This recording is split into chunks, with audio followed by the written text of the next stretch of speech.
The corporate drone, Chen Mo, unexpectedly finds himself reborn, precisely returning to the fateful day in 2005 that would alter the trajectory of his entire life. Confronted with the radiant figure of his unrequited love, Chen Mo is no longer the pitiful sycophant he once was in his previous life. With the adage, life is fleeting, if one inadvertently encounters the wrong person, one must learn to know when to stop. Chen Mo resolved to establish 3 goals for his new life: ideals, love, and virtuous companionship.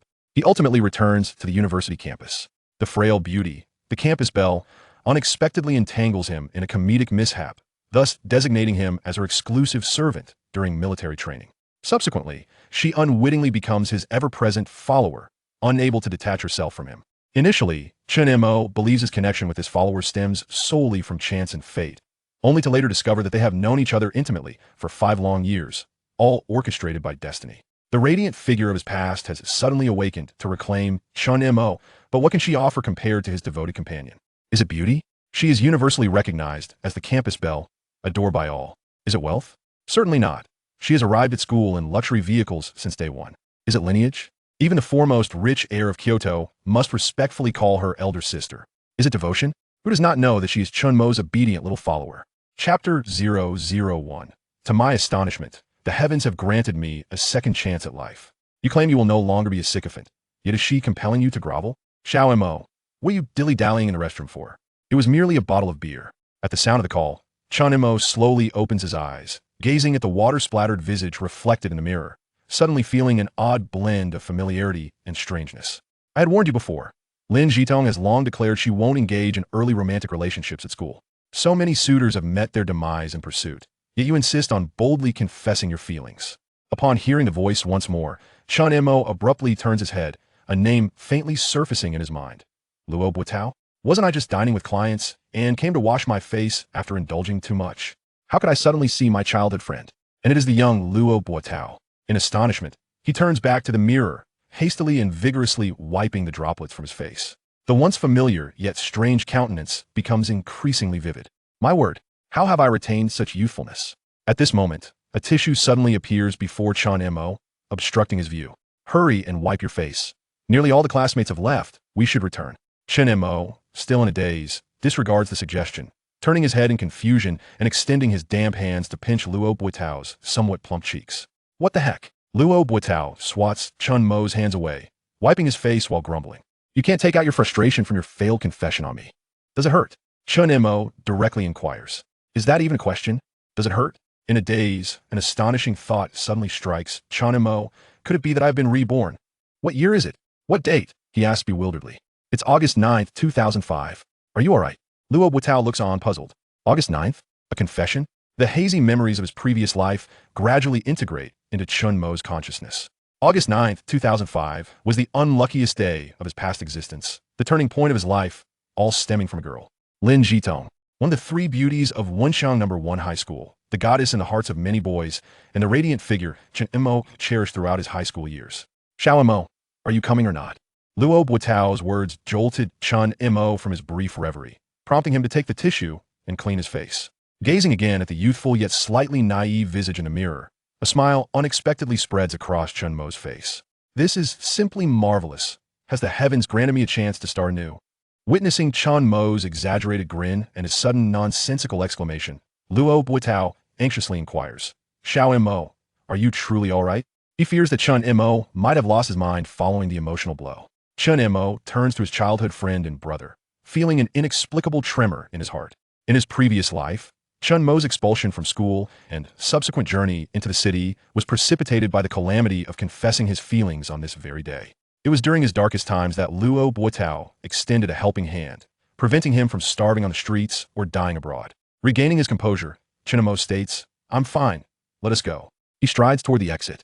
However, as he steps out of the restroom, Luo Botao halts him once more. How about we skip returning to the hall and sneak out through the back door instead? The back door? Why must we sneak out? Chen Mo queries, astonished. Observing Chen Mo's nonchalant demeanor, Luo Botao expresses his concern. I just worry you might encounter Lin Jitong again and feel awkward. Chen Mo waves his hand dismissively, striding toward the hall as he retorts, a little rodent has gotten her period. What's the big deal? In the dining hall, Chen Mo's gaze immediately falls upon the girl seated at the west side table, Lin Jitong. Nearly 2 decades have passed since he last beheld the radiant figure he once adored, causing a subtle tremor in his heart. Yet at this moment, his emotional state is entirely different from years past. Lin Jitong seems to notice him as well, but immediately lowers her head.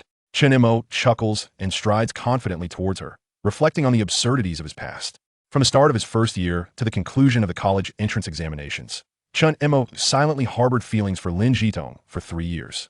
Throughout high school, Lin Jitong received countless confessions and love letters, yet Chen Mo never dared to express his affections. He merely remained by her side in silent devotion. Once, she mentioned her fondness for male celebrities with long hair, prompting Chen Mo to endure the school's pressures and grow his hair long. She stated her preference for boys who played basketball, leading Chen Mo to exert himself in the sports team, practicing tirelessly. She expressed her love for campus folk songs, and Chen Mo taught himself the guitar, seizing every opportunity to serenade her. She declared that she would not consider dating during high school, and Chen Mo remained steadfastly by her side for 3 full years, never uttering the words like or love. He firmly believed that companionship is the most profound confession of love, convinced that, with sufficient patience and effort, he could eventually touch Lin Jitong's heart. Until the day of submitting college entrance exam applications, Chen Mo relinquished the opportunity to attend the prestigious 211 University of Physical Education or the Provincial Sports Institute, ultimately opting for an ordinary undergraduate institution that Lin Jitong had been accepted into. He believed that his silent companionship could finally reach a conclusion, and it was time for genuine companionship. Thus, he chose this gathering of classmates to confess his feelings to Lin Jitong. However, the outcome was merely a dismissive response. "I am not considering a romantic relationship until after I graduate from university, later. After several iterations of later, there seemed to be no future left. It was evident that his confession had failed. Despite the failure, Chen Mo remained indifferent to the bewildered, mocking, and derisive gazes of his classmates. It was merely Lin Jitong's expressionless gaze that finally imparted a profound realization to him. If one is uncertain about another's affection, it unequivocally signifies a lack of love. Without exception, just as one cannot feel cold while basking by the hearth. Subsequently, Chen Mo uttered no further words, downed an entire bottle of beer from the table, and hurried off to the restroom. In contemplation, Chen Mo found himself beside the dining table. Lin Jitong's visage, unseen for nearly 2 decades, was now vividly before him. Her cascading black hair flowed like a waterfall, and her deep phoenix eyes sparkled like luminous stars. Her exquisitely defined features, smooth and full forehead, petite and straight nose, and thin, rosy lips painted a picture of youthful beauty. Clad in a floral dress, she radiated an endless vibrancy of youth. Indeed, she was one of 3 beauties from Wenxia No. 1 High School. However, it was merely that. What had a middle-aged man with the mindset of a 37-year-old bachelor not encountered or experienced? At last, upon reaching the dining table, Chen Mo realized that it was not only Lin Jitong who had not departed. There was another individual present. It was the quintessential lick dog, Fang Yongming, the class monitor who shamelessly pursued Lin Jitong throughout their 3 years of high school. "Oh, if it isn't the great romantic Chen Mo, I thought you'd storm off in embarrassment after your failed confession. Yet here you are, returning with such audacity," Fang Yongming remarked with a smirk. Chen Mo scoffed. While others might utter the word lick, it was quite laughable for a genuine lick dog like him to say it. "Mind your own business," Chen Mo retorted, extending his hand toward Lin Jitong. Lin Jitong was suddenly startled, and a hint of fear flickered across her already rosy face. Upon witnessing this, Fang Yongming immediately positioned himself in front of Lin Jitong, mustering his courage to adopt a self-righteous demeanor in the face of Chen Mo, who towered over him. "What? Are you going to resort to violence because your confession was unsuccessful?" "Xiao Mo, don't be impulsive," exclaimed Luo Botao, who surprisingly echoed this sentiment while grasping Chen Mo's arm. Chen Mo was left astounded, like Chao Pai's father-in-law falling silent, Zhang Ji's father at a loss for words. With a resigned shake of his head, he felt no desire to explain. He extended his other hand to retrieve the bouquet of flowers in front of Lin Jitong, flowers he had specifically purchased for his confession today. Regardless of whether in a past life or this one, Chen Mo wished to draw a line under this absurd romantic experience. Upon seeing him take the bouquet, Lin Jitong's face suddenly bore an indescribable expression as she began. "Xiao Mo, let me explain. Actually, there's no need to say anything. It holds no significance now. Furthermore, it would be best if you refer to me as Chen Mo from now on." To Chen Mo, hearing even one more word of explanation from Lin Jitong felt like an act of self-deprecation. Chapter 002. Henceforth, the 3 pillars of life: aspirations, love, and virtuous maidens. Stepping out of the restaurant, the blinding sunlight kissed Chen Mo's face, allowing him to truly savor the beauty of rebirth. He felt robust and invigorated, and most importantly, he had been reborn after the college entrance examination. Otherwise, even if he were to take his own life, his academic scores would never match those of his former existence. Just as Chen Mo was reveling in the joy of his second chance, Luo Botao suddenly interjected, "Xiao Mo, it seems Lin Jitong and Fang Yongming are in some trouble." At the sound of his voice, Chen Mo turned and glanced through the glass, fully aware of the unfolding drama within. In his previous life, Chen Mo had not been so carefree. After being rejected by Lin Jitong, he had lingered inside, wallowing in despair. A group of young men, fresh from their meal, had spotted the beautiful Lin Jitong, and the leader, a fellow named Wang Zikong, attempted to solicit her QQ number. In a moment of conflict, spurred by his own melancholy, Chen Mo had clashed with him. In a fit of rage, amidst the chaos, a broken bottle had plunged into Wang Zikong's abdomen, necessitating urgent medical attention. Subsequently, the restaurant had notified the police, leading to everyone being taken to the precinct, where Chen Mo was charged with intentional harm. Despite his parents exhausting their savings in a plea for leniency, the opposing party remained unyielding and pursued legal action. Ultimately, Chen Mo received a suspended sentence. This upheaval not only cost him his chance at university, but also marred the course of his life thereafter. Shortly after his probation period, he learned that Lin Jitong had begun dating shortly after starting her college journey.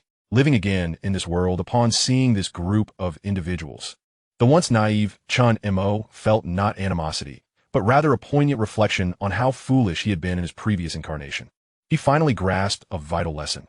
Life is fleeting, and should one inadvertently encounter the wrong people, it is essential to know when to draw the line and act without mercy. Let's go, Radish. Chen Mo called out to Luo Botao by his nickname and strode forward. He had no inclination to concern himself with the unfolding events inside. After all, they were merely a group of young ruffians, incapable of stirring any significant turmoil. Luo Botao hurriedly caught up, suggesting, "Shouldn't we check back? Even if Lin Jitong has turned you down, she is still a classmate." In response to Luo Botao's concern, Chen Mo merely smiled, "Radish, let me ask you this. If your rival and someone who once abandoned you both fell into a river and couldn't swim, would you choose to go clubbing or sing karaoke?" The question left Luo Botao momentarily speechless. Chen Mo continued to smile. "I would choose to swim around them." That said, Chen Mo had neither the time nor the interest to witness the drama unfold. After articulating his thoughts, he disregarded Luo Botao's expression, casually tossed a bouquet into the trash, and continued on his way. Upon reaching the street corner, Chen Mo felt an urgency to return home to see his parents, whom he hadn't visited in a long time. Even though it was unlikely they were home from work at this hour, his mind was solely fixed on returning. He bid farewell to Luo Botao. The moment he opened the door, familiar yet foreign sights greeted him. Even before his rebirth, he had not returned home in ages. Now, witnessing the home he had known nearly 20 years ago, he felt a mix of joy and nostalgia. After the altercation years ago, during his probation, Chen Mo had transformed into a recluse, isolating himself at home. Later, upon hearing that Lin Jitong had begun dating in college, he had further severed ties with nearly everyone. Once his probation ended, he had resolutely departed for the southern city of Yangcheng, embarking on a solitary journey, returning only a handful of times over the past decade. After exploring the living room, kitchen, and even the bathroom, he finally returned to his own room. On the wall hung a Yamaha 41-inch acoustic guitar, adorned with posters of Do Siener, Eminem, Allen Iverson, Rukawa Keed, and Asakura Minami, among others. Had Attack on Titan been serialized in 2005, there undoubtedly would have been posters of the valiant Mikasa and the diminutive Levi. In front of him lay a bed, 2 bookshelves, a desk where he once fervently studied, and a rather outdated computer. Chen Mo vaguely recalled that the bottom drawer of the desk concealed discs featuring his youthful inspirations: Teacher Tsang, Teacher Fan, Teacher Ogawa, and Teacher Kamaya. The desk was lined with shelves brimming with trophies and awards from past competitions, as well as certified national accolades. There was even the admission letter from Kyoto University of Technology that had gone unused in his previous life. Everything felt so nostalgic, having ventured through life and returned. He remained a youth at heart, traversing the world, yet still finding humanity worthwhile. Lying on his bed, Chen Mo reminisced about the past while contemplating his future plans. In his previous life, his parents had toiled in this small home, sacrificing their comfort for his sake, never upgrading to a larger dwelling. Given that fate had granted him another chance, he resolved to completely transform the destinies of himself and his family.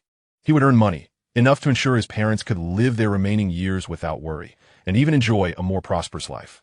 This became the first and most significant aspiration of his rebirth. As for love, Chen Mo vowed never to be a foolish sycophant again, nor would he readily engage in a relationship devoid of prospects. He would no longer be a mere fool, tirelessly giving of himself. Of course, should a virtuous maiden cross his path, he might reconsider. After all, he was now a spirited young man, was he not? With this thought, Chen Mo suddenly leaped from his bed, retrieved a notebook from his desk, and flipped to the last page. He hastily inscribed 2 lines. Henceforth, the 3 pillars of life: aspirations, love, and virtuous maidens. Amidst the vibrant blossoms of spring, I shall compose love poems and indulge in mischief. What does it matter if the future is fraught with peril? Chapter 003. The Unsent Letter from My Previous Life. As a reborn individual, Chen Mo was acutely aware of the trends and numerous lucrative opportunities that lay ahead in the coming years. However, 2005 proved to be an awkward year, at least in Chen Mo's perception. The real estate market had yet to flourish, with several years still to pass before its boom, and he lacked the necessary capital to launch any ventures. Bitcoin had not yet been introduced, and even if it were, it would take considerable time to become liquid. To add insult to injury, there was no World Cup on the horizon, making sports betting a futile endeavor. Lottery? Those in the know understood the futility of that. Living off others? That was even more absurd. What was he thinking? Such a life is not easily attained. The rigors of life are not something everyone can endure. Plagiarizing songs or books? That was outright theft, and Chen Mo held disdain for such petty thievery. To earn money, one must do so with dignity and integrity. As for stock trading or financial management, those were realms Chen Mo did not even consider. In his previous life, he had not attended university. He was merely an ordinary wage slave, far removed from the myriad reincarnated protagonists in novels. Before his rebirth, he was neither a dragon king with boundless power nor a wealthy magnate surrounded by a harem of 3,000. After reincarnation, it felt as if he had gained extraordinary capabilities, able to amass fortunes of 10 or 8 billion in the blink of an eye. Such notions are sheer nonsense. Thus, devoid of any fantastical, game-like attributes, the prospect of quickly earning ludicrous sums of money was almost entirely extinguished. However, Chen Mo was not entirely bereft of entrepreneurial ideas. In his previous life, he had spent over a decade in the renowned electronic hub of Yangcheng, known as the First Street Electronics in the Summer Kingdom, and was well acquainted with the evolution of electronic devices and the internet. Therefore, Chen Mo resolved to leverage this knowledge as a starting point, adhering closely to the actual timeline to undertake the necessary actions. With his directions set, Chen Mo ceased his inner turmoil and prepared to return to the living room to await his parents' return from work. Yet, as he made to rise, an object tumbled from the corner of his desk. He picked it up casually and discovered it was a letter, one that had not been properly sealed. Upon examining the address and signature, a flood of memories surged into his mind. He recalled that during his second year of junior high, he had submitted a piece of writing under the pen named Foam in the mortal world to a small magazine, which surprisingly got published.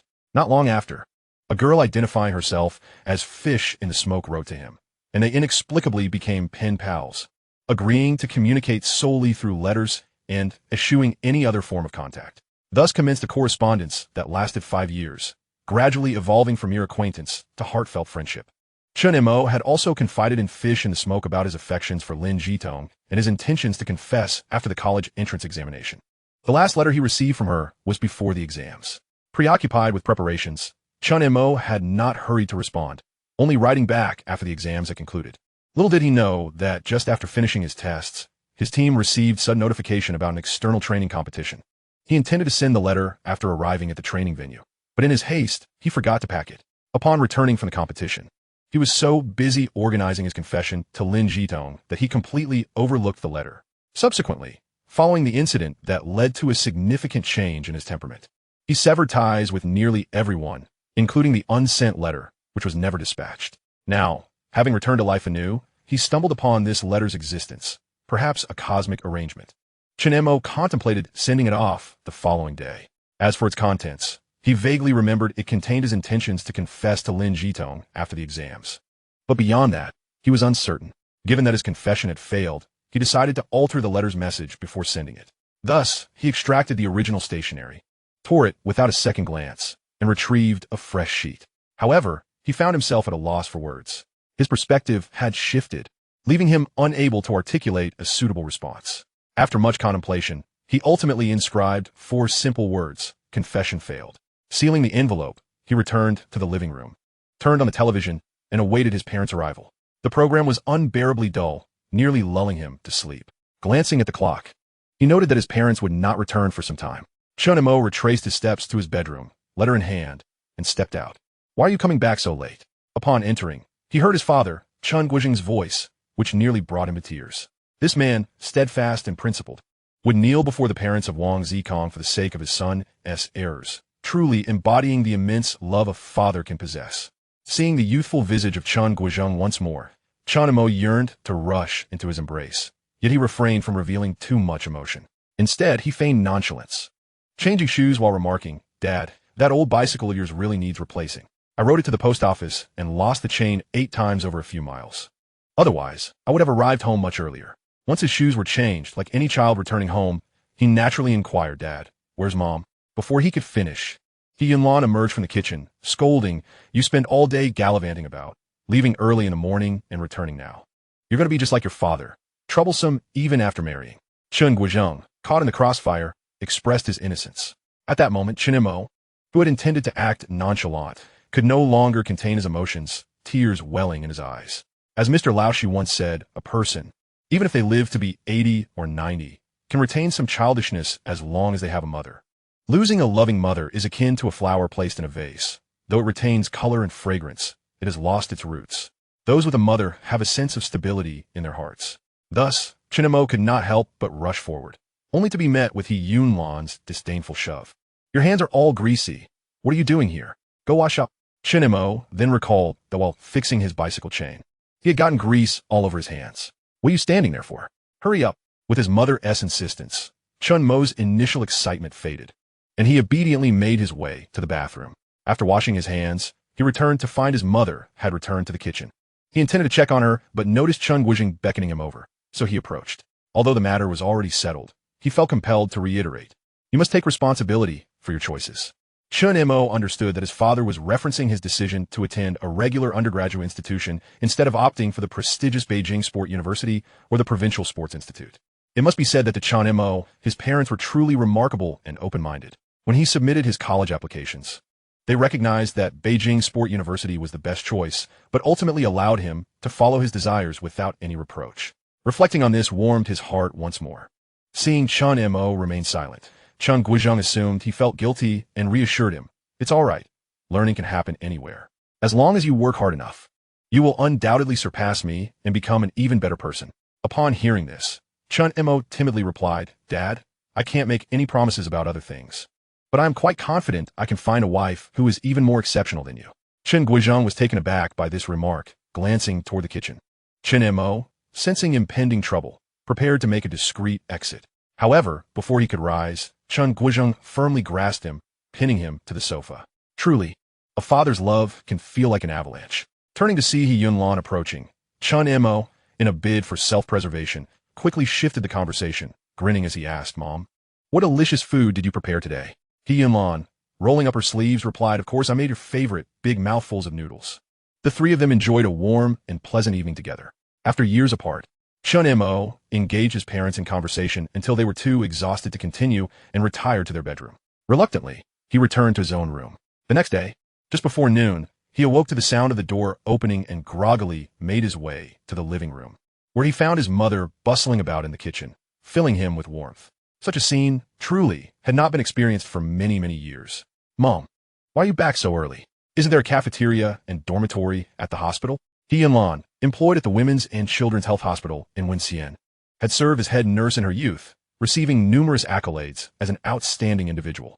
As she aged, the rigors of nighttime shifts became too burdensome, leading the hospital to transfer her to the infusion room, a position significantly less demanding and devoid of late-night duties. At that moment, He Yunlan emerged from the kitchen, carrying 2 plates of stir-fried dishes. Upon seeing Chen Mo, who looked disheveled as if begging on the street, she remarked with a hint of disdain, "How could your father and I have produced such a sloth? Just look at what time you've slept until." Chen Montak, well aware that his mother's sharp tongue concealed a tender heart, recognized that her return at midday was driven by a desire to ensure he was not left hungry. Despite the hospital's cafeteria, truly, there is no love like a mother's. Chen Mo chose not to call her out on it, and, scratching his head, replied, "How am I lazy? During training, am I not always the first to arrive at the sports field? As he spoke, he pinched a piece of garlic sprout and popped it into his mouth. The taste of his mother's cooking was exquisite. Heilon, emerging from the kitchen with a bowl of rice, looked at him with utter disdain and said, "You're not lazy? Others may not know, but I do. You hardly ever kicked while I was pregnant with you. I thought you were dead." At that moment, the garlic sprout lost some of its allure in Chen Mo's mouth. "Mom, I'm your biological son. How can you say that about me? I never considered you an adoptive parent. Enough chatter. Hurry and wash up. Dinner will be served soon." Feeling the weight of her criticism, Chen Mo quickly washed his face and returned to the dining table, where he sat down and began to devour the food as if he had never tasted anything so delectable in his life. Observing his voracious appetite, Heilon felt a mixture of exasperation and affection. "Slow down. No one is competing with you." Chen Mo feigned ignorance, continuing to eat as if starved. Heilon rolled her eyes and continued, "Your father and I discussed it, and we plan to take you shopping for a phone this weekend, along with some new clothes. You're about to head off to university. We cannot let you feel deprived compared to others." "Okay, thank you, Mom and Dad." Chen Mo replied briefly, engrossed in his meal, though his heart swelled with warmth. Heilon, noticing his tousle hair from just waking up, remarked, "How long do you intend to keep that bird's nest on your head?"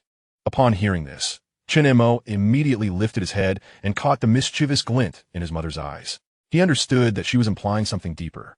After all, he had never concealed his affections for Lin Jitong from his parents. Moreover, it was nearly impossible to hide such feelings, given that he delivered breakfast to her almost daily and escorted her home after evening study sessions.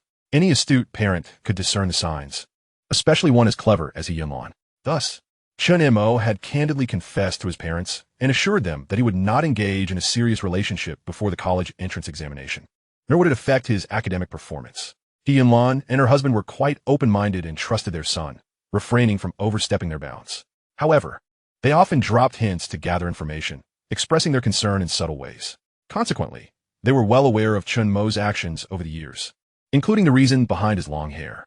Now, faced with his mother's keen gaze, Chen Mo replied, "I suppose it's time for a haircut." "Really?" Heilon, taken aback, set down her utensils and inquired, "Have you confessed?" "Ah, and it was unsuccessful?" "Yes," Chen Mo responded nonchalantly. Heilon was surprised. She knew her son's character. Being rejected by a girl he had liked for 3 years would typically leave him somewhat shaken, yet he appeared remarkably unfazed. Little did she know, Chen Mo's previous life had seen him devastated by such rejection, nearly ruining his existence. Sensing his mother's worried gaze, Chen Mo reassured her, "Mom, don't worry, I'm truly fine. Your son is all grown up now." "Are you certain?" "Yes, quite certain." Although still somewhat uneasy, Heilon, upon observing that Chen Mo showed no signs of distress, felt her worries begin to dissipate. After all, this rascal could eat and sleep well. How much could he truly be affected? The two sat in silence for a moment before Heilon suddenly exclaimed, "Then all those breakfasts you prepared over 3 years were for naught?" Chen Mo froze, staring at her incredulously as he retorted, "Mom, I'm sorry, I misspoke." Heilon quickly apologized, adding, "You were the one acting like a dog, not Lin Jitong." "Mom?" Chen Mo could only shake his head in exasperation. As the warmth of maternal love began to fade, after a delightful lunch, Heilon prepared to leave. Wasn't the hospital not so busy? Why the rush back? Chen Montak in Kviat. I have a patient scheduled for an infusion this afternoon. I'm going back to put in some extra hours. Despite being busy, she made the effort to return home at midday simply to prepare a meal for him. Chen Mo's appreciation for his mother's love deepened once more. "Please be safe on your way back." "Yes, remember to take a shower," Heilon reminded him while putting on her shoes. "All right, I got it." As she opened the door, she imparted one last piece of wisdom. Love does not always equate to suitability. Suitability does not always imply love. Do not bind anyone in the name of affection. The most precious relationships are those where you wish to be together, and she is equally deserving. With that, she closed the door behind her without waiting for Chen Mo's response. Standing at the threshold, Chen Mo reflected on his mother's words before heading to take a shower. Back in his room, as he dried his hair, he contemplated how to navigate the upcoming days. With the start of school still some time away and a rough entrepreneurial plan in mind, he realized he could not afford to remain idle. Though Xian was small, opportunities to earn some money surely existed. Opening his outdated computer, he logged into QQ, only to be bombarded by numerous notifications. Chen Mo opened all the chat windows and began reading them one by one. The first was from Luo Botao. "Xiao Mo, have you gotten up yet? We're going to play 3C. Let me have another go at you." Chen Mo cursed under his breath and closed the chat window. But upon seeing the second chat window, he froze momentarily, It was a message from Lin Jito. I'm sorry, Chen Mo, yesterday's events were so sudden. I didn't react in time. I didn't mean to reject you. I truly just don't want to rush into a relationship. We've always been good friends, and we'll still be in the same university. Can we continue to get along like before? If that's the case, I can consider being with you after we graduate. So please understand my position, okay? Montak, E. Chen Mo, feeling disinclined to peruse the subsequent content, promptly closed the dialogue box. A quiet chuckle escaped her lips as she mused. You incessantly proclaim that you shall contemplate romance only after graduating from university. Yet, in the previous lifetime, it appears that not long after the semester commenced, you were entangled with a boy. Is this not merely a jest at my expense? She sighed. Oh well, Lin Jito. To most adults, the world is a mere dichotomy of black and white. Something is either true or false. Who would plunge headlong into uncertainties? Fully aware of the errors therein, maintaining a friendship is feasible. After all, we have been classmates for many years. Yet, it shall remain just that, an ordinary friendship. There is no longer any need for the past to repeat itself. No one possesses the luxury of time or resources to squander on trivialities. Thus, you shall traverse your own path, while I boldly march down my illustrious road, unyielding and resplendent. Regaining her focus, Chen Mo glanced once more at the other message boxes. The remaining messages were merely inquiries of concern from a few acquaintances, to which she responded succinctly, assuring them of her well-being and expressing gratitude before shutting the dialogue box. She opened a web browser and searched for information regarding electronic networking.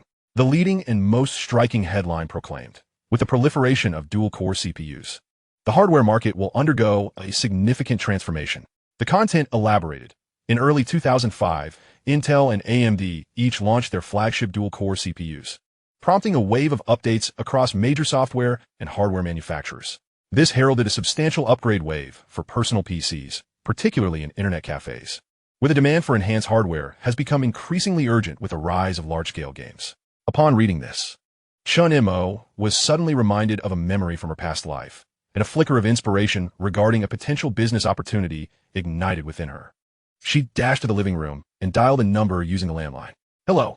The voice on the other end was not that of Luo Botao, but rather his mother, Qin Xiaoro. Prior to their relocation, Chen Mo's family had been neighbors with Luo Botao's, and their families had maintained a cordial relationship. Luo Botao was slightly older than Chen Mo, making them childhood friends in the truest sense. Even after both families moved to different neighborhoods, they kept in touch regularly. Chen Mo and Luo Botao's connection was profound. From elementary school through high school, they were nearly always in the same class. In her previous life, when Chen Mo ventured alone to Yangcheng, Luo Botao was her only friend. Eventually, after graduating from university, Luo Botao returned to Wencheng and secured a position within the local physical fitness industry. Like many ordinary individuals, he engaged in dating, marriage, and parenthood, leading a life that was rather uneventful and not particularly affluent. Yet, during Chen Mo's most challenging times, Luo Botao, despite his own financial constraints, selflessly supported her, drawing from his limited savings without ever pressing her for repayment. Consequently, in this life, Chen Mo resolved to partner with Luo Botao to earn money, not solely to repay her debt from the past, but because he was her true brother. Aunt Qin, this is Chen Mo. Is Botao at home? Oh, it's Mo. Botao left for his uncle's place right after lunch. He mentioned he needed to gather some information. Thank you, Aunt Qin. I understand.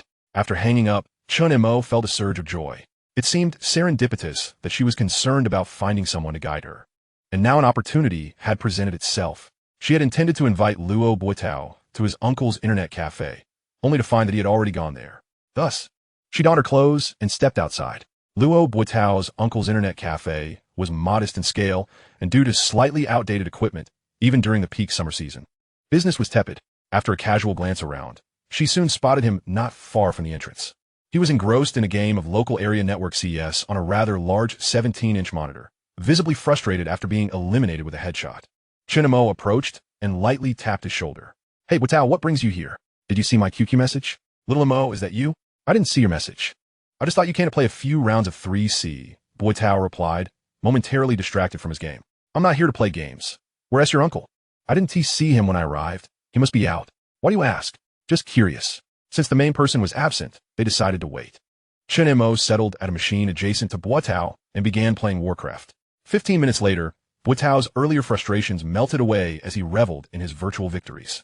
Chen Montak, however, felt outmatched. Having not played games for the better part of her life, she realized she was no longer a match for him. She reminisced about the days when Botao had never once bested her in King of Fighters or Warcraft. Just as Botao was basking in his triumph, two individuals entered the cafe and made their way toward them. The girl in the lead approached Chen Mo directly and exclaimed, "Little Mo, you're here too." To Chen Mo's surprise, it was Lin Jitong standing right behind her. Clad in a pristine white free t-shirt that complemented her fair complexion and form-fitting blue jeans that accentuated her slender figure, she exuded an air of beauty. A hint of makeup adorned her face, enhancing her allure as she drew the attention of many within the cafe. The companion by her side was none other than Fang Yongming, the persistent admirer who had been trailing her. Evidently, the absence of her presence yesterday afternoon had not hindered significant developments. Chen Mo, disinterested, turned back to Botao, ready to initiate another round. "Jitong, what brings you to the internet cafe?" Botao inquired, his demeanor considerably gentler than Chen Mo's, though he too ignored Fang Yongming's advances. "My home computer is infected and won't boot, so I thought I'd check here for some information. I happened to run into Yongming on my way out, so we came together," Lin Jitong replied, her gaze fixated on Chen Mo, her lips, tinted a cherry red, poised to touch his shoulder, yet she hesitated, merely stating, "Little Mo, are you all right? What could possibly be wrong?" "I'm well-fed and well-rested," Chen Mo replied, not bothering to turn around, before urging Botao, "What are you dawdling for? Let us set up a game." Lin Jitong, seemingly undeterred, pressed on, "Little Mo, did you see the QQ message I sent you?" "Yes," Chen Mo answered curtly. "Then why didn't you reply?" Lin Jitong's lips tightened in response. "It seemed unnecessary," Chen Mo retorted. At her words, Lin Jitong's delicate face flushed with a hint of pink, her expression tinged with a touch of grievance. "Why was it unnecessary? I've already shared my feelings with you. You should understand me." Chen Mo had intended to dismiss her entirely, yet her words sparked a wry amusement within him. "How intriguing. I should understand you. And who will understand me?" Lin Jitong's eyes glistened with unshed tears, her cheeks glowing even more crimson. "You were never like this before." "How was I before?" Chen Montag retorted. "Oh right. In the past, there were moments when I would hastily don my clothes, hair still damp from the shower, just to answer your call in the living room. I was the one who, after enduring an entire day of rigorous training, despite being utterly exhausted, would persist at my computer, engaging in conversation with you until you had the chance to rest before finally succumbing to sleep. I was the one who would strive to fulfill your every desire, regardless of what they were. Yet, all of this went unnoticed by you, leading to your inability to appreciate it. Meanwhile, my relentless efforts to please you became the greatest flaw in our relationship. At this juncture, the devoted admirer of Fang Yongming could no longer tolerate the situation and pointed at Chen Mo's back, exclaiming loudly, "Chen Mo, could you not be so immature? Just because Jitong has rejected you, you need not behave in such a manner. It is truly a classic case of love turning to resentment." This time, Chen Mo was genuinely infuriated to the point of laughter. "Immature? If I were any more immature, I would find myself in the same desolate state as in my previous life. Love turning to resentment? I have accompanied Lin Jitong for 3 years. Has she ever bestowed upon me even a modicum of genuine affection? What a colossal joke." Chen Mo scoffed coldly, not bothering to look back. "Get lost. This is none of your business. Go do what you need to do." Fang Yongming, stung by the rebuke, simmered with anger, yet restrained himself in front of Lin Jitong, maintaining a facade of gentlemanly decorum. "Jitong, let us ignore him and proceed to start the game." Lin Jitong found it hard to come to terms with Chen Mo's newfound coldness. After 3 years of devotion, he had not only picked her up and dropped her off daily, but had also taken the time to prepare her favorite cold drinks in summer and warm tea in winter, occasionally surprising her with delightful snacks. This generosity had nearly depleted all of Chen Mo's competition winnings, yet he had never expressed a hint of reluctance. Hoping to exchange a few more words with Chen Mo, she noticed that he would not even spare her a glance, leaving her with no choice but to relent for the time being. She thought to herself, it was only natural for Chen Mo to be upset after being rejected in front of so many classmates. 3 years of companionship could not simply be severed. Once he had calmed down, he would surely return to being the same supportive figure he had always been. With that thought, Lin Jitong decided to let go of her concerns and prepare to start the game. Seeing Lin Jitong depart, Fang Yongming let out a derisive laugh and followed suit, not forgetting to taunt as he left, a waste of ambition. Chen Mo dismissed Fang Yongming's words as mere nonsense, not even bothering to respond as he urged Luo Botao, "Why are you still dawdling? Get to building the map." Luo Botao, glancing at Lin Jitong's retreating figure, turned to Chen Mo and asked, "Are you truly indifferent towards Lin Jitong?" Chen Mo retorted, How many times must I say it before you believe me? Regardless of how often you ask, I will never be convinced. Lin Jidong was your entire youth. How could you possibly just give up? As he spoke, Luo Botao's expression shifted as if struck by a sudden insight. By the way, Chen Mo, I've recently been reading romance novels. Many male protagonists face rejection initially, often because the female lead is testing them. Do you think Lin Jitong's rejection is her way of testing you? Chen Mo was exasperated by Luo Botao's line of thought, incredulous that he would invoke the cliches of a melodramatic romance. Luo, could you refrain from spouting such nonsensical drivel? Testing me? Look at my expression. It's hardly one of triumph. What do you mean? Luo Botao inquired, puzzled. Chen Mo chuckled softly and replied, you must understand, when pursuing a girl, if you find yourself at a dead end, it is imperative to cut your losses. Do not be swayed by notions of testing. Remember, in our country, only the party and the people possess the right to test you. Luo Botao shook his head, leaning closer to Chen Mo with a contemplative expression. Honestly, stop joking around. Just now, I noticed Lin Jitong's face was flushed and her eyes seemed a bit misty. I suspect she regrets not accepting your confession and is looking for a chance to reconcile. Chen Mo pushed Luo Botao's face away, noting that genuine truths are few and far between. A woman's blush often speaks volumes more than an extensive dialogue. Yet, with the advent of makeup, it becomes increasingly difficult to discern sincerity from pretense. Chapter 006, An Opportunity to Earn Money. Huh? Luo Botao pondered deeply for a moment before saying, Chen Mo, your flirtatious remarks have noticeably increased these past few days. Chen Mo smiled and responded, focus on your game. Do not overthink matters beyond your mental capacity. There are better ways to cultivate intelligence. In truth, Luo Botao's intellect was sound, as evidenced by his admission to a prestigious university. It was merely his emotional intelligence that left much to be desired. Just as they were preparing to engage in another round, the door of the internet cafe swung open, and a middle-aged man with a troubled expression stepped inside. Chen Mo recognized him immediately. He was the very individual he had been expecting, Luo Botao's uncle, Qin Shaojun. In his previous life, Chen Mo had learned that Qin Shaojun, having saved some money from his entrepreneurial ventures in his youth, had ventured into the internet cafe industry through the connections of a friend working in the county cultural bureau. In 2005, the internet cafe industry was indeed a burgeoning field. As long as one did not offend anyone, maintained relatively up-to-date equipment, and adhered to operational regulations, it was generally profitable. However, when Qin Shaojun made his investment, he lacked knowledge about computer equipment and, having been misled by others, purchased a batch of refurbished computers at inflated prices. Initially, this posed no significant issues, as most games and software operated adequately. Yet, as the resource requirements for games like World of Warcraft surged, especially after its explosive public launch in late April of this year, the shortcomings of outdated hardware became painfully apparent. Consequently, the business of Qin Shaojun's internet cafe began to dwindle, deteriorating day by day.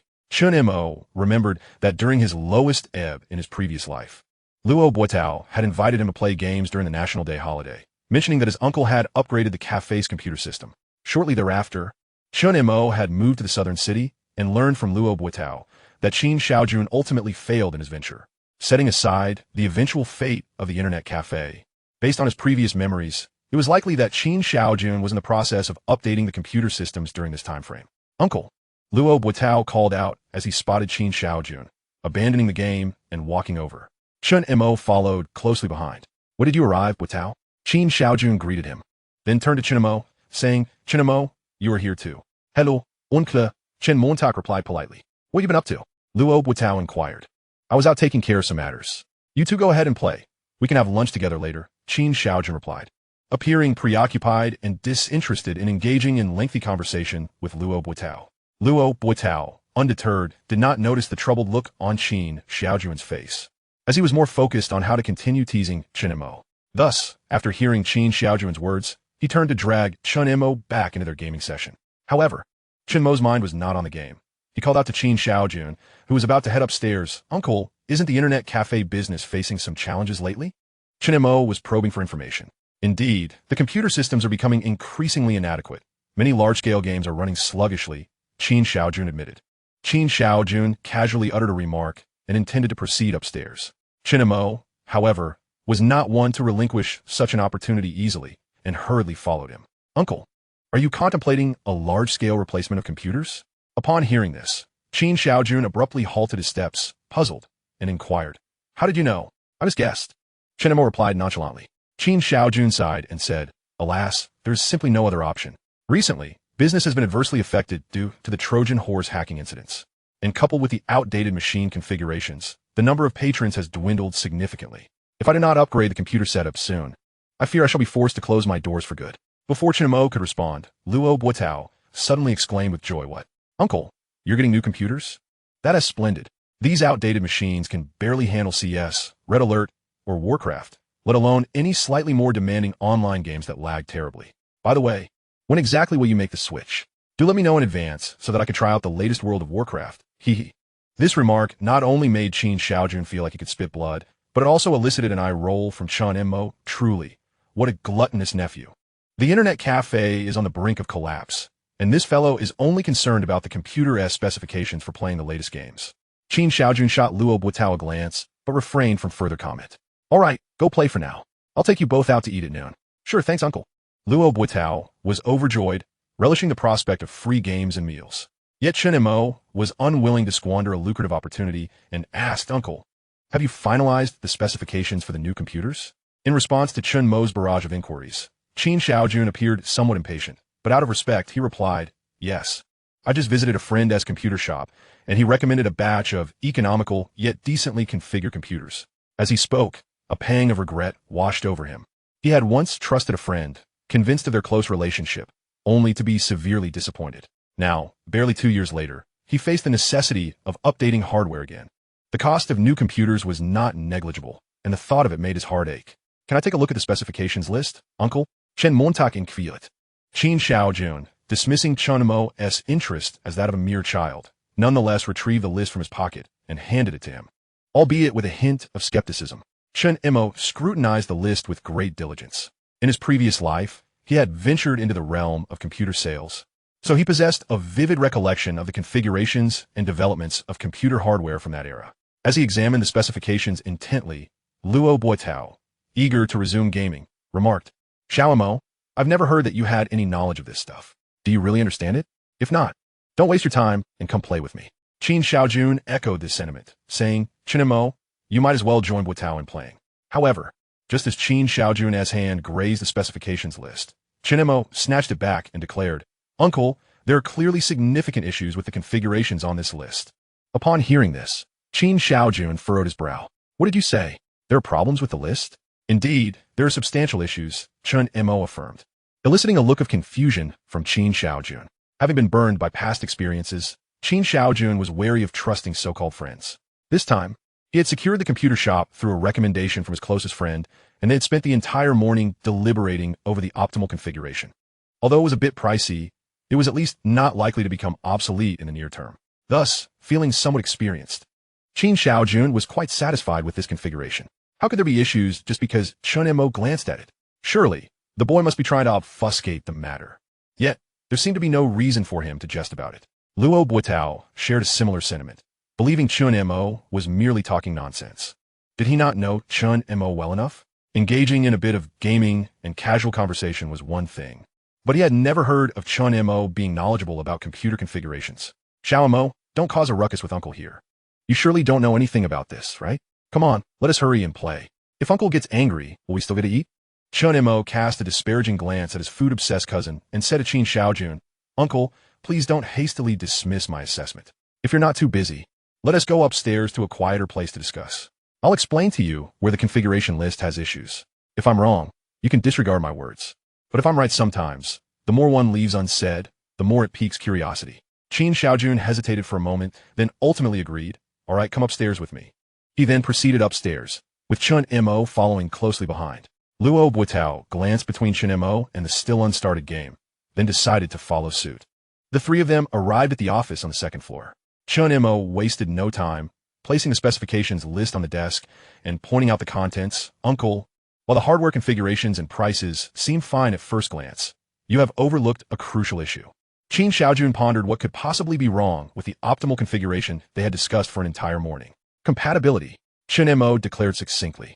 This statement elicited no reaction from Luo Botao, but Qin Xiaojun stood frozen in place. Generally, Those who have dabbled in DIY computer assembly understand that the quality of a built computer does not solely depend on the cost of each individual component or their specifications.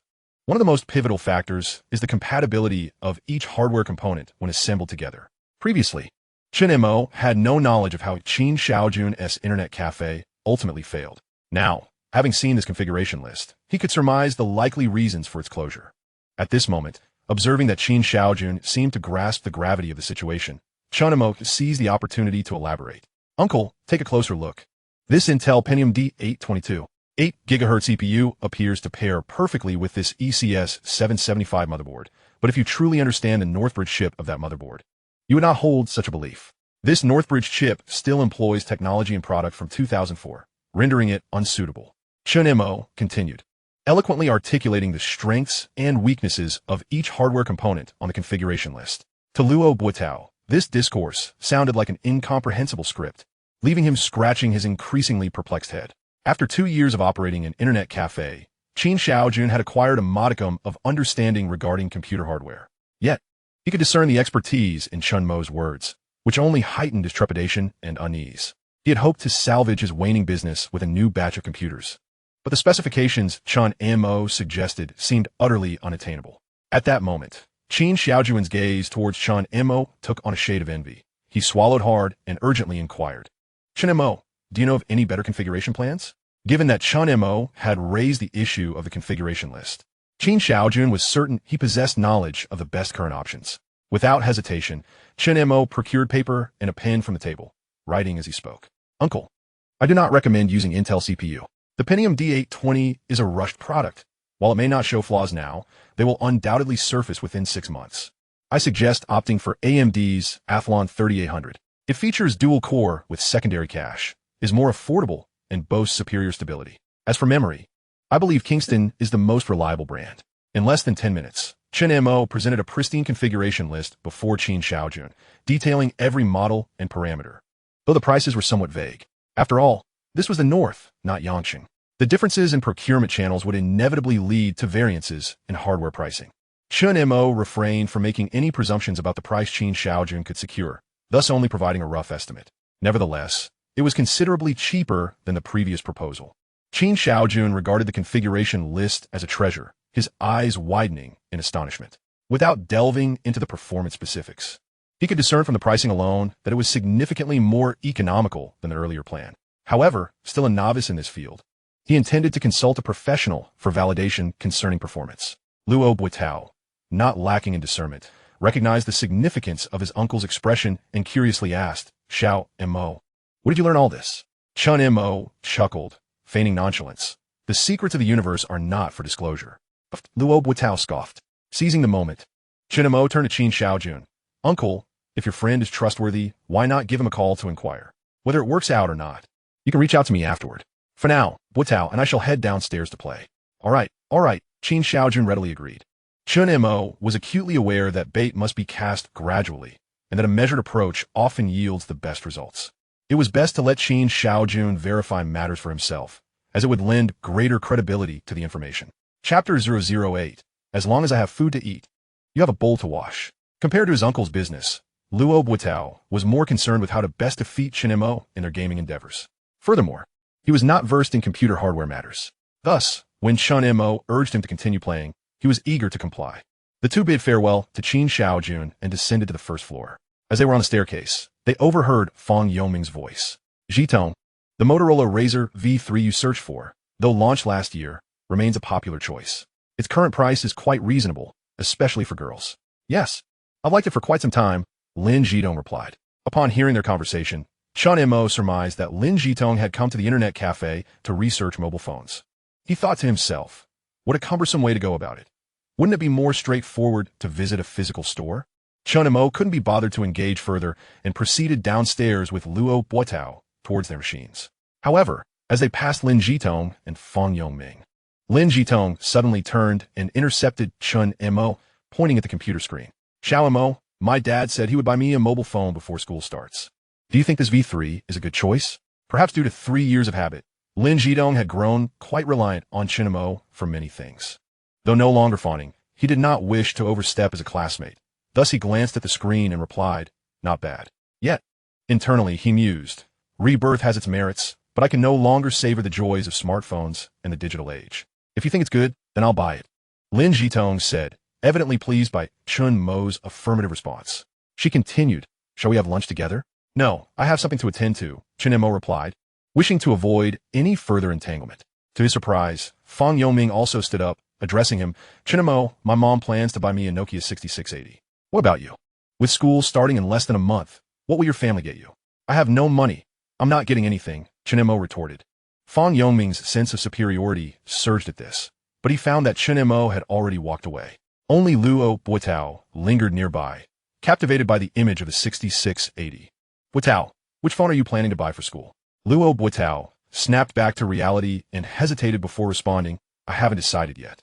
He then rushed over to Chen Mo's side, leaving a dazed Lin Jitong and a smug Fang Yongming behind. Xiao Mo, that 6680 is truly impressive. I've heard it's a new release from Nokia this year, Luo Botao exclaimed, his face brimming with admiration. Do you like it? Chen Mo inquired with a smile. Of course. Then take a good look at it, Chen Mo encouraged. Hearing this, Luo Botao let out a sigh. My mom said I should use the old brick phone we have at home until I can get a new one. Having something to use is already a blessing. What more could I want? And you? What model are Uncle Chun and Auntie buying for you? Luo Botao was aware that Chen Mo had merely been dismissing Fang Yongming earlier. Who knows? They might not even buy me anything, Chen Mo replied. In truth, Auntie had mentioned the possibility of buying a phone during their lunch earlier, but Chen Mo refrained from sharing this with Luo Botao, not wishing to dampen his spirits. As expected, upon hearing Chen Mo's words, Luo Botao appeared to find some comfort. Shall we play some games? Come, I'll set up the map, he suggested. But wait a moment. I need to gauge how long it will take Qin Xiaojun to make that call. Answers should come swiftly. Indeed, it was as Chen Mo anticipated. Shortly thereafter, Qin Xiaojun appeared at the staircase. Chen Mo, please come back up. Sure. Accompanied by Luo Botao, he returned to the office on the second floor. Before Chen Mo could speak, Qin Xiaojun enthusiastically exclaimed, Chen Mo, that new configuration list you provided is simply remarkable. My friend, who has been in the computer assembly business for years, said he never imagined such a superb pairing. As he spoke, Qin Xiaojun excitedly grasped Chen Mo's hand. You have truly done me a great service this time, nephew. Speak up, what would you like for lunch? Don't hesitate to ask. Before Chen Mo could respond, Luo Botao joyfully interjected, Uncle, the new self-service barbecue opened in Dongguan is fantastic. I heard it costs 88 yuan per person. In 2005, an average buffet price of 88 yuan was no small sum. For 3 people, it totaled 264 yuan. Qin Xiaojun couldn't help but marvel at his bold nephew, Luo Botao, who dared to make such a grand request. However, the configuration plan that Chen Mo provided today is worth far more than 264. It has truly salvaged the internet cafe. Very well, let us indulge ourselves. After saying this, he intended to take the 2 of them along. Yet, Chen Mo showed no inclination to move and halted Qin Xiaojun. Uncle, how many new machines do you plan to purchase in one go? Approximately around 80 units. I shall replace all on the first floor and part of the second. Qin Xiaojun winced at the thought. How long will it take for the new computer hardware to arrive?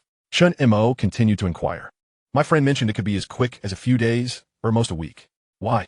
Do you have a supply channel? Upon hearing this, Chen Mo understood fully. It was finally time to reveal his intention. I'm not particularly interested in the procurement of computers, but could you entrust me with the assembly once they arrive? In truth, Chen Mo was not disinterested in the procurement. He simply lacked the time. The configuration plan he provided to Qin Xiaojun was entirely based on the information he had gleaned during his previous life while working in Yangqing.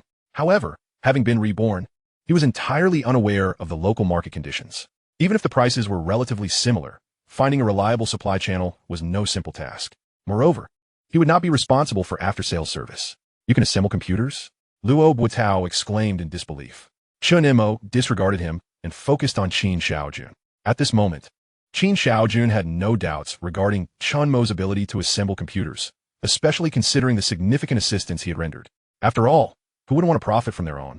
All right, how much will you charge for assembling 1 unit? Qin Xiaojun asked tentatively. What is the market price? Chen Mo would not proactively state a price. Typically around here, the cost for bulk assembly, debugging, and system installation for each unit is about 70 yuan. Then I will only charge 60 with guaranteed quality and timely completion. Upon hearing this, Qin Xiaojun, not one to dally, made a swift decision. All right, it's settled then. After lunch, bidding farewell to Qin Xiaojun, Luo Botao clutching his nearly bursting stomach, remarked thoughtfully, Chen Mo, I just calculated. Even if Uncle only purchases 80 computers, you could earn 800 yuan in one go. Chen Mo smiled, thinking to himself, this is merely a modest sum. It is merely a quick profit before the school year begins. A trifling amount compared to what lies ahead. Observing the envy in Luo Botao's eyes, Chen Mo said, Luo, I happen to need an assistant. If you're free, join me in this endeavor. I won't let you work for nothing. Me? Working for free is fine, but I know nothing about it. As long as you have hands, that's enough. All right, I'll help you, but I won't accept any payment. Hearing Luo Botao's agreement, Chen Mo patted his shoulder and smiled. Rest assured, Luo, as long as I have food to eat, you'll have a bowl to wash. Chapter 009, Ephemeral Bubbles in a Mundane World. In the ensuing days, all that was left was to await the arrival of Qin Xiaojuan's computer hardware. Thus, Chen Mo found himself with little to do. Spending his time at home, either watching the news or rewatching the television series The Legend of Sword and Fairy. Luo Botao sent him numerous messages on QQ and even made several phone calls, inviting him to play games or find places to hang out. But Chen Mo declined each one. Lin Jitong did not call him, but sent a few messages, which Chen Mo couldn't be bothered to read. Fang Yongming, that ostentatious character, did not buy the 6680 model, but ultimately settled for a cheaper version, boasting about it in the class group, garnering quite a bit of envy. Occasionally, he would receive messages from teammates and other classmates, to which Chen Mo responded in kind. In summary, everything remained as it was. Chen Mo gradually adapted to his reborn body and environment, slowly integrating into the present reality. Before long, Friday evening arrived. The three of them had dinner and were chatting in the living room. Son, tomorrow marks the weekend. Your father is off work, and I have the morning off too. Let's go look at some phones, and if you find one you like, we'll buy it for you. Upon hearing his mother mention buying a phone again, Chen Mo directly replied, no need. Mom, I'll handle the phone situation myself. Handle it yourself? Where are you going to get the money? Chen Guizheng questioned. Chen Mo had never considered hiding his money-making endeavors from his parents, so he candidly shared the details of helping Qin Xiaojun assemble new computers. Initially, both Chen Guizheng and his wife were somewhat astonished, especially the usually cautious Chen Guizheng. Xiao Mo, are you sure about this? Those new computers aren't cheap. Damaging one would cost quite a bit. Don't worry, Dad, I'm confident. Seeing Chen Mo's nonchalant demeanor, Chen Guizheng felt somewhat reassured. He understood his son well. Sometimes, a carefree attitude indicated confidence. Moreover, this money was earned legitimately by Chen Mo. However, He Yunlan's focus lay elsewhere, as she remarked. If what you say is true, you can earn about 5,000 yuan once this is all done. Something like that. Goodness, that is more than my salary for over 2 months. Indeed, it seems we need to cover the cost for your phone. Splendid. Observing his mother calculating in her mind, Chen Mo deliberately made a disdainful expression. In truth, neither He Yunlan nor Chen Guizheng were stingy individuals. As long as it fell within their means, they always aimed to provide the best for Chen Mo. Furthermore, during his 3 years in high school, the total prize money from Chen Mo's competitions was no small sum. They had never questioned him about it. In fact, Chen Mo had spent nearly all of that money on Lin Jitong, and they had never mentioned a word. At this moment, noticing Chen Mo's disdainful gaze, He Yunlan said, "Is there anything else that doesn't require capital but can earn money? If so, go ahead and do it. It would be best to earn this year's tuition as well." Chen Mo nearly spat out the water he had just sipped. "Mom, your plans are so transparent that even my grandfather in the countryside would hear them. I'm just showing my trust in you," He Yunlan explained. Chen Mo rolled his eyes and replied, "This year's tuition is genuinely beyond my means. I assure you, in the future, you and Dad need to cover it." Upon hearing this, He Yunlan immediately exclaimed, "I was just joking, and you're getting defensive. Chen Montak, I'm telling you, once you're in university, focus on your studies and find a good job after graduation. Don't go thinking of any schemes." Hearing his mother's anxious words, Chen Mo realized he must behave himself for a while once school started. His money-making plans could only be implemented once stability was achieved at school. Otherwise, He Yunlan might strip him of his skin. So he quickly said, "I was joking too. I will definitely study hard." Upon hearing Chen Mo's promise to study diligently, He Yunlan felt a bit more at ease. "By the way, speaking of your grandfather, after you finish with Qin Xiaojun's matters, make sure to visit them before school starts. Also, you need to pay a visit to your grandparents. That essay must. I still haven't received the red envelope for my advancement in studies. I have to earn a little something from them before school starts." Ha! He Yunlan was initially taken aback. Then she rolled up her sleeves and approached Chen Mo. Mom, I was just joking. Please don't hit me." The sound of slaps and punches echoed incessantly. accompanied by the cries and pleas for mercy that rose and fell like a haunting melody. Meanwhile, in a desolate villa neighborhood across the vast ocean in America, a forlorn courtyard lay untouched by the hand of cleanliness for what seemed like an eternity, strewn with fallen leaves and dust that lent an air of desolation. Within the expansive villa, emptiness reigned supreme. The stove lay cold, the floor was frigid, and even the very air within bore a chilling aura, as though no trace of life had ever graced its interiors. Yet from the second floor, a jarring tune emanated. My tea's gone cold. I'm wondering why I got out of bed at all, intermingled with the incessant sound of trickling water from the staircase, cascading across the wooden floor. At that moment, a sudden, sharp ring of a telephone pierced the silence. In a bathtub overflowing with water, a girl sat with a vacant gaze, seemingly oblivious to the world around her. Her complexion was pallid, akin to a blank sheet of paper, and her lips devoid of any color.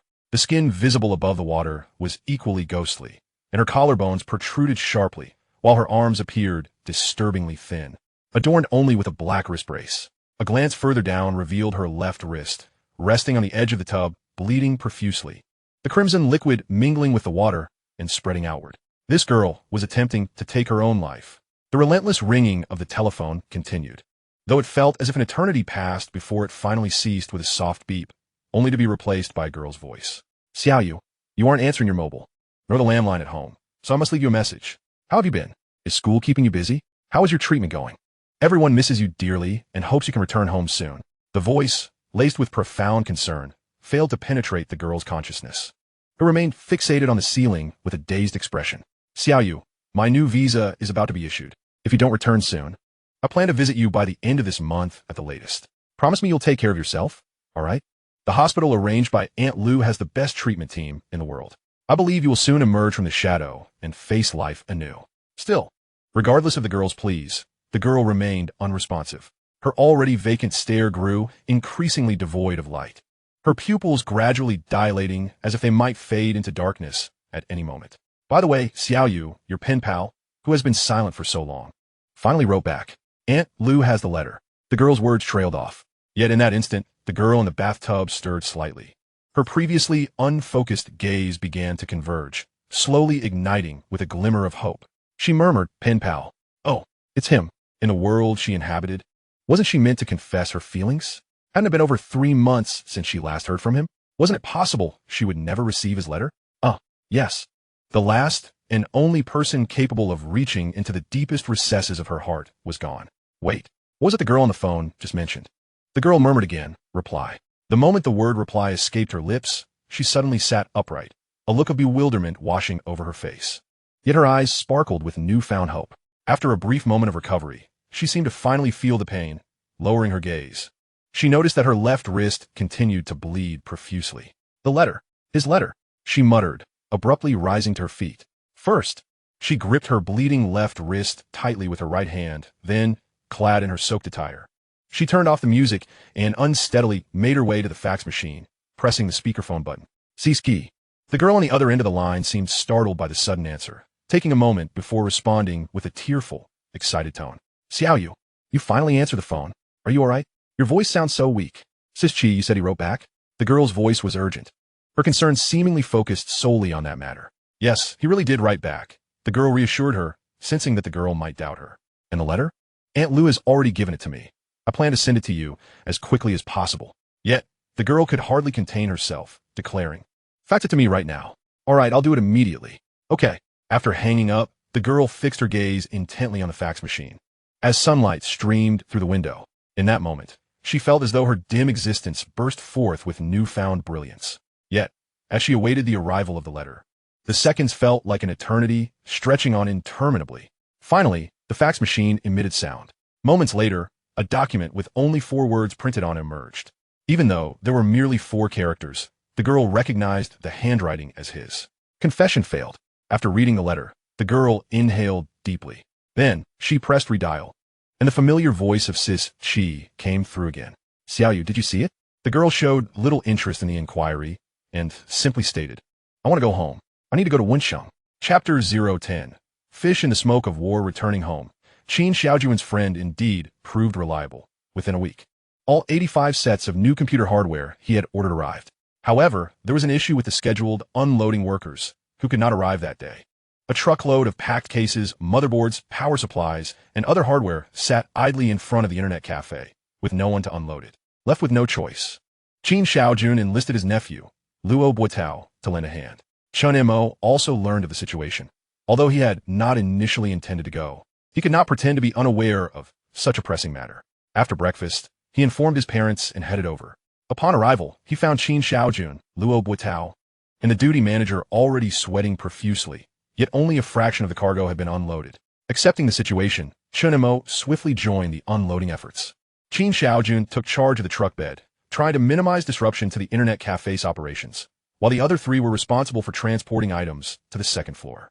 After a couple of trips, Chen Mo realized that while the items weren't particularly heavy, they were numerous and cumbersome, requiring careful handling. Near noon, they had only managed to unload 2/3 of the cargo. It was the height of summer, and the northern weather was sweltering as well. Chen Mo fared somewhat better, but Chen Xiaojun and Luo Botao were already exhausted. Nevertheless, Chen Xiaojun generously treated the two to a hearty meal during lunch. Upon returning to the cafe, just as Chen Xiaojun handed the food to the duty manager, he received a phone call regarding an urgent matter and hurriedly left. The duty manager, equally fatigued, claimed the cafe was too busy and refused to assist with the unloading. Ultimately, only Chen Mo and Luo Botao remained to tackle the daunting mountain of goods. Gazing at the towering piles of cargo, Chen Mo mused, "At this moment, I truly wish for a wealthy benefactor to see through my facade, to let me drop my pretense and whisk me away to her sprawling 1,000-square-meter mansion." Gritting my teeth and clenching the bed, anything is better than hauling bricks. Xiao Montak, are you spouting nonsense again? Do you really wish to live off a woman?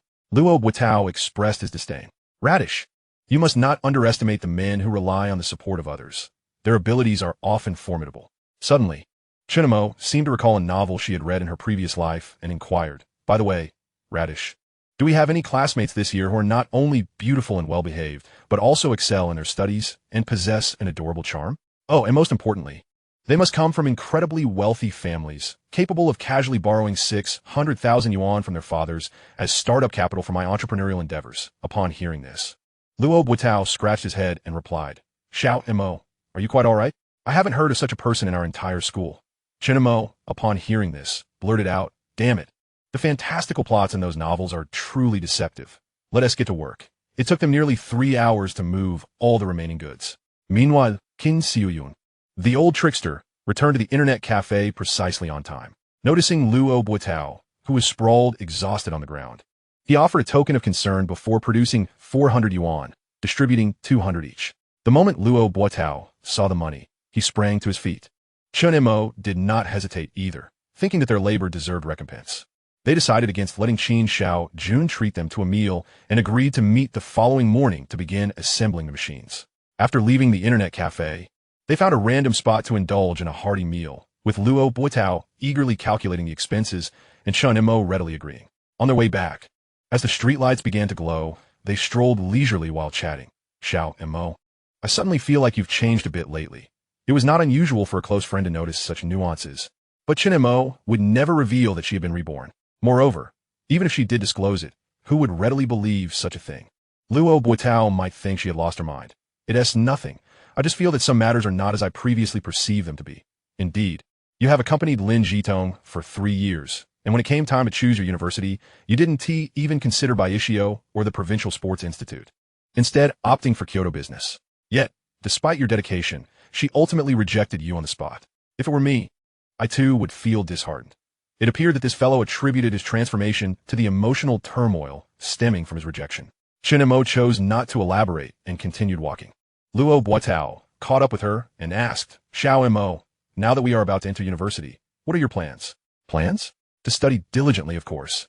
Yes, study hard. My mother says I should return home and strive to become a civil servant, then find a wife within the same system. That would secure my future." Chen Mo glanced at Luo Botao, whose aspirations remained unchanged from his previous life, and smiled. "I, on the other hand, intend to earn money." "Earn money? While in university?" "Indeed," Chen Mo replied without reservation. Luo Botao appeared even more astonished. "How do you plan to earn money in university? Without capital, and no one to help you? Are you joking?" At this remark, Chen Mo turned around, looking at the brother who had once lent her a hand during her lowest moments, and solemnly stated, "Radish, You must understand one thing moving forward. In this society, when you find yourself at a low point, it is your brothers who can help you once. But it is your girlfriend who can assist you a few times. However, you cannot always rely on your brothers to help you once, nor on your girlfriend to support you repeatedly. The hands that will ultimately pull you up are your own. With that, Chen Mo turned and walked away, leaving Luo Botao standing there in a state of bewilderment. Damn, I feel like you're spouting nonsense again, he exclaimed before quickly catching up to her. At Kyoto International Airport, standing in the arrivals hall, Luo Jiaqing drew the attention of numerous gentlemen. Her porcelain-like complexion radiated a rosy hue, and her enchanting eyes sparkled with life, exuding an irresistible charm. The tight-fitting Roman red dress accentuated her nearly flawless figure. However, Luo Jiaqing seemed indifferent to the gazes, anxiously scanning the crowd. At last, upon spotting a tall, slender figure wearing a hat, she called out, "Xiaoyu, I'm over here." Xiaoyu looked up, struggling to drag his suitcase towards her. Luo Jiaqing hastily took the suitcase from him, her heart aching at his frail appearance, and frowned, saying, "Xiaoyu, why'd you rush back so suddenly?" Xiaoyu did not respond directly to her question, but instead asked, "You didn't tell my mother, did you?" His voice remained cold and distant. "How could I dare to go against your wishes?" "That's good. Let us go." With that, Xiaoyu moved forward, his steps ethereal and fragile. Luo Jiaqing shook her head in concern, suddenly noticing something, and hurried after him. "Xiaoyu, why are you wearing a wrist brace on your left hand again?" she asked. Her face filled with worry. Xiaoyu raised his left hand to examine it, his expression unchanged as he replied, "It's nothing. I'm just used to it." Luo Jiaqing dared not press further, but knew the origin of the brace. It had been sent to Xiaoyu by a pen pal after his first victory in a high school tournament 3 years prior, something Xiaoyu had requested. Since that incident, he had worn it almost constantly. After exiting the terminal, while on their way to find a vehicle, Luo Jiaqing pulled out a cigarette and offered it to him. "Want one?" "No, I won't smoke anymore," he replied, his tone still icy. Luo Jiaqing did not insist, lighting one for herself as they continued on. Upon locating a black Kian, they climbed in. Xiaoyu appeared weak, leaning against the seat with his eyes closed. "Motionless, where to now?" Luo Jiaqing asked cautiously. "Let us find the nearest post office. I need to write him a reply." Mentioning this seemed to revive some spirit in Xiaoyu. And then, Luo Jiaqing hesitated, wanting to ask something but faltering. Xiaoyu took a deep breath and stated firmly, "My current condition doesn't allow for long journeys. I need a few days to recuperate. Let's south go to your place first. Once I feel a bit better, we can set off." It seemed that this return flight had taken a toll on him, and he had pushed himself to the limit, resulting in a worsened state of health. Though eager to move forward, reality simply did not permit it. "Okay," Luo Jiaqing replied, starting the car and swiftly disappearing into the night. Chapter 011. The first encounter between foam and fish. After approximately 4 days of relentless effort, Qin Shao Jun's batch of new computers was finally fully assembled and placed at their respective stations, awaiting a final round of testing in the afternoon before being officially handed over to him. Given the exhaustion from the preceding days, Chen Mo and Luo Botao did not rush back to work immediately after lunch, instead choosing to sit at the entrance of the internet cafe and engage in idle conversation. Perhaps truly realizing the difficulty of earning money, while sipping a cold drink, Luo Botao lamented, "Earning money is indeed no easy feat, Xiao Mo. I've been working so hard these past few days that my back feels like it's breaking." Chen Mo chuckled in response, saying nothing, but in her heart, she reflected, this task was nothing compared to her struggles back when she was striving in Yangqing. Luo Botao observed Chen Mo's silence, took another sip of his drink, and continued to muse. "Xiao Mo, wouldn't it be splendid if there existed a job where money falls from the sky?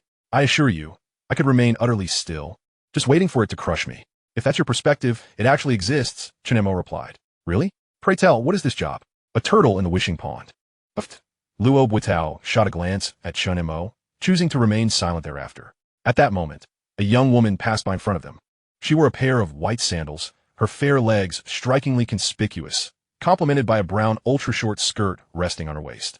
The upper part showcased a light red camisole, with the straps occasionally slipping down to reveal her delicate shoulders and slender neck, while her dyed red hair was elegantly styled into a bun. From head to toe, she exuded both fashion and allure. The only disappointment was the heavy makeup, which, while attractive, concealed the truth beneath the thick foundation.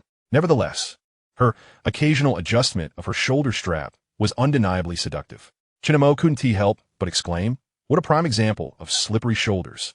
Meanwhile, Luo Botao was completely captivated. his gaze tracking the woman's every step. It was hardly surprising. Which adolescent boy does not relish the sight of beautiful women, especially a woman like her, who possessed a formidable charm?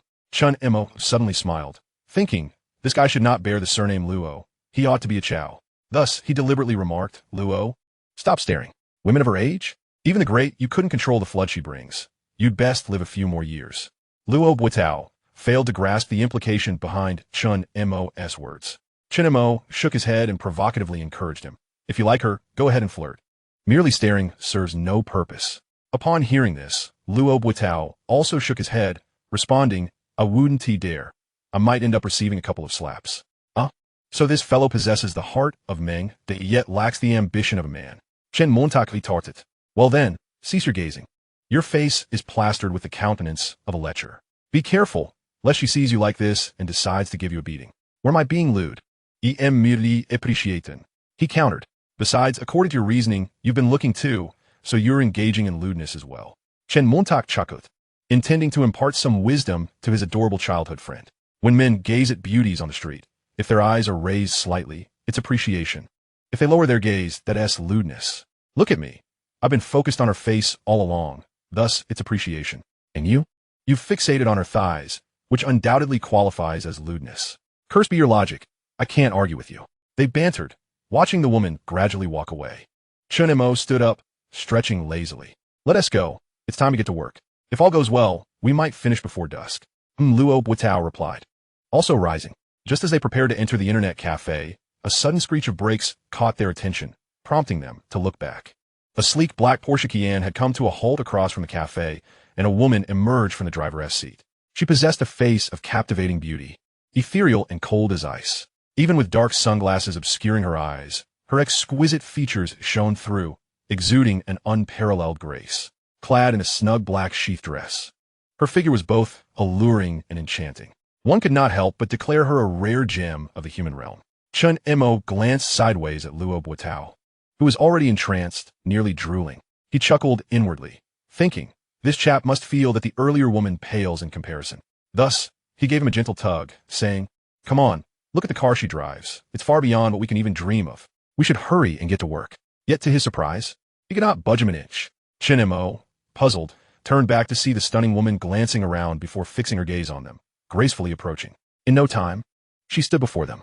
The beauty regarded the dazed Luo Botao for a moment, a smirk playing at her lips. She slightly lowered her head, allowing her beautiful eyes to peek above her sunglasses, then looked at Chen Mo, who was taken aback by her silent astonishment. Hey there, little friend. Could you tell me where the Xingfuli community is? Her voice carried a genuine Kyoto accent. Chen Mo chuckled at being called little friend. You're not that much older than me. Besides, although I may appear youthful, there's a genuine middle-aged uncle residing in my heart.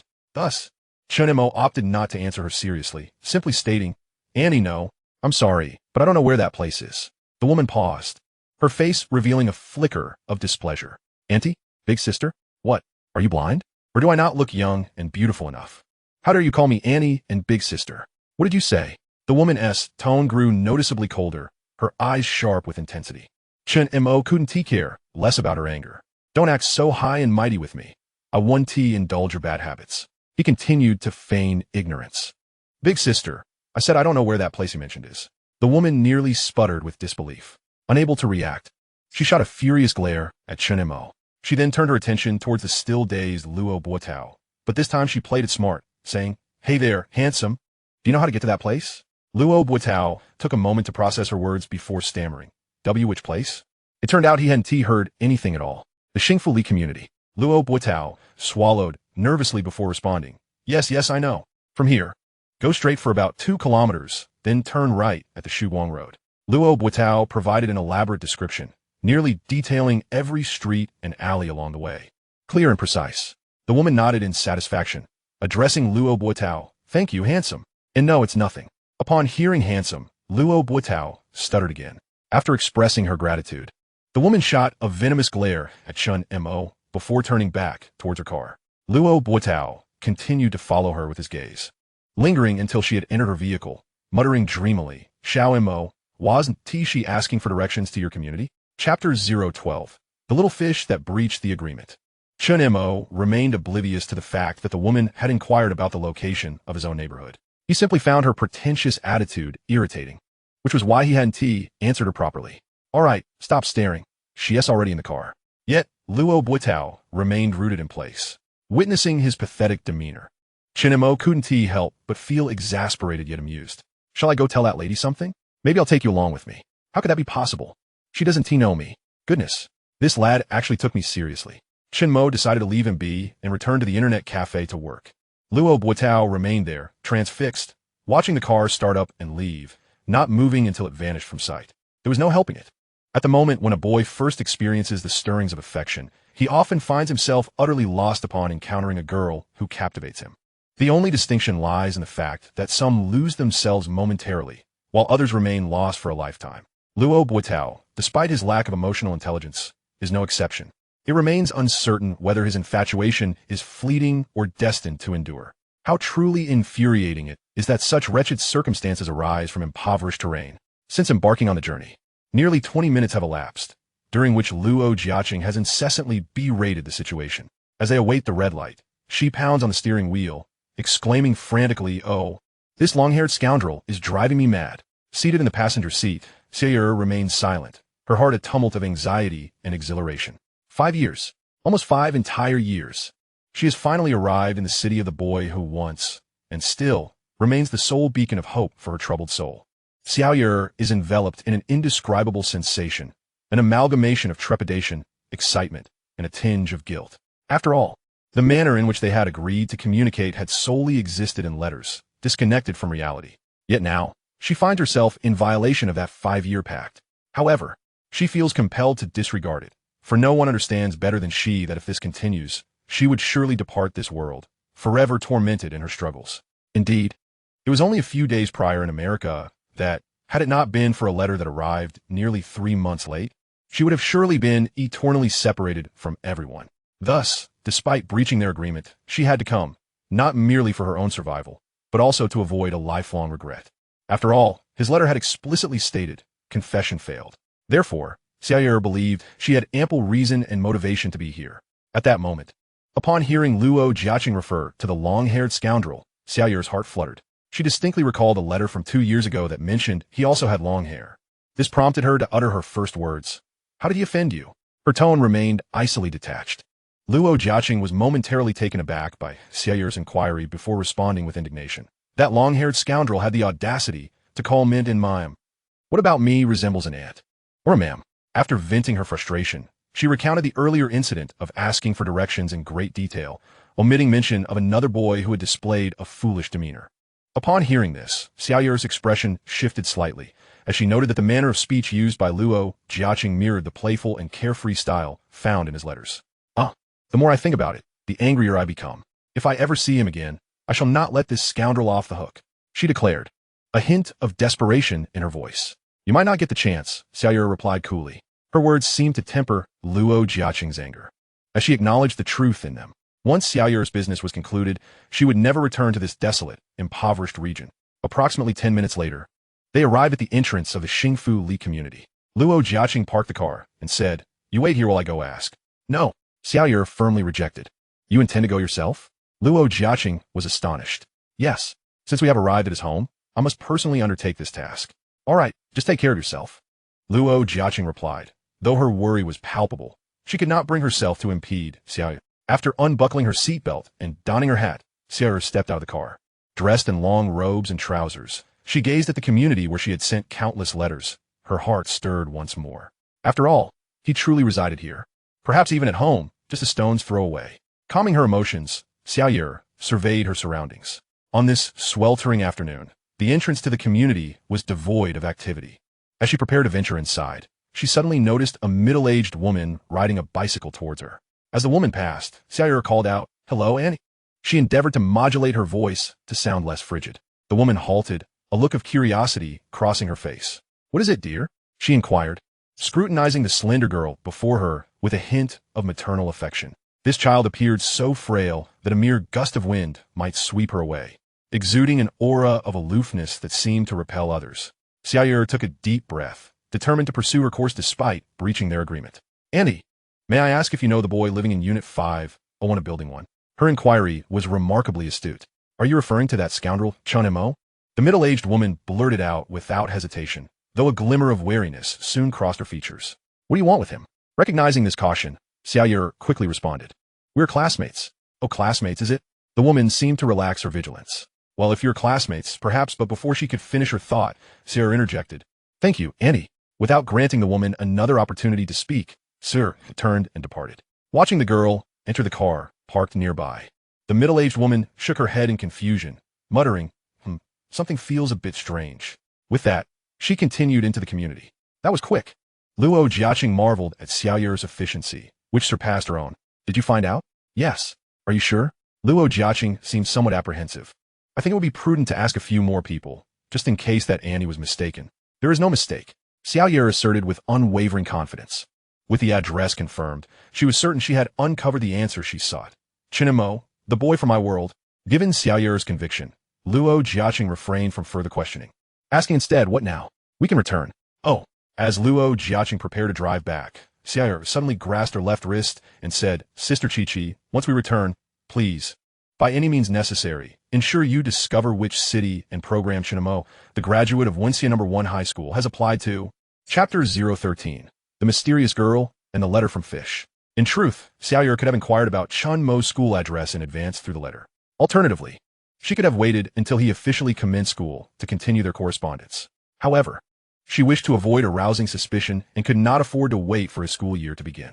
Xiaoyu had meticulously devised a comprehensive plan for the subsequent steps, requiring only her to execute them gradually. At that moment, Luo Jiaqing nodded in acknowledgement of Xiaoyu's instructions.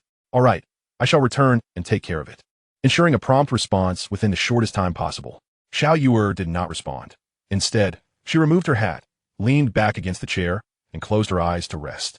She remained exceedingly frail, so much so that even basking in the sun for a short while, or taking a few steps, felt like a significant strain on her body. Therefore, the next step was to swiftly recuperate her strength, especially since there were merely 2 weeks remaining until the start of the school term. As evening descended, Chen Mo finally completed the calibration of the last computer. Gazing at the newly assembled machines operating flawlessly, Qin Xiaojun felt an overwhelming surge of excitement. He could already envision the thriving business of the internet cafe and the influx of wealth that would accompany it. All of this was made possible by Chen Mo's innovative configuration plan, which not only saved him money, but also spared him from potential pitfalls. At that moment, Chen Mo emerged after washing his hands, and Qin Xiaojun smiled as he addressed him. Chen Mo, I truly appreciate your hard work over these past few days. You flatter me, uncle, Chen Mo replied modestly. Having navigated the complexities of society for many years, Qin Xiaojun understood that sincerity often outweighed mere pleasantries. Therefore, he produced a pre-prepared envelope from his pocket and presented it to Chen Mo. Family is family, but finances are finances, he remarked. Given that this was a previously agreed-upon arrangement, Chen Mo did not feign reluctance and accepted the envelope directly from Qin Xiaojun, though he quickly realized it felt thicker than expected. Upon retrieving the cash inside and counting it, he discovered it amounted to 6,000 yuan. Uncle, we agreed on 60 yuan per unit. For 85 units, that should be 100. You've given me too much, he stated, already pulling out 9 bills to return. Qin Xiaojun, however, did not accept them, simply saying, Chen Mo, the value of the configuration list you provided is undoubtedly worth more than 900. If it weren't for my substantial investment this time, I would have given you even more. 900 is by no means excessive. Let us not be pedantic about it. After spending several days in close contact, Chen Mo acknowledged that Qin Xiaojun was indeed a generous man, and thus he refrained from further protest. Uncle, what about me? I've been working tirelessly these past few days. Even if I haven't contributed significantly, I've certainly put in a lot of effort. Don't you think I deserve a little something? Upon hearing his nephew's request, Qin Xiaojun appeared to be prepared, promptly retrieving a thick wad of cash from his pocket, seemingly even greater than what he had given Chen Mo. Luo Botao's eyes widened with envy as he fixated on the stack of money. Unbeknownst to him, Qin Xiaojun merely extracted 5 bills from the wad and handed them to Luo Botao. Here, that's your labor compensation. Luo Botao was momentarily stunned. Failing to accept the 500 yuan, his gaze still fixed hungrily on the bundle of cash. Qin Xiaojun shot him a glance, quickly stashing the remaining money in his pocket. You can forget about that. Tomorrow I need to pay for the dedicated internet line. If you don't take this 500, I might not even have 5 yuan left later. I'll take it. Luo Botao instantly snatched the 500 yuan. Chen Mo chuckled for a moment before handing half of his earnings to Luo Botao. Luo, I mentioned before that as long as there is food on my table, you'll have a bowl to wash. You should keep this money. To his surprise, Luo Botao, completely different from when he had asked Qin Shaojun for money, rejected it without even glancing at it. Xiao Mo, I also said I'd work for you for free, so I won't take a single cent. That won't do. I must keep my promise. And I must also keep my word. The two engaged in a playful back and forth, with Luo Botao adamantly refusing the money. Chen Mo smiled and ultimately took it back, having his own plans in mind. With all matters settled, the two parted ways without lingering, each heading home. Although Chen Mo possessed significantly greater stamina than the average person, he was still thoroughly exhausted from the past few days. Thus, upon arriving home, he collapsed onto the sofa like a weary elder. Comrade He Yunlong looked at him with disdain while tossing a cushion his way. Chen Mo placed the cushion beneath his head, feeling considerably more comfortable. Just rest for a moment. I've heated up your meal in the pot, she remarked. Oh, then I'll eat first. Not only was Chen Mo tired, but he was also ravenous, so he sat up again. Observing this, He Yunlong hurried to the kitchen to serve him his meal. Chen Mo, disregarding the need to wash his hands, began to devour his food voraciously. Slow down. Don't choke. I'm fine, he replied, continuing to feast. With a long belch, he finally felt satiated. Mom, where's Dad? He went to the bedroom after dinner. It seems he has some work to attend to. Oh, then I'll head to the bedroom as well. Just as Chen Mo was about to leave, He Yunlong called out to him, wait. Confused, Chen Mo turned back. What is it, Mom? He Yunlong, seemingly reluctant to clear the table, asked with a hint of curiosity. Do you have any classmates from other places borrowing to study with us in Wen County? Oh, and it must be a female classmate. Borrowing to study? A female classmate? Although it had been 17 years since he had seen many of his former classmates, Chen Mo was certain that no one from outside had come to Wen County. No. One middle school to borrow for study purposes. Moreover, it was a girl. No, I don't. Why, Mom?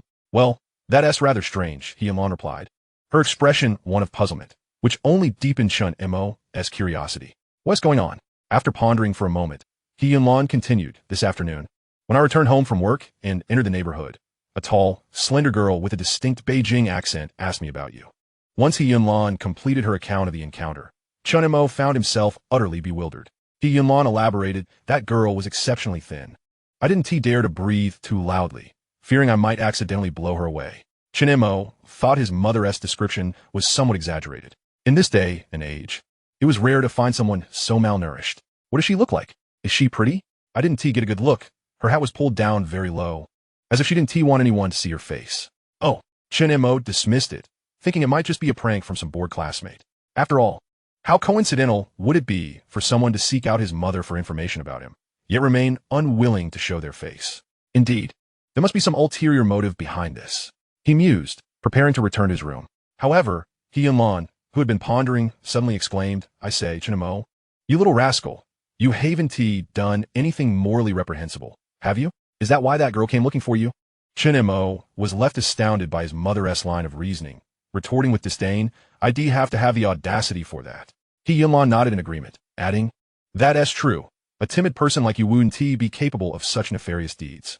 Otherwise, the first victim would be Lin Jitong. Mom, Chen Montauk interjected, realizing he had misspoken. My apologies. It appeared that the volume of their conversation had inadvertently risen. Chen Guozhang emerged from the bedroom, uttering not a single word, but merely inquiring, is everything ready? Chen Mo tossed the envelope from her pocket onto the dining table and replied, yes, all is well. Although Chen Guozhang noticed the envelope, he paid no heed to its contents and promptly returned to the bedroom, striking his head in realization. Comrade He Yunlong, having caught sight of the envelope, picked it up, felt its thickness without opening it, and smiled brightly like a blooming flower, exclaiming, that's great. Not only have we saved on phone expenses, but it seems I won't need to provide your living expenses for this semester either. Mom, are you sure I'm your biological child? Just kidding, just kidding. Just as the mother and daughter were teasing one another, Chen Guozhang re-emerged from the bedroom. Extending the envelope, he held towards Chen Mo. I picked this up for you in the security room after work. Upon receiving it, Chen Mo glanced at the signature, which read, the fish in the smoke. After bidding her parents farewell, she made her way to the bedroom. Whose letter is it? He Yunlong inquired. Who else could it be? Of course, it's from her pen pal. Once in her bedroom, she closed the door. As Chen Mo began to unfold the letter, she mused, why has the response come so swiftly this time? Previously, it would take nearly a month. Soon, She opened the letter to find that it mirrored the brevity of her prior correspondence, albeit written in English. Wise men say, only fools rush in. Chapter 14, Preparations before the start of school. Upon reading this reply, Chen Mo found it quite intriguing. In her past memories, their exchanges were typically lengthy. However, due to her initial uncertainty about what to write after her rebirth, she had sent a mere 4 characters, and the response was a gesture of reciprocity. She thought to herself, it seems we have mastered the art of communication. What began as letters has transformed into text messages. As for the content, with her rudimentary understanding of English, Chen Mo translated it roughly as, wise men say, only fools will fall into love. Coupling this with her previous letter's mention of failed confession, the accurate and succinct translation should be, wise men do not fall in love. Indeed, you understand me. Chen Mo sighed, and then carefully stored the letter away. Initially intending to respond immediately, she found herself at a loss for words. After all, this was not some unscrupulous author's novel, where one could simply string together words to deceive readers. Writing letters requires a certain inspiration to put pen to paper. Ultimately, Chen Mo decided to assess the situation before replying. She opened her computer and casually browsed some information before retiring early for the night. After several exhausting days, she had hoped for a slumber so deep it would blur the edges of reality. Yet she was unexpectedly roused by He-Yun-Lan, who pulled her from the warmth of her covers in the middle of the afternoon. Rubbing her eyes, she entered the living room to find her father at home. Alongside the envelope containing money that had remained untouched on the sofa's dining table since last night. Hastily, she splashed some water on her face and tidied her hair. He-Yun-Lan, while serving dinner, urged her on. Emerging from a bathroom, she found her parents already seated. Chen Mo, still half asleep, made her way to the dining table, nearly eating with her eyes shut. He-Yun-Lan shot her a disapproving glance and remarked, ever since her retirement, you've become increasingly lazy. Mom, why don't you mention how tired I've been these past few days? He-Yun-Lan, uninterested in further debate, got straight to the point. Your father and I have discussed it and plan to take you to visit your grandparents this weekend. Therefore, this afternoon, you should buy a few decent outfits and spruce up your appearance. Oh, understood. At that moment, He-Yun-Lan unexpectedly produced a stack of money, placing on the table. She continued, though we joked around, the tuition and living expenses are all prepared and will be given to you before school starts. As for the money for the phone and clothing, your father and I will not go back on our word. You can spend it as you see fit. And we want to accompany you. There's really no need. Didn't I earn enough for the phone myself? What's yours is yours. And what we give is what we give. They're not the same. Aware that she could not defy comrade He-Yun-Lan, Chen Mo turned to Chen Guizhong. Take it. Your mother and I have already discussed it. Realizing that arguing further would be futile, Chen Mo accepted her fate. Once her parents had departed for work, she tidied up briefly, grabbed the money, and stepped out, though she only took the 6,000 she had earned from Qin Xiaojun and her dwindling competition winnings, leaving her parents' money untouched on her desk. Initially, she contemplated cutting her long hair as a farewell to her past, but then thought better of it. After all, what did her past have to do with her hair? She proceeded directly to the largest shopping mall in Wenxian. Hello, who is this? It's me. Xiao Montak. What's up? Are you calling me to play games? It's a basketball game. I'm outside your neighborhood's public phone booth. Hurry down. Okay, I'm on my way. After hanging up, Luo Botao dashed to the entrance of the neighborhood, just in time to see Chen Mo amusing herself with a dog by the roadside. What is up? Why aren't you coming inside? Upon hearing Luo Botao's voice, Chen Mo stood up. Luo, have you tried that brick yet? How is it? Mentioning the phone, a hint of discomfort crossed Luo Botao's face. As he was about to start college, Hu Wen-Ti won the latest and best. However, not every family could afford the latest and greatest smartphone. In truth, Luo Botao's family was not so financially strained that they couldn't buy a new phone. Rather, recalling memories from his previous life, his grandfather had fallen ill earlier in the year, and the medical expenses had drained nearly all their savings, necessitating a more frugal lifestyle than usual. Chen Mo, not wanting to tease her best friend any longer, directly pulled a box from her bag and handed it to Luo Botao. Luo, don't refuse the money. You can't turn this down. When Luo Botao saw the box, he was momentarily taken aback, his not-so-large eyes widening in astonishment. For the box bore the cover of the Nokia 6680, a device he had dreamed of possessing. Coming to his senses, Luo Botao pushed it back. Xiao Mo, I know this phone retails for 850 yuan, and it might be even more expensive here in our county. You've only earned 6,000. I can't accept this. Come on, don't be polite with me. Just take it. I said I wouldn't let you work for free, and you said you didn't want any money. So, I'm giving you the phone. It's as if neither of us has gone back on our word. Chen Mo insisted, pushing the box back towards him. Admittedly, The phone's total cost of 4,050 yuan was a bit hard for Chen Mo to swallow. She thought to herself, you'd be better off taking that 3,000 yuan. But since Luo Botao genuinely liked it, she felt compelled to buy it for her brother-in-arms. It was both a gesture of gratitude and settling a debt. Yet, Luo Botao still didn't reach for it, stating, Xiao Mo, my uncle and the elders gave me a red envelope for school. My mom said she'd add some money when I returned during the National Day holiday to buy me the latest phone. Seeing that Luo Botao still refused to take it, Chen Mo's patience began to wear thin. What are you being so sentimental for? Keep your red envelope for yourself. Just take this. If you don't, I swear I'll throw it away. As the best of childhood friends, Luo Botao was well aware of Chen Mo's stubborn temperament. So with tears in his eyes, he accepted the gift. Upon seeing this, Chen Mo immediately broke into a smile. Enough already, stop crying like a child. It's quite unbecoming. Don't you think? One might mistakenly believe I've mistreated you. Luo Botao wiped his tears, seemingly resolved, and proclaimed with a semblance of bravado, one day, I too shall earn my own fortune through my own efforts and acquire the things I desire. Indeed, that's the spirit of a true gentleman. Luo Botao nodded, gritting his teeth. Do not underestimate the youth and poverty. Upon hearing this, Chen Mo was momentarily taken aback, then suddenly bowed deeply to Luo Botao. Initially, he intended to bow twice more, but reconsidered, deeming it inauspicious, and decided against it. What are you doing bowing like that? Luo Botao asked, perplexed. It's nothing. I was simply overwhelmed with admiration for you, Chen Mo replied. After conversing a bit longer, the two returned to their respective homes. In the following days, Chen Mo visited the internet cafe owned by Qin Xiaojun for a couple of days, not to play games, but to ensure the machines he had assembled were functioning correctly, as there might be unforeseen issues during regular operation, thus providing a form of after-sales service. During this time, he received invitations from his coach and former teammates to attend a gathering, which served as a farewell to his senior brothers who were either pursuing higher education or joining sports academies. Before long, the weekend arrived, and he visited both sides of his family's hometown with his parents. Just as Chen Mo had predicted, these two trips to his hometown proved fruitful, yielding small profits. By Sunday evening, the family of three returned home, leaving only 2 days until the official start of school. A small family meeting was convened regarding the timing of Chen Mo's departure to report to school. Chen Guizheng and his wife expressed their willingness to take a day or two off to accompany Chen Mo, reasoning that the journey from Wenzhen to Kyoto was not particularly long, taking only about 2 to 3 hours by car, provided that the Jindu certificate was processed smoothly. However, Chen Mo firmly opposed this, remaining steadfast despite his parents' arguments. This led to He Yunlan almost delivering one of her signature reprimands to Chen Mo. Nevertheless, Chen Mo insisted on going alone to report. Ultimately, the head of the family, Chen Guizheng, risked incurring one of those reprimands and agreed to Chen Mo's wishes. Chapter 15. The journey companions were quite numerous. August 30th, 2005, the official reporting date. As Chen Mo opened his bedroom door, he found his parents seated in the living room, a table laden with his favorite dishes prepared. The previous day, the family had agreed that although Chen Mo would not allow them to accompany him to school, they would compromise by taking him to the bus station. So both parents decided to take half a day off.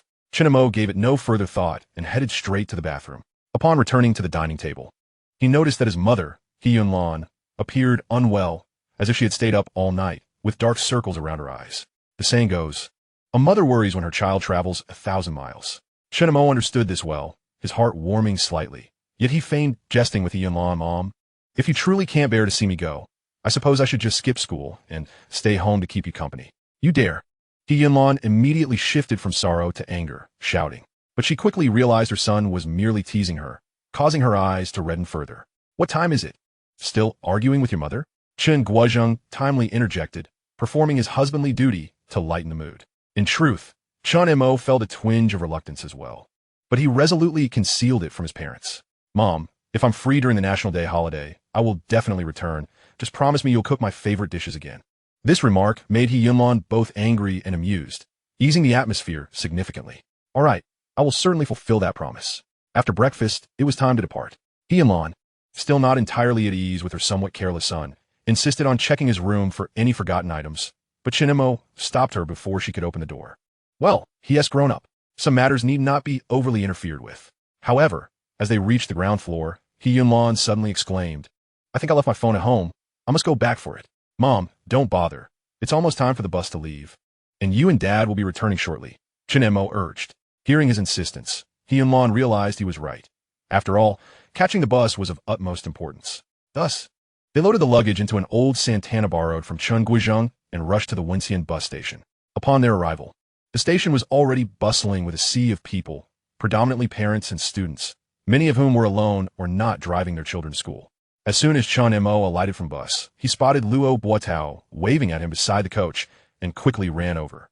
Initially, his reporting date was set for the following day, but upon learning that Chen Mo intended to travel alone, he decided to join him a day earlier. In fact, during these past few days, Lin Jitong had frequently messaged Chen Mo on QQ, inquiring about his plans for reporting to school, but he had not replied a single message. Just then, Luo Botao approached and greeted, "Hello, Uncle Chen," and he, after exchanging pleasantries, he took the initiative to carry Chen Mo's luggage. "Botao, since you're accompanying Chen Mo to Kyoto, I feel a bit more at ease.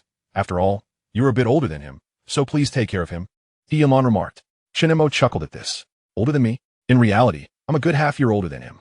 Luo Botao laughed along, seeming to agree that Yunlan's comment was merely a courtesy. Setting aside the past, even in recent times, in terms of maturity, Luo Botao felt that Chen Mo's recent demeanor surpassed that of his own father. Yet he still rest assured, and he, at that moment, Luo Tiandao and his wife also arrived, prompting Chen Mo to quickly greet them. While Luo Tiandao and Chen Guizheng exchanged cigarettes, Qin Xiaorong took Yunlan's hand, saying, "These two kids are venturing so far alone for the first time. My heart is simply not at ease." Yunlan felt similarly, yet having acquiesced to Chen Mo's decision, she refrained from dwelling on it. Children must grow up eventually. We must let go sooner or later. It's merely a matter of time. True, but that doesn't ease my heart. As the two sisters confided their worries, Chen Mo and Luo Botao finished packing their luggage. During this interval, a Toyota Accord pulled into the bus station, parking beside the coach. The girl who emerged from the front passenger seat was none other than Lin Jitong. Clad in a mid-length floral cotton and linen dress, with a large backpack slung over her shoulder and white leather shoes adorning her feet, she walked gracefully. Her long, black hair was tied in a high ponytail, with bangs styled to the sides, revealing a smooth forehead reminiscent of polished jade. And it seemed she had applied a hint of light makeup. Under the blazing sun, her delicate face and elegant neck radiated beauty, instantly capturing the attention of many travelers at the station. Soon after, a well-dressed man emerged from the driver's seat, Lin Jitong's father, Lin Guodong, who began unloading numerous bags from the trunk. Chen Mo felt a flicker of surprise and turned to Luo Botao, who sheepishly scratched his head. "Damn, I considered you a brother, and yet you sold me out." Wenxian was such a small place, and most adults knew each other well enough. Upon encountering the numerous pieces of luggage that Lin Guodong had unearthed, both Luo Tianbiao and Chen Guizheng, feeling a sense of obligation, also lent their assistance. At that moment, Lin Jitong, who was carrying a bag, approached. Standing at 168 centimeters, she looked up at Chen Mo and habitually removed her bag, offering it to him. Chen Mo, however, feigned ignorance and diverted his gaze elsewhere, causing Lin Jitong to feel exceedingly embarrassed and aggrieved. It also reminded her of her earlier rejection of Chen Mo's confession. She mused, "Has he been so affected all this time? Did we not agree to maintain our previous rapport? Why can he not move on?" Gradually, the sense of grievance in Lin Jitong's heart intensified, giving rise to a slight emotional turmoil. She thought, "If you continue like this, I shall truly be angry." Meanwhile, Luo Botao observed the expressions of the two and was about to take Lin Jitong's bag when suddenly someone on the bus shouted, "Jitong, why are you taking the bus to report?" Just as the words fell, Fang Yongming emerged from the crowd, heading straight for Lin Jitong to take her bag in hand. Chen Mo was momentarily taken aback, then glanced at Luo Botao, silently inquiring if this fellow had also applied to Kyoto. Luo Botao responded with a knowing look. Chen Mo was oblivious. In his previous life, he had not attended university and had subsequently lost contact with all classmates save for Luo Botao. Nevertheless, it mattered little to him. It had no bearing on his own affairs. Soon, the time for departure approached, and the children bidding farewell to their parents began to disperse. Lin Guodong deliberately approached, remarking, "Chen Mo, I initially intended to escort Jitong to school, but this girl insisted on going alone. Though I worry, the thought of you and Botao accompanying her eases my mind somewhat. Also, since Jitong is attending the same school as you, please look after her for me and your aunt." Feeling the weight of parental expectations, Chen Mo planned to respond nonchalantly.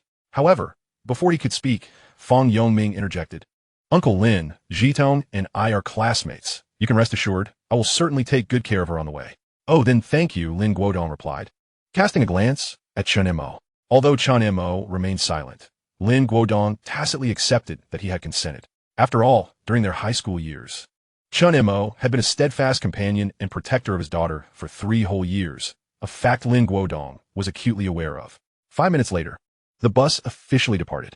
Chen Mo, seated by the window, turned around only when he could no longer see his parents. As the vehicle merged onto the highway, an exhilarating surge coursed through him. At last, he was embarking on the journey of education in this lifetime. Chapter 016.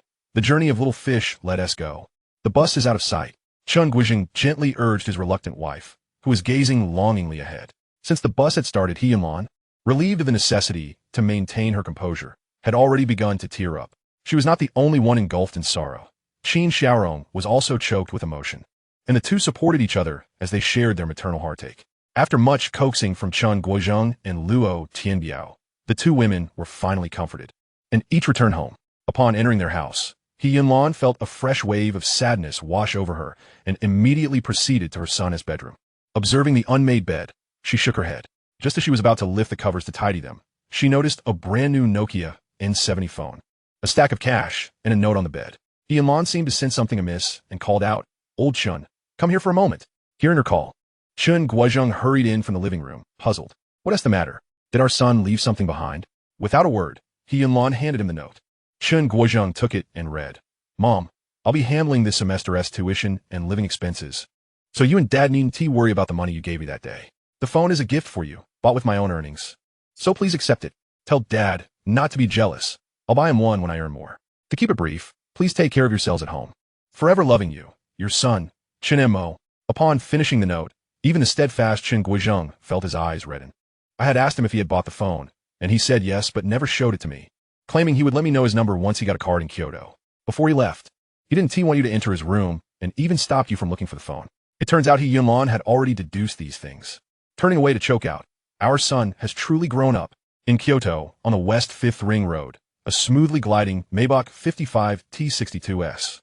In the back seat, little fish sat beside Luo Jiaqing, shielding her face with the brim of her hat as she closed her eyes to rest.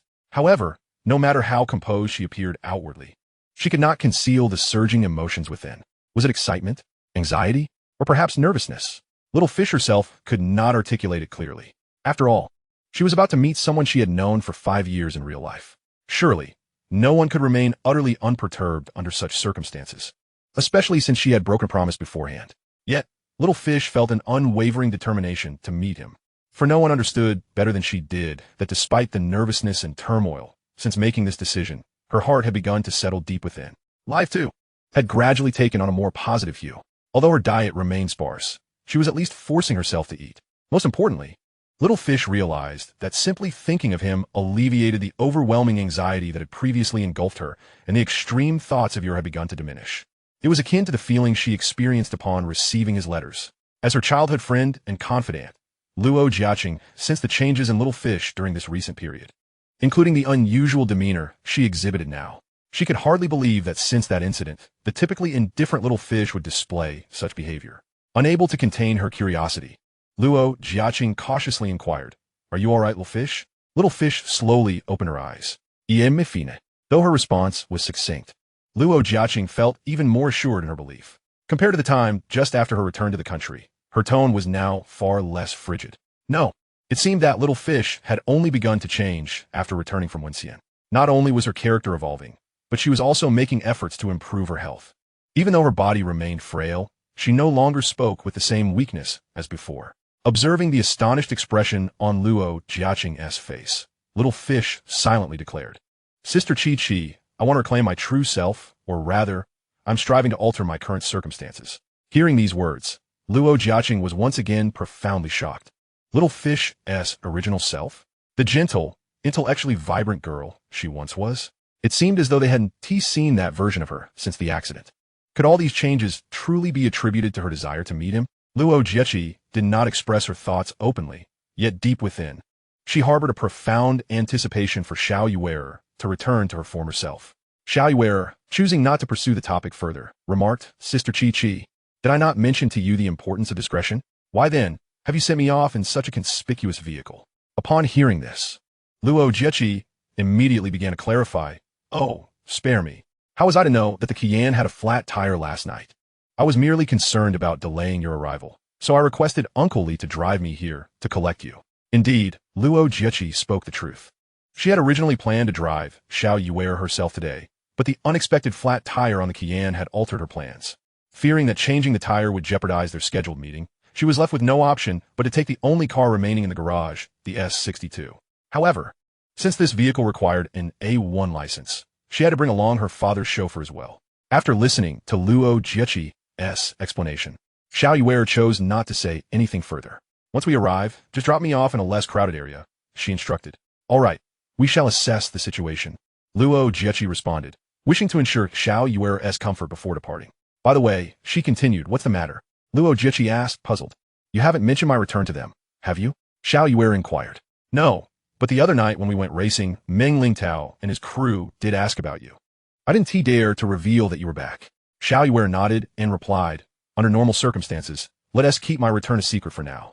But everyone misses you dearly, especially that little rascal Tao Tao, who keeps insisting we should form a group to visit you in America, Luo Jiechi added.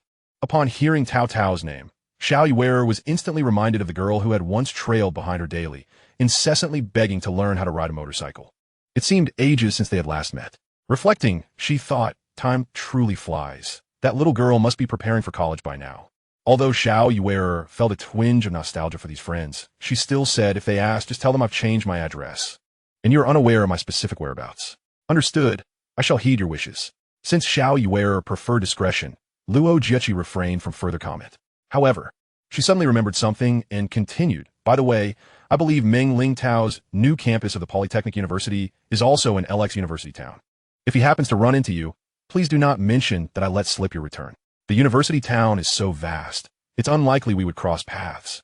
And besides, I want to be wandering outside the school. In that case, I can breathe easier, Luo Jiechi sighed in relief. At that moment, Xiao Yuer seemed to sense something and abruptly turned to ask, are you still racing with them? Heh, I just enjoy being part of the excitement. But it's a shame I can no longer witness you effortlessly outshining that group of youngsters. It has certainly diminished the fun, Luo Jiechi lamented, a hint of nostalgia coloring her words. Xiao Yuer too could not help but reminisce about those days. By the way, Sister Chi-Chi, she said, my Morbidelli is parked in my underground garage. If you fancy it, feel free to take it for a ride. The key is hanging on the wall in my room.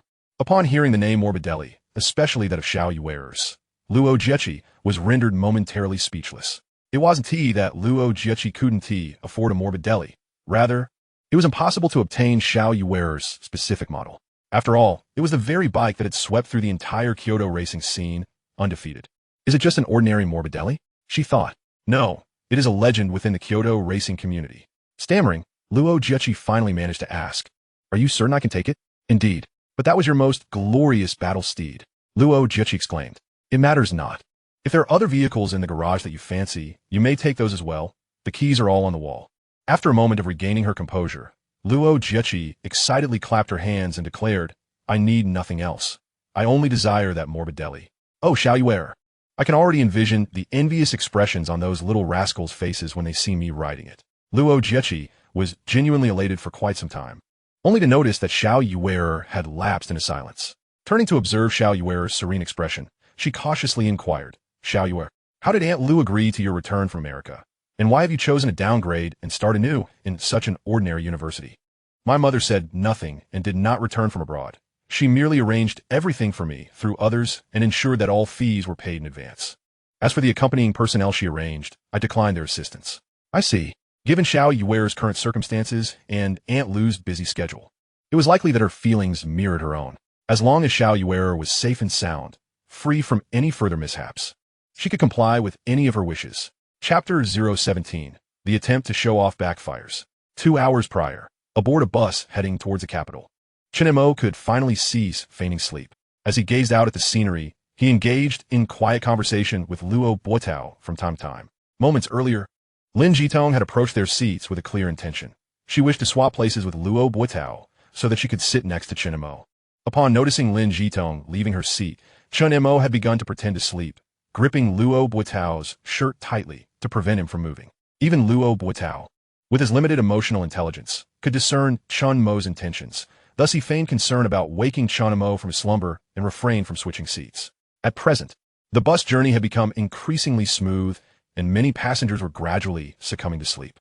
Chen Mo, glancing ahead at Lin Jitong, no longer turned back and began to awaken.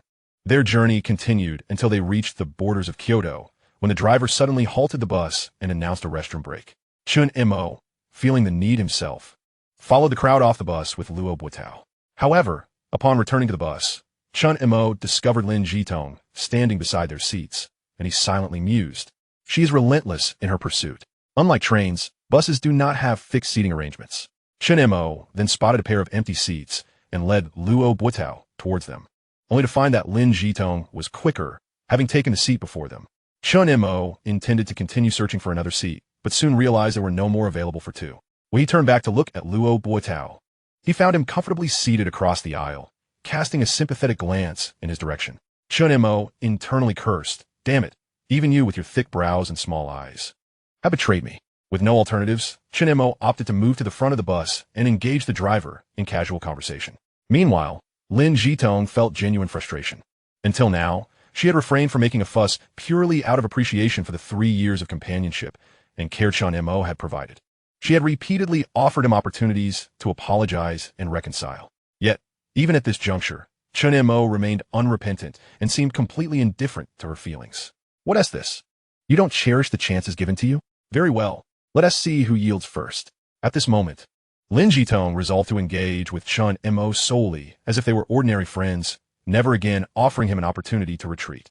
Based on her experiences over the past 3 years with other suitors who had confessed their feelings only to be met with rejection, she was certain that it would not be she who ultimately faltered.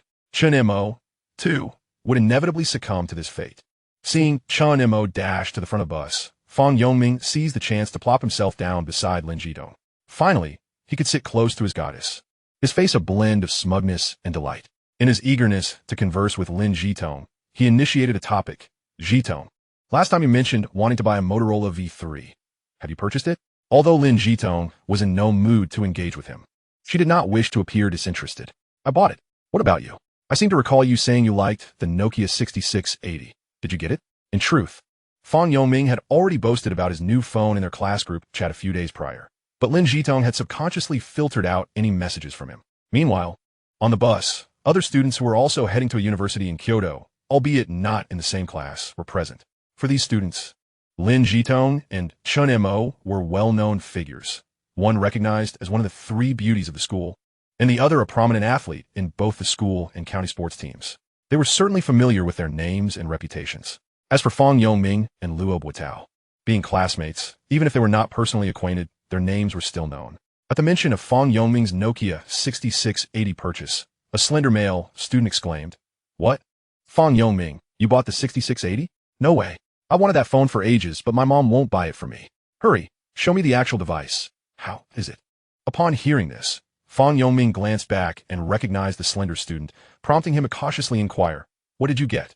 "Oh, the 3100, it's outdated." Another classmate chimed in. Hearing that they had only acquired the 3100 in a Sony Ericsson model, Fang Yongming felt a wave of relief wash over him and replied, "Well, I didn't buy the 6680 either. When I tried it out, it felt just average, so I ended up getting the 3250, which feels much better in hand." This was a mere facade. The truth was he simply lacked the funds. The 3250 itself had been procured only after he had pleaded with his father for 2 days. Wow. Even if it's a bit cheaper, the 3250 is still pretty good. Yes, it's quite impressive, especially as a music phone. As the praises flowed, Fang Yongming swelled with pride, nearly bursting with joy, wishing he could set off fireworks on the bus to celebrate. But this was not the end. He turned to Chen Mo and asked, "Chen Mo, what phone did you buy?" Chen Mo merely glanced at him, utterly dismissing him. Fang Yongming was well aware of the long-standing animosity between them and did not take it to heart. Instead, he redirected his attention to Luo Botao across from him, boasting, "Botao, did you get a new phone?" This was clearly a ploy. A few days ago, he had overheard Luo Botao telling Chen Mo that his family would not buy him a new phone. His question was a blatant attempt to flaunt his own superiority. To his surprise, Luo Botao chuckled and replied, "I did." "Really? You did?" Fang Yongming could hardly believe his ears. Hadn't he just claimed he wouldn't buy one? Was this a desperate attempt to save face? Convinced Luo Botao was merely pretending, he asked, "Oh, what model did you get?" 6680, Luo Botao stated plainly. What? Fang Yoming exclaimed, unable to accept that Luo Botao had actually acquired the coveted Nokia 6680. The other classmates also leaned in astonished, while even Lin Jitong turned her head to look. Fang Yoming quickly composed himself, regarding Luo Botao with skepticism. Are you sure? Yes, came the calm reply from Luo Botao. Despite Luo Botao's nonchalance, Fang Yoming remained unconvinced, insisting, really? Show it to me. Internally, he plotted to expose Luo Botao's ruse. Unexpectedly, Luo Botao rummaged through his bag and produced a brand new phone. Fang Yoming's heart raced as he beheld the unmistakable Nokia 6680. No way. It must be a counterfeit. It has to be a decoy.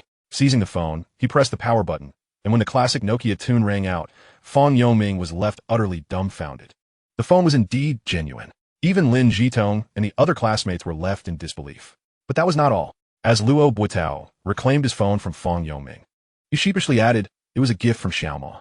If the revelation of Luo Botao owning the 6680 had already shocked everyone, the news that it was a gift from Chen Mo left nearly everyone in a state of astonishment, glancing towards the front of the bus. Yet, Chen Mo seemed oblivious, not even turning his head. Fang Yoming, still dazed, asked Botao, are you sure Chen Mo gave this to you? Luo Botao had already turned off the phone and stowed it back in his bag. What more is there to doubt? Fang Yoming slumped back in his seat, feeling as though he had been dealt a heavy blow. No, it was more like two blows. His status had shifted from being merely boastful to a genuine laughingstock. At that moment, Chen Mo, who had been at the front of the bus, suddenly returned and called out to Luo Botao, pack up. We arrived at the bus station. Hearing Chen Mo's words, the bus began to buzz with activity as everyone turned to look outside, and soon, most passengers were gathering their belongings. Before long, the bus rolled to a stop at the station and the ticket collector announced, We arrived. Please make sure to gather your things before disembarking. Those with items in the luggage compartment, please come with me to retrieve them. Also, remember that our departure is at 4:20 p.m., so don't be late. As the ticket collector's voice echoed, Chen Mo and Luo Botao were the first to exit the bus. Shielding his eyes from the glaring sun, Chen Mo stretched widely. Kyoto, here I come. Subsequently, the remaining passengers disembarked in a steady stream.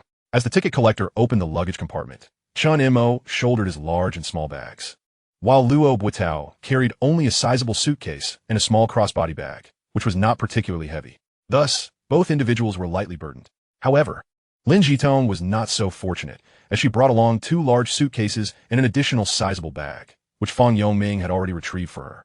Chen Mo surveyed the surroundings and, upon spotting the sign for the Kyoto University of Commerce new student reception, turned to Luo Botao and said, let us first visit our school's reception area, and afterwards, I will accompany you to Jinglin. All right, came the reply, and the two set off. Yet, after taking just a few steps, a voice called out from behind, Xiao Mo, are you leaving me behind? Lin Jitong, who had intended to leave Chen Mo momentarily, found herself compelled to call out due to the sheer volume of her luggage. Fang Yoming was indeed nearby, but he too was laden with numerous belongings, only able to assist Lin Jitong with one suitcase. Reluctantly, Lin Jitong had to summon Chen Mo. With a sigh of resignation, Chen Mo shook his head, as even a cursory consideration made the situation abundantly clear. Just then, Luo Botao stepped forward and lifted Lin Jitong's heavy a suitcase. Chen Mo silently commended him. A true brother indeed. Regardless of emotional intelligence, he comprehends me best. With Luo Botao handling the luggage, Chen Mo felt unencumbered. Just as he was about to turn towards the reception area, a pink bag hurtled towards him. Instinctively, he caught it, only to discover it belonged to Lin Jitong. Prompting a resigned sigh, this child truly does not regard me as a stranger. He then draped Lin Jitong's bag over Fang Yoming's shoulders. The station was teeming with newcomers to Kyoto, all brimming with excitement, yet fraught with anxiety. The thrill stemmed from the imminent commencement of their long-anticipated university lives, while the anxiety arose from the overwhelming experience of venturing from their hometowns to an unfamiliar city. Among them were Lin Jitong, Luo Botao, and Fang Yoming, who closely followed Chen Mo, each feeling the tension of the moment. In his previous life, Chen Mo had ventured into the bustling metropolis long before, rendering him somewhat desensitized to the pangs of homesickness. Nonetheless, he too felt a surge of excitement, for he was finally able to rectify the regrets of his past life. At that moment, standing in an impressive 187 centimeters, Chen Mo towered above the throng, his flowing long hair making him all the more conspicuous, drawing the attention of nearby students, particularly the female ones. While his handsomeness remained ambiguous, his towering stature and lustrous hair certainly captured the gaze of many. After meandering through the station, they finally arrived at the reception area of the Kyoto University of Commerce. Two senior students in charge of the reception approached them. Chen Mo and Lin Jitong presented their admission notices. One of the seniors took them, examined them closely, and upon verification, welcomed them, saying, "Welcome, juniors, to the University of Commerce. Please take a moment to rest over there. Bottled water is available on the floor. When the senior Yi returns, he will arrange transportation to the university for you." Chen Mo couldn't help but smile at the remark, thinking, this guy is running a legitimate university. It feels like a gang with the term boss thrown around. Nevertheless, he glanced at the temporary resting area indicated by the senior and inquired, "Do you know where the reception area for Kyoto Forestry University is?" "It's at the northwest corner. You won't have to walk far from here to reach it." "Thank you," Chen Mo replied, turning to Luo Botao. "Let us go find your school as reception area." He placed his luggage on a nearby table, preparing to accompany Luo Botao, but was unexpectedly halted as Luo Botao grasped his arm and said, "Xiao Mo, I'm actually older than you. I shouldn't always rely on you. I'll go find it myself." Having gleaned experience from Chen Mo, Luo Botao was determined to venture alone. After considering it, Chen Mo agreed that it was indeed time for Luo Botao to assert his independence and refrain from insisting further. Though he did offer a cautionary reminder, be careful in the crowded station. When you arrive at school, get a SIM card and let me know your number on QQ right away. He spoke to Luo Botao with the earnestness of a father advising his departing son. Luo Botao nodded vigorously before taking his leave with the luggage. Chen Mo watched his friend disappear into the crowd before settling into the resting area, waiting for the so-called boss Yi to return and arrange the bus to the university. Meanwhile, Fang Yongming felt a twinge of guilt for not having the imposing Chen Mo accompany him to find his own school as reception area. Yet he lacked the courage to admit it. After much contemplation, he ultimately bid farewell to Lin Jitong and hurriedly departed. Lin Jitong, still miffed, took a seat beside Chen Mo, maintaining her silence. Just then, a freshman, emboldened by a lingering gaze upon Lin Jitong, approached, seeking her contact information, but predictably faced rejection. Being a newcomer himself, he did not pursue further after being turned down. Observing this, other male freshmen refrained from attempting to engage with Lin Jitong.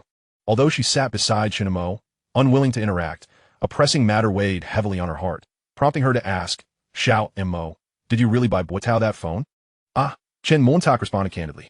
However, this solitary utterance of "ah" only fueled Lin Jitong's ire further. Why was it that Chen Mo had purchased a phone for Luo Botao? While she had never expected Chen Mo to buy her a phone, she could not abide witnessing him bestow such generosity upon another. Chen Mo's concern and kindness, in her view, should be exclusively reserved for her, Lin Jitong. The more she pondered, the more her discontent festered. "Fine, continue to irritate me. I shall let you reflect for a while longer." Meanwhile, Chen Mo remained blissfully unaware of the intricate drama unfolding within Lin Jitong's mind, akin to a self-directed play of psychological self-manipulation. Chapter 019. The Rogue Senior Sister. "Junior, do you play basketball?" Chen Mo sat leisurely at the reception area, engaging in casual conversation with a few fellow freshmen. After approximately 5 minutes, a girl emerged from the crowd, gradually making her way towards him. Upon spotting her, the senior who had been overseeing the reception turned to the group of new students and announced, "Boss Yi has returned." All the freshmen, including Chen Mo, turned to look. The girl was not particularly tall, standing around 160 centimeters, clad in a light blue t-shirt and a knee-length skirt. Her raven hair was tied back in a spirited ponytail that swayed as she walked, exuding vigor and confidence. Though her complexion could not be described as exceptionally fair, it was neither overly dark. Her features were well-defined, radiating a sense of youthful vitality. Before long, she reached the reception area. The senior who had been there immediately greeted her. "Boss Yi, you're back." The so-called boss did not respond but continued forward, stopping at the temporary resting area for newcomers, where she scrutinized Chen Mo for a moment before commanding, "Stand up." Feeling somewhat uneasy under her gaze, Chen Mo, despite his inner musings, complied and rose to his feet. After all, the current identity of the individual is that of a senior sister, so it is prudent to feign compliance for the moment. When Chen Mo finally rose to his feet, the notorious leader Ye's eyes sparkled with a hint of golden light as she gazed intently at him for an extended period, before circling around him twice. During this time, she playfully lifted her foot to touch his head, pinched his arms, and even poked at the well-defined muscles concealed beneath his t-shirt. This series of actions left Chen Mo utterly bewildered, cursing inwardly. "Damn, This is no ordinary gang leader. It feels as though I have encountered a female rogue, and I'm being shamelessly taken advantage of. What about my integrity? I haven't even begun my studies, and already my purity is tarnished. At that moment, Chen Mo was not the only one feeling flabbergasted. The other male freshmen were equally taken aback by Leader Ye's behavior, instinctively wrapping their arms around themselves, fearing that they might be next to suffer her whims. Fortunately, after her playful antics with Chen Mo, Leader Yi refrained from pursuing any further mischief with the others. Instead, she stood before Chen Mo, gazing up at him, nearly 30 centimeters taller than her, and inquired, "Junior, do you play basketball?" Chen Mo was once again taken aback by this so-called leader's question. How absurd. After all that, she merely wanted to ask this one question. But soon enough, he realized the true purpose behind her incessant groping. She was evidently assessing his physical prowess. Leader Yi continued to gaze at Chen Mo, her eyes filled with anticipation. "Junior, you are so tall, and your physique is remarkable. You must have been quite the basketball player in high school, right?" At last, Chen Mo comprehended Leader Ye's underlying motive and replied nonchalantly, "Senior sister, I am a born sports inept. I have never possessed an athletic bone in my body. I can't even flick a marble, let alone play basketball." This remark caught the attention of Lin Jitong, who turned to him with a look of puzzlement, yet remained silent, still somewhat miffed. However, despite Chen Mo's earnest declaration, Leader Yi took him at his word, having never anticipated that this innocent and charming freshman would dare to deceive her. With a heavy sigh, her face clouded with disappointment, she lamented, "What a shame. With such height and such a fine physique. It is truly unfortunate that you do not play basketball." Having said that, she dismissed Chen Mo from her thoughts and made her way towards the reception desk. The senior who had previously witnessed Leader Ye's dejection attempted to console her. "Don't be too disheartened. Although today is the final day of the orientation, there is still some time left. Perhaps in the next wave of freshmen, we might encounter some promising talent." Yet, Leader Yi remained in a state of despair, as if all hope had been extinguished. What hope is there? I've been waiting here for 3 whole days. 3 days, whether early or late arrivals. I have yet to see a single decent candidate among these freshmen. Just when I finally find one, he turns out to be a natural sports dunce. If I had known it would be like this, I would have stayed at home and slept for 3 days and nights instead of volunteering for this orientation. Leader Ye's bombastic remarks left all the freshmen in stunned silence. Even Chen Mo couldn't help but chuckle inwardly. This girl speaks with such flair and bravado. She truly has the makings of a gang leader. Disappointment aside, the task at hand still needed to be addressed. After taking a sip of water, Leader Yi turned to all the new students and proclaimed, "Hello everyone. My name is Yi Qianqian, a third-year student in the computer science department. You may call me Senior Yi or Leader Yi, whichever you prefer. Now, please gather your belongings and follow me to the first bus. We will depart for our university immediately." The freshmen, who had been sweltering in the heat, perked up at her words and eagerly rushed to load their bags onto the bus. Chen Mo followed suit, noticing that other freshmen were already helping Lin Jitong with her luggage. He couldn't help but think, no matter where one goes, there are always sycophants aplenty. Leisurely, Chen Mo boarded the bus, which soon set off. He gazed out the window for a while before closing his eyes to rest. Hardly had he drifted off when he felt someone sit beside him and ask, "Junior, are you really certain you don't play basketball?" Opening his eyes, he found it was indeed the mischievous Leader Yi, and he replied, "Absolutely, Leader Yi." In truth, Chen Mo had no desire to mislead her. He simply wished to conserve his energy. Since his rebirth, his primary aspiration had always been to earn money and provide a better life for his parents in their later years. In comparison to this paramount goal, matters of love and charming girls had to take a back seat, and everything else was even less significant. Leader Yi, disheartened yet unwilling to concede, pressed on. "Would you be interested in joining the basketball club at university? Honestly, with your physical attributes, it would be a shame not to play basketball.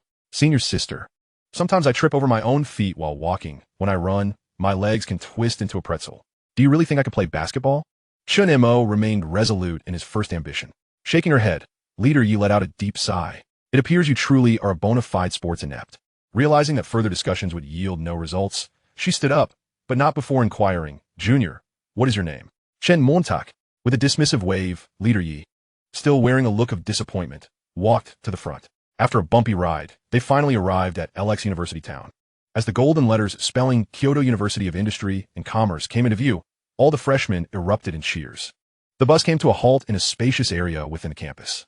Leader Yi stood and addressed all the new students. "You may disembark now. You can leave your luggage at the storage station just ahead, where volunteers will assist you. Then proceed to the comprehensive building. The counselors and responsible students from each department will be there. Just find your major and follow the signs. I trust that those of you who have made it to this university aren't directionally challenged. The eager freshmen wasted no time. As soon as Leader Yi finished speaking, they hurriedly exited the bus and scattered in accordance with the directional signs. Chen Mo leisurely disembarked and wandered off on his own.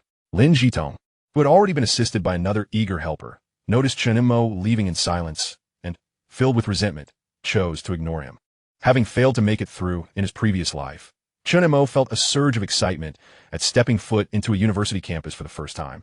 Despite his otherwise indifferent demeanor, after stowing his belongings, he decided to take advantage of the early hour to meander leisurely.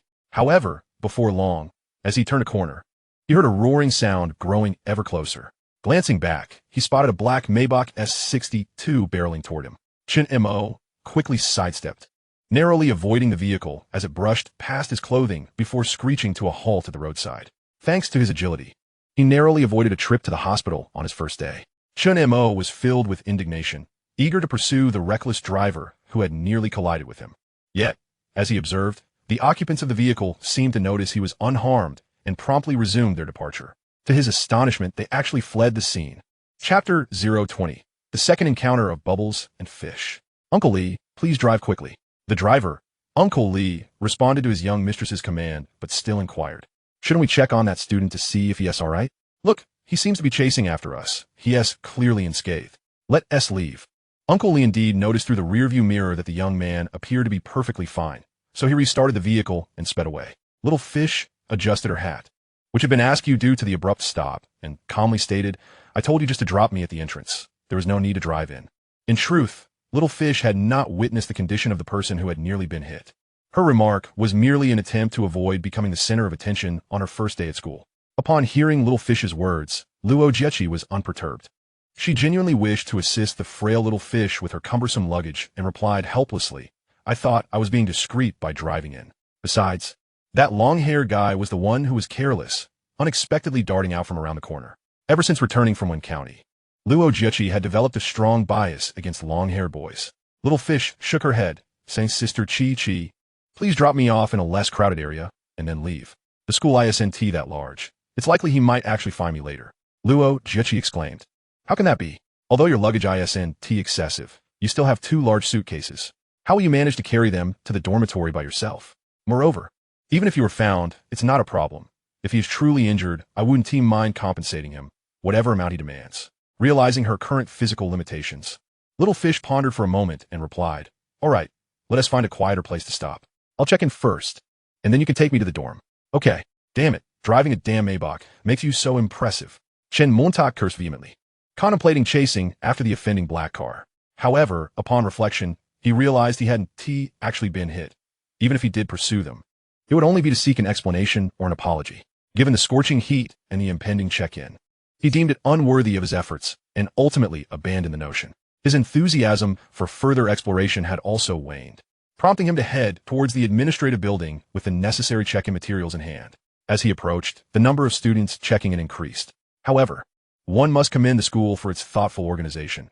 Each department and class had clearly marked check-in points, allowing Chen Mo to swiftly locate his own class's registration area. In front of the registration desk was a long table manned by 2 girls.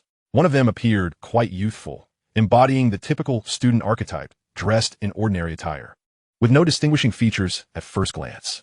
The other, however, was markedly different. She possessed a delicate, attractive visage, lightly made up, with elegantly arched brows framing indifferent black pupils, a straight nose, and alluring crimson lips that harmonized beautifully, giving her an air of mature charm. Her upper was a beige t-shirt, while her lower half remained obscured by the table. Without a second thought, Chen Mo approached them. The number of students checking in from his class was not substantial, and once the 2 in front of him completed their paperwork, it was his turn. Hello, I'm a new student checking in for Class 2 of Business Administration. The 2 girls were engrossed in their previous paperwork when the more youthful one replied, without looking up, What is your name? Chen Mo. With a sharp sound, a sheet of paper was slapped onto the table. The girl instructed, Fill out this form, then submit your materials. Once finished, you can proceed to find your dormitory. If you need bedding, you can buy it afterwards. Her words flowed like a rapid-fire mechanism, with no pause for breath or glance upwards. However, the more exquisite girl suddenly lifted her gaze upon hearing Chen Mo's name, seemingly intrigued. "Are you Chen Mo?" "Yes," he replied candidly. The girl stood, scrutinizing him with an appraising look, and remarked, "You're indeed quite tall." Chen Mo was somewhat perplexed by her words. It appeared she recognized him, though he was certain they had never met. Noticing his bewilderment, the girl smiled and introduced herself. "I forgot to mention, I am your counselor, Lin Jinxian." Extending her right hand, she added, "Pleased to meet you." "Ah, so she's the counselor. That explains how she knew my name," Chen Mo realized, immediately responding, "Hello? Teacher Lin." He promptly shook Lin Jinxian's hand. "You too. Now please proceed with your registration." With that, she withdrew her hand. Following a smooth check-in process, Chen Mo expressed his gratitude and turned ahead to the finance office to settle various fees. Just as he left, the ordinary-looking girl remarked, "Teacher Lin, you seem particularly attentive to this Chen Mo and that previous girl in the hat. You only stood up when they arrived. Especially for Chen Mo. You even shook his hand." Lin Jinxian merely smiled, saying nothing in response. Exiting the administrative building, Chen Mo collected his luggage and made his way to the boys' dormitory. Coincidentally, as he passed an intersection, he spotted the black Maybach that had nearly collided with him speeding past. Chen Mo had no intention of pursuing it, especially since he wouldn't be able to catch up. Instead, he raised a prominent middle finger at the car as it vanished from sight. Upon arriving at the dormitory, he retrieved his new bedding based on the payment receipt and headed directly to his room. As he approached room 313, he could already hear loud music blaring from inside.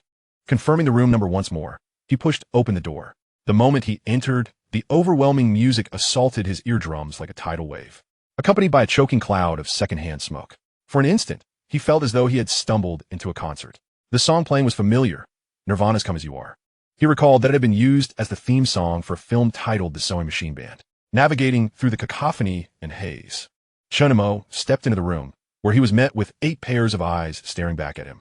A cursory glance revealed the first occupant nearest to him, a boy lounging under the left bed, a cigarette dangling from his mouth, legs draped over a desk, fiddling with an acoustic guitar. This individual had hair that far surpassed Chen Mo's in length, with the front reaching his neck and dyed a vibrant red, styled into an exaggerated mohawk with gel. His face was a canvas of flamboyance, adorned with smoky eye makeup, fiery red lips, and an array of piercings including brow, nose, and lip studs, with his left ear completely encircled by earrings. He wore a deliberately torn t-shirt and equally distressed three-quarter pants, completed with a pair of Converse sneakers. This appearance is undoubtedly reminiscent of a shammate style.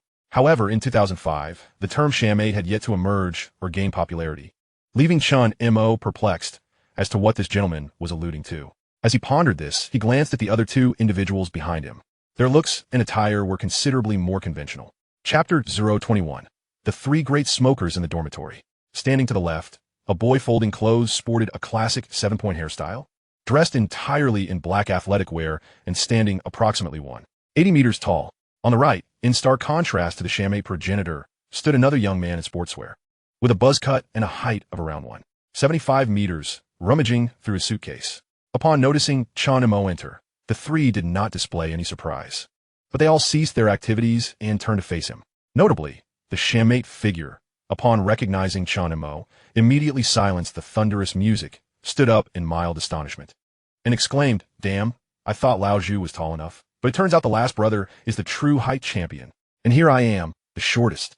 His word relaced with a distinct Beijing accent. Chen Mo scrutinized him. With his height and hair, he seemed to be around 180 meters, but without the hair, he would likely measure only 172 meters. The boy folding clothes approached and remarked, "Indeed, you're quite a bit taller than me." The one rummaging through the suitcase remained silent. Chen Mo nodded towards them, surveying the dormitory where he would soon reside for 4 years, and introduced himself. "Good afternoon, gentlemen. My name is Chen Mo, hailing from Wencheng, Jizhou." Upon hearing Chen Mo's somewhat streetwise introduction, the other 3 responded in kind. "I'm Zhao Xiaoshui, from Beijing," said the shammate figure. "I'm Zhu Han, from the northeastern city of Bincheng," added the boy folding clothes. "I'm Kong Kai, also from Beijing," chimed in the one rummaging through the suitcase. Chen Mo committed their names to memory. Given that they had just met and were all young, the conversation soon dwindled, and Chen Mo was not inclined to ask too many questions. He preferred to take his time to become acquainted with them. Thus, he took a moment to examine the dormitory. The bed they had assigned him was located by the window on the north side, which he did not mind, and he proceeded to place his belongings on it. Just as he intended to organize his area, Zhu Han approached and offered him a cigarette. Speaking in a slightly coarse Mandarin, he said, "Care for one?" I brought these from my hometown. In his previous life, while working in Yangcheng, Chen Mo had occasionally smoked while socializing, yet he had never truly indulged in it. Therefore, in this life, he had no intention of starting, replying, "Thank you, but I don't smoke." Zhu Han was unfazed and turned to Zhao Xiaoshui and Kong Kai, asking, "What about you guys?" Zhao Xiaoshui retrieved a cigarette from his desk, stating, "I prefer my own brand." He then resumed playing his wooden guitar and cranked up the music. "I'll take one," said Kong Kai, accepting the offering. Chen Mo thought to himself, "Looks like this dormitory is engulfed in smoke as soon as I step in. It turns out I'm the only non-smoker here." However, he chose not to voice his thoughts. After all, they were all roommates, and it was essential to acclimate and adapt to one another. Fortunately, it was early autumn, and with the windows open, the smoke dissipated quickly. Chen Mo tossed his bedding onto the bed, just about to tidy up when he heard Zhu Han say again, "Chen Mo, hold off on that. It's mealtime. Let us head to the cafeteria." Upon hearing this, Chen Mo genuinely felt a pang of hunger, realizing he hadn't eaten since morning. At that moment, Zhao Xiaoshui turned off the music, put down his guitar, and enthusiastically declared, "I know which floor and which window has the most beautiful girls during mealtime. Let me take you all there. Are we really going for a meal?" Gang Gui, who was naturally outgoing and shared the same Beijing roots as Zhao Xiaoshui, laughed. "Hurry up, take us to see." The four of them exited the dormitory and headed straight for the cafeteria. Along the way, the quartet from dorm 313 attracted numerous glances, most of which were curious. The attention primarily centered on two individuals, Chen Mo and Zhao Xiaoshui. It was unavoidable. One was tall with long hair, and the other was the epitome of the shammate style. Particularly, Zhao Xiaoshui's unconventional appearance made it hard for passers-by not to steal a few extra glances. During their stroll, Chen Mo learned some details through casual conversation. Zhao Xiaoshui had arrived at school 2 days earlier, which explained his knowledge of where to find the most attractive girls at mealtime. Zhu Han had taken an overnight train and arrived at school early in the morning. Kong Kai, also from Beijing, had arrived around the same time as Chen Mo, even entering the dormitory closely behind him. Upon reaching the cafeteria, Chen Mo, Zhu Han, and Kong Kai planned to recharge their meal cards. Zhao Xiaoshui called out to them, saying, "Let's not worry about dinner. I'll treat you guys for lunch." Although they had just met, the youthfulness of their camaraderie meant they didn't mind such gestures, especially since the meal card line was crowded with freshmen. Thus, they followed Zhao Xiaoshui upstairs. After waiting in line, getting their food, and swiping their cards, the trio found a favorable spot suggested by Zhao Xiaoshui, where they could eat while observing the flow of girls. Simultaneously, their group attracted attention from other students due to Zhao Xiaoshui's distinctive style. True to Zhao Xiaoshui's claims, a considerable number of girls did indeed frequent this food line, most of whom were returning upperclassmen. After all, it was unlikely that first-year students would quickly know which window offered the best meals. Their advantage stemmed from Zhao Xiaoshui's earlier arrival. As a number of girls increased, Zhao Xiaoshui and Kong Kai found themselves overwhelmed with visual stimuli, especially Kong Kai, whose eyes nearly popped out of his head, trying not to miss any attractive girls. Zhu Han did not exhibit much interest in beautiful girls, but occasionally glanced up. Chen Mo observed as well, but found that the girls passing by were not as stunning as Zhao Xiaoshui had suggested, and his interest waned. After all, he was seeking a good girl, not just one who looked appealing. Suddenly, Gunki Edli met them. His outburst drew the attention of Chen Mo and Zhu Han. "What's wrong? Did you spot a particularly beautiful girl?" Zhao Xiaoshui asked eagerly. Following Kong Kai's gaze, they found no particularly stunning girls, and Zhao Xiaoshui teasingly scolded, "You're acting like you've never seen anything before." With that, Zhao Xiaoshui resumed his search for attractive girls. Kong Kai, however, remained fixated, saying, "Look, that girl in the hat just walked in. She is really tall, but she is so skinny that she looks like she might topple over while walking." Zhao Xiaoshui, being solely interested in attractive girls, ignored Kong Kai's commentary. Chen Mo felt indifferent to everything, focusing solely on his meal. Only Zhu Han, upon hearing Kong Kai's remark, turned to look and was similarly astonished. What a remarkable sight! The sheer height and slenderness of the girl sparked a sense of curiosity within Chen Mo, compelling him to wonder just how thin a girl could be to elicit such astonishment from her two roommates. Thus, he followed their gaze. Not far down the staircase, he beheld a tall, slender girl heading towards window number 3 to fetch her meal. She stood an impressive height of approximately 172 meters, and that was likely her unadorned stature. Her attire was rather peculiar, unlike the other girls around her who seemed to prefer scant clothing. She donned a long tunic paired with trousers, even in the sweltering heat.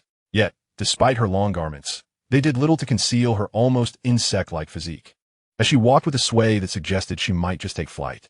Further up, her features were obscured by a black baseball cap, whose brim appeared to have been specially adjusted to sit particularly low. Long bangs framed her face, rendering it almost completely hidden. The only discernible detail was a high ponytail peeking out from beneath her cap as she turned.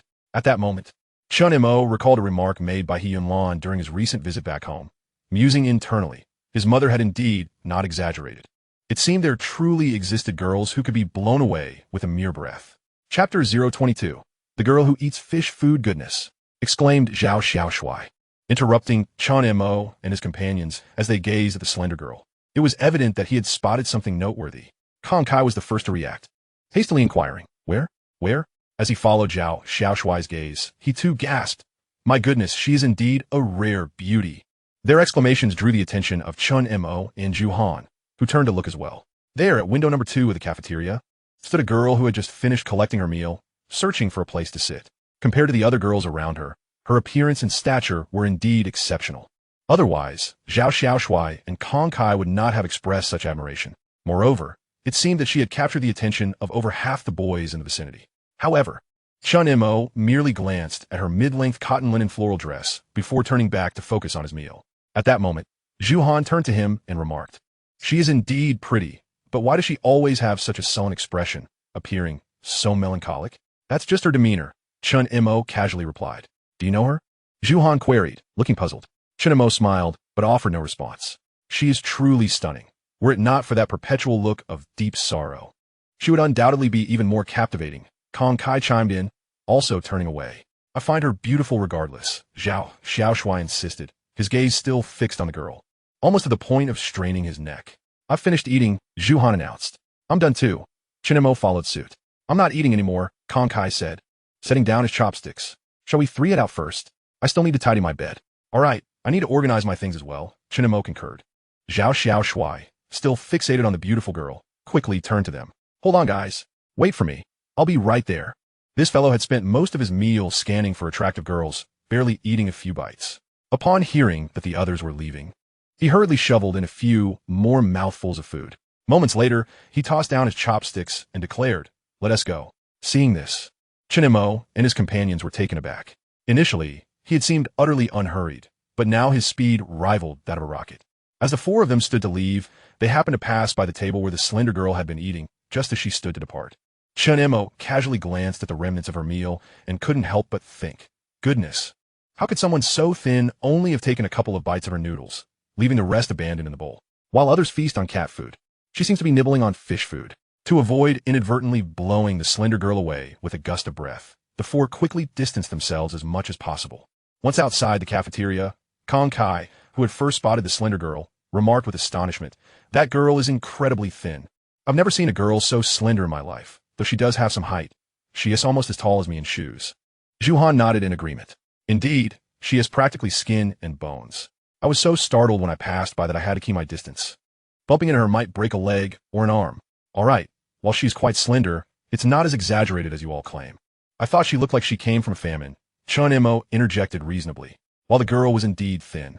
It was a stretch to describe her as merely skin and bones, let alone suggest that a mere touch could result in broken limbs. Zhu Han, upon hearing this, nodded in agreement before suddenly asking, Did you give her the nickname the Slender Girl? Huh. Chen Mo inadvertently revealed his description of the girl. Zhu Han and Kong Kai simultaneously raised their thumbs, exclaiming, How wonderfully vivid. At that moment, Zhao Xiaoshuai interjected, I wonder what her face looks like. If she is pretty, I might be able to overlook her thinness. This fellow's focus was perpetually fixed on beauty, neglecting almost every other aspect. Come on. Chen Mo and his companions simultaneously gestured towards him with a middle finger. As they chatted idly, they passed by a temporary service point for a mobile company, where Chen Mo and Zhu Han each procured a new card before heading back to the dormitory. Upon entering, the 3 of them immediately began smoking. Chen Mo retrieved his phone and inserted the card before stepping out onto the balcony. The first call, of course, was to his mother, Yunlan. The call connected within a second, instantly met with her scolding. The reasons were twofold. First, Chen Mo had taken the liberty of leaving the money she had given him at home. Second, she reprimanded him for purchasing such an expensive new phone. Chen Mo refrained from explaining, but could tell that despite her reproaches, she was undoubtedly pleased at heart. After soothing his mother, he called his father, Chen Guizhong, who was much easier to handle.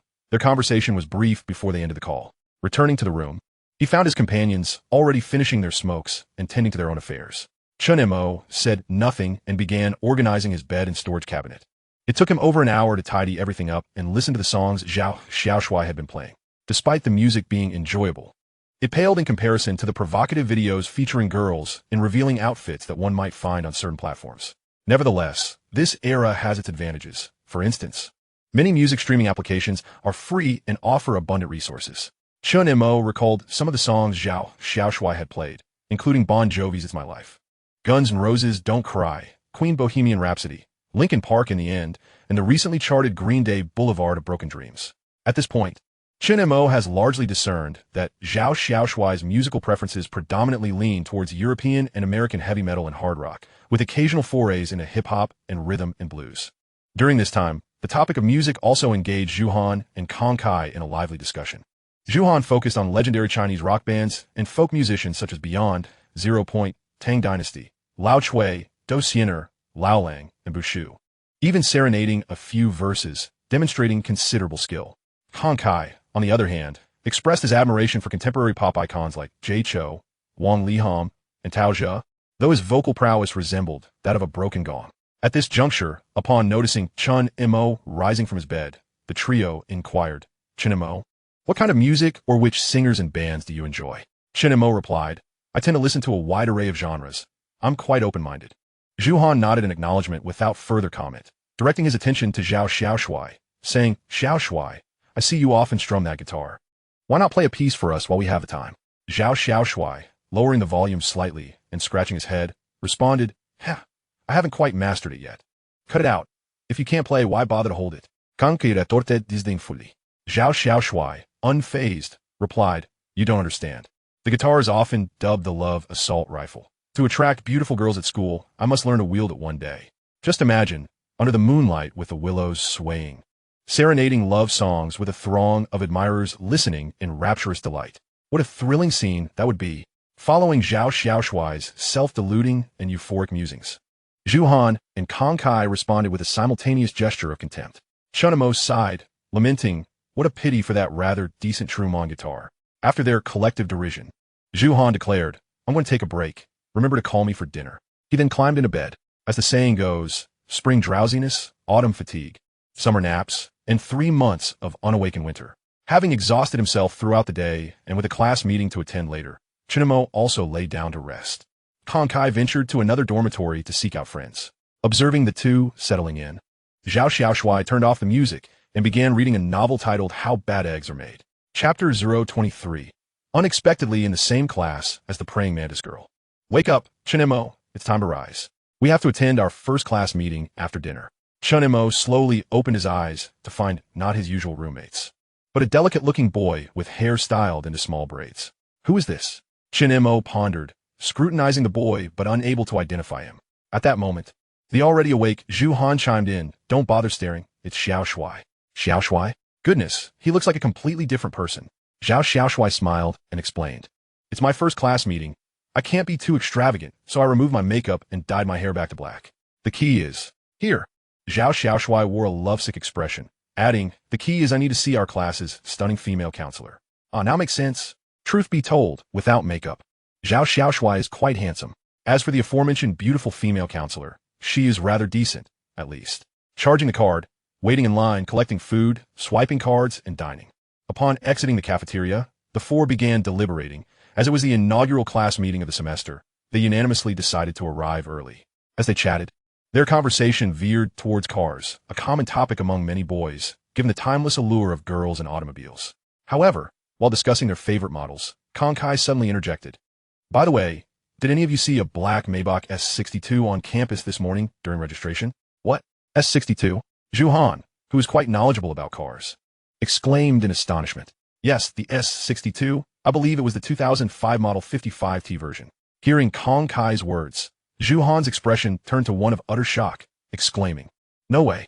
Zhao Xiaoshui, typically only interested in beautiful women and possessing little knowledge of automobiles, smirked at Zhu Han's reaction. "What's the big deal? It's just a car." "Just a car? Do you have any idea how much that vehicle costs?" "And it's a 2005 model 55T Maybach. How much? Is it worth more than my life? Zhao Xiaoshui retorted dismissively. Zhu Han shot a glance at the ignorant Zhao Xiaoshui, stating, the official starting price for a 2005 Model 55T Maybach S62 is over 600,000, and with additional options, it could easily top $1 million. Good heavens! After processing Zhu Han's enlightening remarks, Zhao Xiaoshui exclaimed, blinking in disbelief before adding, so my life is worth just a couple of wheel rims then? One should suffice. Precisely, Zhu Han affirmed. Indeed, Kong Kai chimed in. Yet, Zhao Xiaoshui remained unfazed, asking, with all this excitement and envy, is that car actually for a student?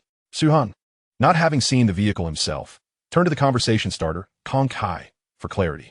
Of course it's for a student, and it's highly likely a freshman. Was it a boy or a girl? Zhao Xiaoshui inquired eagerly, though he couldn't see clearly through the glass. Kong Kai was confident that there were at least 2 girls in the back seat, asserting, even if I'm wrong, there has to be at least one. Really? Absolutely. Upon hearing Kong Kai's emphatic confirmation, Zhao Xiaoshui's eyes sparkled with excitement as he exclaimed, it seems our cohort is truly filled with hidden talents. If they're girls, do you think if I pursue one, I'll never have to struggle again in life? Please, as if you stand a chance. Zhu Han and Kong Kai retorted in unison. Unperturbed, Zhao Xiaoshui pouted, insisting, you guys don't understand. One must have aspirations in life. What if it actually comes true? After Zhao Xiaoshui's declaration, Zhu Han and Kong Kai each raised a middle finger in response. As their animated conversation continued, Zhu Han noticed Chen Mo had remained silent and asked, Chen Mo, logically speaking, you registered around the same time as Kong Kai. Did you see that car? Did I see that car? I was nearly run over by it. Chen Mo replied, his frustration boiling over as he recalled the incident. And it sped away. In truth, when Kong Kai had mentioned the Maybach S62, Chen Mo felt a surge of anger, not wanting to engage in such a trivial topic. Even now, Zhu Han found himself casually uttering a remark to himself. It seemed as though he had seen something, yet the details eluded him. The 4 of them strolled and chatted until they finally arrived at the designated floor for their class. As fate would have it, Lin Jitong was also present, preparing for a class meeting. However, despite being in the same major, she and Chen Mo were not assigned to the same class. At that moment, upon catching sight of Lin Jitong again, Zhao Xiaoshui's eyes sparkled with admiration, fixating on her intently. During their high school days, Lin Jitong had long grown accustomed to such attention. Casting a sidelong glance at Chen Mo, she sauntered toward the 4 of them, her thoughts racing. Oomph. Now that we're at school, you still manage to keep your cool? You don't even try to find a way to have lunch or dinner with me. Fine. Let us see who can hold out longer. I want to share my new phone number with you. Contemplating this, Lin Jitong passed by Chen Mo, her already sullen face becoming even more clouded with resentment as she shot him a fierce glare before striding directly to the classroom of Class 1 in Business Administration. Wow. The stunning beauty we saw at lunch is actually in the same major as us. Zhao Xiaoshui exclaimed, but no one paid him any heed. However, the next comment he made left everyone astounded. With a foolish grin plastered across his face, he proclaimed, did you see that? The beauty just threw me a flirtatious glance. All 3 simultaneously scoffed. That was clearly a glare, yet this fool insisted it was a flirtation. Unbelievable. After this brief interlude, the 4 prepared to head to the classroom of Class 2. On their way, Zhu Han exchanged a meaningful glance with Chen Mo. Upon entering through the back door, they discovered that almost all their classmates shared the same sentiment regarding the importance of the first class meeting. Nearly everyone had arrived. Observing the scene, Zhao Xiaoshui was eager to stroll to the front to see if there were any other beauties in the class, and Kong Kai was inclined to follow suit. However, Chen Mo and Zhu Han were not inclined to engage in such ostentatious behavior, opting instead to enter quietly through the back door and find a secluded corner to hide in. Upon witnessing this, Kong Kai and Zhao Xiaoshui lost much of their enthusiasm and joined them in their retreat. Initially, the classroom was relatively quiet, as nearly everyone came from diverse backgrounds and were unfamiliar with one another. Yet, youthfulness prevailed, and within half an hour, the classroom transformed into a bustling marketplace, filled with chatter and laughter. Meanwhile, on their side, Kong Kai, who was naturally sociable, and the boisterous Zhao Xiaoshui had already struck up conversations with the female classmates ahead. Their words flew like arrows, a cacophony of playful banter. Chen Mo, feeling bored, began to strategize his next moves, while Zhu Han, equally uninterested in mingling, was peering around the room. Suddenly, Zhu Han seemed to have spotted something peculiar or someone noteworthy. He nudged Chen Mo, who was lost in thought, and said, Chen Mo, look over there. Who is that? Chen Mo snapped back to reality and followed Zhu Han's gaze, quickly recognizing the girl they had seen at the cafeteria earlier. the one he had dubbed the cockroach girl, sitting quietly in a corner by the window. Chapter 024. The first class meeting, though it seemed serendipitous. Chen Mo couldn't help but feel that the encounter was a tad too coincidental. The girl wore a black baseball cap pulled low, and she remained silent in her corner, contrasting sharply with the other girls around her who were animatedly chatting and glancing about. After observing her for a moment, Chen Mo recalled something and turned to Zhuhan. I didn't expect her to be in the same class. Please, don't let anyone know the nickname I gave her. Don't worry, Zhuhan assured him. Chen Mo then glanced at Zhao Xiaoshuai and Kong Kai, who were still engrossed in a lively exchange with the girls, oblivious to Chen Mo and Zhuhan's conversation. Shaking his head, Chen Mo planned to remind them later. Just then, a girl entered the classroom, but instead of heading towards the seats, she made her way directly to the podium. Soon, students noticed her arrival and fell silent. Chen Mo recognized the girl as Lin Jinxian, the counselor who had spoken with him during registration. He promptly nudged Zhao Xiaoshuai and Kong Kai, who were still animatedly chatting. Instantly, the classroom, which had resembled a noisy market, fell into a hush. Lin Jinxian had changed into a navy blue silk knitted sleeveless dress, stunningly designed with a drawstring waist. Although it wasn't a fitted dress, it still accentuated her exquisite figure. Her hair was styled in a chic bun, enhancing her youthful appearance. If one were not aware that she was a counselor, they might easily mistake her for a stylish senior who had wandered into the wrong class. Standing at the podium, Lin Jinxian surveyed the room and nodded, addressing the students. Hello everyone, I am Lin Jinxian, the counselor for Class 2 in Business Administration. Most of you have probably seen me during registration, but I'd like to once again extend a warm welcome to all of you at Kyoto University of Business and to our class. At this point, Lin Jinxian paused and raised her hands to applaud. The students quickly followed suit, clapping in unison. Chen Mo was quite familiar with this routine, but he joined in nonetheless. After the applause subsided, Lin Jinxian continued, I just did a quick count, and it appears that all of our classmates are present. As she spoke, she scanned the room once more. A pin drop could be heard. Everyone had just transitioned from high school to university, and their mindset still lingered in that previous phase, leaving them unsure of how to interact with their so-called counselor. Moreover, none had yet deciphered Lin Jinxian's demeanor, and no one was willing to be the first to break the ice. Lin Jinxian continued, this is our first class meeting, and I presume most of you do not know each other yet, myself included.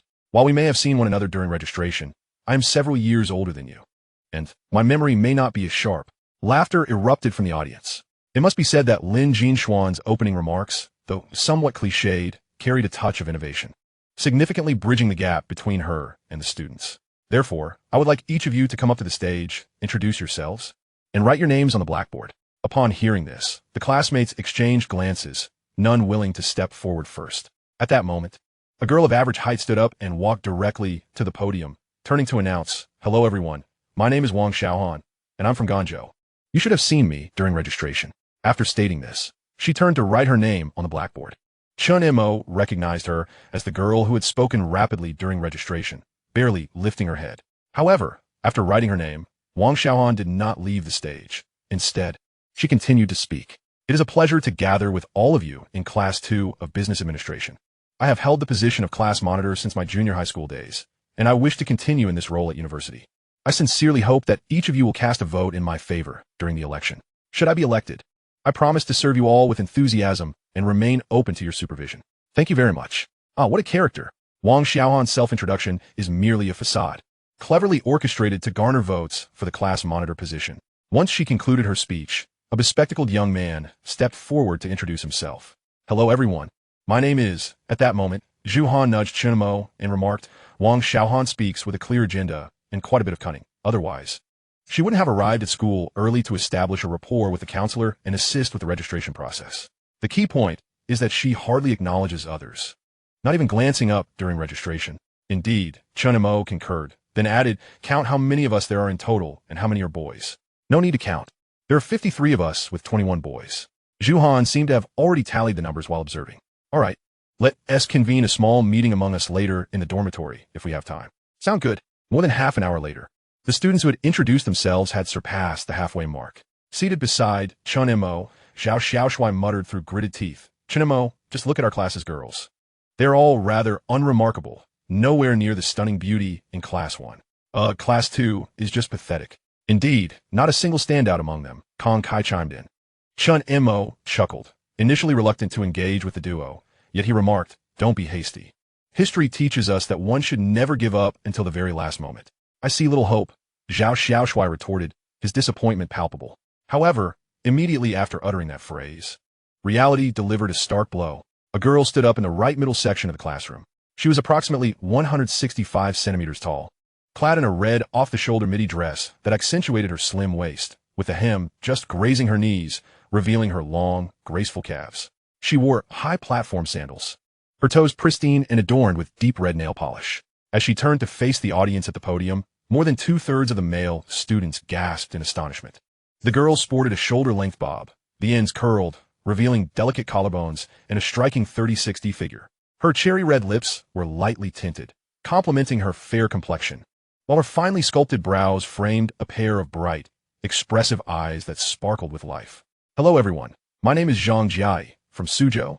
I am honored to be a part of Class 2 of Business Administration, and I look forward to your guidance. Her speech was brief. After writing her name on a blackboard, she exchanged a nod with Lin Jinxian before swiftly descending from the podium. With each step she took, the gazes of the majority of the boys followed her intently until she returned to her seat. I take back what I said. Our class does have a standout. And quite an impressive one at that, Kong Kai exclaimed, his face alight with excitement. Zhu Han nodded in agreement, asking Chen Mo, what do you think? She's definitely the class beauty. Chen Mo replied candidly. Indeed, not only a class beauty. I suspect she could even contend for the title of department beauty without much difficulty.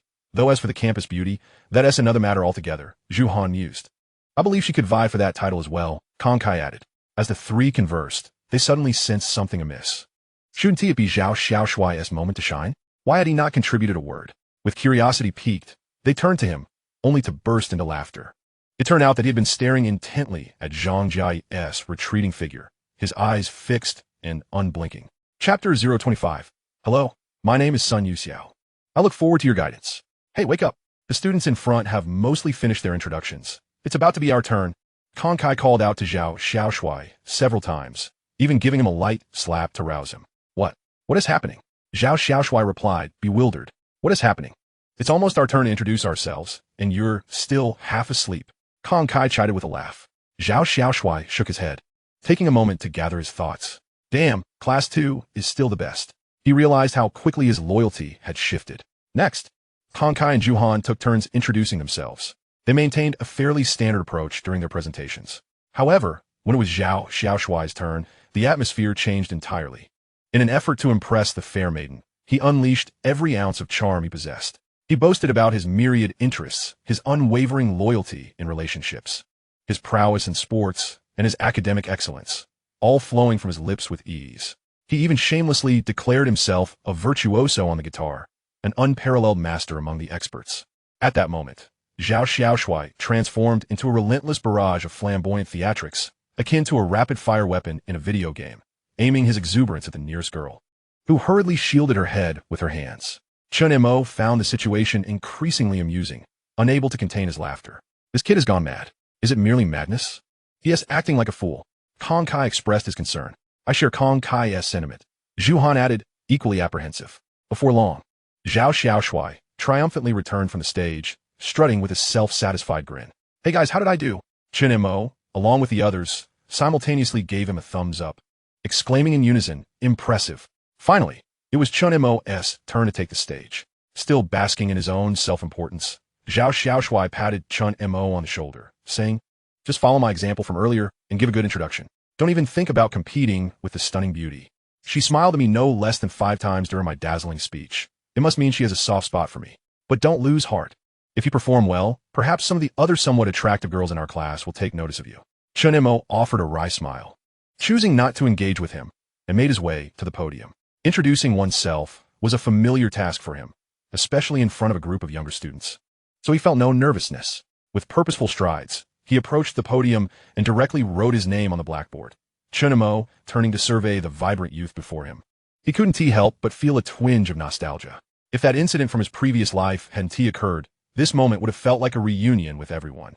Just as Chen Mo was preparing to introduce himself, he noticed the girl seated in the corner, the one who resembled a mantis, had lifted her head, gazing towards the blackboard. Yet, her face remained obscured by the low brim of her modified hat and the fringe that framed her cheeks.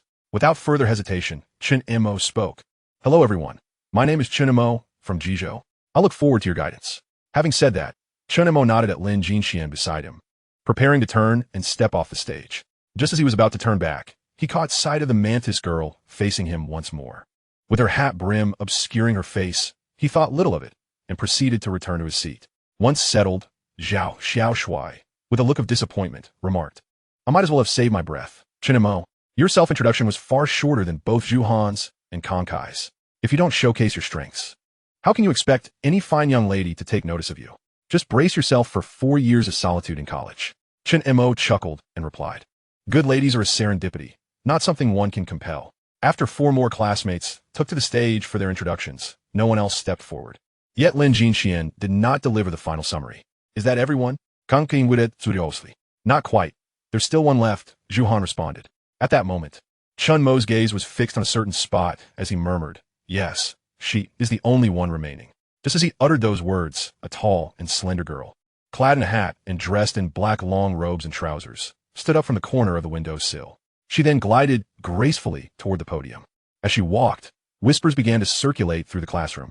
That girl is so tall, especially her legs. I suspect they are longer than my life. Indeed, she is remarkably tall, and it appears her hat brim has been adjusted to conceal her face. Look at her. She is so slender, walking as if she is weightless. Is she perhaps malnourished? I don't know, but she certainly looks peculiar. On their side, Chen Mo and his companions were also observing the girl making her way to the stage. Suddenly, Kong Kai exclaimed in realization, so, it's the mantis girl. Indeed, she is the last one, Zhao Xiaoshui casually remarked. Let us not mention those 4 words again, Zhu Han cautioned. Chen Mo remained silent. He could not fathom why his gaze was persistently drawn to that girl. At this moment, the mantis girl reached the stage and, remarkably, mimicked Chen Mo's earlier introduction by taking a piece of chalk and gently inscribing 3 characters onto the blackboard. Perhaps due to her delicate touch, some strokes were not clearly defined. Zhao Xiaoshui squinted at the board for a long time, muttering Xiao Huanao. This girl is named Xiao Huanao. What a strange name. Kong Kai, having discerned part of the characters, interjected, no, it's Sun Huashao. Zhu Han, hearing their comments, rolled his eyes and corrected them. She wrote Sun Yusa. Seriously, you too. Zhu Han, do you think we can't read? Although her writing was unclear, the middle character is definitely Hua. Exactly. How could it be pronounced Y? The two continued to argue their point, unable to endure any longer. Chen Mo retrieved a pen from his pocket and inscribed a large O on the desk, annotating it with the 4 tones of the above. Zhao Xiaoshui and Kong Kai appear enlightened, with Zhao Xiaoshui stating, I could read that character before. I just hadn't seen it. Kong Kai added, I see. This character is pronounced you. I kept mixing it up with the strategist Cao Cao's advisor, Guohua, while reading Romance of the 3 Kingdoms. Chen Mo and Zhu Han were left puzzled, their minds filled with question marks. Having finished writing her name, the girl turned to face the audience, her hat brim still pulled low, and her bangs perfectly shielding her forehead. Whether by intention or coincidence, her gaze settled solely on Chen Mo. Hello, my name is Sun Yusa. I look forward to your support in the future. Chapter 026. Nevertheless, there was immense joy. Almost all the students noticed that the girl's introduction was distinctly awkward, but they attributed it to her nervousness and paid it no mind. Sun Yusa nodded at Lin Jinxian before stepping off the stage. With that, all students of Class 2 of Business Administration had completed their self-introductions. Lin Jinxian returned to the podium to deliver her speech, which was official and straightforward, merely outlining the school's management policies and important reminders. After discussing military training and the welcome party, she announced the conclusion of the first class meeting, without mentioning the election of class leaders or other officers at all. After the meeting concluded, the 4 from room 313 slipped out from the back. As Zhao Xiaoshui rushed to the restroom, Chen Mo and the others went downstairs to wait for him. Zhu Han and Kong Kai chatted and smoked, while Chen Mo idly counted the stars in the night sky. Just then, a bright light suddenly illuminated the area, casting a glow that made the entire road ahead as bright as day. The roar of an engine followed, its thunderous sound drawing the attention of many new students dispersing from the meeting. Chen Mo and his companions were also captivated by the engine's roar and turned to look. Zhu Han, with a bit of motorcycle knowledge, observed for a moment and remarked, that motorcycle has quite a displacement. It seems rather large too. Before Chen Mo could finish his thought, the light in front began to move, gradually approaching them. In an instant, it zipped past the 3 of them and disappeared without a trace. Although the speed was not excessively fast, the night and the blinding light made it difficult to discern the model and rider clearly. It appeared to be a young girl. Nevertheless, Zhu Han exclaimed, Harley-Davidson Road, King Classic, impressive. Chen Mo, not particularly versed in motorcycles, remained silent. Hong Kai continued to gaze at the departing motorcycle until it vanished from sight. Then asked, is that bike expensive? It must be worth half of Xiao Shuai's life. At that moment, a loud sneeze echoed from the restroom, where Xiao Shuai was, causing him to look confused. After the meeting was adjourned, Sun Yusa did not return to her dormitory, but instead made her way to the department office. Upon encountering her advisor, Lin Jinxian, she lowered her head and asked, Teacher Lin, did you call for me? Lin Jinxian regarded the tall, slender girl with her face obscured by a hat and gestured to a nearby chair, saying, please have a seat. Sun Yusa gracefully approached and sat down naturally. Lin Jinxian turned to face her directly and said, Yushao, I have reviewed your file in its entirety. I must admit, I am exceedingly curious and puzzled as to why you would leave such a prestigious institution and return to the country, opting to downgrade to study at a business university starting from the freshman year. However, this ultimately remains your personal matter, and I should not pry. This was the art of conversation. Although Lin Jinxian repeatedly claimed she was uninterested in the circumstances surrounding Sun Yusao's transfer and downgrade, she was subtly hinting her desire to have her questions answered. Seemingly unfazed, Sun Yusa continued with the previous topic, asking, Teacher, what did you need to discuss with me? Lin Jinxian was taken aback, silently marveling at Sun Yusao's indifference and composure, inwardly reflecting, this girl is truly extraordinary. Oh, I see, Lin Jinxian said, taking a sip of water before continuing. Considering your physical condition, you will be exempt from the upcoming 14-day military training starting the day after tomorrow, and your credits will be duly recorded. Upon hearing Lin Jinxian's words, Sun Yusa quickly discerned who was orchestrating this behind the scenes. Nevertheless, she replied, Teacher Lin, I wish to participate. Are you certain? Lin Jinxian appeared somewhat taken aback by Sun Yusa's response. Yes, Sun Yusa's tone was resolute.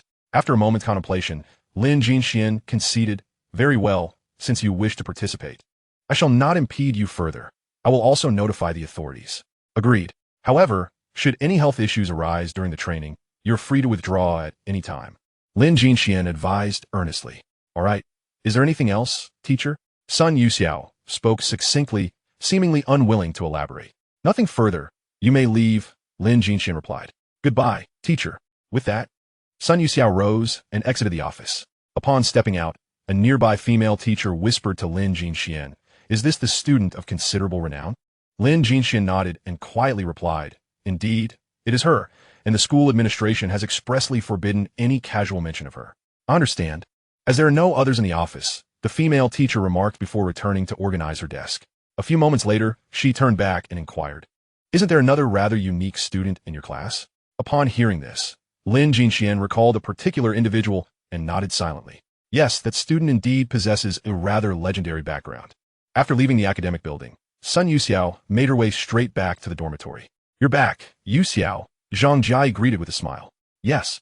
Throughout this period, Sun Yusa had been striving to moderate her tone to sound more normal. Yet, despite her best efforts, she still came across as somewhat aloof and detached. Zhang Jia, however, paid it no mind, as they had only recently met and assumed her demeanor was simply her natural disposition. Thus, like the other two roommates, she continued to tidy her belongings on the bed.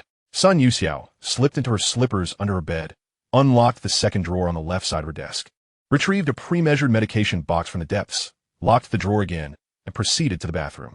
Upon emerging, she did not head straight to bed, but placed her toiletries down and took her seat at the desk instead.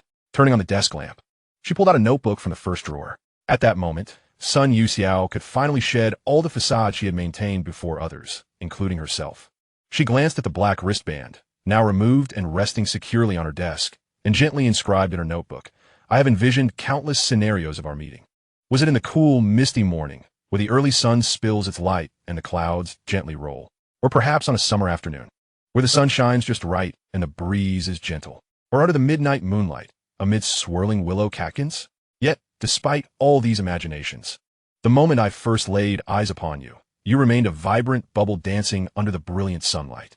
In that instant, you illuminated the depths of my soul. Even as I am but a minuscule fish navigating through the smoke of war, I find boundless joy. Perhaps, just perhaps, this is better, without miracles, surprises, doubts, or reasons.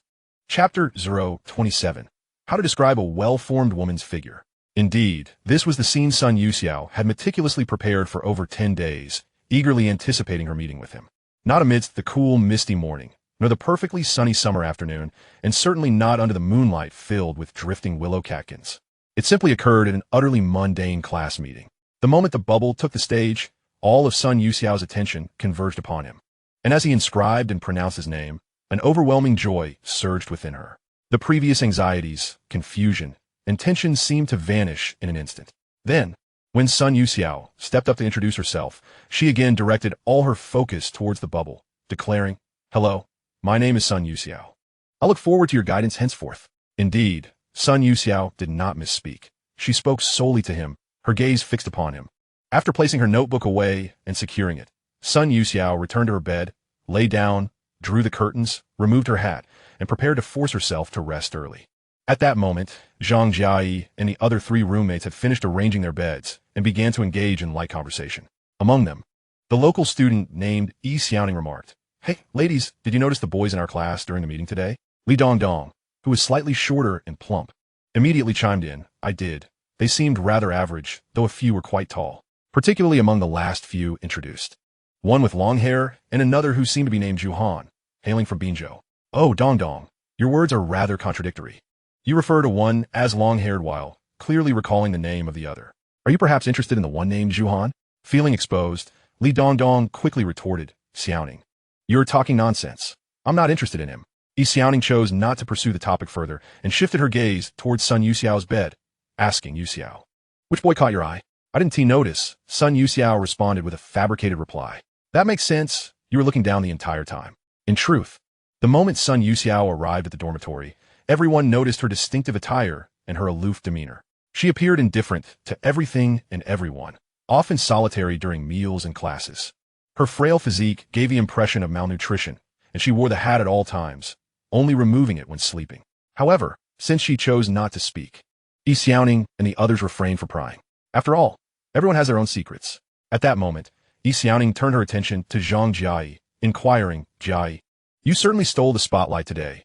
All the boys were fixated on you when you took the stage. Did you notice any boys that caught your interest?" Upon hearing Yi Xiaoning's question, Zhang Jiayi, who had been reclining, suddenly sat up, contemplating for a moment before replying, "I think the one named Chen Mo is quite impressive." "Chen Mo? I don't recall anyone by that name." Li Dongdong expressed her confusion. "Ah, you mean the long-haired one Dongdong mentioned earlier?" Yi Xiaoning did it. Zhang Jiayi nodded, openly stating, "Yes, that is him." "Buffed," Li Dongdong scoffed, "I truly don't see what is so special about him. That long hair obscures half his face. He is merely the tallest among them." Zhang Jiayi refrained from engaging in a dispute, merely stating with a hint of nonchalance, "You are unaware. But when I took the stage, nearly all the boys in the class turned their gazes toward me. And indeed, some of those stares were rather impure. Yet, Chen Mo was the sole exception. From the moment I ascended the stage until I returned to my seat, he did not cast a single glance in my direction." Pausing momentarily, Zhang Jiayi continued, "Moreover, have you not sensed that there is something distinctly different about him?" "Different? What could possibly be so unique? He has just one nose and 2 eyes, and his self-introduction was quite ordinary." Yi Xiaoning chuckled. Li Dongdong, remaining unimpressed, retorted, "Exactly, what is so exceptional about him? Perhaps he deliberately ignored you to attract your attention by attempting to appear aloof." Li Dongdong's comment elicited laughter from Zhang Jiayi, who shook her head and remarked, "It seems you truly do not comprehend." Subsequently, regardless of their persistent inquiries, Zhang Jiayi chose not to elaborate further. Unwilling to relent, Li Dongdong remarked with long hair, "Chen Mo is still inferior to that fellow named Zhao Xiaoshuai. He delivered such a captivating self-introduction, portraying himself as a veritable polymath, particularly with his impressive guitar skills." Upon hearing Li Dongdong mention Zhao Xiaoshuai, Zhang Jiayi couldn't help but laugh, and soon Yi Xiaoning joined in with unrestrained mirth. After a spell, Zhang Jiayi composed herself and said, "He is merely a fool. No, rather a complete idiot." Yi Xiaoning's assessment of Zhao Xiaoshuai seemed even more fitting. At this moment, Sun Yusa, who had intended to force himself to sleep, found himself utterly devoid of drowsiness. Even the sleep aid he had just ingested proved ineffective. The reason for this was that someone had begun to take notice of Chen Mo so swiftly, particularly the keen attention of Zhang Jiayi. When girls discuss boys in their dormitory, boys undoubtedly converse about girls in theirs. In the boys' dormitory, room 313 of Building 1, Zhao Xiaoshuai was as agitated as a lovesick teddy bear, filled with an insatiable restlessness. Since returning to his dorm, His state of mind had been consumed with thoughts of Zhang Jiai, repeatedly exclaiming her name and calling her a stunning beauty. He had employed every term he could recall from kindergarten through high school to describe attractive girls, all directed toward Zhang Jiai. Finally, when his vocabulary ran dry, he turned to Zhu Han and Kong Kai and asked, "Brothers, what phrase could perfectly encapsulate a breathtaking beauty's exquisite figure, especially someone as magnificent as Zhang Jiai?" Kong Kai contemplated Zhang Jiai's form and suggested, "Perhaps hills seen from the front, peaks viewed from the side, but that seems too vague." Zhao Xiaoshui was dissatisfied. "I once read in a magazine that a woman who cannot see her toes when looking down is a true beauty of the world," he stated.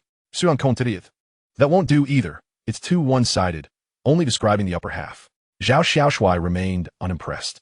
At that moment, Chen Mo emerged from the bathroom, towel drying his hair, and remarked, "A girl with an attractive figure should be such that her presence is felt before she arrives.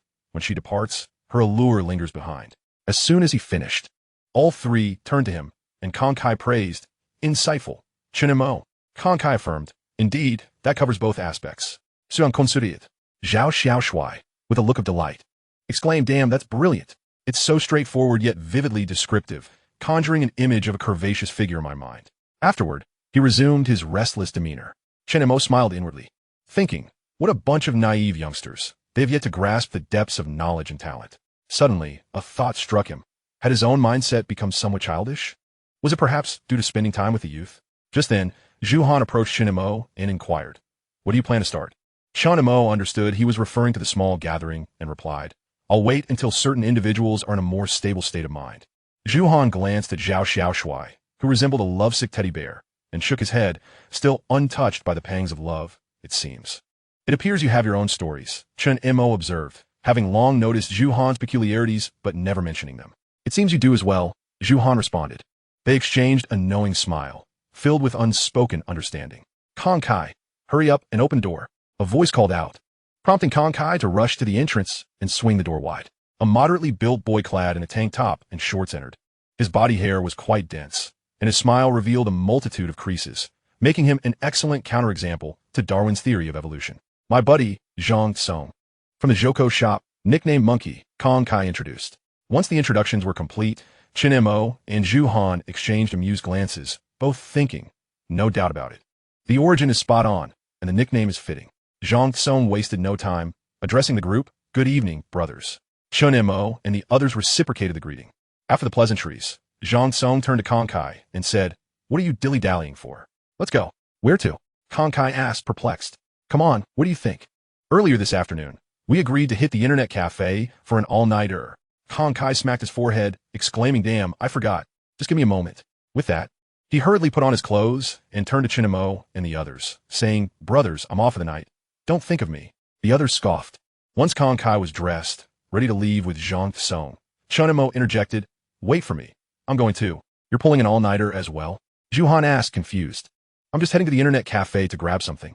I'll be right back." Upon arriving at the internet cafe, Kong Kai and Zhang Song immediately settled in for an all-nighter, while Chen Mo merely arranged for a temporary internet access. Logging into QQ, he predictably received a flurry of messages, particularly from the high school class group, where many expressed excitement about their newfound college lives. Apart from that, his QQ continued to buzz with ongoing discussions. Uninterested, Chen Mo opened the chat box. Sure enough, Luo Botao sent him his newly acquired phone number, which Chen Mo noted down.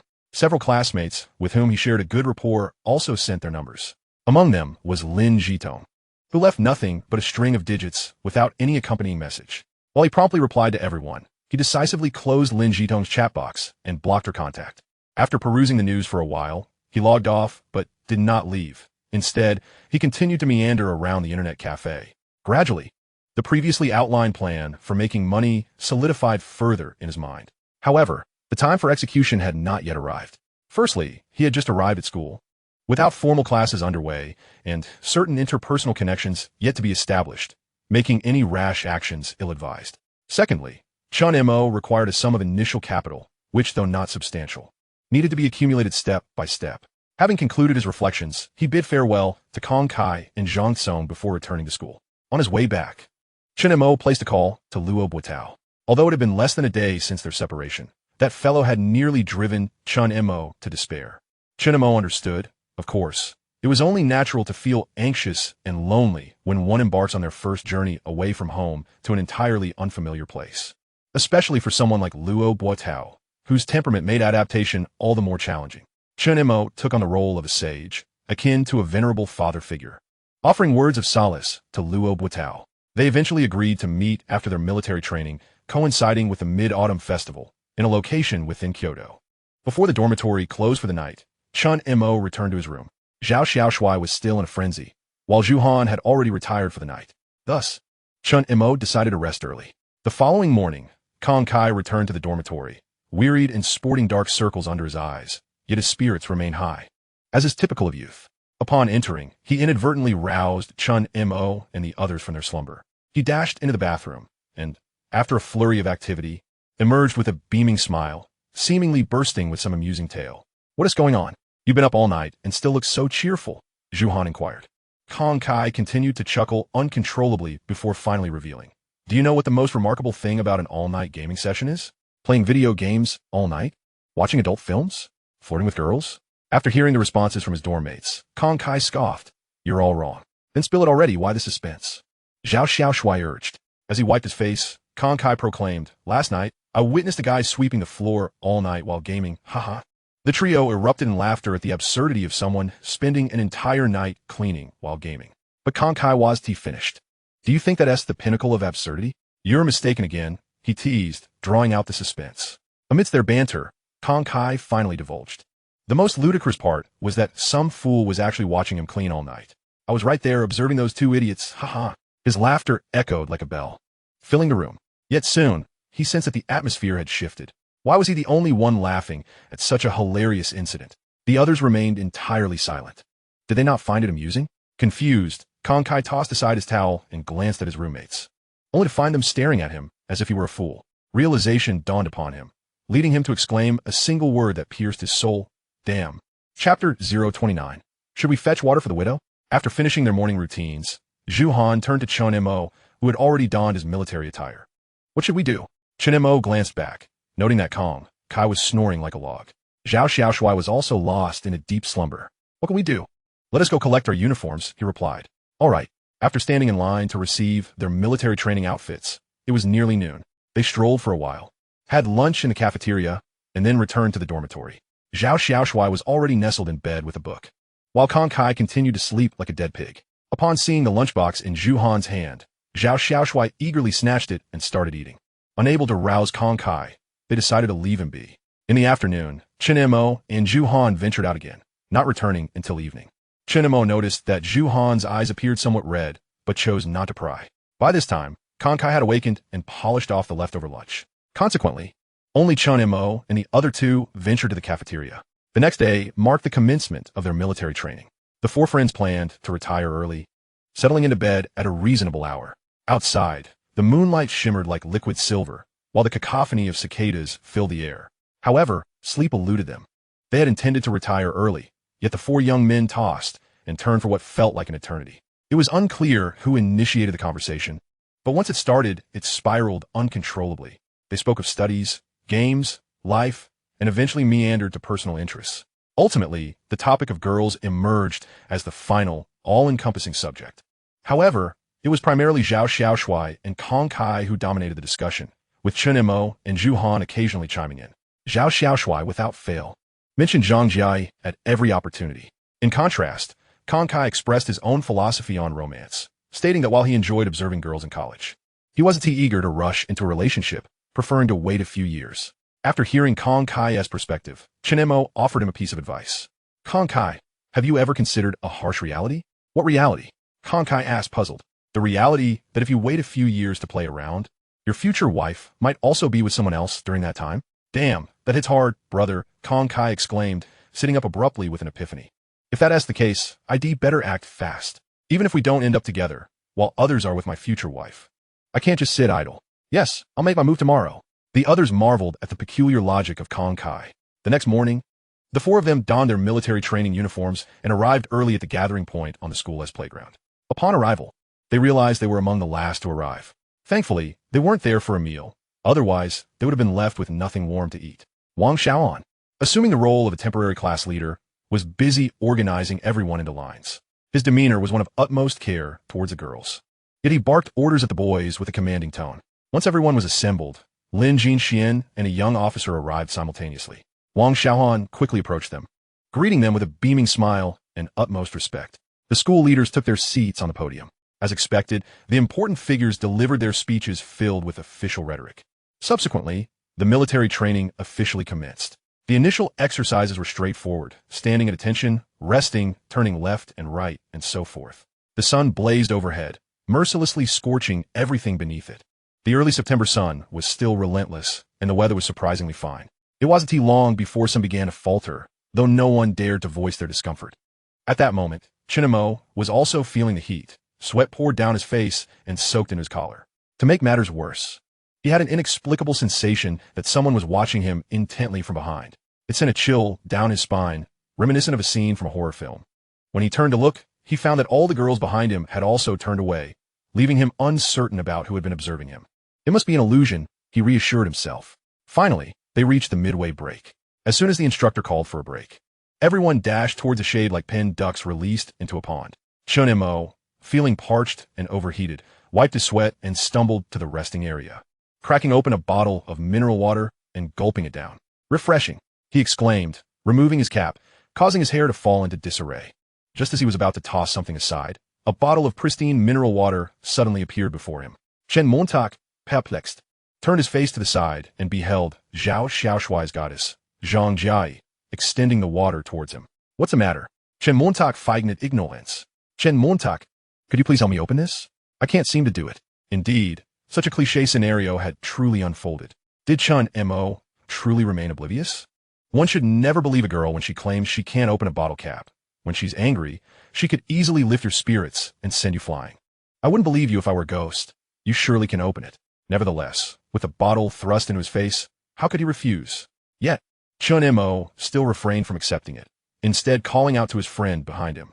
Xiaoshuai. In an instant, Zhao Xiaoshuai accelerated like a sprinter, then abruptly halted in front of Chen Mo. With lightning speed, he snatched the mineral water from Zhang Jiai's grasp, twisted the cap off, and presented it to her with an exceptionally elegant flourish. One must admit, the entire sequence of actions flowed seamlessly, akin to water gliding over smooth stones, truly dashing. Not only was Chen Mo dumbfounded, but all their classmates were equally astonished. Zhang Jiai blinked in surprise, yet ultimately accepted the bottle from Zhao Xiaoshuai. Seeing that he had successfully assisted his friend in seizing a romantic opportunity, Chen Mo decided to discreetly withdraw, concealing his contributions and accolades. Just as he was about to turn and leave, he suddenly noticed the mantis girl standing nearby, also holding a bottle of mineral water. Interestingly, while everyone else wore military caps, she alone donned a hat that seemed specially modified to obscure half her face. The meticulously arranged bangs veiled her cheeks, reminiscent of Sadako, shrouding her visage in mystery. Although her entire face remained concealed, the beads of sweat glistening on her pale neck indicated her own discomfort in the heat. Moreover, her frail physique suggested a delicate constitution, standing there like a willow, swaying in the breeze. Chen Mo couldn't help but ponder, what business do you have here in military training, looking so fragile? Nevertheless, he shook his head and, with a generous gesture, accepted the water, twisted off the cap, and handed it to her. Sun Yusa cautiously raised her head, casting a careful glance at Chen Mo as she accepted the water. Thank you. Her voice, though soft, resonated pleasantly in his ears. You're welcome. After saying this, he took a sip of water and walked over to Zhuhan. Upon seeing Chen Mo approach, Zhuhan chuckled. Zhang Jiai asked you to help her open a bottle of water, and you just rejected her? Chen Montauk, aware of the subtext in Zhuhan's words, replied, a gentleman does not steal another's beloved, haha. Upon hearing this, Zhuhan paused for a moment, then responded, so you let Xiaoshuai take on that task? Chen Mo merely smiled in silence. Zhuhan nodded thoughtfully. Speaking of which, you truly are quite chivalrous. Absolutely. Who else could I call my brothers? Chen Mo feigned a heroic expression. But why did you help someone else open a bottle cap? Zhuhan pointed out Chen Mo's later assistance to Sun Yusa. Because she genuinely couldn't open it. As their conversation unfolded, the crowd around them grew larger. And even the individuals involved, Zhao Xiaoshuai and Zhang Jiai, joined in, prompting them to shift topics. By the way, where's Kong Kai? Chen Montauk inquired. He vanished the moment we dismissed. No one knows what he's up to. At this moment, Zhang Jiai engaged Chen Mo. Do you like small animals? Having already been somewhat rude by not assisting her with the bottle cap, Chen Mo felt obliged to respond, I like them very much. Really? I like them too. Zhang Jiai appeared genuinely delighted as she continued. To what extent do you like them? Chen Mo contemplated for a moment before replying. Let me put it this way. I can't go a meal without them. Huh? Zhang Jiai was momentarily taken aback by his response. Meanwhile, Zhu Han, Yi Xiaoning, and the others erupted in laughter. Even Sun Yusa chuckled while adjusting her hat. Particularly, Yi Xiaoning laughed uncontrollably, exclaiming, Chen Mo, you're quite the comedian. It's scorching hot, and you're nearly making me laugh out of my padded bra. I wholeheartedly support a crackdown on padded deception, since he was no longer being coy. Chen Mo decided to let loose. The group was momentarily stunned, but as they slowly registered his words, a wave of laughter ensued. Haha. At that moment, Zhao Xiaoshui, sensing that Chen Mo had eclipsed everyone's attention, especially noticing a change in Zhang Jiai's gaze towards him, could no longer contain himself. He tentatively asked Zhang Jiai, what type of boy do you like? Without even glancing at him, Zhang Jiai replied, I like bad boys. It was evident that Chen Mo's recent banter had indeed been quite mischievous. Zhao Xiaoshui, feeling the urgency, quickly added, why not consider me? I'm not exactly a good person. Ha ha. Another round of laughter erupted. However, Zhao Xiaoshui's effect was not as impactful as Chen Mo's. Yi Xiaoning teased him while laughing. Zhao Xiaoshui, is your goofiness a natural talent or a skill you develop later?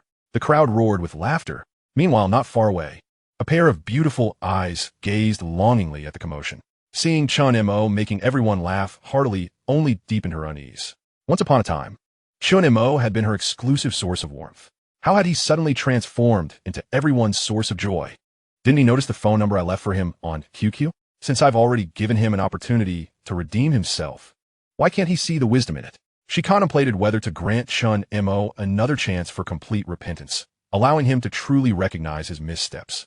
As Chen Mo and his friends were engaged in their jovial banter, Wang Xiaohan approached. She first devised a way to disperse Zhang Jiai, Yi Xiaoning, and the others, then turned to Chen Mo and the other boys with an authoritative demeanor. Could you please exhibit a bit of discipline? You are the loudest in the entire training ground.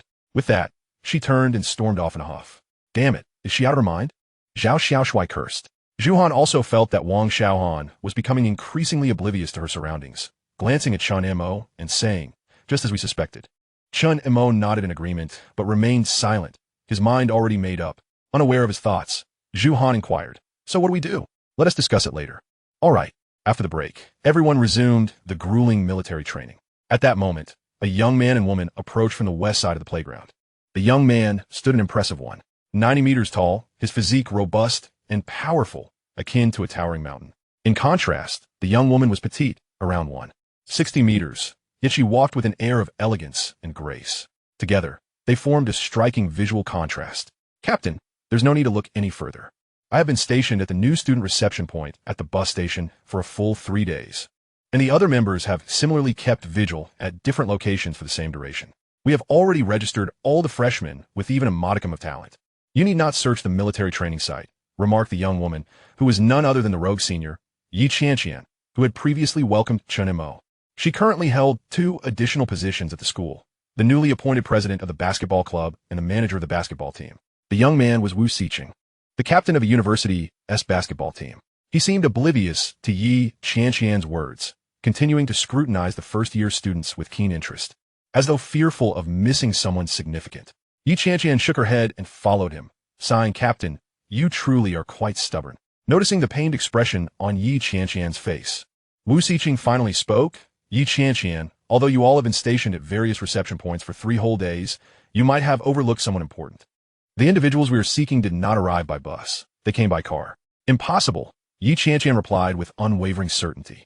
I meticulously reviewed all the registered information, including freshmen who arrived in private vehicles, and I certainly would not have missed a single individual. With a sigh, she lamented, alas, there isn't a single promising candidate. It seems the heavens are not favoring our university. Wu Xiqing remained unfazed, continuing his search as he remarked, Yi Qianqian, not long ago, I was assisting the school in organizing the freshman files. By chance, I came across a batch of new students' information. One of them had a particularly interesting note that stated, key player of the county and city basketball team, specially recruited member of the provincial basketball team, by Ishio. Upon hearing this, Yi Qianqian, who had previously appeared indifferent, suddenly transformed, her expression shifting to one of astonishment and shock. She halted her steps for a moment before quickly catching up with Wu Xiqing, exclaiming, "Captain, are you serious? The files can't be falsified. My goodness. Then what have we missed over these 3 days?" As Yi Qianqian expressed her disbelief, Wu Xiqing had already moved on, continuing to observe the throng of first-year students. She hurriedly followed, stating, "Captain, if that is the case, even if that person does not reach the level of a professional player, they could easily surpass any ordinary college athlete. Indeed, they would likely possess at least Cuba-level skills, if not higher. Il Yanyan exclaimed, had exitement palpable. I can hardly believe it. Our school actually recruited such a prodigy. If this is true, we are bound to win the upcoming friendly matches. Perhaps we could even secure first place in the LX University Town Basketball League with ease." Seeing Yi Qianqian so animated, Wu Xiqing merely shook his head, continuing his search around the playground. She persisted, "Captain, I acknowledge our oversight in missing a true talent, but you have seen the files. Why continue searching here?"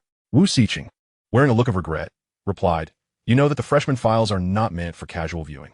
I happened to glimpse some information before it was taken back. Since it was merely a chance glance, it doesn't count as a violation. However, what is crucial is to know that person's name." With a pained expression, he continued, "The problem is I only saw the characters for Baishio before it was whisked away, and in my haste to check the name, I was too late.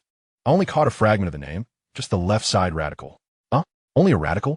"Yes, which means this person could be surnamed Tao, Ruan, Liu, or even Shun." Upon hearing Wu Xiqing list so many surnames, Yi Qianqian felt overwhelmed. This meant that even checking the freshman roster would be like searching for a needle in a haystack.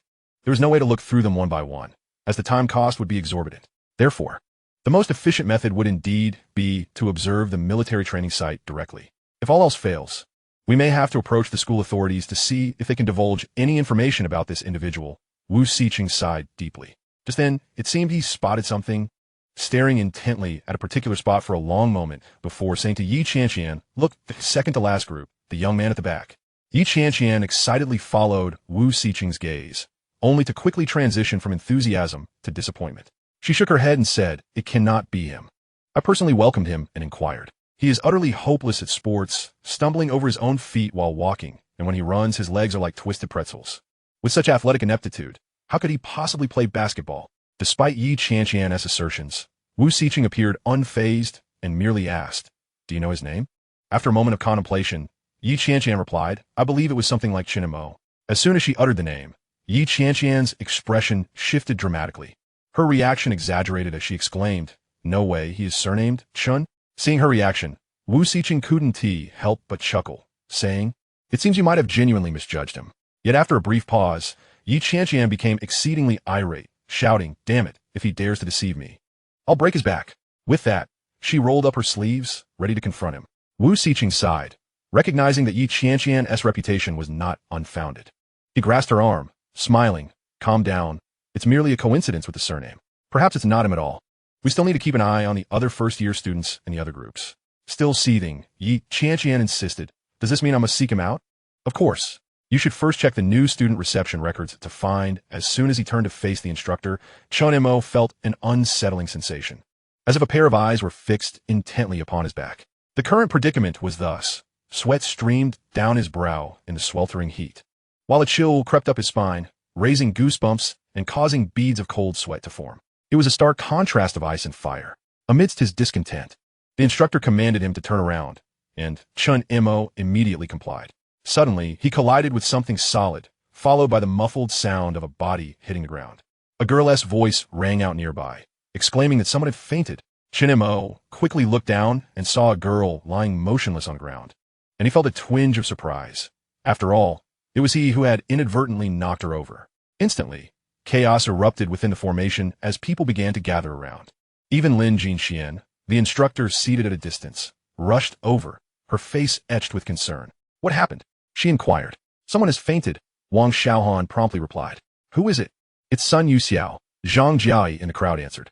Upon hearing the name Sun Yusa, Lin Jinxian seemed to grow even more anxious, pushing through the throng to see the instructor examining Sun Yusa's condition. "She is fine, just fainted," the instructor reassured her. "But Lin, how can a student have such poor health and still participate in military training? It's utterly reckless." Lin Jinxian paid no heed to the instructor's reproach and stepped forward, her anxiety palpable. "What exactly happened?" At that moment, Li Dongdong whispered from the side, I saw Chen Mo knock her over. Chen Mo's heart surged with indignation. How absurd. It was obviously her failure to follow the call and turn around that caused the incident. Why should he bear the blame? If that were the case, she was merely seeking sympathy. Lin Jinxian, however, was unconcerned with his protests and shouted at Chen Mo, what are you waiting for? Hurry and carry her to the infirmary. Chapter 032. Not merely seeking sympathy, but being wronged instead. Me? Chen Mo replied, bewildered. Hurry immediately. Once again, Lin Jinxuan's command left him with no choice, despite his reluctance. This was just his rotten luck. He was simply trying to get through military training when this incident occurred. He contemplated arguing, but thought better of it and sighed internally. Fine, I'll do it. Without further hesitation, Chen Mo bent down, lifted Sun Yusa, and began to walk. In that instant, he noticed an unexpected fragrance emanating from her. A scent unlike any he had encountered before. Moreover, she was remarkably light, lighter than a bag of cement. Yet, despite her slight frame, she appeared somewhat frail. However, the two soft points pressed against his back felt rather pleasant. It seemed even a withered tree could bear fruit. If only Sun Yusa would gain a bit of weight, she would surely rival Zhang Jia in appearance. Chen Mo, pick up the pace. Lin Jinxian's urgent voice snapped him from his thoughts, prompting him to quicken his step until he was nearly running. With his height and build, and given Sun Yusa's weight, carrying her felt effortless, as if he could almost take flight. He soon distanced himself significantly from Lin Jinxian. Guided by her, they finally arrived at the infirmary. After placing Sun Yusa down, the school nurse quickly began her assessment. Dr. Hu, how is the student? Lin Jinxian panted. Ms. Lin, please don't worry. She's all right, just fainted due to severe anemia, Dr. Hu replied. Upon hearing this, Lin Jinxian felt a weight lifted from her heart. Seizing the opportunity, while Dr. Hu tended to Sun Yusa, she turned to Chen Mo and asked, what exactly happened? Why is everyone saying you knocked Sun Yusa over? Chen Mo felt more wronged than ever, as if he were being unjustly blamed. Clearly, it was her poor health that led to this incident. Yet all the blame was falling on him. With no other recourse and aware of the power of public opinion, he attempted to explain. Ms. Lin, I was merely practicing normally. However, as soon as he spoke, Lin Jinxuan's phone rang. She glanced at the screen and frowned, murmuring to herself. Has the news spread so quickly? As she walked outside to take the call, she said, Principal Li, please hold on. Here's the situation. Chen Montak, left in the wake of her departure, felt hesitant to follow and remain behind. Now that things had calmed slightly, he hoped to sneak a glance at Sun Yusa, whose face was perpetually obscured by a hat, but Dr. Hu's presence blocked his view, so he abandoned the idea. I'll wait until she wakes up.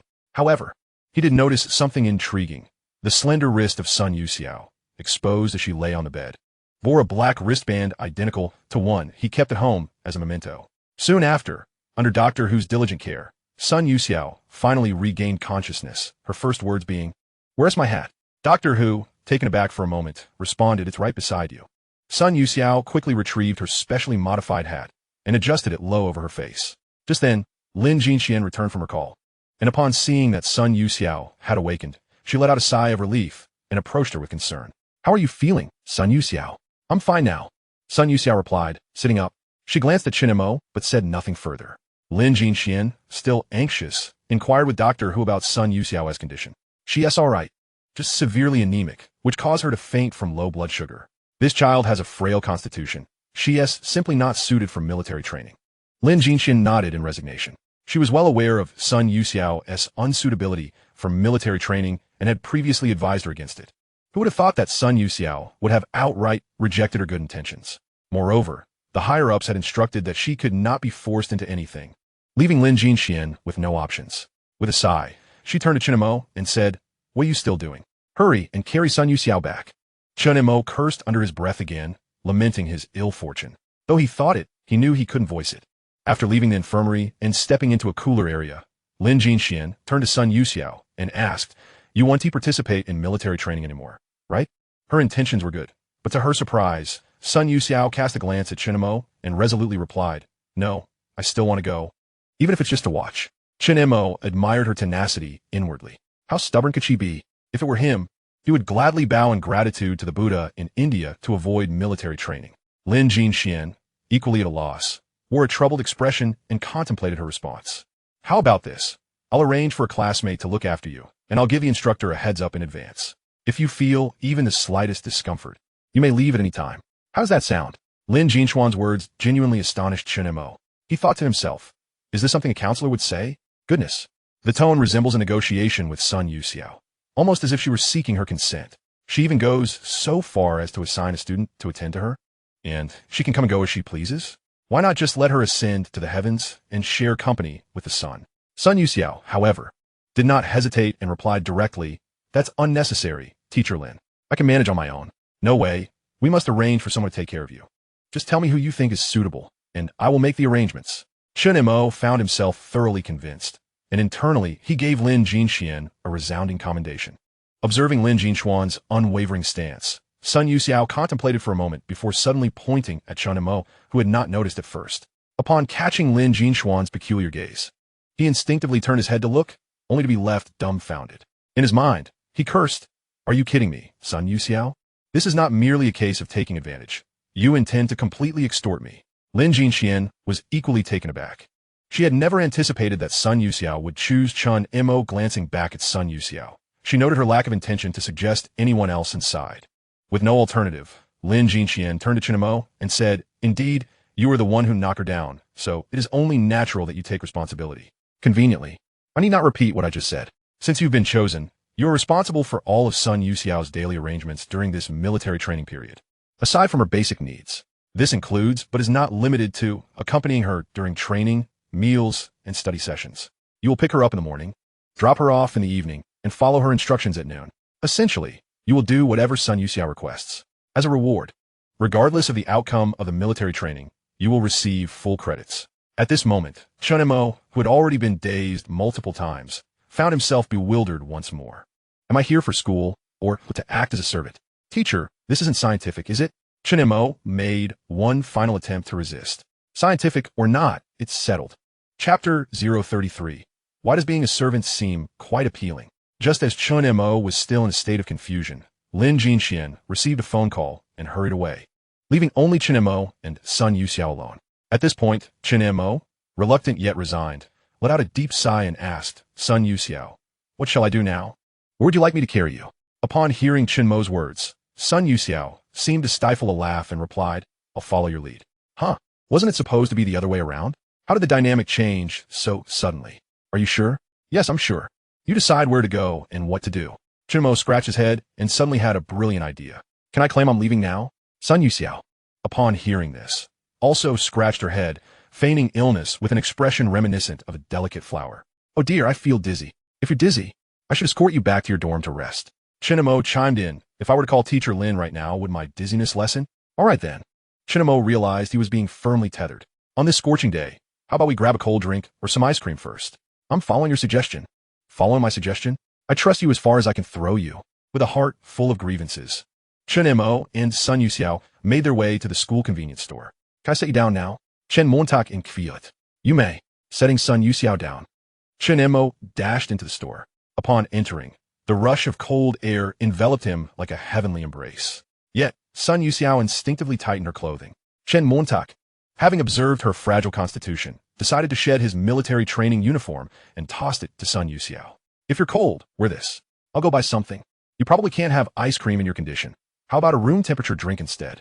What would you like?" Sun Yusa, looking down, replied, "Since you're here to take care of me, you shouldn't spend any money. Just sit and wait for me." Although Sun Yusa quickly changed her phrasing, Chen Mo caught the implication, internally scoffing. What a fitting term, taking care of indeed. "Fine, since I'm attending to you, you should be the one to pay for this. Consider it a service fee. I refuse to be the one who loses both money and dignity." "All right, then I'll wait for you." Chen Mo was unapologetic and found a random spot to sit. Sun Yusa wrapped Chen Mo's jacket around her before heading off to purchase items. Moments later, she returned, hands laden with a bag. When Chen Mo opened it, he was taken aback. There were ice cream, drinks, and even snacks. Though there was nothing particularly surprising about these items, what astonished him was that they were all his favorite brands and types. With a grin, he remarked, "Why do I feel that attending to you isn't so bad after all?" Upon uttering this, Chen Mo instantly felt a twinge of shame, almost feeling a bit servile. Sun Yusa, her face obscured by her hat, revealed no emotion, merely saying, "Feel free to eat. If you want more, I'll go buy some. And you? I can't eat that much." With that, Sun Yusa, as if performing a magic trick, produced a small white cup from her jacket pocket. The cup was indeed tiny, likely holding no more than 150 milliliters of liquid. Sun Yusa attempted to open it, but struggled due to her lack of strength and the effects of thermal expansion. Chen Mo saw this and took it, easily opening it to reveal steam still rising from the water inside. As he handed it over, he accidentally brushed against her hand. Glancing closely at it, although still slender, Sun Yusa's hands were exceptionally pale, delicate, and long. If only they had a bit more flesh, they would undoubtedly be stunning. Sun Yusa accepted the cup and expressed, "Thank you. It's nothing. It's my duty," Chen Mo replied, unapologetically reaching into the bag for a drink and ice cream, consuming them as he pleased. Sun Yusa sat across from him, remarkably quiet, simply watching him in silence. Chen Mo, with a heart as bold as brass, felt no embarrassment or awkwardness under her gaze. Instead, he entertained the idea of teasing Sun Yusa, saying, "Would you like to try this ice cream? It's delicious." Knowing she had just declared she couldn't eat, he deliberately aimed to provoke her. Upon noticing her lack of reaction, he felt further encouraged. After sipping his drink, he was just about to continue eating when, to his astonishment, she leaned forward and took a delicate bite from the spot he had just bitten. Then she settled back, shivering as if she had just experienced a chill, savoring that small morsel of ice cream. Once again, Chen Mo found himself utterly bewildered. She really just took a bite from where he had eaten? Is this child usually so careless about hygiene? Doesn't she mind the saliva lingering on her? Regardless, Chen Mo dared not tease her any further and continued to indulge in her favorite delicacies. Before long, she had consumed a considerable amount. As Chen Mo rose from her seat, Sun Yusa followed suit. "Where now? Shall I escort you back to your dormitory for some rest?" Chen Mo sighed, feeling slightly dizzy. Rolling her eyes, she resigned herself to the fact that Sun Yusa was clearly reluctant to return. With a task at hand, she amended her suggestion. "How about we grab a meal first?" "Sounds good to me." "Sounds good. Don't kid around." Chen Mo shot her another exasperated glance. But since Sun Yusa had seemingly acquiesced to dining out, she led her to the canteen. At this time, the morning military training session had yet to conclude, so the canteen was sparsely populated with a few seniors who had returned early. Chen Mo guided Sun Yusa to the food counter that Zhao Xiaoshui had previously recommended, saying, "You treat me to drinks, ice cream, and all these snacks, so let me treat you to a meal. Just tell me what you want, and I'll fetch it. Wait for me. I can go myself." Without waiting for Chen Mo's response, Sun Yusa headed straight to the counter. "If you insist, then go ahead." As Chen Mo played the role of a temporary servant, she chose a relatively clean spot to sit and wait. Before long, Sun Yusa returned, struggling to balance 2 trays of food. Chen Mo was taken aback upon seeing the dishes on the tray handed to her. They were all her favorites. At that moment, she couldn't help but grow cautious.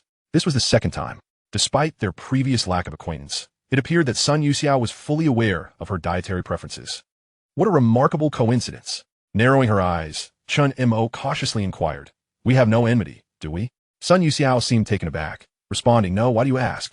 "Then how is it that you seem to know me so well, even what I like to eat?" "Oh, you enjoy these?" "I just picked at random." "Really?" Chen Mo was skeptical, yet Sun Yusa's nonchalant tone left her with little room for doubt. "Are you sure?" "Classmate Chen Mo, I just met you. How could I possibly know your preferences?" "It is indeed quite the coincidence. You're not secretly poisoning me in this meal, are you?" Chen Mo still harbored some doubts. "How could I? We have no grudge against each other." Hearing Sun Yusa's unwaveringly casual retort, Chen Mo finally felt a slight easing of her apprehension. "Fine. Even if it is poison, I shall eat it." With her doubts dispelled, Chen Mo began to eat, yet she couldn't help but glance at Sun Yusa's tray. Just like before, she had only taken a small bowl of plain noodles and had set down her chopsticks after just 2 bites. Chen Mo thought to herself, "No wonder she is so thin. She barely eats even the most basic food."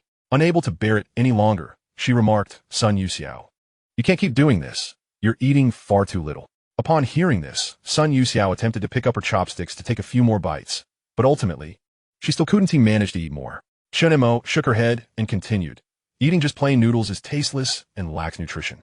With that, she picked a piece of beef from her tray and placed it in Sun Yusa's bowl. Seeing as the girl did not seem to mind hygiene, Chen Mo didn't bother with her chopsticks or serving spoon. Upon seeing the beef, Sun Yusa did take a piece, but after smelling it near her mouth, she placed it back in her bowl. Chen Mo thought, "Come on, I refuse to believe this. Even if you don't want to eat, you must force yourself. Otherwise, your health will suffer." With that, she picked up another piece of beef. This time, however, she didn't place it in Sun Yusa's bowl, but rather held it to her mouth. The rationale? Well, this girl was evidently unconcerned about hygiene. Sun Yusa hesitated for a moment, seemingly in shock, but ultimately, she opened her mouth and accepted the beef piece. At that moment, Chen Mo felt akin to a distant sparrow feeding its fledgling, offering food to a chick waiting to be fed. Remarkably, Sun Yusa began to chew the morsel. Though the movement was slight and slow, she was indeed chewing. After a while, she swallowed it down. Chen Mo, finding the situation increasingly amusing, offered another piece, prompting Sun Yusa to open her mouth once again, chew, and swallow. Chen Mo delightedly added another piece, and Sun Yusa accepted it yet again. However, when Chen Mo reached for a fourth piece, Sun Yusa firmly refused, stating, "I truly cannot eat anymore."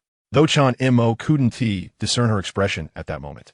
She pondered, true, she usually eats so little, and given her consistent preference for light meals, she probably can't handle too much meat at once. Nevertheless, it was comforting to know that she wasn't incapable of eating meat, but rather just unaccustomed to it. No worries, we'll gradually improve your diet. Soon enough, you'll be plump. This was an offhand comment from Chen Mo, but to her surprise, Sun Yusa immediately responded, "Are you serious? Of course. Didn't you just eat beef?" Chen Mo assumed she was referring to the meat issue. Sun Yusa lifted her gaze, fixing her eyes on Chen Mo's chest, articulating each word. "Are you certain?" "Yes, absolutely." Chen Mo replied with a sense of nonchalance. Sun Yusa's lips curled into a slight smile, seemingly pleased, as she remarked, "All right, then I shall hold you to that." Chen Mo was taken aback, exclaiming, "What did you just say?" "I said I'm holding you to that."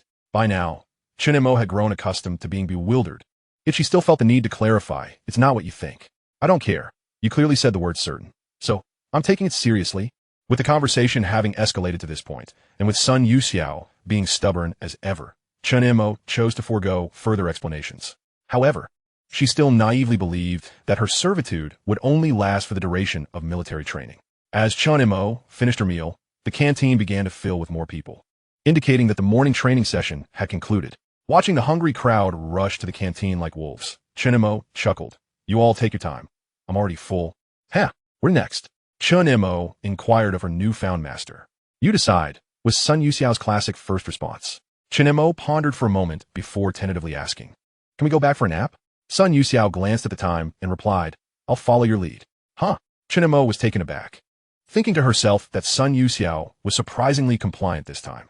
Rising from her seat, she declared, "All right, let us go. I'll see you back." "Great." Sun Yusa returned Chen Mo's military training uniform, and the two of them rose to depart.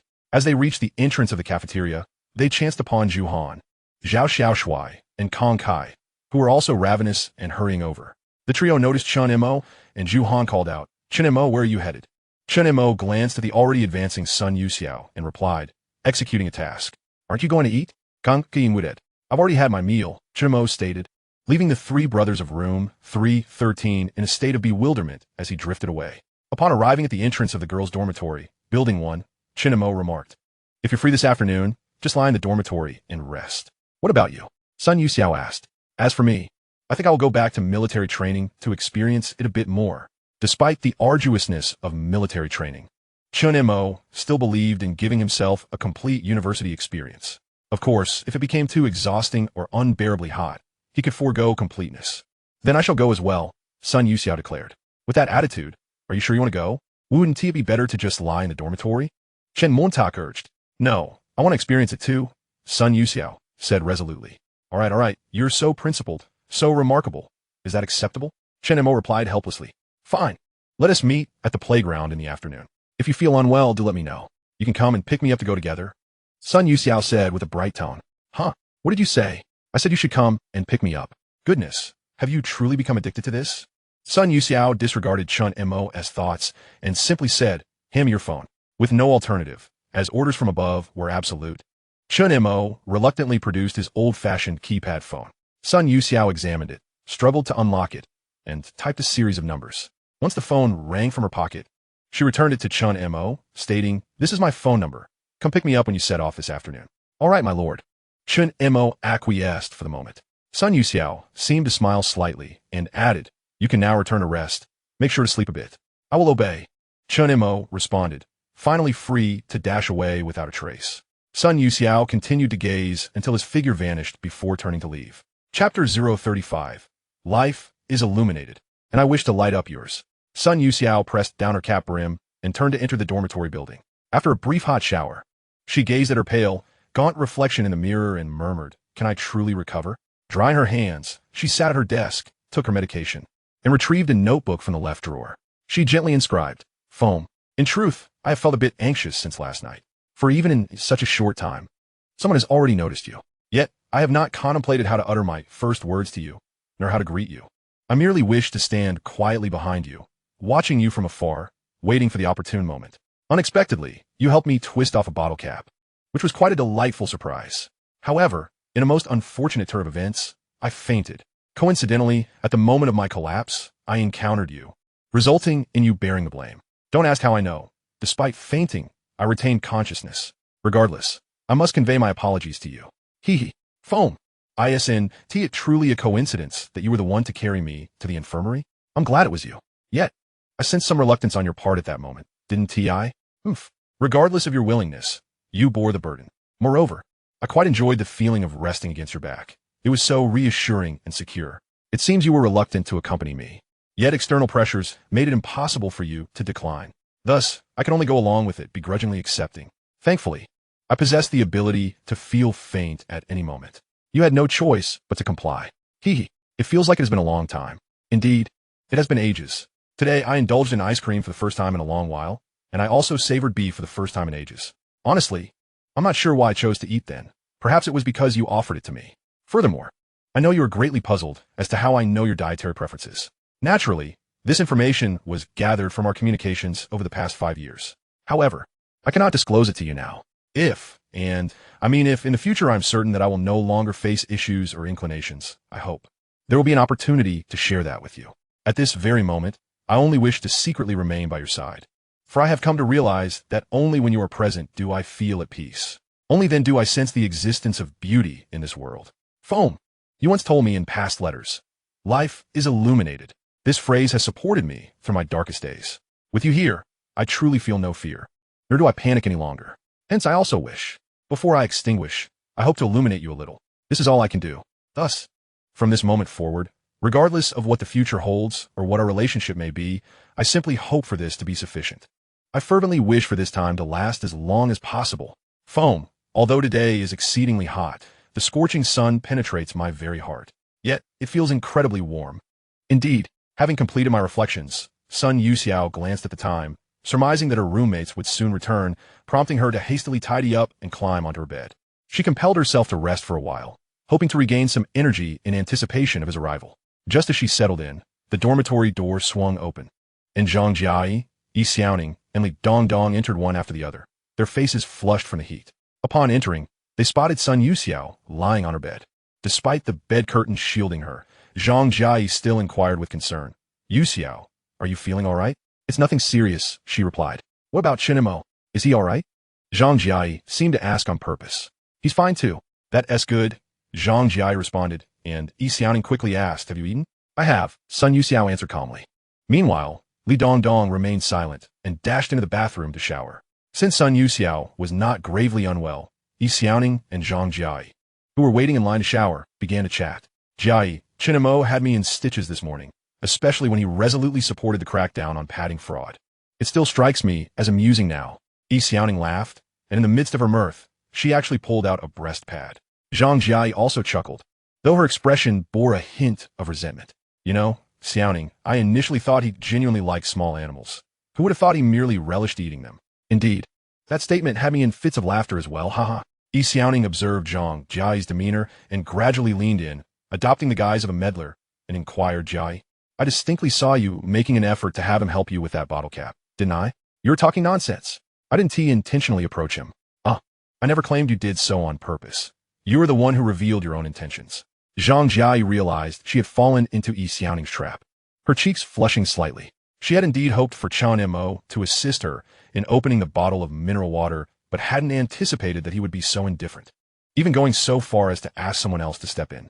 Contemplating this, her resentment deepened. At that moment, Li Dongdong emerged from the shower, towel drying her hair as she remarked, "That Chen Mo is just a smooth talker, utterly disjointed in speech and action. He even managed to knock Sun Yusa down during the drill." Li Dongdong seemed to harbor a strong bias against Chen Mo, having earlier complained to Lin Jinxian about the incident involving Sun Yusa. Zhang Jiai and Yi Xiaoning exchanged glances, remaining silent. Li Dongdong continued unabated.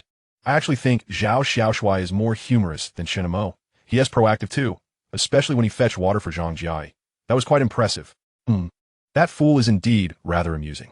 P.S. Not a fool. Xiaoning, refrain from saying that in the future. All right, I want to say another word. Yi Xiaoning, disinterested in further debate, retreated to the bathroom with her toiletries. Zhang Jiai and Li Dongdong found themselves at a loss for words. Seated on the chairs, organizing their belongings when a thought struck Zhang Jiai. Are you asleep, Yu Xiao? No, what is up? Are you still going to military training this afternoon? Of course. Huh?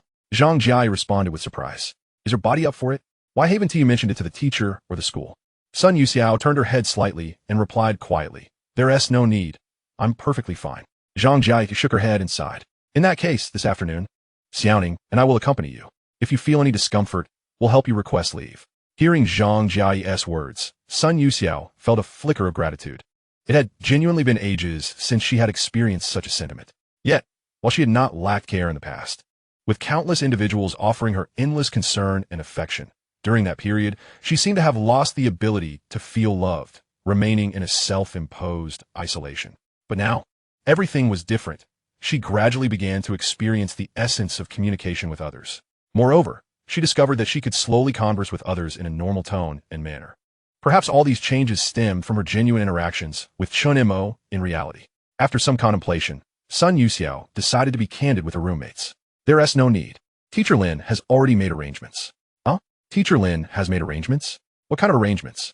Zhang Jiai asked. Consequently, Sun Yusa succinctly relayed how Lin Jinxian had arranged for Chen Mo to look after her during military training. Once she finished, Zhang Jiai remained silent while Li Dongdong interjected. Teacher Lin's arrangements are fine. After all, Chen Mo knocked you down, so he has to take responsibility. Zhang Jiai still did not speak. Instead, gazing curiously towards Sun Yusa's bunk. Chapter 036. Brothers are like hands and feet. Women are like clothing? Upon returning to the dormitory, Chen Mo similarly took a shower.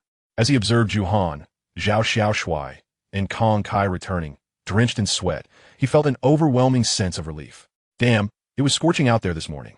Indeed, as soon as they stepped inside, Zhao Xiaoshui began to lament. Not only hot, but exhausting.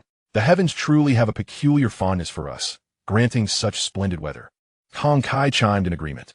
After 2 days of interaction, Chen Mo finally grasped the roles of Zhao Xiaoshui and Kong Kai in dorm 313. These two brothers were clearly born to entertain, with one being the joker and the other the straight man.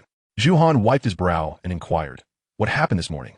It was so sudden that I didn't even get a chance to ask you, and during training, there was no opportunity to call you. Chen Montak, not wishing to conceal anything, briefly recounted the events of the morning while downplaying the severity. As soon as he finished, Zhao Xiaoshui looked at him with sympathy. Chen Montak, so you become that girl's personal servant, huh? Although the 4 words were not mentioned outside, they were no longer a concern within the dorm. Chen Mo shrugged, expressing his helplessness. Right, you've been completely duped by her. Kong Kai timely added. Chen Mo refrained from elaborating. Suhan, contemplating, decided to shift the focus away from Chen Mo and turn to Kong Kai. By the way, Kong Kai, why do you always vanish during every break?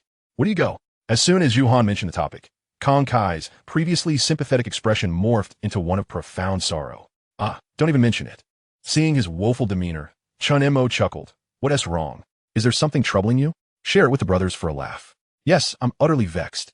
Hurry and alleviate my boredom. Zhao Xiaoshui joined in the banter. As they were all dorm mates, Kong Kai disregarded their teasing and replied, well, I took your advice, Chen Mo, and decided to alter my previous perspective on love, aiming to find a girlfriend sooner. But I didn't want to date someone from our class. So during breaks, I want to check out other freshmen S formations.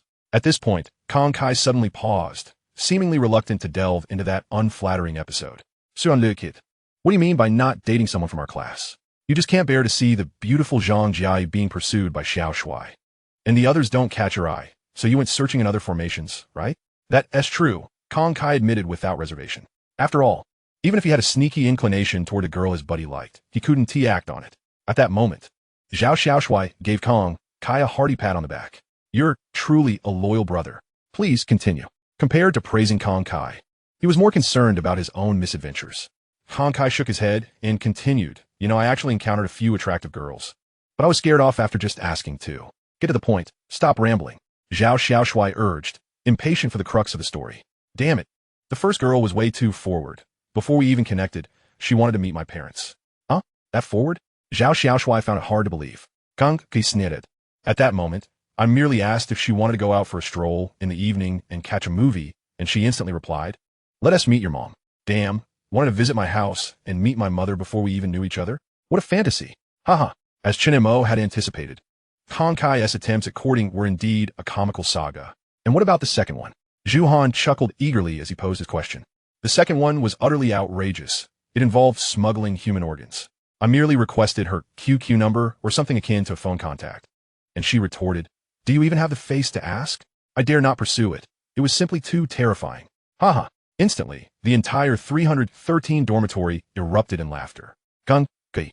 However, wore a despondent expression, sighing heavily. Observing his demeanor, Chen Mo offered a comforting smile. "Brother, on the journey of love, smooth sailing is a rarity. Those who ultimately end up together have invariably weathered great storms. When it comes to pursuing a girl, patience is paramount, and achieving a certain level of shamelessness equates to having succeeded halfway. Above all, remember this mantra: better to be a teddy than a castrated dog." Upon hearing Chen Mo's words, a spark ignited in Kong Kai's eyes, his confidence gradually returning as he placed his hands on his hips and declared with conviction, "Absolutely right. Better to be a teddy than a castrated dog." With Kong Kai's woes seemingly resolved, Chen Mo decided to return to his bed for a brief respite, mindful that there were tasks awaiting him in the afternoon that required utmost vigilance. After all, one could never predict what unforeseen circumstances might arise should his master be displeased. At that moment, Zhu Han appeared to recall something and remarked, "We're all brothers here. Some matters are better addressed openly." The other three turned their gazes towards him. Zhu Han glanced at Chen Mo, then at Zhao Xiaoshui, and continued, "As mentioned earlier, Xiaoshui has taken a liking to Zhang Jia from our class. But judging by this morning's interactions, it seems Zhang Jia might have a soft spot for Chen Mo." Zhu Han hesitated, yet his meaning was clear. The most vexing situations often involve ambiguous love triangles. His concern was not about who might end up single, but rather about preserving the camaraderie among the dormitory brothers. "Well, I thought it was something significant. Turns out it's just this." Zhao Xiaoshui interjected first, continuing, "I do have some feelings for Zhang Jia. It was love at first sight, but in the end, it's merely infatuation and not obsession. So, if she favors Chen Mo and he reciprocates, I can bear the pain of letting go for your happiness. After all, brothers are like limbs, while women are like garments. The bond of brotherhood is paramount." Zhu Han was genuinely surprised by Zhao Xiaoshui's nonchalance. Regardless of whether it stemmed from mere desire, his words were undoubtedly commendable. Zhu Han then turned to Chen Mo, only to find him smiling, yet silent. "What are your thoughts, Chen Mo?" Zhu Han persisted in his inquiry. Chen Mo had initially wished to avoid such juvenile discussions. But since Zhu Han was insistent, he spoke up. "I do not concur with the notion that brothers are limbs and women are garments. While the brotherhood is indeed vital, reducing women to mere clothing is disrespectful to them and, on a deeper level, to one's own emotions. It is clear that this garment fits you best, yet you would relinquish it for the sake of brotherhood. That is a fallacy. Sometimes, this garment may not suit a brother at all. Furthermore, garments have their own will. They do not wish to be donned by just anyone. Similarly, a relationship requires mutual affection. It cannot thrive on one-sided devotion. That is not love, that is folly. Thus, an adult's perspective on love should be reciprocal, a give and take. For instance, you feed me a spoonful of salty soup, and I shall offer you a bowl of plain porridge." Chapter 037. Yes, I feel dizzy. After Chen Mo articulated his thoughts, silence enveloped the 313 room, so profound that one could hear a pin drop. Zhao Xiaoshui and Kong Kai were left dumbfounded, and even Zhu Han, usually composed and mature, appeared utterly astonished. Chen Mo shook his head, reflecting that these youths were still naive. With more experiences in the world, they would come to understand the true complexities of right and wrong, and the nuances of human relationships. Zhao Xiaoshui was the first to snap out of his shock, giving Chen Mo a resounding thumbs up. "Damn, you are truly impressive, Chen Mo. You've awakened me from my stupor."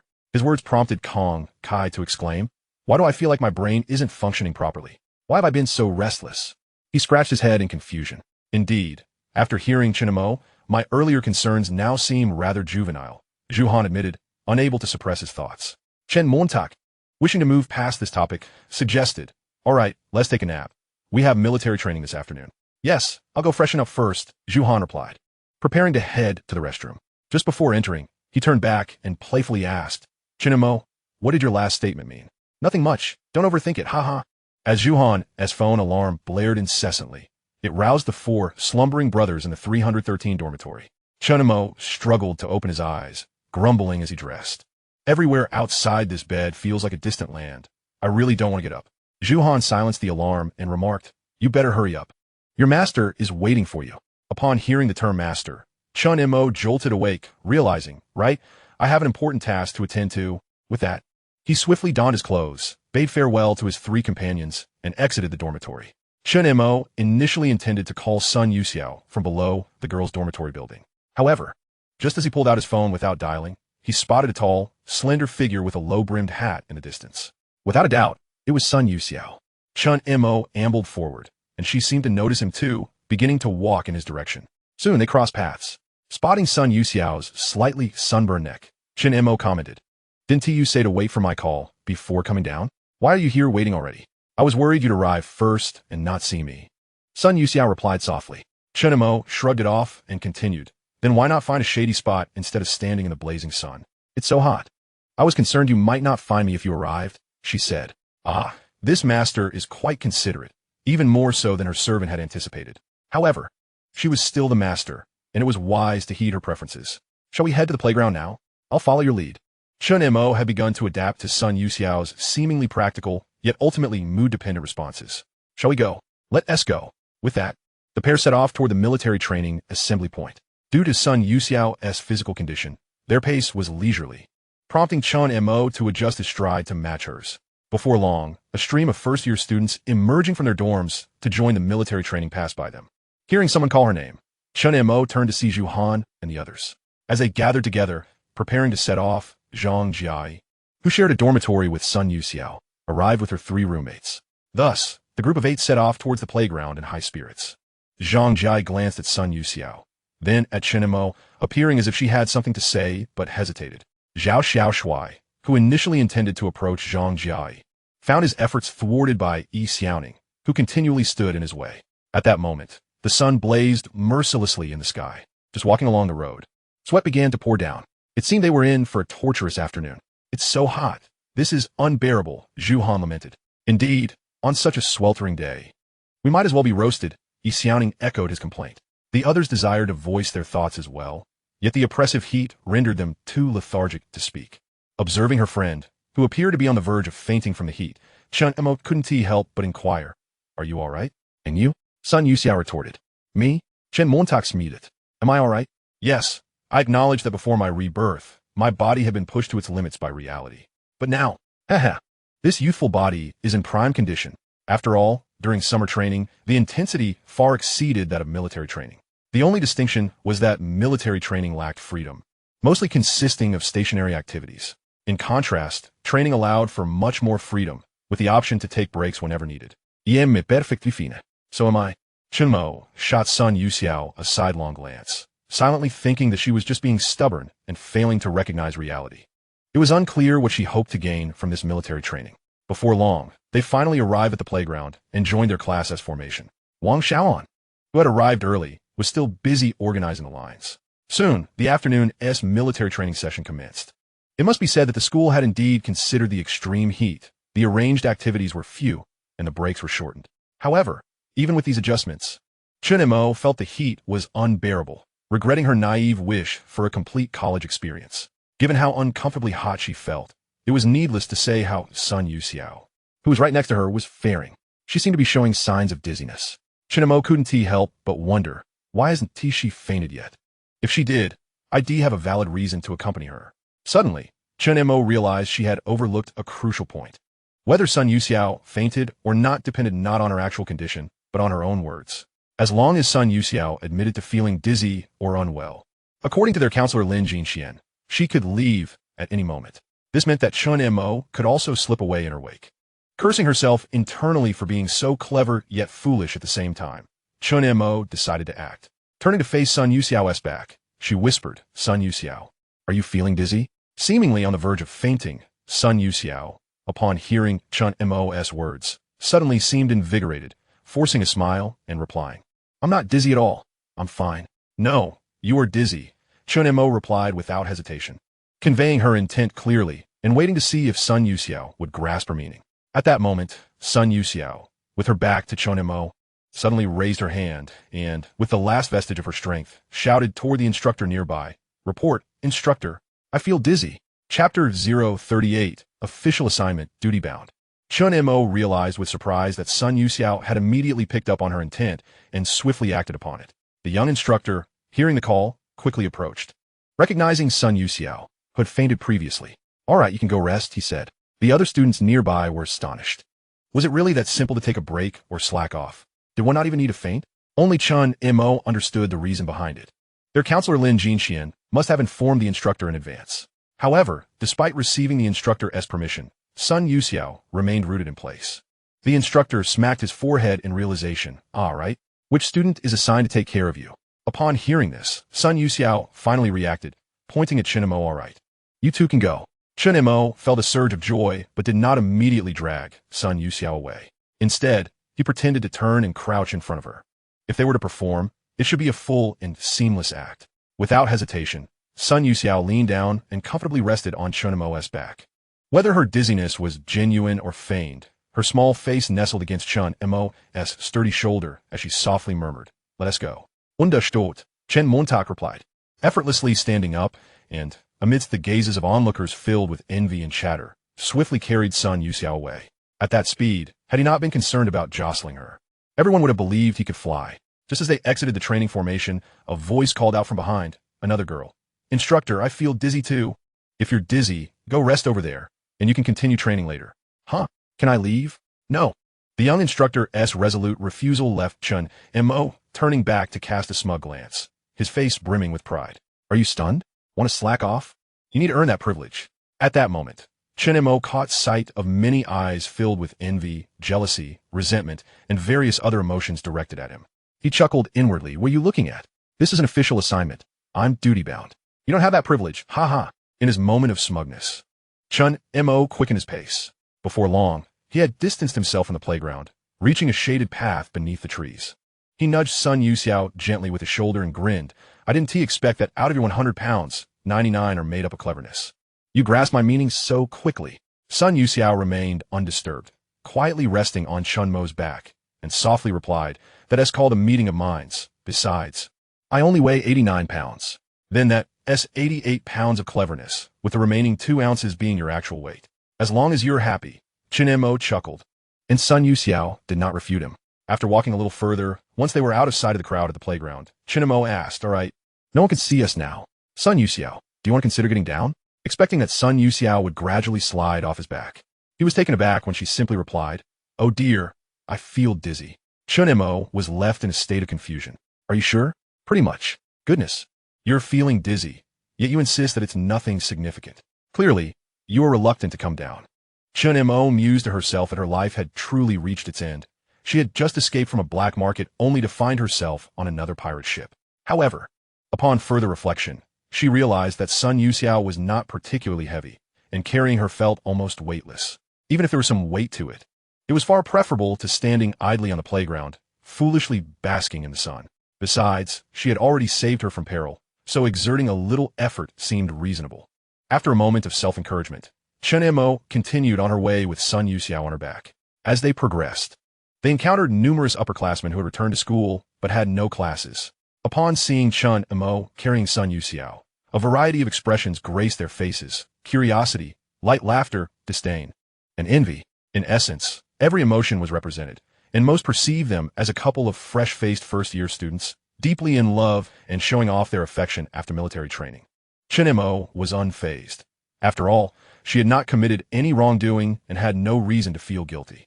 She firmly believed this was an official assignment, a duty to fulfill. Arriving at a fork in the path, Chen Mo deliberately inquired, "Shall I take you back to your dormitory?" "Oh dear, I still feel dizzy." Chen Mo had anticipated that her companion would respond in such a manner. If Sun Yusa was unwilling to do something, she would undoubtedly use her dizziness as leverage. Alas, what could be done? She was merely a servant at the moment. Thus, Chen Mo asked again, "Then tell me, where would you like to go?" "I'll follow your lead," came the classic response. Chen Mo had grown accustomed to this exchange and proactively suggested, "Since you can't have ice cream or cold drinks, how about we visit a milk tea shop?" "All right." With Sun Yusa's affirmative reply, Chen Mo wasted no time and headed out of the campus with her on her back. This marked the first occasion for both Chen Mo and Sun Yusa to venture outside the university since their arrival at the business university. After some meandering, they finally discovered a milk tea shop not far from Jingdu University of Technology. Just before entering, Sun Yusa skillfully slid off Chen Mo's back. Chen Mo paid it no mind and pushed the door open. The cool air inside enveloped them like a slice of paradise. Turning back to glance at Sun Yusa, she tossed her jacket to her. Sun Yusa graciously accepted it and draped it over herself. Chen Mo surveyed the menu of milk tea options displayed and turned back to Sun Yusa, inquiring, "What would you like to drink?" "It's on me." Without waiting for a response, Sun Yusa headed straight to the counter. However, she paused to look back at Chen Mo and asked, "What flavor do you like?" "Aren't you able to guess my taste?" Chen Mo teased it. "Not every time can it be that fortuitous," Sun Yusa responded. Chen Mo finally set aside her concerns about animosity between them. "Then I'll go for a mango slush, with half the sugar. The colder, the better." In a short while, Sun Yusa returned with a large cup of mango slush. Chen Mo eagerly took it, and Sun Yusa rubbed her hands together, revealing a certain fragility in her constitution. Yet, upon seeing Sun Yusa sit across from her, looking puzzled, Chen Mo inquired, "Aren't you having any?" "I can't drink it." Chen Mo was skeptical. There was no way she couldn't drink milk tea, but rather she simply didn't want to or couldn't manage it. Without consulting Sun Yusa, she headed back to the counter and asked, "What flavor do you prefer?" Sun Yusa hesitated for a moment before responding, "Anything like yours would do." Chen Mo turned to the counter attendant and ordered 1 mango fresh milk, half sugar. "Certainly." Upon hearing the attendant's response, Chen Mo quickly added, "Oh, and make it at room temperature." As the attendant registered Chen Mo's request, she paused, pondering who would desire hot milk tea in such sweltering weather. Nevertheless, she proceeded with the preparation. Chen Mo approached the counter and inquired, "How much for this cup?" 6 yuan. Upon hearing the price, Chen Mo thought to herself, only in Kyoto would a cup of milk tea cost significantly more than in a county. Just as she was about to pay, Sun Yusa had already handed over the money. The attendant, giving a knowing glance, accepted the payment. "I can certainly afford a cup of milk tea," Chen Mo smiled. "You provide the effort, I'll cover the cost." Sun Yusa's reasoning seemed entirely reasonable to Chen Mo, especially since it was merely 6 yuan, unworthy of contention.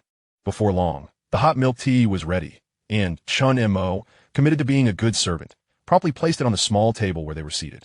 Taking a sip of her refreshing mango slush, she felt a wave of comfort wash over her. However, when she glanced up again, she found Sun Yusa staring blankly at the cup of mango fresh milk, untouched. "Don't you like the taste?" Chen Mo asked, pondering that if it were indeed unpalatable, Sun Yusa should have expressed her distaste earlier. Sun Yusa shook her head, continuing to gaze at the milk tea. Chen Mo, unable to discern her expression, added, "It's all right. I checked the temperature, it's not that hot. Just sip it slowly." Still, Sun Yusa remained unresponsive. Though their acquaintance had not been long, Chen Mo began to suspect that Sun Yusa might be suffering from anorexia, though it seemed unlikely given her ability to eat beef. Amidst her doubts, Chen Mo took Sun Yusa's cup, inserted a straw, and handed it back, not merely placing it in front of her, but almost bringing it to her lips, urging, "Try it. It's quite delicious." Seeing the cup positioned near her mouth, Sun Yusa gently inclined her head, taking a small sip from straw. "Keep going." Chen Montak and Kuhaget. Sun Yusa obliged, sipping again. Once more, Sun Yusa repeated the action. "Don't stop." Sun Yusa continued to sip, until a fifth of the milk tea was consumed, at which point she seemed truly unable to drink any further. Chen Mo set the cup before her, allowing her a moment to rest before continuing. Sun Yusa clasped the milk tea with both hands, lifting her head slightly before lowering it again. Just then, the song playing in the milk tea shop came to an end, swiftly transitioning into another. As the introductory music began, Sun Yusa tightened her grip on the cup. When the lyrics "My tea's gone cold, I'm wondering why I got out of bed at all" echoed through the air, Sun Yusa's hands trembled involuntarily, her grip tightening further. Noticing her unusual demeanor, Chen Mo inquired, "Do you also enjoy M&M stand?" Upon hearing Chen Mo's words, Sun Yusa endeavored to maintain an air of nonchalance as she replied, "I've heard it." She was lying. Sun Yusa could never forget that merely 20 days prior, the very last song played for her at her residence in America had been this particular melody. Chen Mo, oblivious to Sun Yusa's emotional turmoil, merely continued, "Yes, I truly adore this song." At her utterance, Sun Yusa felt a tremor pass through her body and cautiously inquired, "So, are you aware of the story behind this song?" Chen Mo casually sipped her milk tea and slowly elaborated. "This song features a chorus derived from Dido's Thank You, which is now sung by a female artist. And the entire piece adopts its rhythm. The lyrics narrate the tale of a fan named Stan, who, after writing letters for 6 months without receiving a reply, ultimately perishes for his idol. When it first released in 2001, it dominated the charts in Europe for several weeks. Chen Mo distinctly recalled how she had also been fond of this song in her past life, noting that by 2017, the term stan had been included in the Urban Dictionary, signifying an ardent fan. Sun Yusa was well aware of the song's backstory. After all, she had endured a 3-month silence from Mo, believing that after his confession, he would no longer engage with her. In that moment, Sun Yusa felt as though the last flicker of hope in her life had extinguished, leading to the unfortunate events that followed. Chen Mo, not yet finished, continued. Since you are familiar with this song, we shall not dwell on the lyrics. You should also know that in a later letter, Mo advised Stan to remain rational, clarifying that he did not intentionally ignore him. In fact, he had prepared a signed item for Stan and wished for his well-being. As Mo penned those words, he recalled a few weeks prior a news story about a deranged individual who, along with his pregnant girlfriend, leapt off a bridge, only to realize that the person was Stan. By the time he was ready to respond, it was too late. Hence, many occurrences in life do not unfold as we initially envision. Sometimes, a bit of patience and observation can lead to the realization of our long-held aspirations.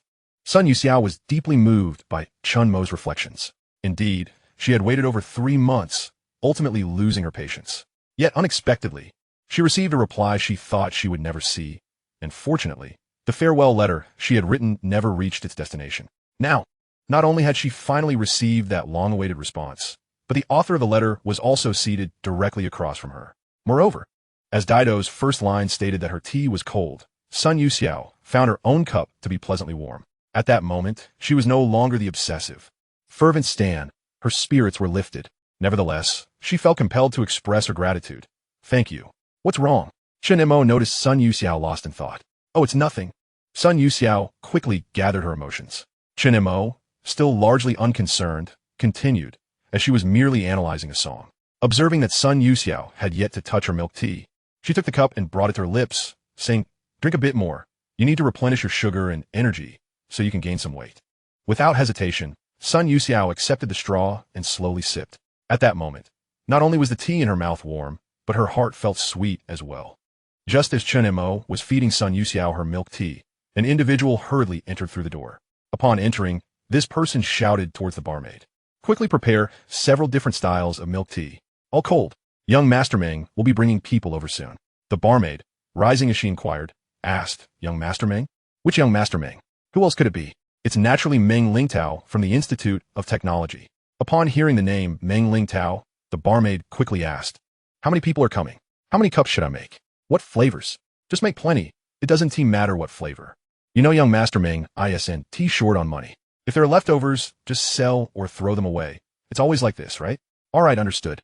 Chen Montak, overhearing their conversation, inwardly scoffed at the wealthy and capricious young Master Meng, who indeed seemed a spendthrift. Meanwhile, Sun Yusa, who was sipping her milk tea, suddenly paused and said, Chen Mo, I'm feeling a bit hungry. I want to grab something to eat. This statement startled Chen Mo. Sun Yusa was actually saying she was hungry? Was this for real? Furthermore, what time was it? Dinner was still quite some time away. Nevertheless, as a loyal servant, she knew her role and simply asked, what do you want to eat?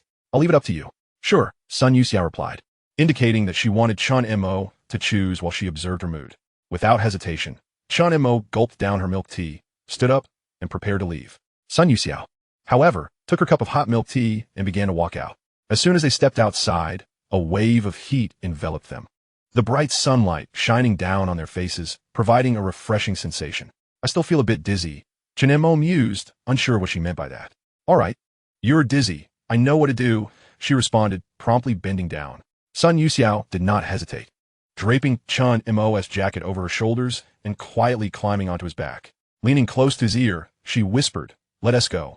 Latched, Chen Montak replied, standing up and carrying Sun Yusa as they headed back. At that moment, a sudden roar of engines echoed from a distance, growing increasingly near. 2 remarkably large motorcycles sped towards them and eventually halted right outside the milk tea shop. A spirited young woman dismounted from the first Harley-Davidson Road King Classic, removing her helmet to let her long hair cascade freely. She possessed a dynamic and charming face, reminiscent of a character straight out of a manga. Her eyes were large and expressive, seemingly sparkling with light.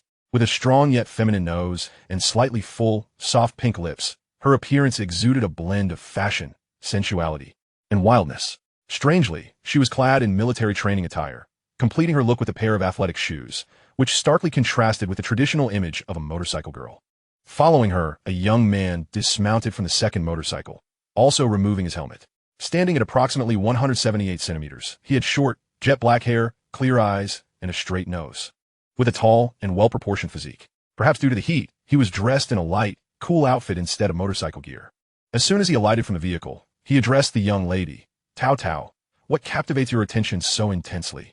The girl, known as Tao Tao, paid no heed to his words, her gaze fixed on a distant point, lost in thought. Perplexed, the boy followed her line of sight and remarked, "What is the fuss about skipping military training? There's no need to be so vigilant, looking around like that. Rest assured, this is our engineering territory, far removed from your business school. Besides, with me, Tao Ge, around, what is there to fear? It's scorching hot. Let us hurry inside for some milk tea. I've already placed the order." Tao Tao remained unmoved by his reassurances, continuing to stare ahead as she seemingly pondered aloud.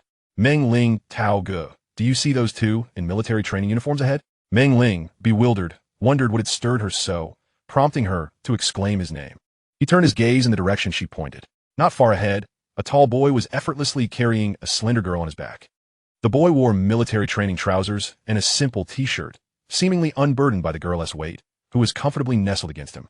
Clad in 2 layers of military training tops. After observing for a moment without discernible insight, Meng Ling turned back and said, "They're just a couple skipping military training. Nothing remarkable. You'll get used to such sights once you start at university." "Take a closer look at the girl on his back," Tao Tao urged, nudging Meng Ling. In confusion, Meng Ling pondered why his little sister was so fascinated by this couple, as she had encountered many things in life. But still, he looked again, yet could not discern anything extraordinary. "What is the matter? Just say it," Tao Tao insisted, her brow furrowed in puzzlement. "Can't you see?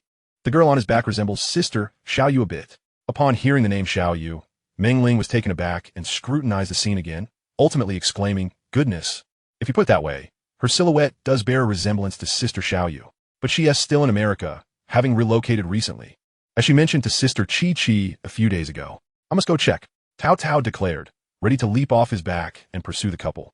But Meng Ling grasped her arm firmly. "Tao Tao, I know you haven't seen Sister Xiao Yu in nearly 2 years, and you've been out of touch. So you must miss her terribly. But think logically, she's in America studying. By now, she should be in her junior year. How could she possibly be back home as a freshman?"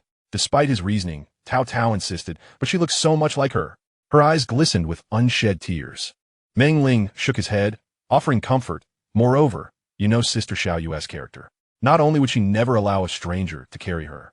Even I have never dared to touch her hand casually over the years, given her formidable skills." Hearing this, Tao Tao felt her doubts lessen considerably. He was right. Given Sister Xiao Yu's nature, she wouldn't let anyone, even a familiar male friend, carry her. This world is full of people with similar silhouettes. I miss Sister Xiao Yu too, and I wish to see her. But the truth remains, she is not in the country. All right. Didn't Sister Chi Chi say she would inquire about Sister Xiao Yu's new address soon? Once we have that, we can gather Hui and the others and visit her in America. With that, Tao Tao relinquished her pursuit, letting out a deep sigh, tears brimming in her eyes. All right, don't cry. Let us go enjoy some cold milk tea. Order whatever you like. I'll treat you to a big dinner later. My friends are arriving at midnight. We'll have a great time racing with them." "Fine, I'll wait for Sister Chi Chi's news. I truly miss Sister Xiao Yu." As they walked toward the milk tea shop, Tao Tao's expression shifted to one of mild irritation and envy. "Oof. Speaking of Sister Chi Chi, did she take Sister Xiao Yu's morbidelli? How did you know? Haven't you been in the university town since you enrolled?" "Hui told me over the phone." "That guy is quite the loose tongue," Meng Ling remarked. However, upon reflection, he realized that Sister Xiao Yu's morbidelli was legendary in the racing circle of Kyoto. After Luo Botao wrote it, it stirred quite the commotion and instantly became the hottest topic among racers. Even if Hui hadn't mentioned it, Tao Tao would have quickly learned about it. Meng Ling felt a pang of envy, but chose not to express it as openly as Tao Tao did. At that moment, Tao Tao, having opened the milk tea shop door, pouted, "When I see Sister Xiao Yu in America, I'll tell her that if she doesn't agree, I'll cry and throw a tantrum. I must get that morbidelli from Sister Chi Chi." Chapter 041. Am I even concerned about him? In truth, Sun Yusa was not hungry at all. She merely intended to leave the milk tea shop after inadvertently hearing a certain name. It wasn't tea that she needed Chen Mo to carry her, but rather, she was wary of being recognized by certain individuals, thus she had deliberately nestled against his back. Yet, since leaving the shop, Sun Yusa remained comfortably perched on Chen Mo's back, allowing him to wander aimlessly, as she was reluctant to dismount. As for Chen Mo, he felt only a slight warmth on his back, devoid of any sense of burden, continuously convincing himself that this was an official assignment and a means to evade the torturous military training. Once that period was over, he mused, would he still carry her? How delightful it would be. At that point, would he still serve as her subordinate? If he didn't manage to send Sun Yusa flying to her grandmother's house, then he'd have gained 2 pounds of weight, while Chen Mo and Sun Yusa strolled leisurely outside the campus. The military training grounds of the business university were teeming with first-year students enduring their trials. Zhao Xiaoshui, wiping his sweat, complained, this is unbearable, it's scorching hot. And this is only the first day. Zhu Han handed him a bottle of water, saying, endure it. Who hasn't gone through military training in their first year? Zhao Xiaoshui took the water, but refrained from drinking, instead walking over to Zhang Jiai and offering it to her. Damn, suamutariat. Kong Kai joined in, saying indeed. Bear with it. No matter how you look at it, it's far better than Chen Mo being someone's lackey. That was certainly true. Chen Mo was indeed unfortunate to be entangled with someone like Sun Yusa, who was perpetually ill. Perhaps he was currently accompanying her in the infirmary or the hospital. Zhu Han expressed his sympathy. At that moment, a robust girl nearby chimed in with a complaint. Why is it that some people have such different fates? Sun Yusa merely mentions feeling dizzy and can leave on a whim. Not only does she get to leave, but she also requires someone to accompany her, and even carry her. When I said I felt dizzy, the instructor initially told me to rest, but upon glancing at me again, he insisted I practice for 2 more rounds. Damn it, the way he looked at me made it seem as if he wished I would just drop dead. Is there no justice left? Is there no law? Zhao Xiaoshui, having returned after delivering water to Zhang Jiai, rolled his eyes at the girl's remarks. Zhao Xiaoqing. If there were any other girl claiming to feel dizzy, that would be one thing. But you, with biceps larger than mine, capable of punching a cow to death, dare to say you're dizzy? Unless the instructor is blind, no one would believe you. Zhao Xiaoshui. I think you're the blind one. I am a delicate little girl, all right? Zhao Xiaoqing retorted. Zhao Xiaoshui nodded, stroking his chin with a serious expression. Indeed, you are a delicate girl played by Zhang Fei and portrayed by Li Kuei. I'm going to kill you. Upon hearing this, Zhao Xiaoshui dashed off, leaving behind a group of amused classmates. However, amidst the laughter, Wang Xiaohan approached with a serious expression. Meanwhile, in the adjacent rest area for Class 1, Lin Zhitong appeared sullen. Zhitong, what's the matter? Why have you been so glum? Jiang Simeng, her closest roommate, inquired. Seeing Lin Zhitong's continued silence, Jiang Simeng speculated, are you upset because Chen Mo left with that tall, slender girl? It seemed that Lin Zhitong had confided in Jiang Simeng about her relationship with Chen Mo. Lin Zhitong's expression darkened further at the insinuation. Oh, Chen Montak, I was kind enough to give you my number, and you ignored me. Now, you have the audacity to leave with another girl in plain sight. And this appears to be the second time. In the past, that was reserved for me after I got hurt. How could you carry someone else? How could you? What do you really want? Do you need me to completely lower my head before you return? Jiang Simeng, observing Lin Zhitong's distressed demeanor, cautiously advised, Zhitong, I don't think you should waver in your resolve. Though that girl may be a tad taller and have longer legs, she doesn't seem to possess anything particularly outstanding. And we can't even see her face. Even if she is attractive, what's it to you? By your own reasoning, Chen Mo isn't one to be swayed by looks. Therefore, I suggest you wait for him to come to you and apologize before you forgive him. If you bow down once, he will only continue to treat you the same way in the future. Lin Zhitong absorbed Jiang Simeng's words, yet her heart remained heavy with resentment. What did it mean to be a little taller? What did it mean to have slightly longer legs? Was that not sufficient? Yes. The girl's face was unseen, and she was quite thin, but Chen Mo indeed carried her away. However, Lin Zhitong also found Jiang Simeng's advice to be quite astute. If she were to lower herself this time and seek him out, would he not repeat such behavior? But why had so many days passed? Chen Mo had not replied to her QQ messages, nor called her. Why was that? Seeing Lin Zhitong still silent, Jiang Simeng continued. I understand that Chen Mo might be feeling overwhelmed after being rejected in front of so many classmates, but as a man, what does it matter if he gets turned down by a girl he likes? Doesn't he understand that resilience is key? Doesn't he realize that the better the girl, the more effort he should put in to win her over? I suspect he's just playing coy, wanting you to yield before he's satisfied and then hoping to get you back with him. At this point, you must not concern yourself with his thoughts or feelings. Jiang Ximing's words left Lin Zhitong feeling even more disoriented. Should she care about Chen Mo's thoughts? Should she care about his feelings? But in truth, did she care? If she didn't care, would she constantly think about whether he would respond? If she didn't care, would she wait for him to approach her? If she didn't care, would she repeatedly give him chances? Yet, if she did care, why was she still waiting for his response? If she did care, why wait for him to come to her? If she did care, why did she keep giving him chances? Lin Zhitong found herself utterly confused, unable to clarify her feelings. She simply asked, Simeng, should I continue to wait for him to apologize? Well, at least that is what I think. You must see through a boy's little games and absolutely not allow him to lead you by the nose. All right, then I shall wait a little longer. Despite saying this, Lin Zhitong excused herself to the restroom. She believed Chen Mo must not have seen her messages online, which was why he hadn't called her. Thus, she decided to test the waters.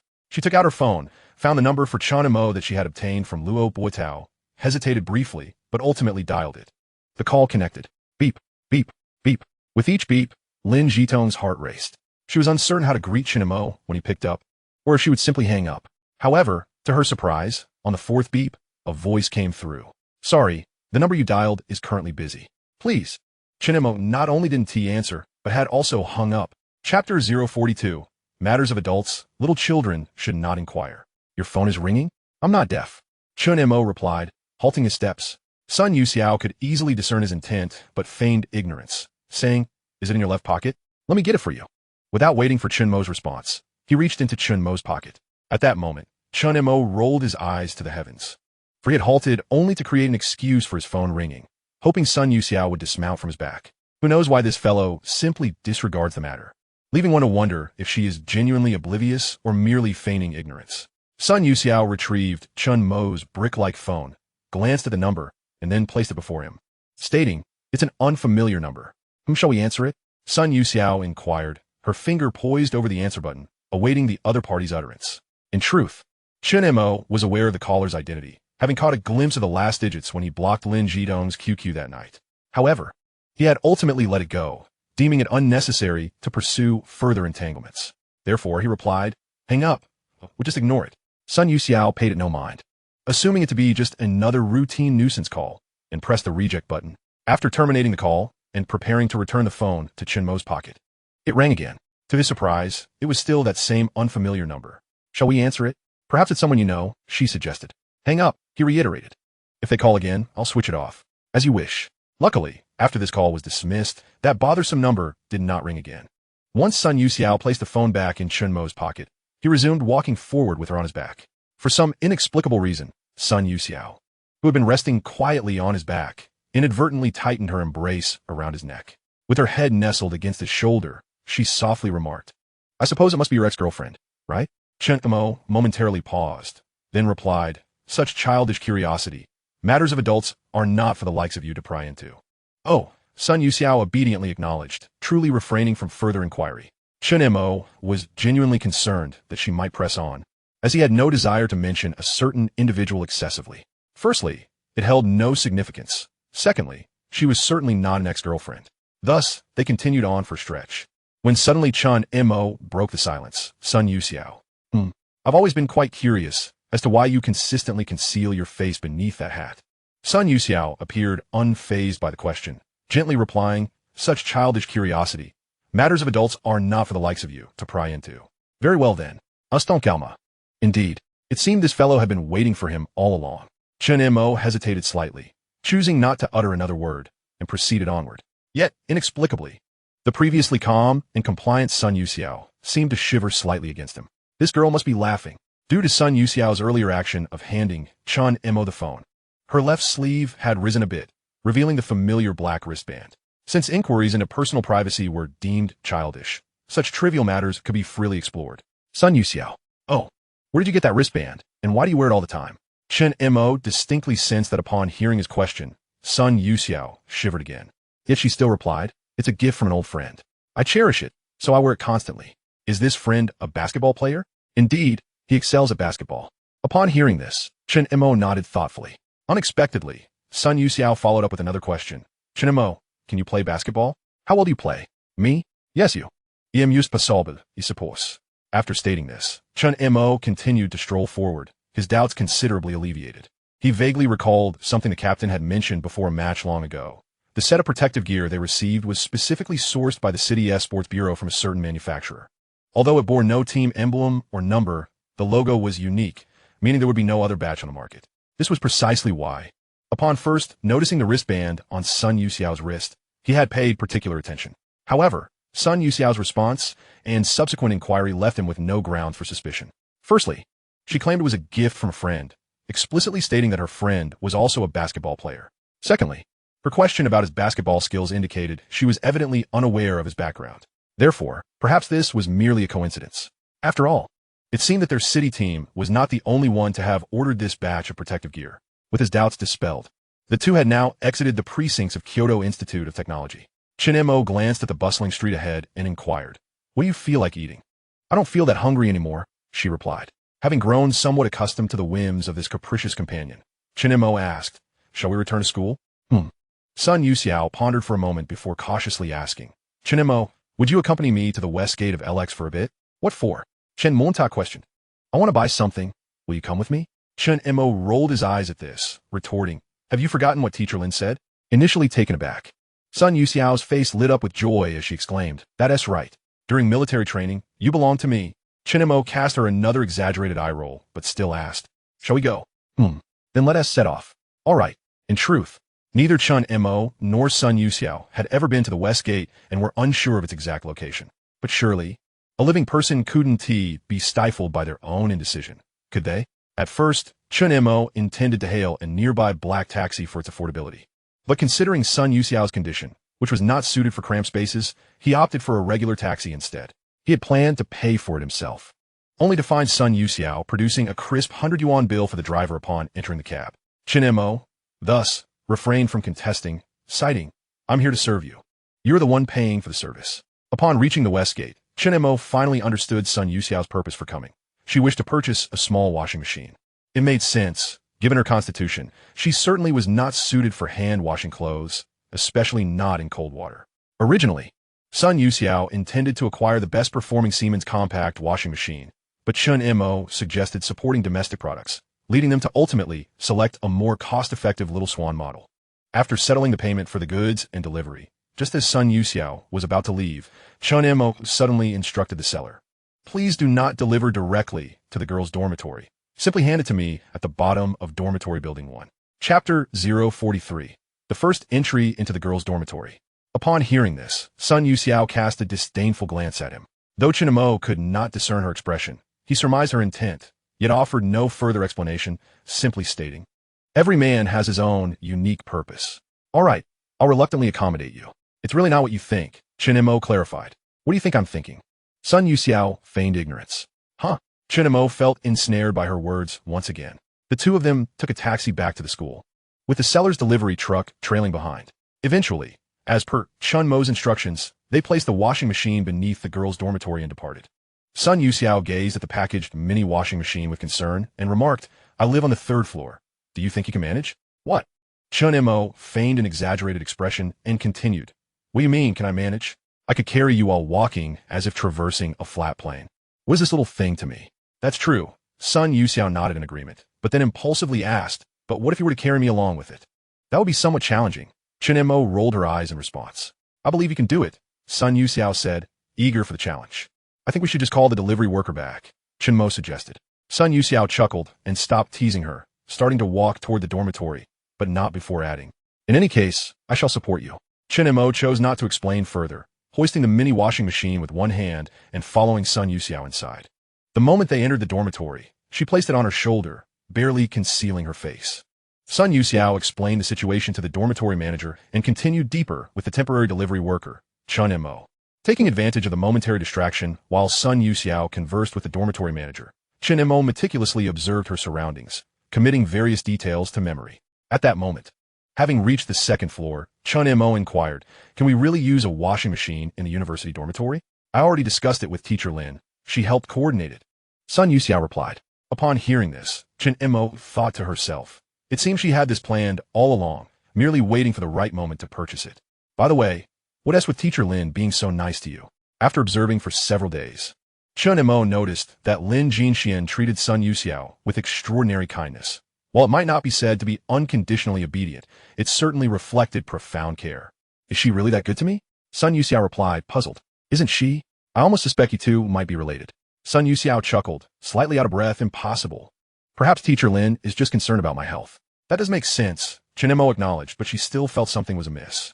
Meanwhile, Sun Yusa began to resolve to be more cautious when speaking with Chen Mo in the future, lest she inadvertently reveal too much. We're here, Sun Yusa exclaimed, slightly breathless. Chen Mo looked up and laughed, realizing that Sun Yusa's dormitory was the same as hers. Room 313.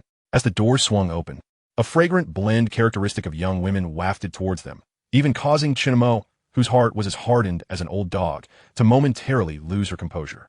She mused inwardly. The contrast with her own dormitory, filled with clutter, was like day and night.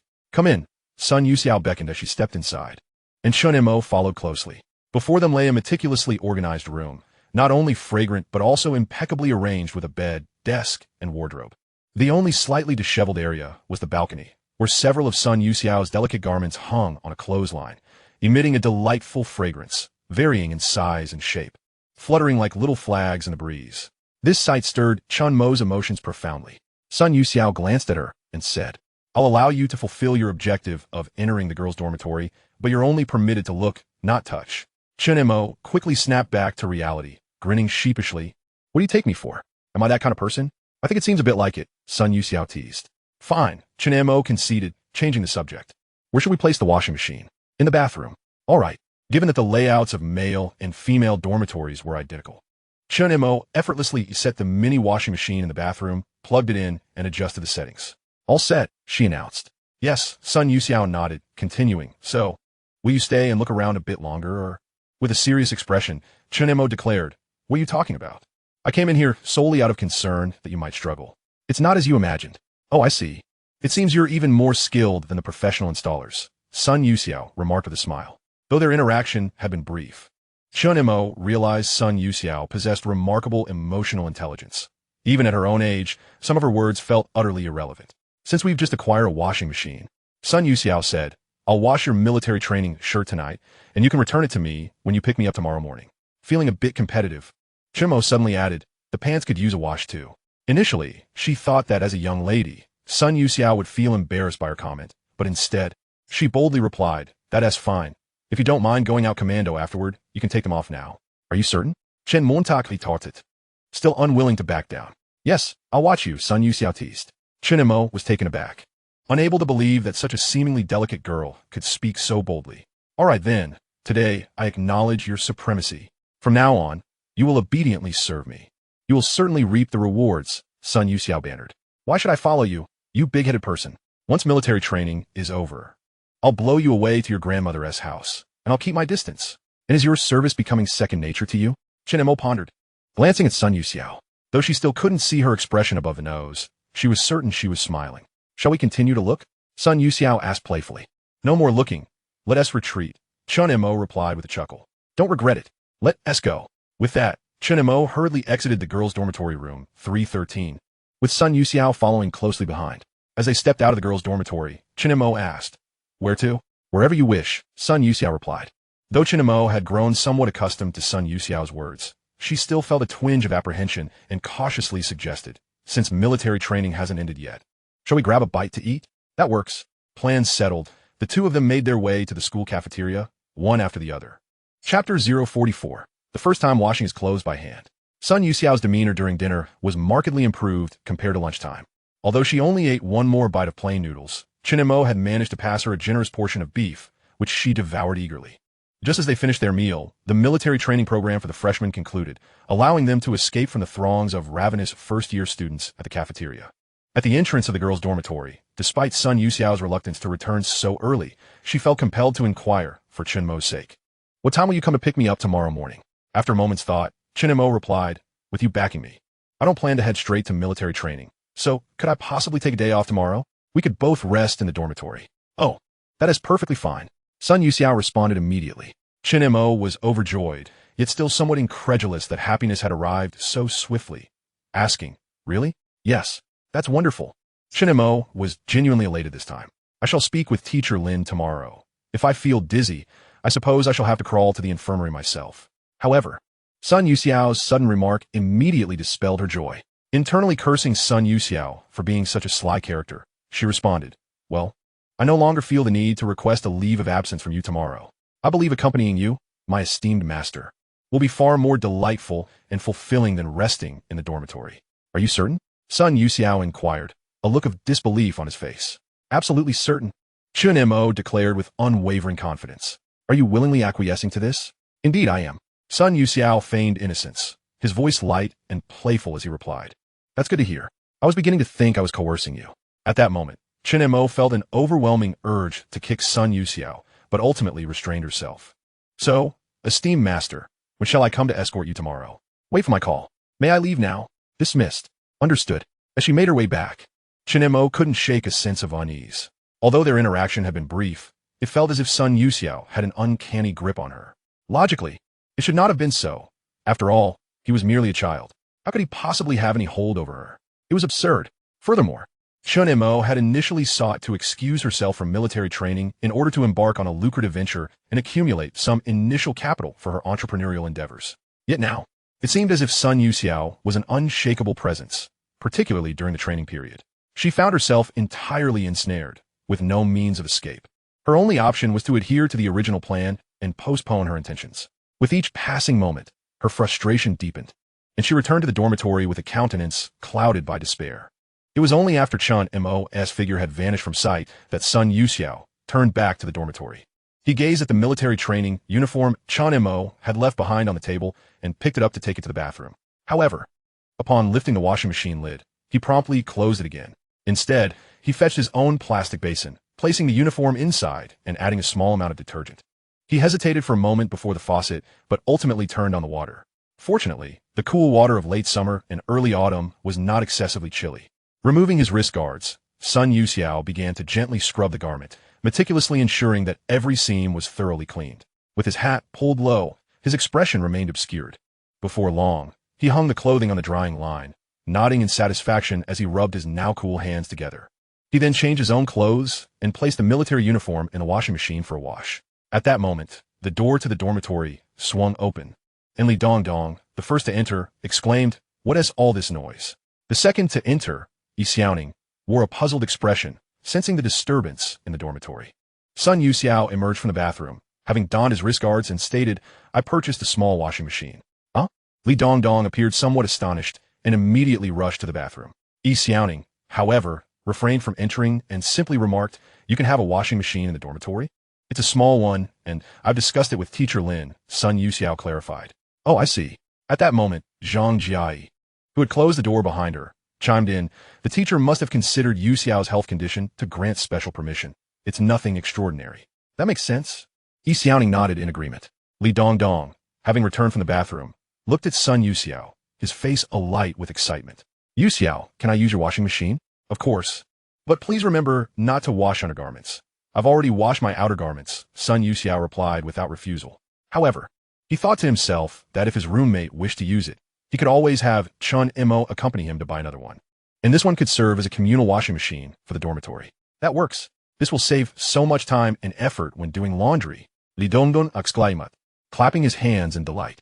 Unbeknownst to him, Zhang Jia interjected, "Dongdong, it might be best not to use Yuxiao's washing machine. I mean, no offense.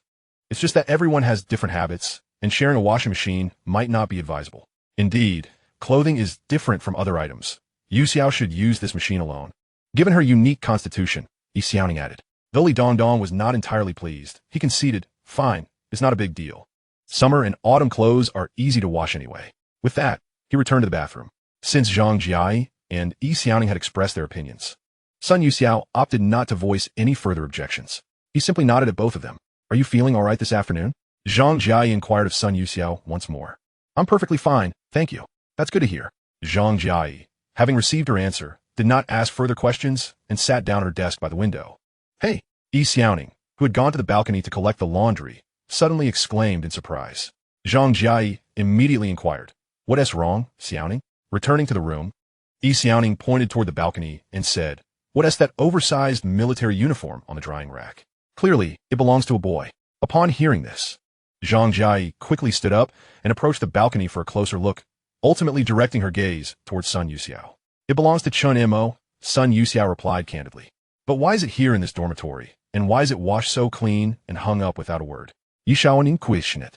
Hearing this, she let out a dry laugh and discreetly withdrew. Meanwhile, Zhang Jia felt a tumult of emotions stirring within her, a sensation difficult to articulate.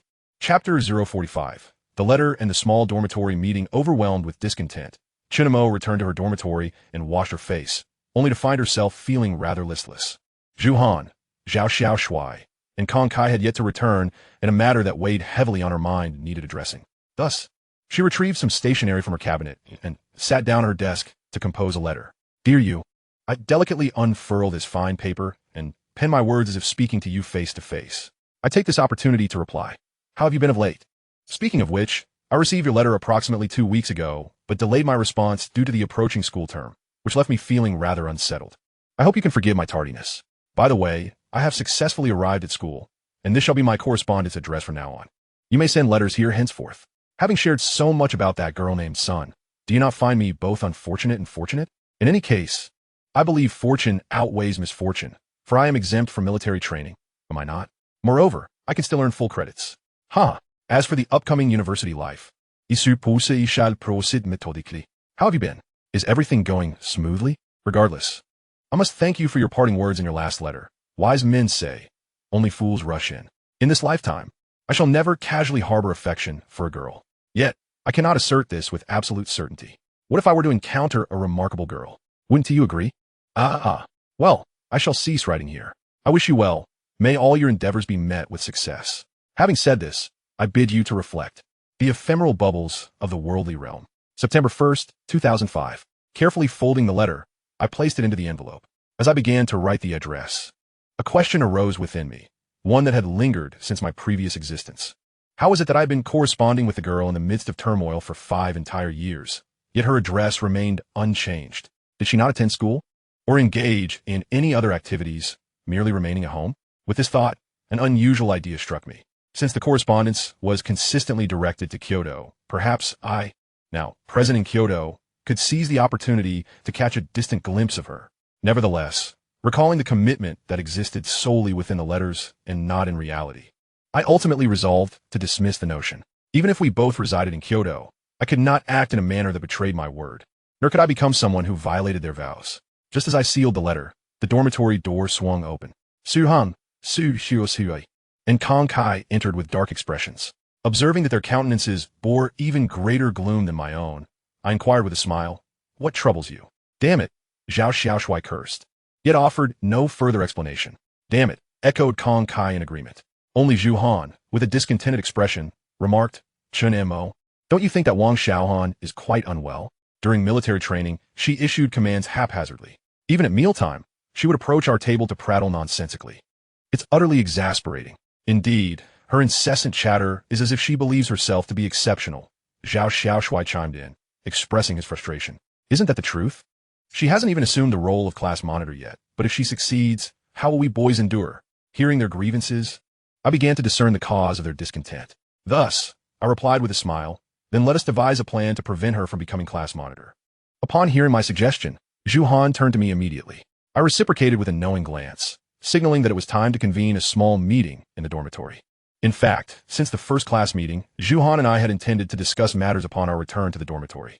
However, the first night Kong Kai had pulled an all-nighter, and the second night, Zhao Xiaoshui was unwell, causing delays. Now, the moment had arrived. Do you have any ideas on how to ensure she is not elected, or how to prevent her from advancing to the position of class monitor? Su Han inquired, while Kong Kai and Zhao Xiaoshui turned their attention to me as well. I pondered briefly before articulating, before addressing the solution. We ought to identify the core challenges at hand, and then devise strategies to overcome them. Indeed, came the collective silence from Zhu Han and the others. I believe the crux of the issue lies in Wang Xiaohan's adeptness at currying favor with Teacher Lin, her flattery echoing like thunder. Thus, when the time comes to elect a class monitor, Teacher Lin might indeed favor her. Zhao Xiaoshui was the first to voice his perspective. I shook my head in disagreement, saying that is not the focal point. During our high school years, class monitors were typically elected democratically. How could such unilateral decisions occur in university? Teacher Lin is far too astute to engage in actions that would undermine fairness and her own credibility. Kong Kai, encouraged by my rebuttal of Zhao Xiaoshui's view, added, "If it is likely to be a democratic election, then Wang Xiaohan's recent behavior is indicative of ulterior motives. Our class clearly has more girls than boys. She has been strategically aligning herself with the female students, presenting herself as part of their faction while suppressing the male classmates. Her ultimate aim is to secure all the female votes during the class monitor election to ensure her success. I nodded in approval of Kong Kai's analysis, stating, "You are partially correct, but not entirely." I then turned my gaze to Zhu Han, who had been deep in thought. Zhu Han furrowed his brow and contemplated before stating, "I concur with Kong Kai. Wang Xiaohan has indeed capitalized on the fact that our class has more girls from the outset, laying the groundwork for her strategy. Regardless of her sincerity, we must acknowledge that her reputation among the girls is quite favorable, at least for the time being. Meanwhile, although our male counterparts voice their grievances, no one has stepped forward to lead a protest. If this continues, Wang Xiaohan may not even need to secure all the female votes to be elected as class monitor." "Ah, indeed," I exclaimed, giving Zhu Han an enthusiastic thumbs up. To summarize, we currently face two primary issues. First, Wang Xiaohan's advantageous position among the girls. Second, the disunity among the boys, lacking a leader. Once we address these two challenges, the situation will be considerably simplified. But therein lies the dilemma, Zhu Han lamented. Now that the problem has been identified, how do we resolve it? Having reached this juncture, I decided to be forthright. Let's first tackle the second issue, which is relatively easier to resolve. We must rally all the boys we can to form a united front, as the majority of them harbor significant discontent towards Wang Xiaohan. Even if we cannot persuade every boy, we can certainly organize a substantial faction. Moreover, it is crucial to identify a male candidate who can quickly establish a reputation and credibility, at least to stand on equal footing with Wang Xiaohan among the boys. That is indeed the case, came the chorus of agreement from Zhao Xiaoshui and the others. Kong Kai then posed a question. Who would be the most suitable candidate to lead? I turned directly to Zhu Han, starting, I recommend you, Zhu Han. Me? Zhu Han was taken aback. Yes, precisely you. Why me? He asked, still surprised. Because in terms of personal charisma and approach to matters, I find you to be composed and meticulous. Though our acquaintance has been brief, I have already come to trust your capabilities. If that is the case, I believe you are the most fitting choice, Zhu Han countered, redirecting the conversation to me. I shook my head, asserting, no, my aspirations lie elsewhere. I have other matters to attend to, making you the most suitable candidate. Furthermore, I can support you from behind the scenes. Indeed, I concur with Chen Mo. Should he not participate, you would be more suitable than either Kong Kai or myself. Zhao Xiaoshui affirmed. Zhu Han, as long as you agree, I will begin canvassing for your votes in each male dormitory starting today, Kong Kai added in support. As a true son of the Northeast, Zhu Han was not one to hesitate. He nodded in agreement, yet inquired, now that the second issue seems resolved. What the first? It remains the most critical, considering the predominance of girls in our class. I continued without withholding information. What do you believe girls of this age value most? Cosmetics? No. I shook my head. Stylish clothing? Also incorrect. I shook my head again. Emotions? Chen Mo shook his head once more and addressed his three adorable roommates. They are indeed exceptional members of the opposite sex. Zhu Han and the others exchanged glances. Clearly perplexed, Chen Mo succinctly articulated, "What do you think we discuss in the dormitory when we talk about the opposite sex?" Naturally, it revolves around them. Freshmen are generally at an age where they're just beginning to explore their feelings, and curiosity about the opposite sex is paramount, especially when it comes to outstanding individuals. There tends to be an innate fondness. Thus, if a girl develops an affection for a particular boy, well, the scales of the class monitor election voting may indeed tip in his favor. Don't you agree? Wow, Zhao Xiaoshui exclaimed, subsequently showering Chen Mo with praise. You are truly a master of emotions. Now, tell me honestly, how many young girls did you manage to charm in high school? Indeed, another chimed in. You must have left quite an impression to possess such profound insights. As they spoke, they lunged toward Chen Mo, intent on extracting a confession. Chen Mo defended himself against their playful antics, all the while stifling a bitter smile. I didn't charm anyone, brothers. All this wisdom stems from the bloody lessons of my past life. Zhu Han, opting to remain uninvolved, continued to inquire, Chen Mo, how can one gain a girl's affection? As Chen Mo fended off their advances, he replied, do you remember what Xiaoshui said that day? The guitar is a love's assault rifle, and I also heard you sing. Your voice isn't half bad. Therefore, I plan to have you perform an original song at the upcoming welcome party. We can win the hearts of our classmates. Though he said this, Xiaoshui admitted he couldn't play the guitar, and neither could Kong Kai. Chen Mo estimated he would struggle as well. So, where are we to find a skilled guitarist who can collaborate with me in such a short time? And as for an original song? The difficulty is exponentially greater. This is a business university, not a music academy. Where we find such talent? After Zhu Han spoke, the trio began to feel disheartened.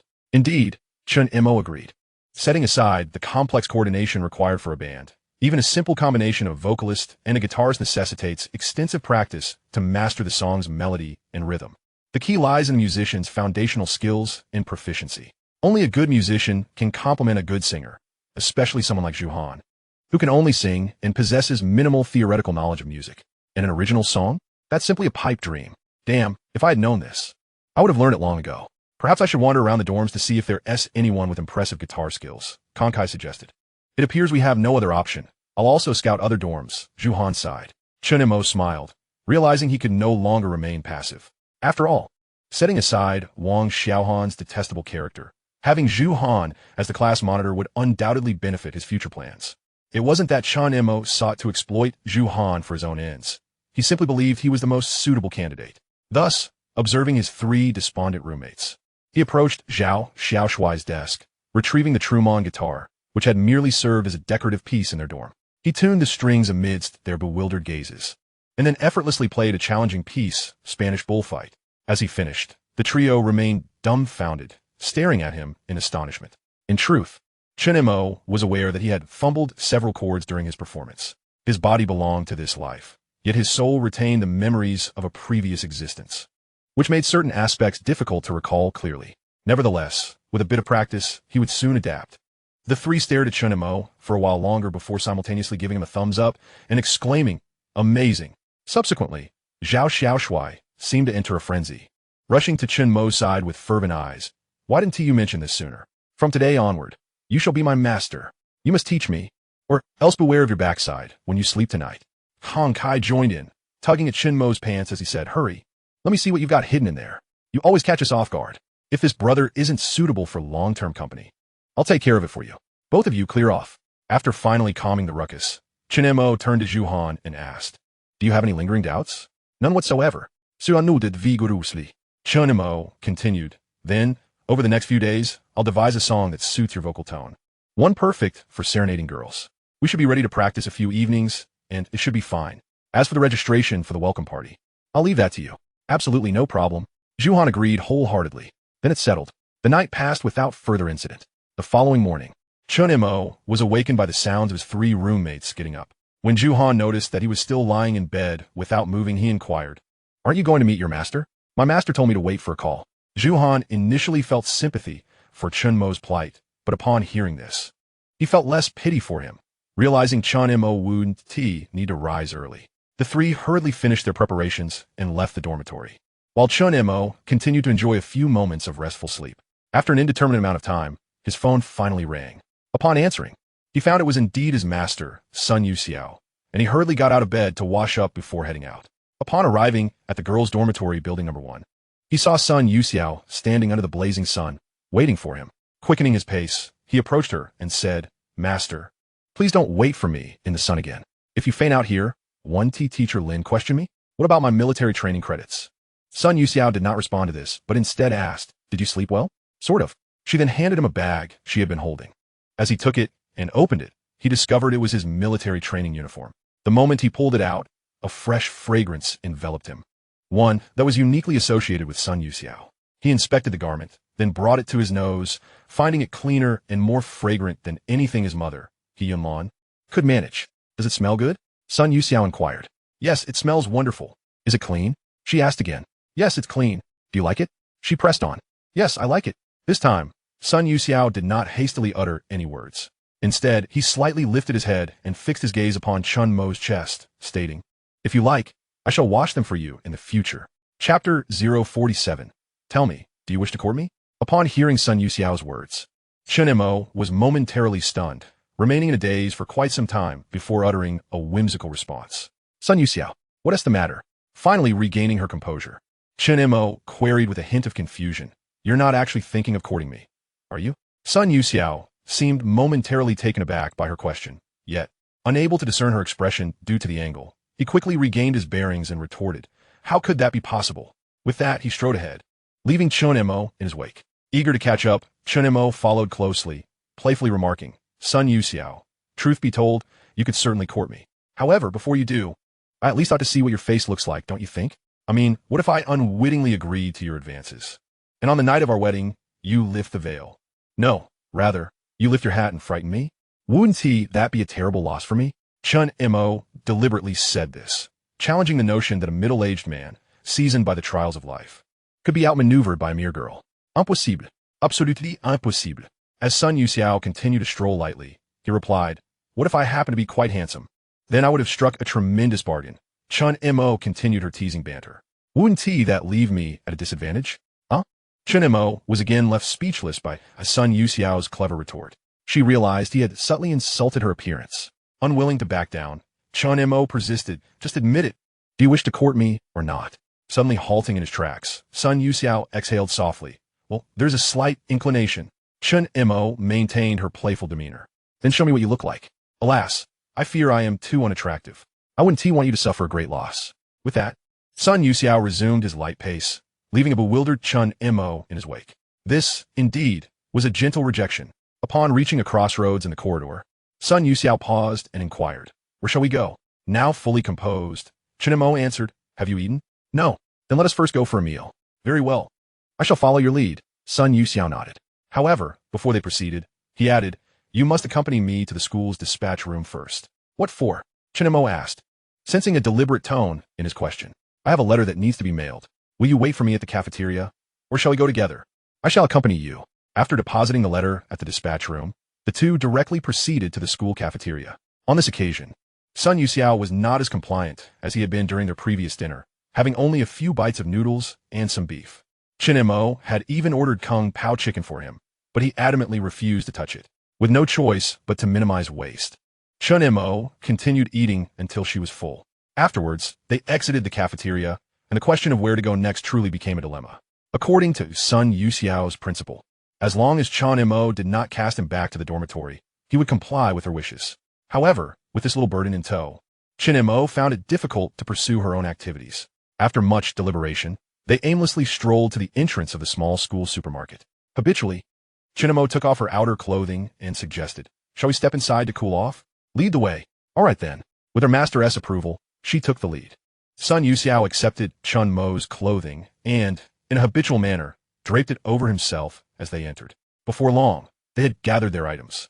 Just as Chen Mo was about to pay, Sun Yusa slipped a crisp 100 yuan bill forward, leaving Chen Mo utterly astonished. Goodness, does he always spend money in such large denominations? What kind of circumstances does he come from? However, this time, Chen Mo retrieved the money from the cashier and handed over her own. What's going on? Sun Yusa asked, perplexed. What is the matter? Chen Mo shot a glance at him and continued, allow me to handle this. You haven't eaten or drunk anything. Weren't we supposed to agree that you would take care of me while I handle the payment? It wouldn't do to have you spending all the time, otherwise. I would truly become a freeloader, Chen Mo asserted, already shoving the money into Sun Yusa's pocket, only to hear him softly murmur. That might not be such a bad thing. Chen Mo had intended to inquire whether Sun Yusa enjoyed playing with steel wool, yet ultimately decided against it. With their ice creams and beverages in hand, the two settled at a small table on opposite sides. Chen Mo had originally planned to let Sun Yusa taste her ice cream, but this time he refused, adamantly stating he wouldn't dare to eat it again. Unperturbed, Chen Mo sat back, relishing the air conditioning, drinks, and ice cream. Finding the atmosphere dull, she casually initiated a conversation. By the way, there is something I'm quite curious about. What is it? Sun Yusa inquired. I've noticed your name is rather intriguing. At first glance, it hardly seems like a girl's name. Upon further reflection, it seems even less so. As Chen Mo mentioned Sun Yusa's name, she recalled the first time she saw it, when Zhao Xiaoshui playfully uttered the words little or naughty, which made her chuckle.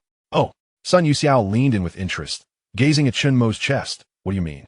Setting her drink down, Chen Mo pondered for a moment before articulating. You see, setting aside your surname, let us focus on your given name. You implies literary talent. It signifies elegance, refined taste, and cultured discourse. Xiao, on the other hand, is more straightforward. It denotes bravery and valor, often used in ancient times to describe outstanding generals. So together, the characters suggest a blend of both literary and martial prowess. Indeed, that interpretation is quite valid, Sun Yusa concurred. You might understand why a girl could have the name Yu, symbolizing elegance. However, adding Xiao transforms it, making it less fitting for a young lady. Chen Mo hesitated. as if she had more to say. What else? After a moment's thought, she finally voiced, also, given your frail appearance, one would expect you to embody a gentle demeanor, yet the Xiao character suggests a fierce disposition, which seems at odds with your character. That is indeed a valid point. Sun Yusa nodded in agreement with Chen Mo's perspective. I think to extend the thought further, the person who named you likely hoped for you to embody both elegance and robust health. Strangely, upon hearing this remark, Sun Yusao's body suddenly trembled, and she became completely still. Chen Mo, oblivious to the change and unable to see her expression, continued, by the way, which elder bestowed this name upon you? As soon as she spoke, Sun Yusa, who had been frozen in place, began to tremble uncontrollably, her gaze shifting from Chen Mo's chest to the table. At that moment, Chen Mo realized she may have inadvertently crossed a line. Just as he was about to remedy the situation, Sun Yusa spoke up, saying, "It's my father." Oh, Chen Mo exclaimed repeatedly, quickly adding, "Well, my uncle must be truly impressive. His name is quite splendid." Despite Chen Mo's timely correction, Sun Yusa still did not raise his gaze, merely fixating on the table in silence. Chen Mo realized at that moment that he had misspoken, yet he was uncertain as to what had been said that was wrong. The fear of further missteps loomed, rendering the atmosphere exceedingly awkward, with neither party daring to break the silence. Just then, Chen Mo's phone rang. Upon checking, he discovered it was a call from Kong Kai, so he answered. Before he could utter a greeting, Kong Kai shouted over the line, "Chen Mo, where are you? Hurry and save us. We're about to perish." Chapter 048. Just look at the way he eats that ice cream. On the military training field, Kong Kai exclaimed, "Why are you calling Chen Mo? He's surely busy attending to that sickly little master. He might be suffering even more than we are." Responding to Zhu Han, Kong Kai shook his head and lamented, "No matter how miserable he is, it's still far better than us facing imminent death. Indeed, if he doesn't come to our rescue soon, we might truly succumb to the heat." Zhao Xiaoshui added, casting a fierce glare in a particular direction, cursing, "That wretched Wang Xiaohan has gone mad. In her quest to please the girls, she's taken all the scant water we had." Wiping the sweat from his brow, Kong Kai growled, "And Zhu Han, why have you been preventing me from confronting that wretched Wang Xiaohan? You won't even let me report her to the counselor, considering how far she's gone." Zhu Han shook his head, replying, "Have you both forgotten what Chen Mo said last night before we went to sleep? Now is not the time to clash with Wang Xiaohan. The other boys without water haven't said anything yet. We should all just endure for the time being. Besides, the more we endure, the deeper the resentment grows among the boys, which also serves as an opportunity to unite us." Nevertheless, Kong Kai was already parched and insisted regardless. "I've called Chen Mo. If he truly cares for our well-being, he will come to our aid." Zhao Xiaoshui shook his head, devoid of hope. "What is wrong?" Sun Yusa, seemingly composed, inquired. "There's a minor issue with the military training," Kong Kai replied. Chen Mo succinctly conveyed the predicament faced by Kong Kai and the others.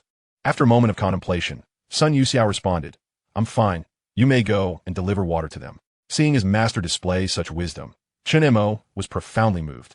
"All right, wait for me here. I'll return after delivering the water." "Good," Sun Yusa replied. Chen Mo stood up, purchased an entire case of 48 chilled mineral water bottles and a bag of ice cream from the shopkeeper, and exited. However, after just a few seconds, he turned back. "What is the matter?" Sun Yusa asked. Chen Mo looked at her and said, "I think you should accompany me." After a moment of silence, Sun Yusa nodded, saying, "You're worried about putting yourself at risk, aren't you? My master is indeed wise." Chen Mo praised Sun Yusa, secretly admiring her ability to discern his thoughts so quickly. "Exactly.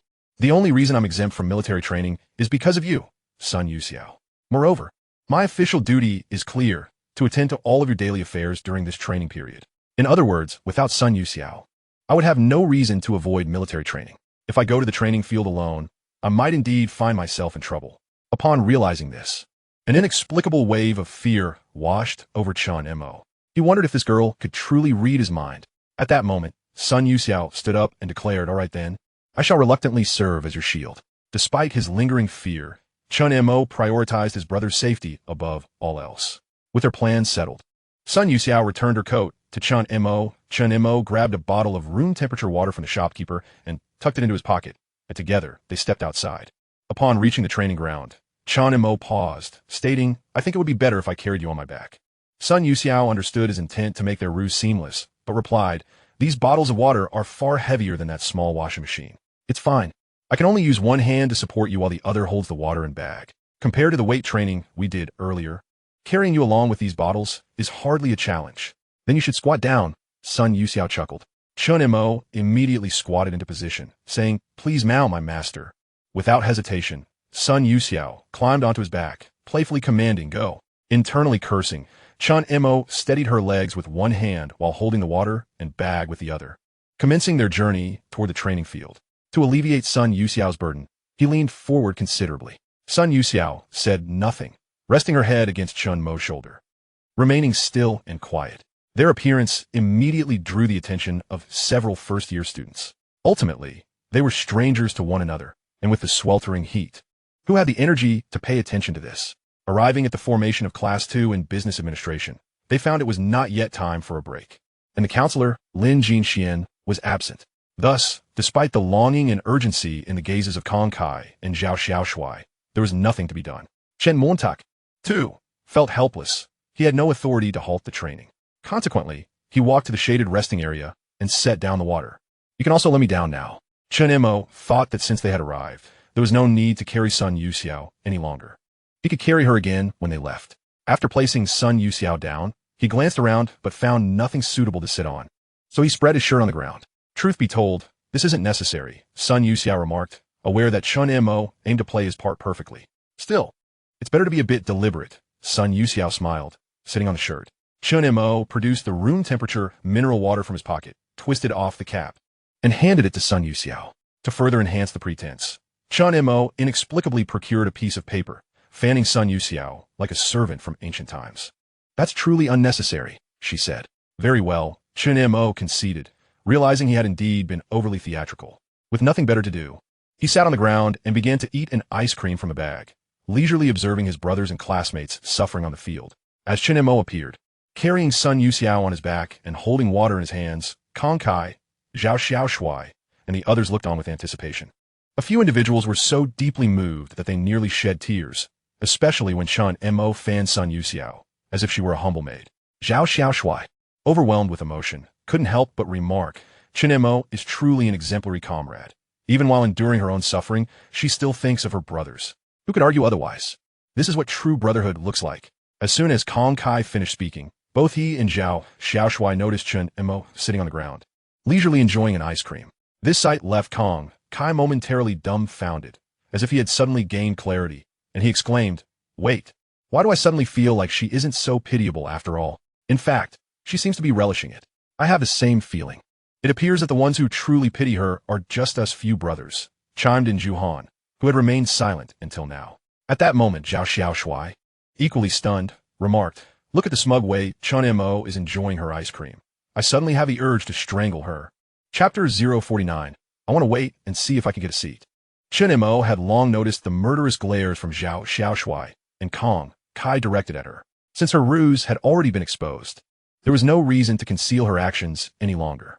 Thus, she exaggerated her ice cream eating motions, drawing even more intense and numerous hostile gazes. Chen Mo remained unfazed, secretly thinking, some people spend money on food and drinks, others on karaoke, beauty treatments, or massages. Today, I have found a good job, serving my master Sun Yusa at her leisure. Are you all stunned? My dear brothers, envious? Jealous? Do you resent me? I relish the sight of you unable to stand me, but helpless to do anything about it. At that moment, Sun Yusa suddenly interjected, "It seems like I've been dragged into this too." Chen Mo understood that the murderous glares meant for her had now turned towards Sun Yusa. Consequently, she exaggerated her ice cream eating even further. After consuming 3 ice creams and feeling quite full, she stood up and said to Sun Yusa, "I think it's about time we leave. Aren't you going to wait a bit longer? The halftime break is coming up," Sun Yusa provocatively suggested. "What is there to wait for? We've accomplished both of our objectives. There's no need to linger." "True. Otherwise, when halftime arrives, someone might very well end up in a bloody mess." Chen Mo laughed. Yet Sun Yusa still did not rise, her expression filled with anticipation as she said, "But I want to wait a little longer to see if I can get a seat." Chen Mo seemed to have lost the argument once more. Despite her words, Sun Yusa stood up. Seeing this, Chen Mo quickly picked up her clothes and crouched down. Once Sun Yusa was securely on her back, she dashed away amidst the multitude of resentful and venomous glances. The reason for Chen Mo's hasty departure was not due to fear of being brutally harmed during halftime. Rather, she intentionally left some water behind to foster camaraderie among Zhuhan and the others. Moreover, she had purchased a total of 48 bottles of chilled mineral water, nearly covering even the girl's share. Though it wasn't worth much, one must remember that this was the sweltering late summer, where value and price do not always align. After leaving the contentious scene, Sun Yusa slid off Chen Mo's back and followed her as they strolled forward. At this moment, Chen Mo rummaged through her pocket and miraculously produced a small packet of alpine milk candies, presenting it to Sun Yusa. Here, I picked this up at the convenience store. It's a gift for you. Why are you giving me candy? Sun Yusa feigned ignorance, yet reached out to accept it. Aren't you low on blood sugar? If you start feeling faint, just pop one. But what if I run out? I'll buy you more if you do, Chen Mo casually replied. Oh, I'll take you at your word, she said, reaching for the packet. However, Chen Mo swiftly pulled it back, tearing open the outer packaging while stating, I feel like I've fallen for your trick again. Well, you're not mistaken, Sun Yusa candidly admitted. Chen Mo rolled her eyes dramatically and then opened the packet, taking out a piece and offering it to Sun Yusa. Here, try one to see how it works. Okay, Sun Yusa replied, yet did not reach for it. Take it, Chen Mo urged. Oh, Sun Yusa still hesitated. Assuming she was simply shy, Chen Mo popped the candy into Sun Yusa's mouth, adding, no spitting it out. Sun Yusa surprisingly kept the candy in her mouth, prompting Chen Mo to stuff the remaining candies into her shirt pocket. As Sun Yusa savored the candy, she ensured no piece would escape from her pocket. Where to now? Chen Mo inquired. You decide, Sun Yusa replied. After some thought, Chen Mo suggested, you see, we just about finished our lunch. Should we head back to our dorms? Sun Yusa remained silent. After 2 days of interaction, Chen Mo had come to realize that Sun Yusa's silence often indicated disagreement. She then proposed, how about we wander around a bit? I haven't really explored the campus yet. All right, I'll accompany you, Sun Yusa replied. Chen Mo rolled her eyes again, secretly thinking, how generous of you to say you'll accompany me. Whether it was due to Sun Yusa's good physical condition that day, or the fact that she had never truly explored the campus, the two of them meandered around the school for nearly half a day, even skipping their midday rest. Of course, Chen Mo was very eager to return, but circumstances prevented her from doing so they continued aimlessly wandering the college grounds.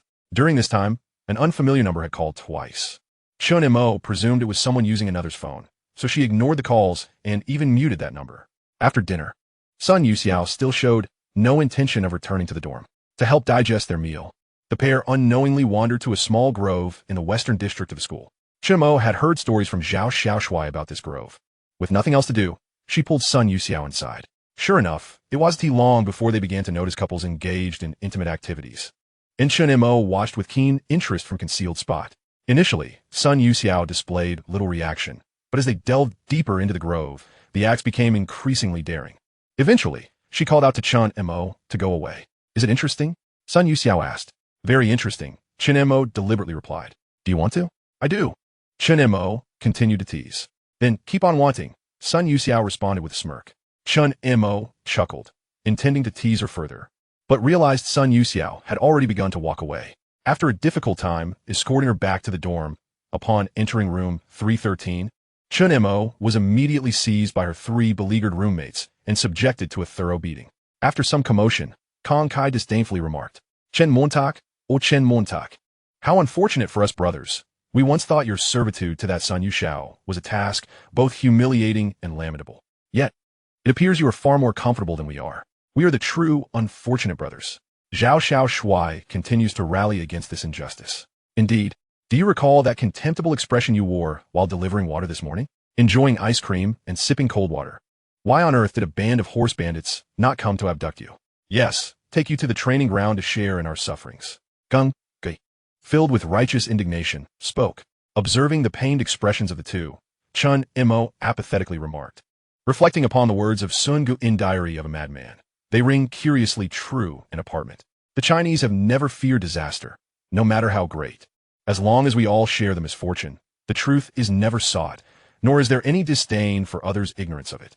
After the calamity, we rejoice in our escape, mocking those who have departed, leaving behind a phrase steeped in nonsense. It is fate. Just look at your grotesque visages at this moment. This phrase seems tailor-made for you a century ago. Chapter 050. Can a scholar be accused of theft? It was a moment of stunned silence for Kong Kai and Zhao Xiaoshui after hearing these words, but they soon realized Chen Mo was scolding them, and they surged forward once more. After a considerable ruckus, they finally settled down. Zhu Han, waiting for the commotion to cease, turned to Chen Mo and said, Chen Mo, I believe your water delivery today had quite a positive effect. Kong Kai, returning to his usual demeanor, chimed in, indeed, I merely hoped you would rescue us three brothers. Yet you exceeded expectations. The boys in our class are lauding our camaraderie. Zhao Xiao Shuai quickly added, moreover, apart from Wang Xiaohan and her close friends. Most of the girls also took the chilled mineral water, and they appeared quite delighted, especially Zhang Jia. Mentioning Zhang Jia, he seemed to unlock Zhao Xiao Shuai's verbosity, and he rambled on until his mouth ran dry. Zhu Han, looking at Chen Mo, smiled and said, yet, you seem to have suffered the most. You perform a good deed, but left the accolades to us while attracting so much resentment for yourself.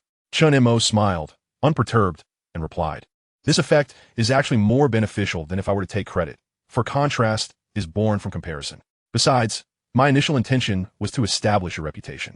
Zhu Han nodded and continued, in that case, should I consider purchasing some ice water for the duration of the military training? We too must contribute. Zhao Xiao Shuai immediately concurred, absolutely. No. Chen Mo emphatically rejected their proposal, stating, such actions cannot be too contrived. Otherwise, what distinguishes us from Wang Xiaohan? Engaging in petty cleverness and insidious intentions is unbecoming of gentlemen. To be successful in our campaign, we must be open and forthright. Today, I merely rode the coattails of Wang Xiaohan, taking advantage of the situation without any ulterior motives. This was indeed true. One must conduct oneself like a man. Zhu Han agreed, yet still inquired, so you're still pinning your hopes on the welcome party? Yes, at least we are winning hearts with integrity. Chen Mo replied without hesitation. What about the song? Have you decided what I should sing? In truth, since he proposed participating in the welcome party, Chen Mo had been pondering which song could resonate with the tender-hearted young women. However, after exhausting all songs he knew from before 2005, he could not find one that was both moving and suited Zhu Han's vocal timbre. Left with no choice, he continued to consider songs from after 2005 in his previous life. A suitable one did come to mind, emotionally charged and fitting Zhu Han's voice. Yet therein lay the dilemma. Chen Mo did not shy away from borrowing songs. He had firmly believed this since setting his goals in this life. However, upon reflection, he realized he was not doing this for commercial gain, but merely for a welcome party devoid of any profit motives. Thus, it could not be labeled as theft or plagiarism. Moreover, we are now respectable university students. As scholars, can our actions be deemed theft? This is merely borrowing. At worst, he could pen a few lines of self-punishment as a form of atonement. After a moment of self-reflection, Chen Mo resolved to use a song from his past life for the welcome party. When Zhu Han inquired, Chen Mo did not hesitate. He picked up Xiao Shuai's guitar and began to play and sing. Upon finishing, the three of them exchanged wide-eyed glances, particularly Zhu Han, who had a penchant for folk music, now utterly captivated. Strangely, his gaze bore a hint of lingering emotion. After a long pause, he finally spoke, Chen Mo, I have never heard this song before. Did you write it yourself? Sort of, Chen Mo replied ambiguously, unable to divulge the truth. Zhao Xiao Shuai, now composed, eagerly asked, Brother Chen, no. Chen Yi, when you plan to teach me guitar? As long as you teach me, even if you ask me to eat feces, I shall never drink a drop of liquid. Seeing Zhao Xiao Shuai's earnest expression, Chen Mo shook his head and said, after the welcome party, I will teach you slowly. Zhao Xiao Shuai clasped his hands, almost bowing his head in gratitude. Thank you, Chen Yi. Chen Mo ignored him and turned to Zhu Han, asking, what do you think? It's absolutely incredible. My only fear is not being able to replicate such emotion when I sing. Zhu Han affirmed the song, but also expressed his concerns. Chen Mo understood and simply replied, no worries, the original key is D, which may not suit your voice. I will transpose it to C. All right, it's settled then. With the decision made, Chen Mo wasted no time. Seizing the opportunity before the break, he began to strum the guitar at his desk, while also altering the song's chords. Zhao Shuai and Kong Kai ceased their antics to avoid disturbing him. Suanstu Niubi, reciting the lyrics he had written in advance. Suddenly, as if struck by a thought, he exclaimed, by the way, Chen Mo, this afternoon a senior from the third year came looking for you in the squad. When she saw you weren't there, she left, saying she would personally call to inquire about you. Yes, though the senior SNT tall, she certainly carries herself well, especially when she walks. She exudes a certain grace. Zhao Shuai began to elaborate. At this moment, Kong Kai joined in the teasing. Chen Mo, you're quite the charmer, managing to serve your master while also having time to flirt with a senior from the third year. Chen Mo disregarded their banter and directed his attention to Zhu Han, asking, a senior from the third year? I don't recall knowing any. She claimed to be in the third year, Zhu Han asserted confidently. Chen Mo pondered this. unable to recall any senior from the business university, and asked, "Did she mention her name?" She did, but not her true name. She simply said to mention Yi Lao Da, and you would understand. Yi Lao Da. The days that followed, life continued as usual. Each day unfolded in the same manner as I dutifully attended to my esteemed companion, Sun Yusa. Each evening, I would return to the dormitory to rehearse songs with Zhu Han, engaging in light-hearted banter with Zhao Xiaoshui and Kong Kai. Occasionally, I would connect with my parents and Luo Botao over the phone, and I would routinely dismiss calls from unfamiliar numbers, eventually silencing them all out of sheer annoyance. Thus, life progressed in its familiar rhythm until the day preceding the conclusion of military training. During this period, our counselor, Lin Jinxian, organized 2 class meetings. The discussions primarily revolved around mundane directives, with the topic of the welcome party remaining conspicuously unaddressed, and the matter of class leader elections was never mentioned. Due to Chen Mo's pressing obligations, she had been unable to attend the 2 evening rehearsals for the welcome party, relying instead on pre-recorded accompaniment demos, which Zhu Han attended alone. Consequently, as of now, everyone presumed that only Zhu Han would be participating in the welcome event. On the morning of September 14th, 2005, Chen Mo was unusually exhilarated, for she was finally anticipating the end of her servitude. The moment had arrived for her to implement her money-making plans. After receiving a call from her esteemed companion, Sun Yusa, she hurriedly set off to meet her. Upon arriving at the front of the female dormitory building, she found Sun Yusa waiting downstairs, just as always. Upon their meeting, Sun Yusa handed her a bag containing Chen Mo's clothes, ranging from military training uniforms to everyday t-shirts, shorts, and trousers, though undergarments were notably absent. Chapter 51. You want to abandon me? How naive you are. The recent arrangement where Sun Yusa would do Chen Mo's laundry had initially met with Chen Mo's refusal. It is well understood that a girl washing a boy's clothes carries a significant implication. To this end, Chen Mo had earnestly inquired whether Sun Yusa harbored any romantic intentions toward her, only to receive an ambiguous denial. However, a relatively reasonable explanation was provided. Sun Yusa felt that, having received meticulous care from Chen Mo during this time, it was only fitting to reciprocate.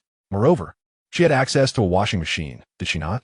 Ultimately, adhering to the principle of seizing the opportunity when it presents itself, and given the convenience afforded by Sun Yusa's washing machine, Chen Mo reluctantly acquiesced. Nevertheless, she firmly believed that the arrangement of serving and doing laundry would reach its conclusion with the end of military training. Upon receiving the clothes, she inhaled the distinctive fragrance of Sun Yusa, which instantly brightened her mood. At that moment, noticing the broad smile stretching across Chen Mo's face, Sun Yusa remarked, "You seem unusually excited today." Chen Mo, feeling increasingly at ease in Sun Yusa's presence, responded candidly, "Of course. Once today is over, I will finally be free. Just think about it. I won't have to serve anyone anymore. How could I not be thrilled?" Sun Yusa appeared to have anticipated this, muttering, "How naive you are. What did you say?" Chen Mo did not catch her words. Sun Yusa quickly clarified, "I meant to say, you're just so happy." "Indeed I am. I could almost wish for drums to roll and firecrackers to explode in celebration." As she spoke, Chen Mo began to sing, "Today is a good day. All the wishes in my heart can come true. Tomorrow will also be a good day. Precious time waits for no one. Both today and tomorrow are good days." Observing her exuberance, Sun Yusa subtly advised, "Enjoy your happiness while it lasts. It may not last long." "What do you mean?" Chen Mo asked, interpreting her words literally. Yet, she chose not to engage in an argument, for once today concluded, not only would she escape military training, but she would also have fulfilled the tasks assigned by Counselor Lin Jinxian. Without the constraints of official duties, what could Sun Yusa do to her? Once the clouds disperse, she would certainly rid herself of this persistent burden. However, since they were still bound by official duties, Chen Mo, adhering to the principle of taking each day as it comes, inquired, "My esteemed companion, today is the final day. How would you like me to serve you?" "Whatever you say." After nearly 2 weeks of close interaction, Chen Mo had grown accustomed to the phrase Sun Yusa often used. Likewise, she had adapted to the routine where, as long as Sun Yusa did not return to the dormitory too early, her directives would be followed. "Shall we first go for a meal? Your appetite has been quite good lately." Indeed, during this period, under Chen Mo's attentive care, Sun Yusa's appetite had noticeably increased. Not only her meal portions, but also her willingness to consume various foods, including meat, eggs, and vegetables, had improved significantly. Chen Mo had been encouraging her to eat high-protein foods like beef almost daily. Although the duration was brief, the effects were evident. Sun Yusa's constitution had transformed, as she no longer walked with the same lightness as before. However, it was unclear if she had gained any weight. Perhaps it had merely accumulated in less visible areas. Very well, let us proceed to eat, Sun Yusa replied obediently, as usual. The two began their journey toward the school cafeteria. As they passed by the school auditorium, they noticed the large banner for the welcome party. Sun Yusa inquired, "Are you attending the welcome party tomorrow night? And you?" Chen Mo counted. "As for me, I do not wish to attend." Upon hearing Sun Yusa's response, Chen Mo understood her reasoning. Firstly, the event would undoubtedly be loud, not suited to Sun Yusa's character and constitution. Secondly, attendance at the welcome party was not mandatory. It was entirely a matter of personal choice. "And you?" Sun Yusa pressed. "I currently have no pressing matters, so I plan to go and enjoy the spectacle." Chen Mo refrained from mentioning her involvement in Zhuhan's performance, only stating her intention to attend the party. "Oh, understood." After this exchange, Sun Yusa fell silent and continued walking ahead. Chen Mo followed closely, buoyed by the anticipation of finally seeing the end of her servitude. Meanwhile, Lin Jitong's heart remained in turmoil as she gazed upon the military training squad of Class 2 in business administration. Since the day Chen Mo had delivered ice water to her class, nearly 2 weeks had passed. Despite her best efforts to encounter Chen Mo at school, she had not seen him once since. Unable to resist, she called Chen Mo again, only to be met with the same silence, as if her calls had vanished into the abyss. In light of this, Lin Jitong had attempted to reach out using Jiang Ximing's or other roommates' phones. Yet the result remained the same. No one answered. This left Lin Jitong engulfed in a profound sense of anxiety and panic. It was only at this moment that she truly realized how accustomed she had become to being cared for by Chen Mo while at school, particularly after arriving in the unfamiliar city of Kyoto and the equally unfamiliar Kyoto University of Technology. The 2 weeks without Chen Mo's companionship and care had made Lin Jitong feel as though each day stretched on indefinitely. This sensation intensified with each passing day. Moreover, what was even more infuriating and inexcusable was that Chen Mo had devoted the same 2 weeks to that tall, slender girl whose face remained obscured to Lin Jitong. While she had gleaned some of the reasons behind this, it was still unforgivable. Why should that girl monopolize the companionship and care that rightfully belonged to her? Even if it were circumstantial, it was unacceptable. Furthermore, why had Chen Mo been burdened with carrying her supplies when delivering water to their class? What justified that? All of this, it should have belonged to her, Lin Jitong. Why was everything being snatched away by a girl she had only recently met? Chapter 052. Absolutely not. At this moment, Lin Jitong was utterly disoriented, unable to contact Chen Mo and restricted by military training. She felt as if she were enduring an agonizing ordeal filled with sadness and grievance. Jiang Ximing seemed to perceive Lin Jitong's disarray during this time. She had shown considerable concern and offered comfort to her unsettled roommate. Furthermore, Jiang Ximing was resolutely against Lin Jitong making the first concession, adhering to her belief that as a girl, one must never let the crown slip, nor fall prey to the capricious tactics of those insufferable boys. "Jitong, have you begun to overthink again?" Upon hearing Jiang Ximing's words, Lin Jitong remained silent. Was she indeed overthinking? Perhaps she simply wished to see Chen Mo immediately and clarify everything once and for all. Jiang Ximing sighed and continued, "Yesterday, I made a point to find our fellow townsman Li Dongdong, the one who shares a room with that girl Sun Yusa, who is with Chen Mo.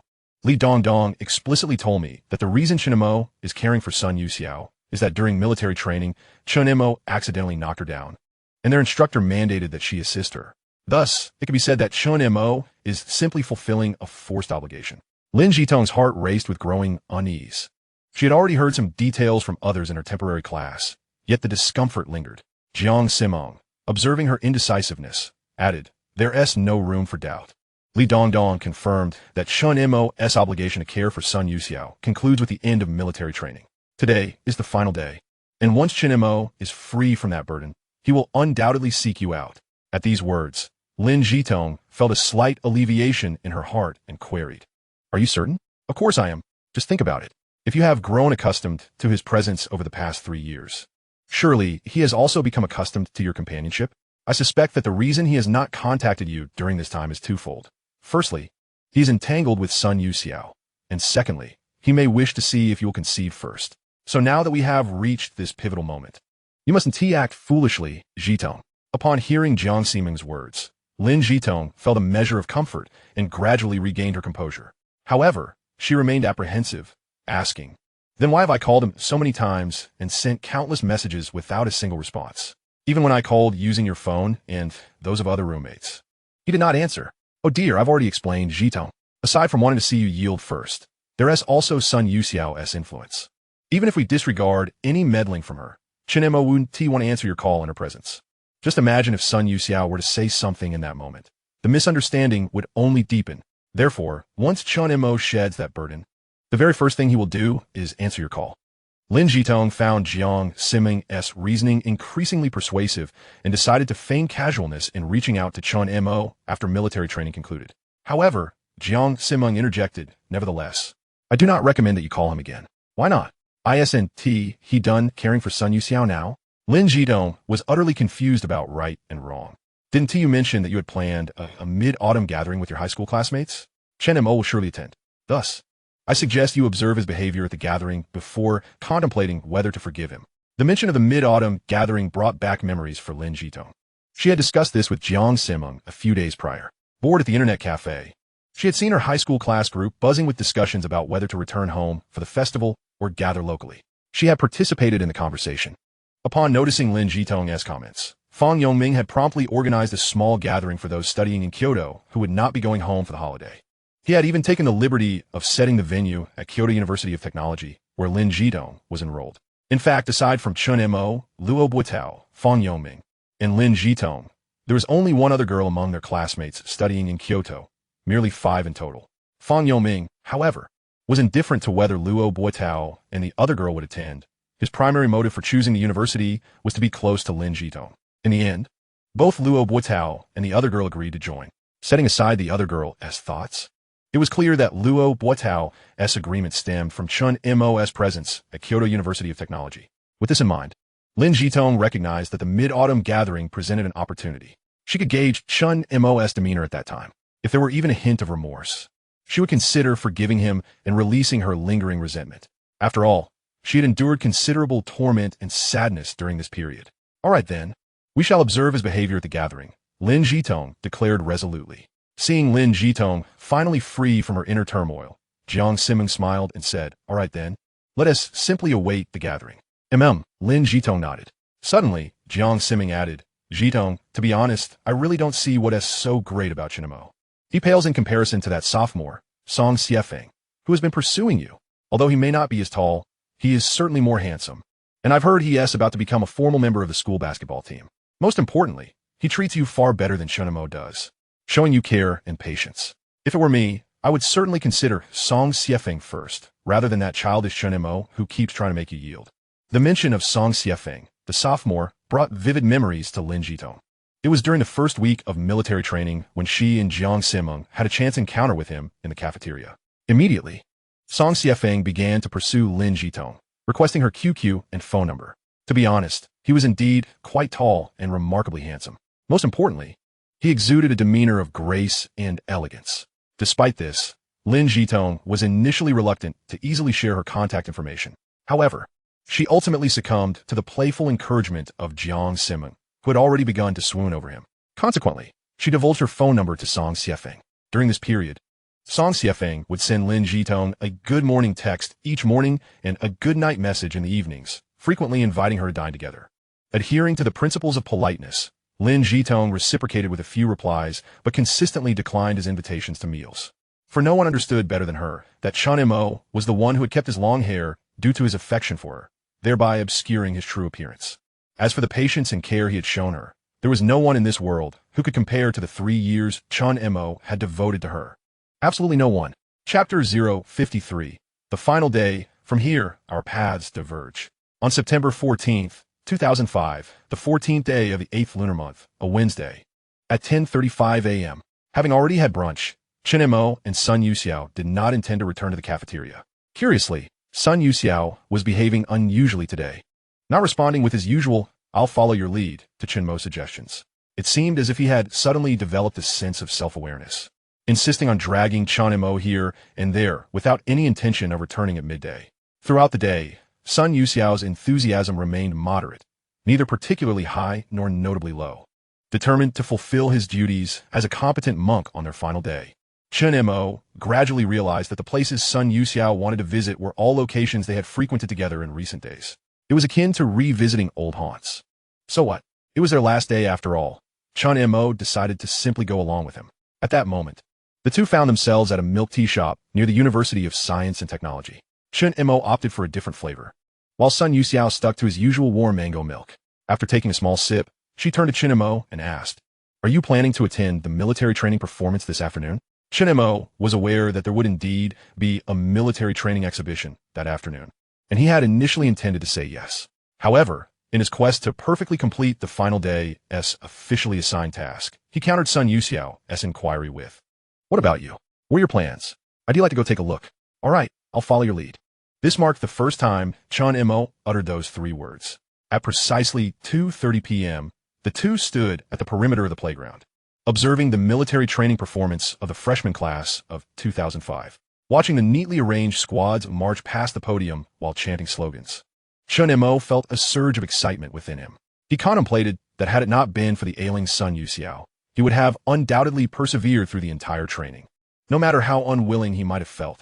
After all, if even Zhao Xiaoshui and the others could endure until the end, how could he possibly fall behind? In truth, Chen Mo's musings were not rooted in regret, but rather a recognition that the conclusion of military training marked the true beginning of their university life. Moreover, he was about to shed the burden before him and realize his original plans, which was an exhilarating prospect. Meanwhile, Sun Yusa remained silent, observing the scene ahead with a composed demeanor. Occasionally, she would glance back at the exuberant Chen Mo, pondering, is it really coming to an end so soon? What shall I do next? At 5:23 p.m., the two departed before the military training performance concluded. Having already finished dinner at the cafeteria, they still had ample time before the class meeting, so they continued wandering at Sun Yusa's behest. Unbeknownst to them, they arrived at the small grove they had visited previously. Since it was still early this time, there were no indiscreet couples engaging in inappropriate behavior. The early autumn grove presented a tranquil yet vibrant tableau. The sun's fading rays illuminated the leaves, adorning each with a golden sheen. Occasionally, a few leaves danced gently in the breeze, as if narrating tales of autumn. Sunlight filtered through the sparse treetops, enveloping the grove in warmth and beauty, creating a serene and peaceful atmosphere. As the autumn wind stirred, the leaves rustled softly. Habitually, Chen Mo removed his outer shirt and offered it to Sun Yusa, who, in turn, instinctively draped it over herself. They both turned simultaneously, without uttering a word, and continued to walk slowly forward. Thus, they strolled quietly, treading softly on the rustling leaves. Sun Yusa remained silent, as did Chen Mo. At 7:22 p.m., they arrived at their classroom. As before, they parted ways at the back door. Sun Yusa headed to the corner seat next to the window, while Chen Mo sought out his roommates, Zhao Xiaoshui, Zhu Han, and Kong Kai at the back. The instructor, Lin Jinxian, had arrived early, and once everyone gathered, she commenced the final class meeting before the official start of classes, focusing on the remarkable performance of all students during military training. Of course, Chen Mo and Sun Yusa, who had hardly participated, were included in that praise. After addressing the formalities of the upcoming courses, Lin Jinxian finally broached the topic of electing class leaders. As Chen Mo had surmised, the election would utilize a non-anonymous voting system, granting everyone the right to both vote and be voted for. In essence, it was a fair process without bias. Finally, she mentioned the upcoming welcome party, encouraging all classmates to participate actively, especially since Wang Xiaohan and Zhu Han had performances planned, and she hoped everyone would show their support. When the welcome party was mentioned, none, including Lin Jinxian, were aware that Chen Mo would also be in attendance. This was because Zhu Han had initially signed up alone, while Chen Mo had been attending to Sun Yusa at that time. Subsequently, during each rehearsal, Zhu Han had gone by himself with a demo recording, and Chen Mo had been preoccupied with Sun Yusa. Thus, to this day, no one knew of his participation. Chen Mo and Zhu Han were not inclined to bring it up either. They figured they would simply show up when the time came. At 8:56 p.m., after the class meeting concluded, Chen Mo, akin to a soldier concluding his final shift, escorted Sun Yusa to the entrance of the girls' dormitory. As they neared their parting, Chen Mo felt compelled to say something casual. "Sun Yusa." Sun Yusa responded, yet with her head bowed and her hat pulled low, her expression remained obscured. "Take care of yourself, eat well, and aim to gain some weight this semester. Also, the weather is turning cooler, so make sure to wear more layers when you go out." "Okay," Sun Yusa replied with a simple acknowledgement, still keeping her head down, her hat casting a shadow over her face. Chen Mo intended to say more, but was interrupted when his phone rang. Upon checking, he saw it was Kong Kai urging him, and he quickly replied that he understood before hanging up. Turning back to Sun Yusa, she kept her head bowed, her hat pulled low, obscuring any semblance of expression. Chen Mo pondered momentarily before speaking. Is it settled then? From beginning to end. Sun Yusa uttered nothing but that one syllable. All right, Chen Mo replied, turning on his heel to depart. Sun Yusa lifted her head slightly, silently watching him leave, saying nothing and making no move. Suddenly, she noticed Chen Mo turning around. The inscrutable Sun Yusa trembled slightly, as if stirred by some emotion or perhaps in anticipation of something. With a radiant smile, Chen Mo declared, Sun Yusa, from this point on, we part ways, and may we each find our peace. Upon hearing these words, Sun Yusa seemed momentarily taken aback. Then, she softly replied, standing there for what felt like an eternity, long enough for the passing crowd to erase Chen Mo's lingering scent from the air. Sun Yusa remained rooted to the spot. In that instant, the sensation of being abandoned by the entire world surged forth once more, like a fierce flame gradually consuming and eroding her slowly healing heart. Wiping her cheek beneath the brim of her hat, crystalline tears flowed into her palm, hot and scalding. It was an eerily familiar feeling, reminiscent of the aftermath of that accident. Yet, it was also distinct, for it did not leave her in utter despair and helplessness. Sun Yusa sniffed, murmuring to herself with a hint of choked emotion, from this point on, we part ways, and may we each find our peace. Having spoken these words, she turned and began her trek back to the dormitory, absently touching the wrist brace on her left hand, murmuring again, we part ways, but can we truly find peace? Chapter 54. The Female Driver Who Bewitches Men. Since parting ways with Sun Yusa and returning to the dormitory, Chen Mo walked with a lingering sense of trepidation and unease. He had not forgotten Sun Yusa's earlier declaration that she had become attached to him. Setting aside the truth of that claim, he genuinely worried that she might use it as a reason to cling to him. Indeed, although their time together had been brief, they had shared a tangible 14 days. To claim that Chen Mo was indifferent would be sheer self-deception. More critically, he found himself somewhat intimidated by Sun Yusa. Just consider her demeanor. She was adept at detecting flaws in others' arguments while maintaining an impenetrable silence, ready to strike with words that left her opponent, namely, Chen Mo, utterly defenseless. Furthermore, she conducted herself with courtesy and decorum, and though their time together was short, Chen Mo could not deny that he felt no discomfort or pressure in her presence, despite her being considerably younger. Ultimately, he had to acknowledge that aside from her frail constitution, Sun Yusa epitomized the qualities of a good girl, even exceeding those standards. Engaging in a romantic relationship was not out of the question. However, in this new life, his primary aspiration remained to improve his parents' circumstances. Any thoughts of good girls and romance had to be relegated to the background. Moreover, he had inquired on multiple occasions whether she harbored any romantic interest in him, only to be met with polite refusals. Thus, Chen Mo desired to avoid any further entanglements with Sun Yusa, fearing any potential complications. Consequently, the moment he returned to the dormitory, Sun Yusa made no effort to cling to him, which both surprised and relieved Chen Mo, dispelling his previous anxieties. Finally back in the ethereal 313 dormitory, upon entering, Kai called out, Chen Mo, everyone is waiting for you. Why are you dawdling after saying goodbye to your master? With military training finally concluded, the brothers of room 313 planned to celebrate with drinks. Upon seeing Chen Mo return, Zhu Han chimed in. It's great that Chen Mo is back safely. Let's hurry up and go. Yeah, we'll miss the second bus if we don't hurry. Zhao Xiaoshui added in agreement. Chen Mo remained silent, merely smiling as he joined his brothers in leaving. Indeed, his farewell to Sun Yusa had caused him to linger longer than expected.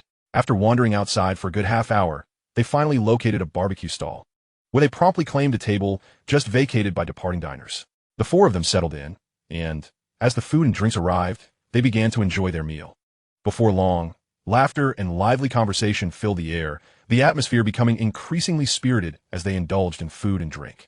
Without realizing it, excitement began to manifest among them, and the atmosphere grew increasingly boisterous.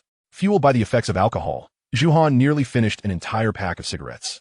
At that moment, the roar of motorcycle engines drew the attention of the diners, and the four of them instinctively turned to look. Under the streetlights, Zhu Han instantly recognized the lead motorcycle as the Harley-Davidson Road King Classic he had seen after their first class meeting, becoming momentarily entranced.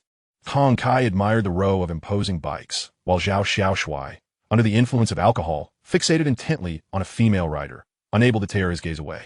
Unfortunately, the rider wore a helmet, obscuring her features completely. As the motorcycle convoy sped away, Zhao Xiaoshui finally broke his stare, exclaiming, "That is so badass. A woman riding a bike like that. He then downed a pint of beer. Zhu Han chuckled, saying, "Did you not see the sticker on the back of that bike?" Before Zhao Xiaoshui could respond, Kong Kai interjected, "I saw it. It said, 'Female driver on the road. Your life is in my hands, not fate's.'" Ha ha ha. Laughter erupted among them, as they marveled at the humor of the female writer. The conversation shifted to the topic of female drivers, and regardless of the specifics, the three of them harbored certain biases against them. At that moment, a slightly tipsy Chen Mo chimed in. "They say female drivers lack skill. But when it comes to verbal sparring, even male drivers can't hold their own. At that point, men are like dandelions on a mountain, scattered by a single gust of wind." The trio fell silent for a moment before bursting into thunderous laughter. Especially Kong Kai, who, still chuckling, remarked, "That line is brilliant. Make sure to highlight it. You'll need it for the exam." Laughter filled the air once more. Zhao Xiaoshui added, "But let us be honest. Even though we can't see her face, that female driver has a fantastic figure, slender waist, and long legs. The only downside is her chest is a bit small." "That just one T do." Chen Mo, feeling more spirited and comfortable with his delightful roommates, responded casually. "Why one T do? Why one T do?" Chen Mo took another sip of wine and chuckled. With such a physique, if you were to be with her, it would simply be a case of adults and children both feeling discontent. Ha. The four of them continued to drink and converse, gradually returning to the ultimate topic, the pursuit of women, particularly the ongoing discussion about Zhao Xiaoshui's infatuation with Zhang Jiai, a subject that never seemed to fade. Regardless of Zhao Xiaoshui's arguments, both Zhu Han and Kong Kai, emboldened by the alcohol, insisted he was unworthy.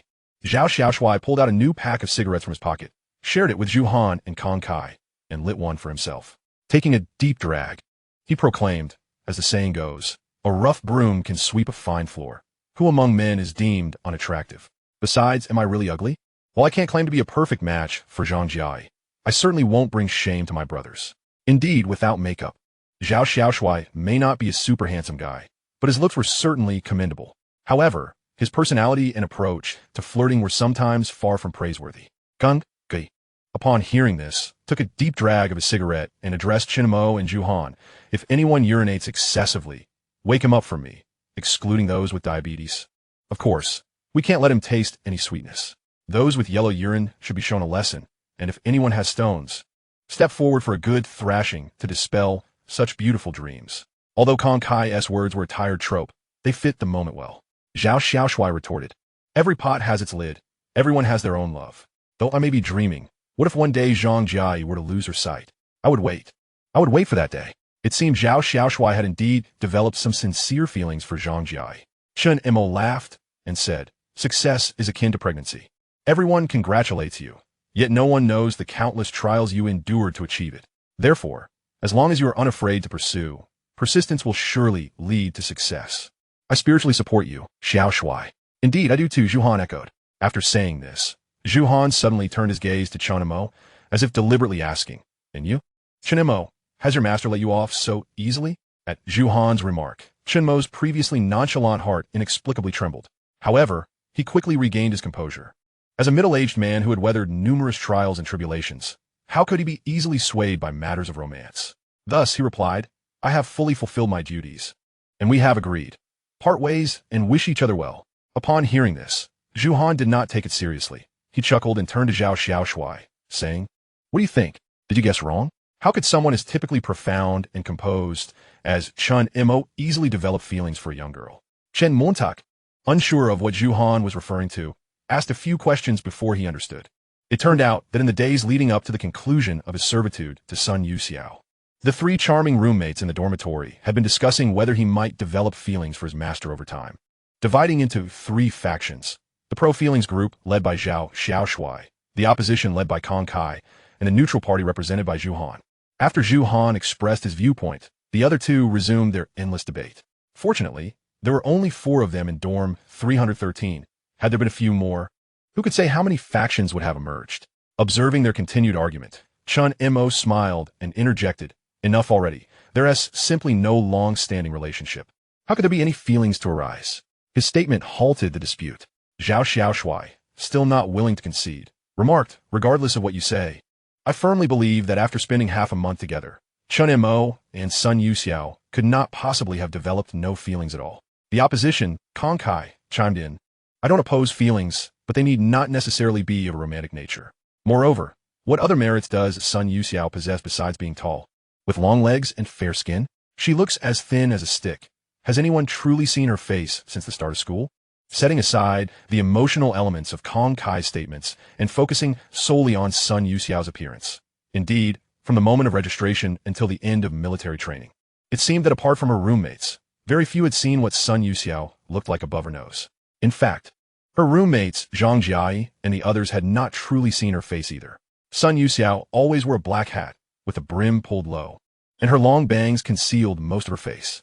Even her roommates would not dare to pull back the curtain and peek out of sheer curiosity. At this point, the neutral Zhu Han turned to the topic's focal point, Chen Mo, and asked, speaking of which, you have been attending to Sun Yusa for a full 2 weeks. Have you seen her face? No. I too am a bit curious to see what she looks like, but it must be with her consent, right? Chen Mo replied candidly. What? Are you saying you haven't truly seen her face? Zhao Xiaoshui exclaimed in shock. Chen Montauk nodded. Yes, I asked twice, but was politely refused each time. His admission left Zhu Han and the others in stunned silence, contemplating just how mysterious Sun Yusa truly was, to the extent that even Chen Mo, who had spent 2 weeks with her, had not seen her face. After a moment, Kong Kai mused.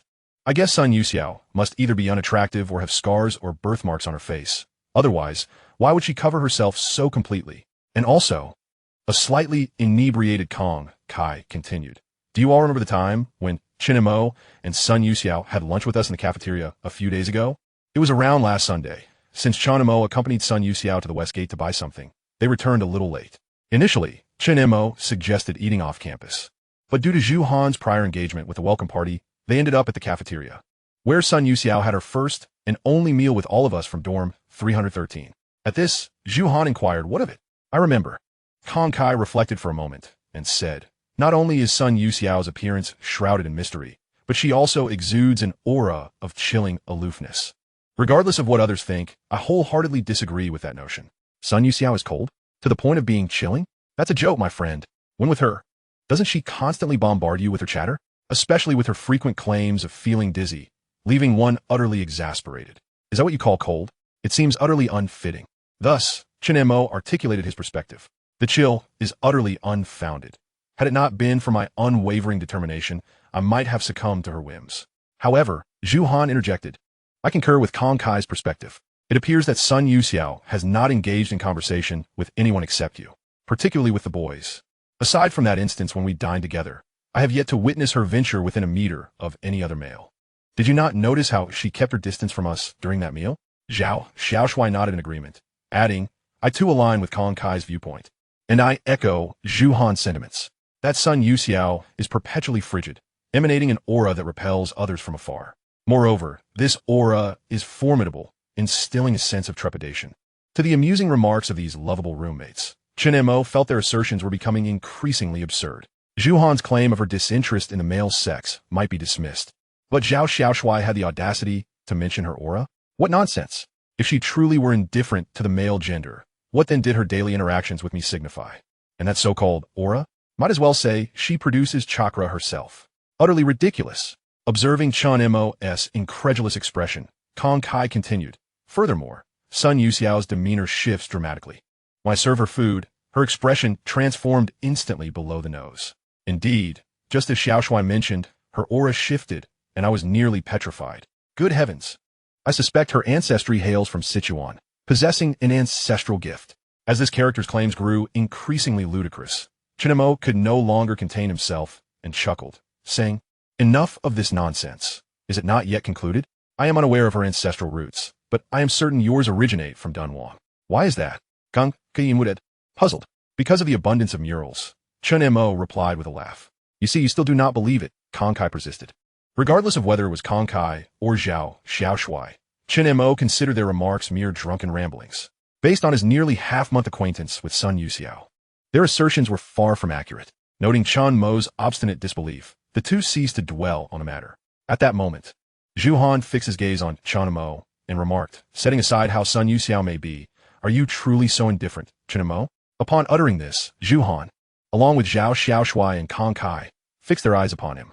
Chen Mo remained silent, unwilling to articulate his thoughts, knowing they would not comprehend. Instead, he rose and gazed towards the distant, ancient, and majestic Yinshan Mountains, remaining mute. Suddenly, he raised a glass of beer from the table and downed it in one go. Reciting, "I ask the green mountains when they will age. The green mountains ask me when I shall be free. Neither the green mountains nor I grow old. Together, we find leisure." Upon hearing Chen Mo's words, the three fell into a momentary stupor. Ignoring them, Chen Mo took another filled glass from Zhu Han and drank deeply, continuing, "Always harbor thoughts of emptiness, walking through the shallow red dust. Casually viewing the myriad affairs of the world, I often laugh lightly 2 or 3 times." With that, he burst into hearty laughter. He understood that, in this moment, his state of mind was beyond the grasp of others, who could comprehend the experience of one who had traversed life anew. Had it not been for the alcohol consumed today, Chen Mo likely would never have uttered such words. After contemplating, he downed another glass of beer and exclaimed joyfully, "In spring, there are 100 flowers. In autumn, the moon. In summer, a cool breeze. In winter, snow. Do not let the fleeting years surprise you. Do not let the transient life disrupt the flow of time." Chapter 056. The next 2 matters. With eloquence, Chen Mo conveyed his feelings upon returning to life, his tranquil attitude towards existence, and his current mindset of no longer being entangled in trivialities through 3 poems. After reciting these verses, not only Zhu Han, but also Zhao Xiaoshui and Kong Kai were taken aback. Even students and professionals from the adjacent table turned to look at him, some praising, "Brother, impressive. Indeed, it flows effortlessly." It must be said that he is a university student, cultured.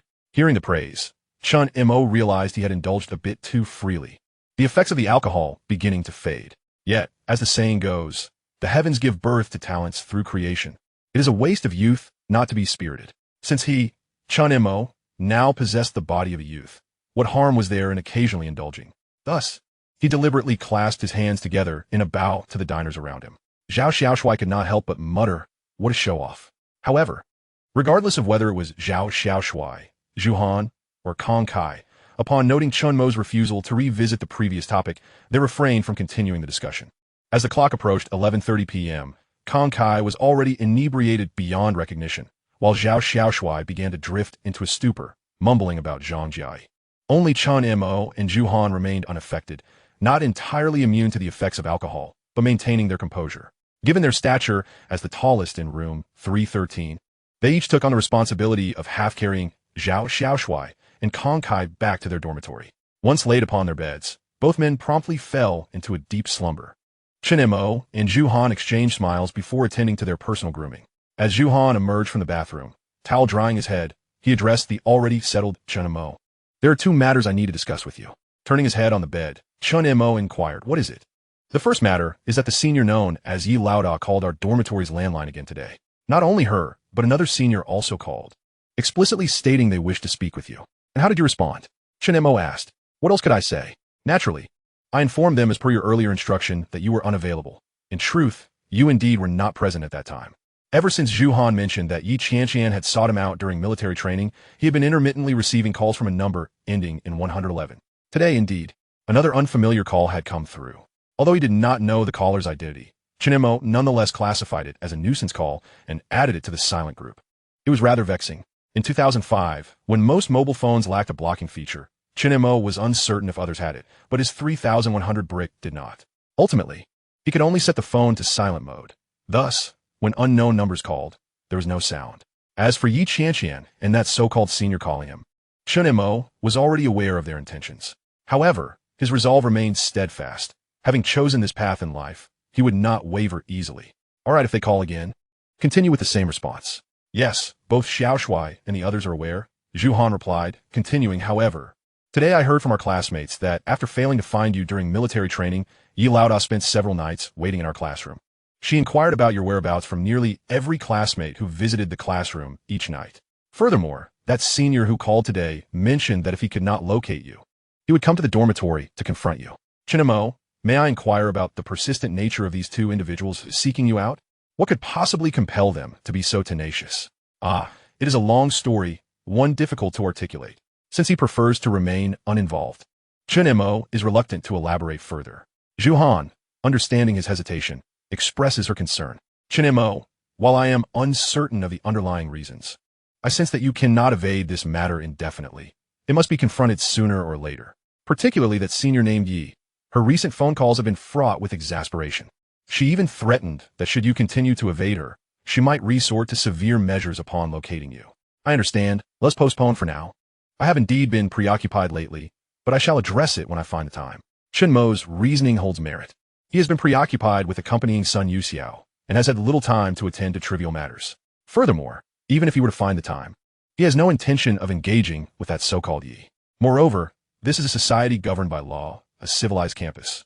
Does he truly believe she operates like a mob boss, wielding unchallenged power, and to threaten bodily harm? You, a petite girl standing at merely 1.6 meters, would hardly pose a challenge to my 1.87 Meter Statur.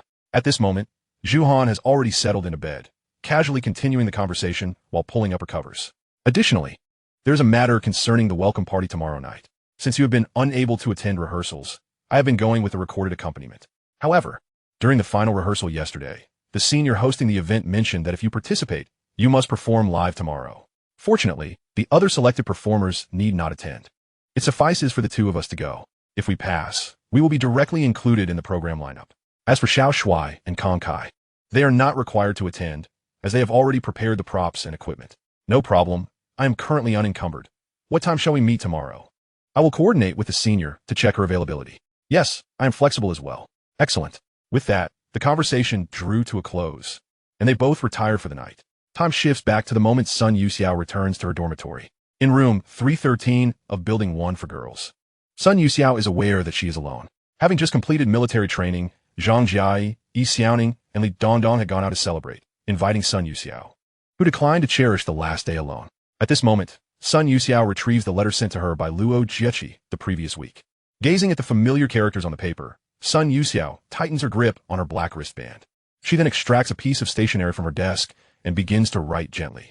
In the ephemeral world, with delicate paper opened, I feel as if I am in your presence. I am well, and how fare you? I have received your letter for several days now, but due to various obligations, I regret my delay in responding. To my surprise, you have been accepted into a university in Kyoto. Such news is indeed unexpected. Does this not bring us a step closer? Speaking of which, the girl's surnamed Sun you mentioned seems rather intriguing. If I recall your previous letter correctly, by now you must have been acquainted for 2 weeks. What are your thoughts? Do you find her to be quite admirable? Does she meet your standards for a good girl? And how does she compare to Lin Jidong? Regarding the appearance of the girl, surnamed Sun, I suspect she harbors some untold secret that prevents her from revealing her true self, especially to you. However, I believe that if fate permits, she will eventually show her true face to you. Furthermore, I am quite curious and eagerly anticipate the moment when she stands before you in her genuine form. When that time comes, do share your feelings with me. My curiosity is piqued. As such, take care of yourself and remain vigilant. I'm also genuinely excited to see how your relationship with the girl, surnamed Sun, develops. Let's await the outcome. Wishing you well, and may autumn bring you tranquility. With fond regards, Xiao Yu in the Smoke of Battle. September 14th, 2005. Chapter 57. The Truth Behind the Matter. After folding the letter and placing it in an envelope, Sun Yusa picks up her phone and dials. Soon, Luo Batao's voice comes through. Little fish, I was just about to call you. How are you doing lately? I'm doing well, Jiechi, Sun Yusa replies. After a moment of silence, Luo Botao responds, I can sense that you sound much better. Your voice is not as weak as before. Indeed, thanks to Chen Mo's care, my diet and sleep have greatly improved, enhancing my overall health, though I still seem to lack some weight. Sun Yusa shakes her head, dismissing any further thoughts on the matter, and continues. I have prepared my reply to him and will send it to you tomorrow. Please forward it once you receive it. Oh dear, how cumbersome it is. We are in the same school, yet must resort to sending letters back and forth. Why not just hand it to him directly? She chuckles.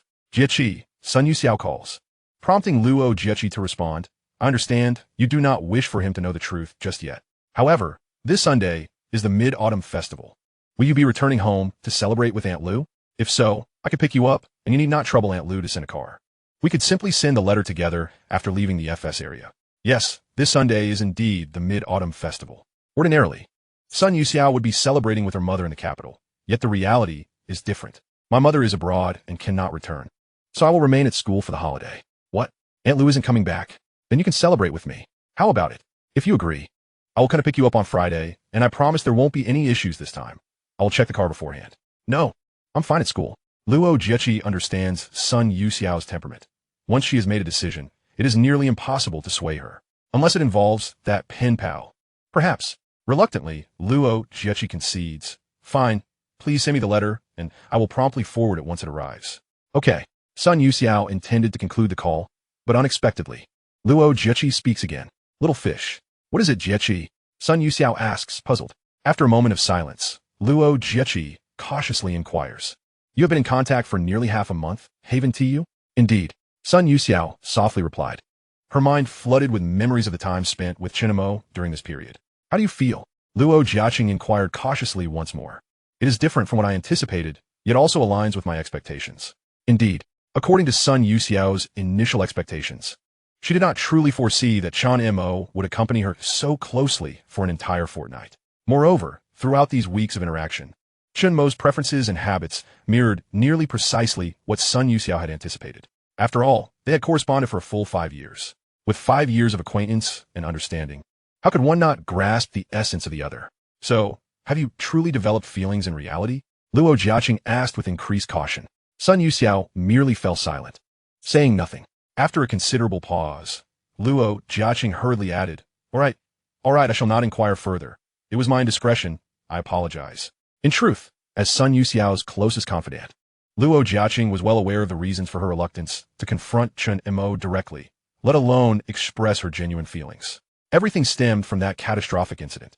Following the loss of her loved ones, Sun Yusa underwent a profound transformation. She morphed from a gentle, vivacious individual into someone who approached life with stark indifference. Subsequently, she resorted to smoking, drinking, and reckless partying as a means to numb the indelible wounds inflicted upon her soul by that tragedy. However, despite her attempts to escape reality, she remained unable to soothe her battered heart. Ultimately, she fell prey to severe depression. In response, Sun Yusa's mother sent her to study in the United States while engaging the world's finest medical team for her rehabilitation. Yet even so, her condition deteriorated significantly over the past year, accompanied by various complications. A loss of appetite led to diminished food intake, rendering her increasingly frail. Mentally unstable, she often teetered on the brink of collapse, struggling in anguish. Even with medication, she found herself unable to sleep through the night. This was why everyone refrained from defying her wishes. In her current state, it was impossible to predict what dreadful action she might undertake. Remarkably, it was only in the correspondence with her pen pal, Chen Mo, that she found some semblance of stability for her fragmented and wounded heart. Thus, rather than merely being a longtime pen friend, Chen Mo became Sun Yusa's pillar of support for continuing to live. In this light, Luo Jiaqing hoped for a lasting bond between her and Chen Mo. Although their backgrounds and statuses were mismatched, at the very least, with the support of this emotional pillar, Sun Yusa's condition could see some improvement. However, for Sun Yusa herself, uncertainty loomed. She was unsure if she would again succumb to overwhelming emotions triggered by certain individuals or events, causing her feelings to spiral out of control. Therefore, while harboring affection for Chen Mo, she dared not draw too close, particularly knowing that he had a beloved whom he had cherished for 3 years. It wasn't until she received that letter of rejection in the United States that she resolutely returned home and enrolled at the same school and in the same class as Chen Mo. Even though she still hesitated to express her feelings, at least Chen Mo was now by her side. If, hypothetically, there came a day when she felt her condition and emotions were entirely stable, perhaps that would be the moment when they could genuinely confront one another and redefine their relationship. But the precondition remained. Chen Mo must also be willing to redefine their relationship, rather than it being a mere one-sided desire from her, Sun Yusa. Just as Chen Mo had recently concluded his 3-year high school romance, such unreciprocated feelings would merely constitute a foolish imposition upon another. Sun Yusa would never engage in such behavior. At this moment, she understood that Luo Jiaqing could decipher her thoughts, yet could not fathom the turmoil within her heart. Just recently, Chen Mo had spoken of parting ways amicably. What should follow? Indeed, she had initially jested about being attached to him. Yet in truth, Sun Yusa would never genuinely cling to anyone. Even if she forced it, the fruit born from such coercion would hardly be sweet, and she was certain that Chen Mo would not appreciate it. Thus, at this juncture, Sun Yusa found herself both distressed and at a loss. The two remained silent on the phone, each lost in their own thoughts, until Sun Yusa finally spoke. Let it be, Jiechi.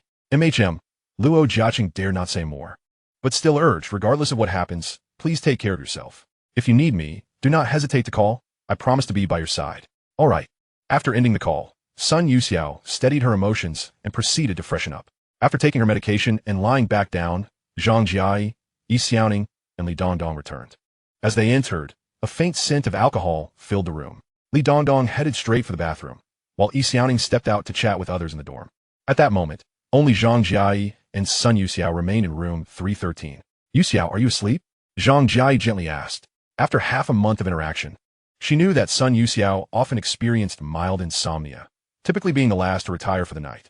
Not yet. Sure enough, Sun Yusa had not fallen asleep. Zhang Jiayi, slightly inebriated, seemed less concerned about propriety than before as she directed her question towards Sun Yusa as bed.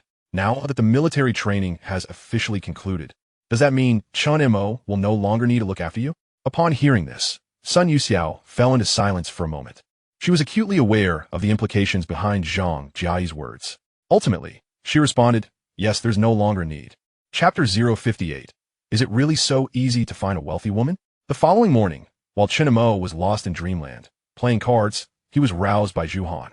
Upon opening his eyes, he found Zhu Han already dressed and ready to go. Strangely, Zhao Xiaoshui and Kong Kai, who had drunk heavily the night before, were also busy getting dressed. Chen Mo asked, what are you all planning to do so early in the morning?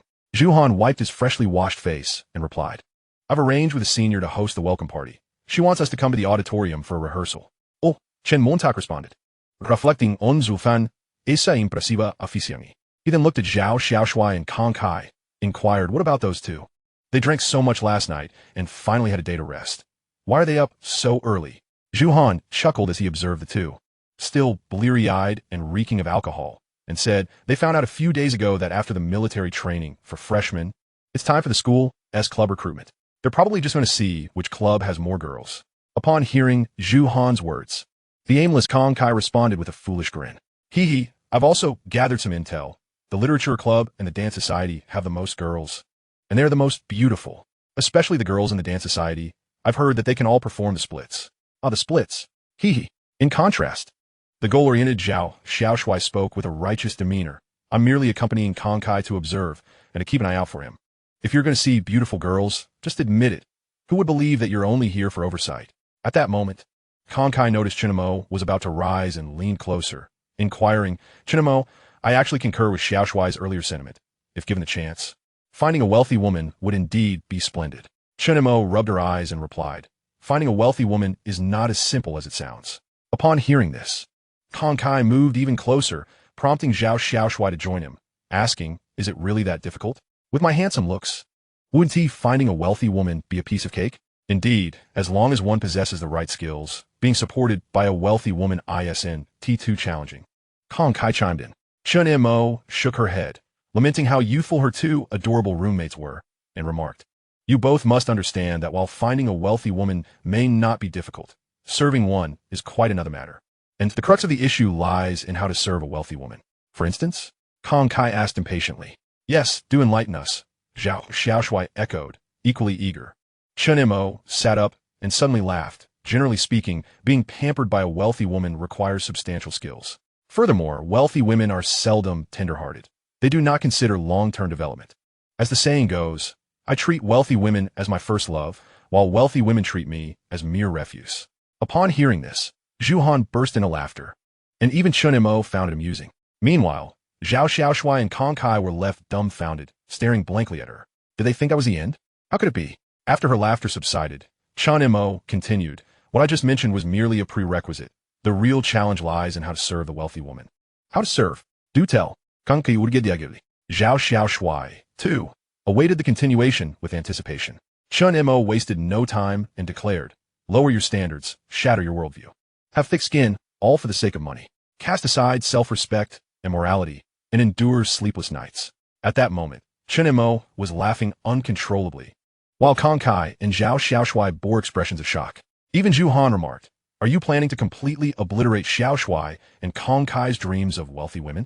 Chen Mo glanced at him and continued, addressing the now bewildered Zhao Xiaoshui and Kong Kai. The prerequisites are challenging. Serving is difficult, yet that is not the hardest part.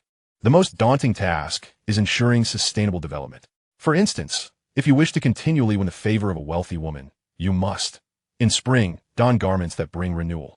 In summer, wear the essence of harmony. In autumn, don the invincible essence. In winter, wear the elixir of rebirth. Not to mention, 3 meals of roasted lamb testicles. and late-night snacks of stewed bullwhips. Having said that, Chen Mo disregarded the two's continued confusion and proceeded to get out of bed and dress. Zhao Xiaoshui was the first to regain his composure, expressing regret. It seems I shall persist in pursuing my goddess. After all, life is paramount. Hong Kai nodded in agreement. Sighing, me too. I'll go find my girlfriend at the recruitment event. Chen Mo paid no further attention to them. Getting dressed from the bag she had left on her desk the previous night. At that moment, Zhao Xiaoshui suddenly approached, sniffing Chen Mo's clothes like a police dog. Before declaring, I can finally confirm it. These clothes weren't taken to the laundromat, but were washed by your master, Sun Yusa. Weren't they? What? Chen Mo exclaimed in surprise. Goodness, who would have thought Zhao Xiaoshui possessed such a remarkable talent, able to discern who washed the clothes just by smelling them.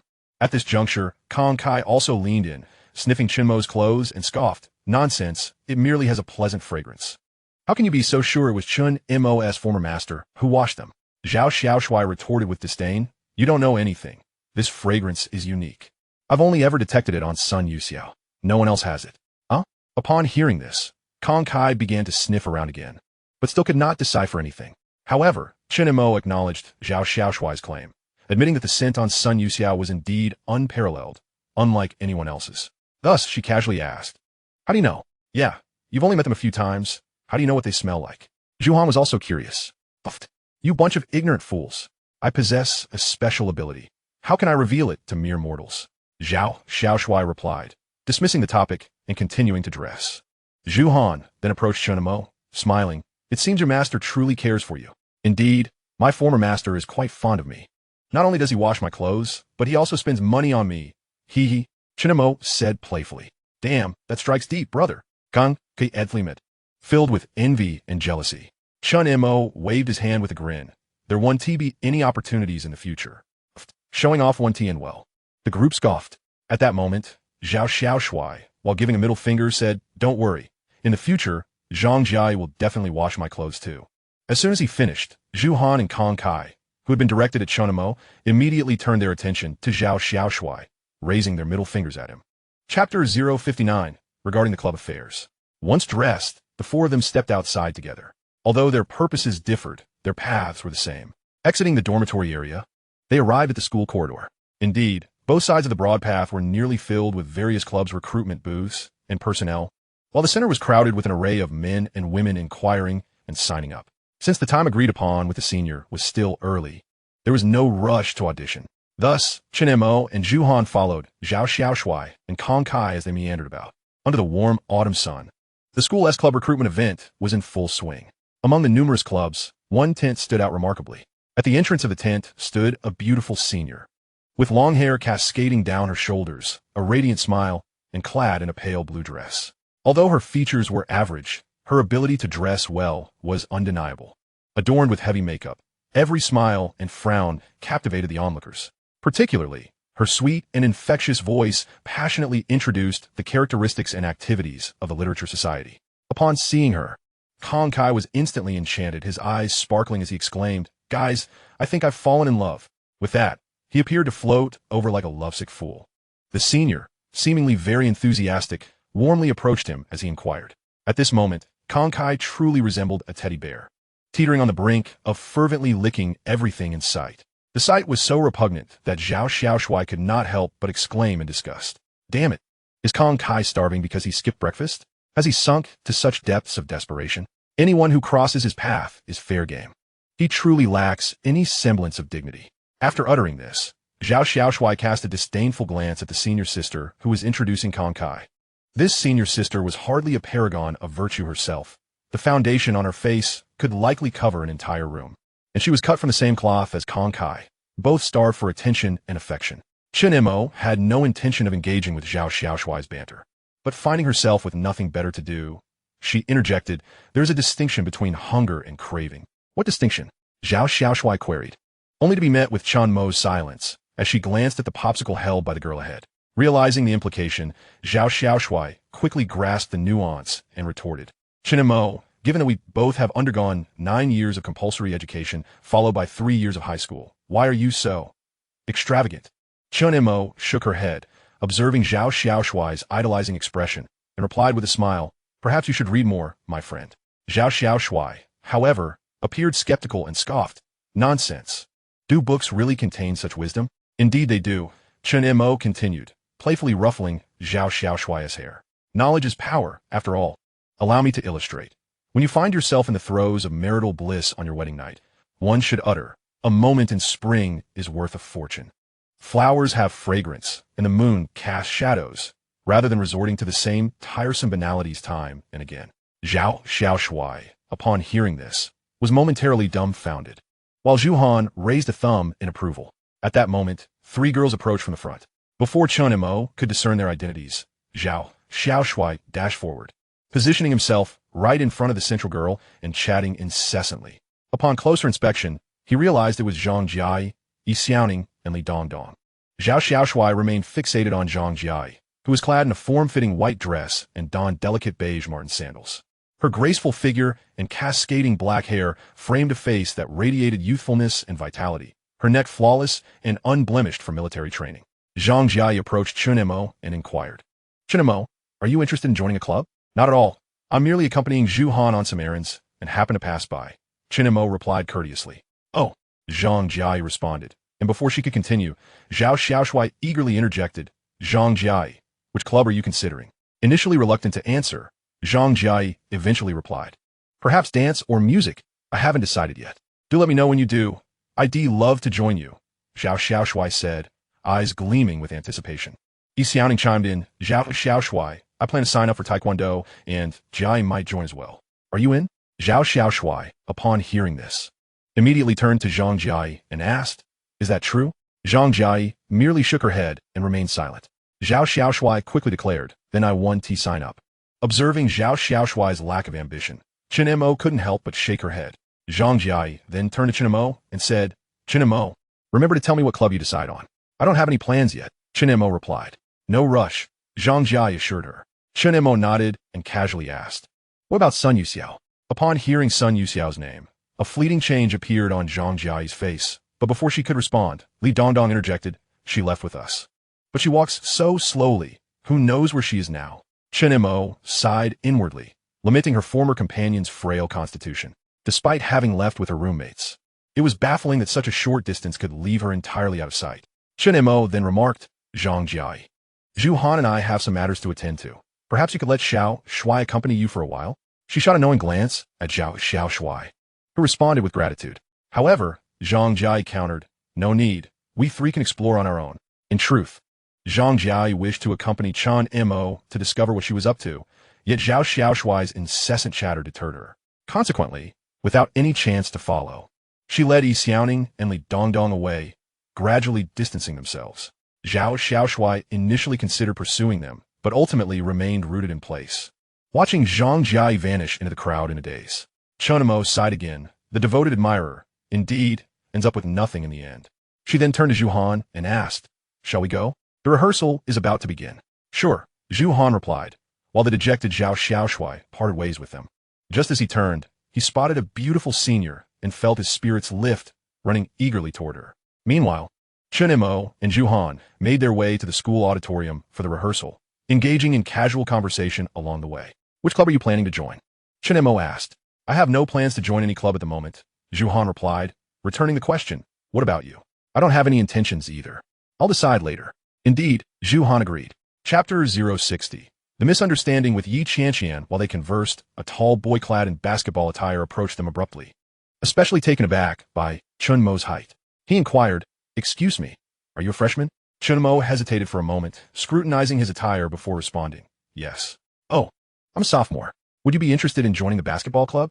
No, thank you, Chen Mo replied, promptly grabbing Zhu Han's arm to leave. Just then, a girl emerged from the crowd. She was petite, almost diminutive, and also donned a baggy basketball jersey. Upon spotting Chen Mo, she rushed over. Chen Mo recognized her as Yi Qianqian, the senior who had greeted them on the day of registration. As she approached, Yi Qianqian exclaimed, Chen Mo, finally, I found you. In reality, Yi Qianqian had not come specifically to confront Chen Mo. As the president of the basketball club, she was there to recruit new members. It was a serendipitous encounter, as she had been searching high and low for Chen Mo without success, only to unexpectedly find her here. Truly a twist of fate. For Chen Mo, however, it was merely a case of sheer luck. She had no inkling that she would encounter Yi Qianqian on such a vast campus. It felt like a cruel twist of fortune.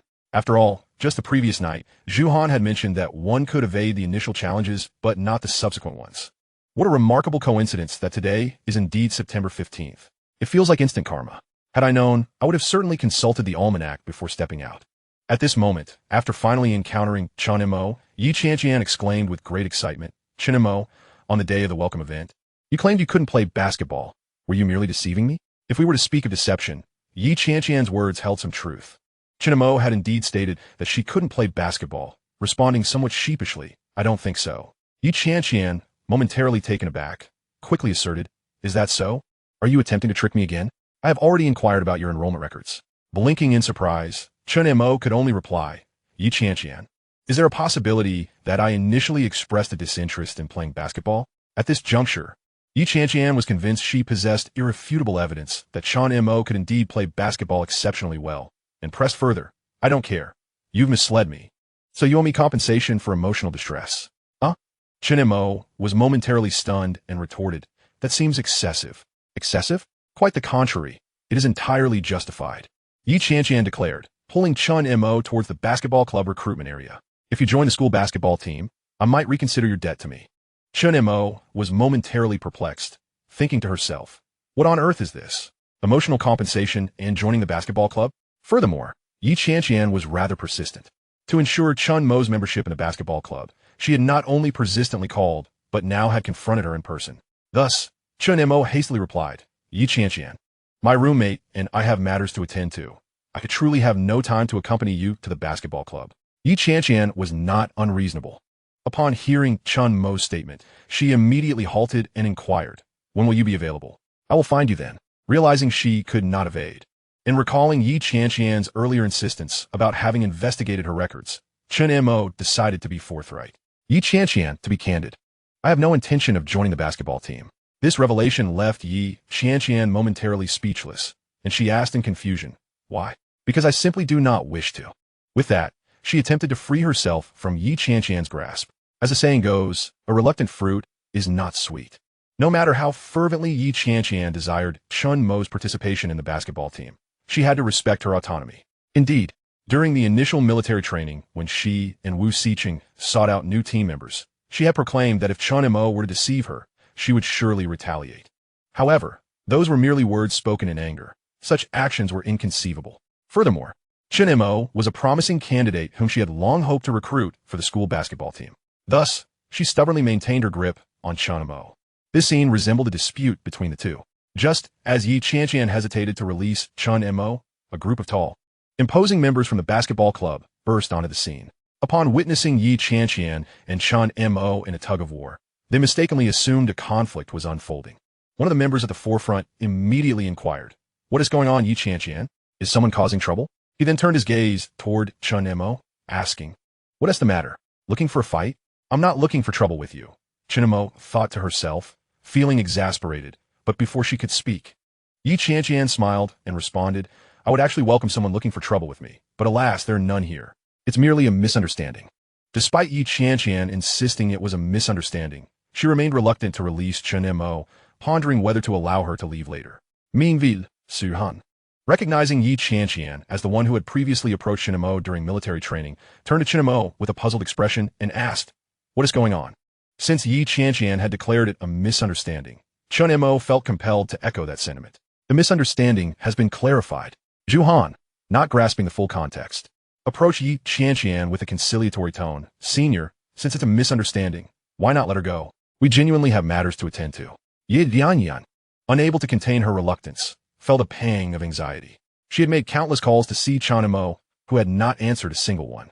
Now that she finally had the opportunity to meet her in person, how could she possibly let her slip away? At that moment, Zhao, Xiaoshui, and Kong Kai, who had originally set out to pursue their own interests, rushed over. Upon seeing Chen Mo and Zhu Han surrounded by a crowd and seemingly restrained, they assumed she was being bullied. Without bothering to ascertain the situation, Zhao Xiaoshui shouted, "What is going on here?" Kong Kai, equally incensed, exclaimed, "Are they bullying someone?" As they spoke, they finally recognized that the one holding onto Chen Mo was none other than Yi Qianqian, who had previously sought her out during military training. They were momentarily taken aback, pondering that perhaps her initial approach had not been benign, but rather vengeful. Then they observed Yi Qianqian's petite stature juxtaposed with her bold assertions, which elicited a chuckle. Meanwhile, the murmurs from the onlookers grew louder, mostly from upperclassmen. Goodness, has Yi Qianqian lost her temper again? Who would have thought there would be excitement right at the start of the semester? Indeed, which fool dares to provoke her? Are they courting disaster? It seems like those boys in front must be freshmen. Otherwise, they wouldn't engage in such reckless behavior. Needless to say, they're undoubtedly freshmen. Everyone knows the reputation of Yi Qianqian among us upperclassmen. Only a fool would dare cross her. Quick, what's the emergency number? We should call ahead before it's too late. Chen Mo and the others, not deaf to the surrounding chatter, felt a mix of confusion and intrigue. They thought to themselves that this Yi Qianqian must hold some significance, given the fervent support she received from the crowd. With these thoughts racing through her mind, Chen Mo realized she needed to resolve the misunderstanding first. Thus, she hastily declared, Xiao Shuai, Kong Kai, don't jump to conclusions. It's just a misunderstanding between me and Yi Qianqian. Yes, a misunderstanding, Zhu Han echoed in agreement. However, Zhao Xiaoshuai and Kong Kai were not easily convinced. They had witnessed the scene unfold and saw a group encircling their two roommates, with Chen Mo being firmly held by the diminutive girl in front of them. As locals from the capital, they could not allow anyone to bully their friends, especially not a newcomer. Determined, Zhao Xiaoshuai boldly proclaimed, No worries, Chen Mo. Don't be afraid of them. Exactly. With Xiaoshuai and me around, you won't be bullied, Kong Kai chimed in, standing resolutely beside his friend. As they spoke, the two men strode directly before Chen Mo, completely disregarding the diminutive figure of Yi Qianqian, who resembled a small winter melon. These were indeed genuine men of stature, robust and formidable. Zhao Xiaoshuai was the first to speak, addressing Yi Jia with a tone that dripped with condescension. Today, I shall call you senior, merely to save face. I advise you to cease your actions forthwith and promise not to trouble our dorm mate Chen Mo in the future. Otherwise, should matters escalate, do not claim that we, as two strong men, are bullying a fragile woman. Indeed, wise words warrant your swift retreat, Kong Kai chimed in, echoing his companion's sentiments. Upon hearing this, Yi Qianqian suddenly laughed, a mixture of resignation and amusement dancing in her eyes as she released Chen Mo's arm. With a feigned seriousness, she retorted, What if I refuse to be reasonable? What then? What do you propose I do? Yes, we shall accompany you to the bitter end, came the reply from her side. Chen Mo, recognizing the gravity of the situation, thought to himself that while brotherhood was commendable, this misunderstanding was spiraling out of control, and a confrontation seemed imminent. He quickly interjected, This is a misunderstanding, purely a misunderstanding. Yi Qianqian is not seeking trouble with us or Zhu Han. Indeed, it is merely a misunderstanding, Zhu Han concurred, though the surrounding onlookers, blissfully unaware of the details, began to incite the situation further. Everyone, step back and clear the area to witness the spectacle. Yes, keep your distance, lest you be splattered with blood. Indeed, anyone who wishes to avoid being mistakenly harmed should retreat. The freshmen were urged to find safety at the back. Meanwhile, several towering figures clad in basketball jerseys emerged from the periphery of the crowd, each standing around 8 meters tall, with one even exceeding 9 meters. Upon entering, they spotted the audacious Kong Kai and Zhao Xiaoshuai, prompting one of the boys to address Yi Qianqian. What is going on, Yi Jia? Are there some unwise souls troubling you? Before the words had barely left his lips, another boy added, Yi Jia, don't act rashly. You just received a demerit last semester, and the new term has only just begun. Indeed, if there is any trouble or someone you dislike, let us handle it. They chimed in unison. You mustn't accumulate any more demerits. Kong Kai and Zhao Xiaoshuai remained unfazed, their determination solidified by the words of the onlookers and the boys.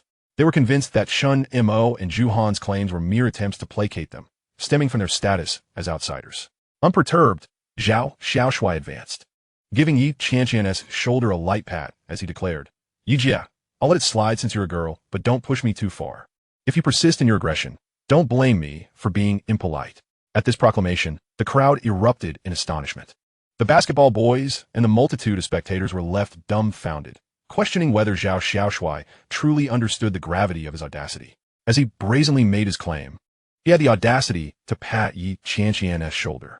Yi Qianqian herself was rendered speechless, staring incredulously at Zhao Xiaoshuai. Did you just touch me? Indeed, Zhao Xiaoshuai nonchalantly affirmed. In the aftermath of his declaration, the basketball players swiftly encircled him and Chen Mo, while Yi Qianqian pushed through the throng, gazing at Zhao Xiaoshuai with uncomprehending eyes.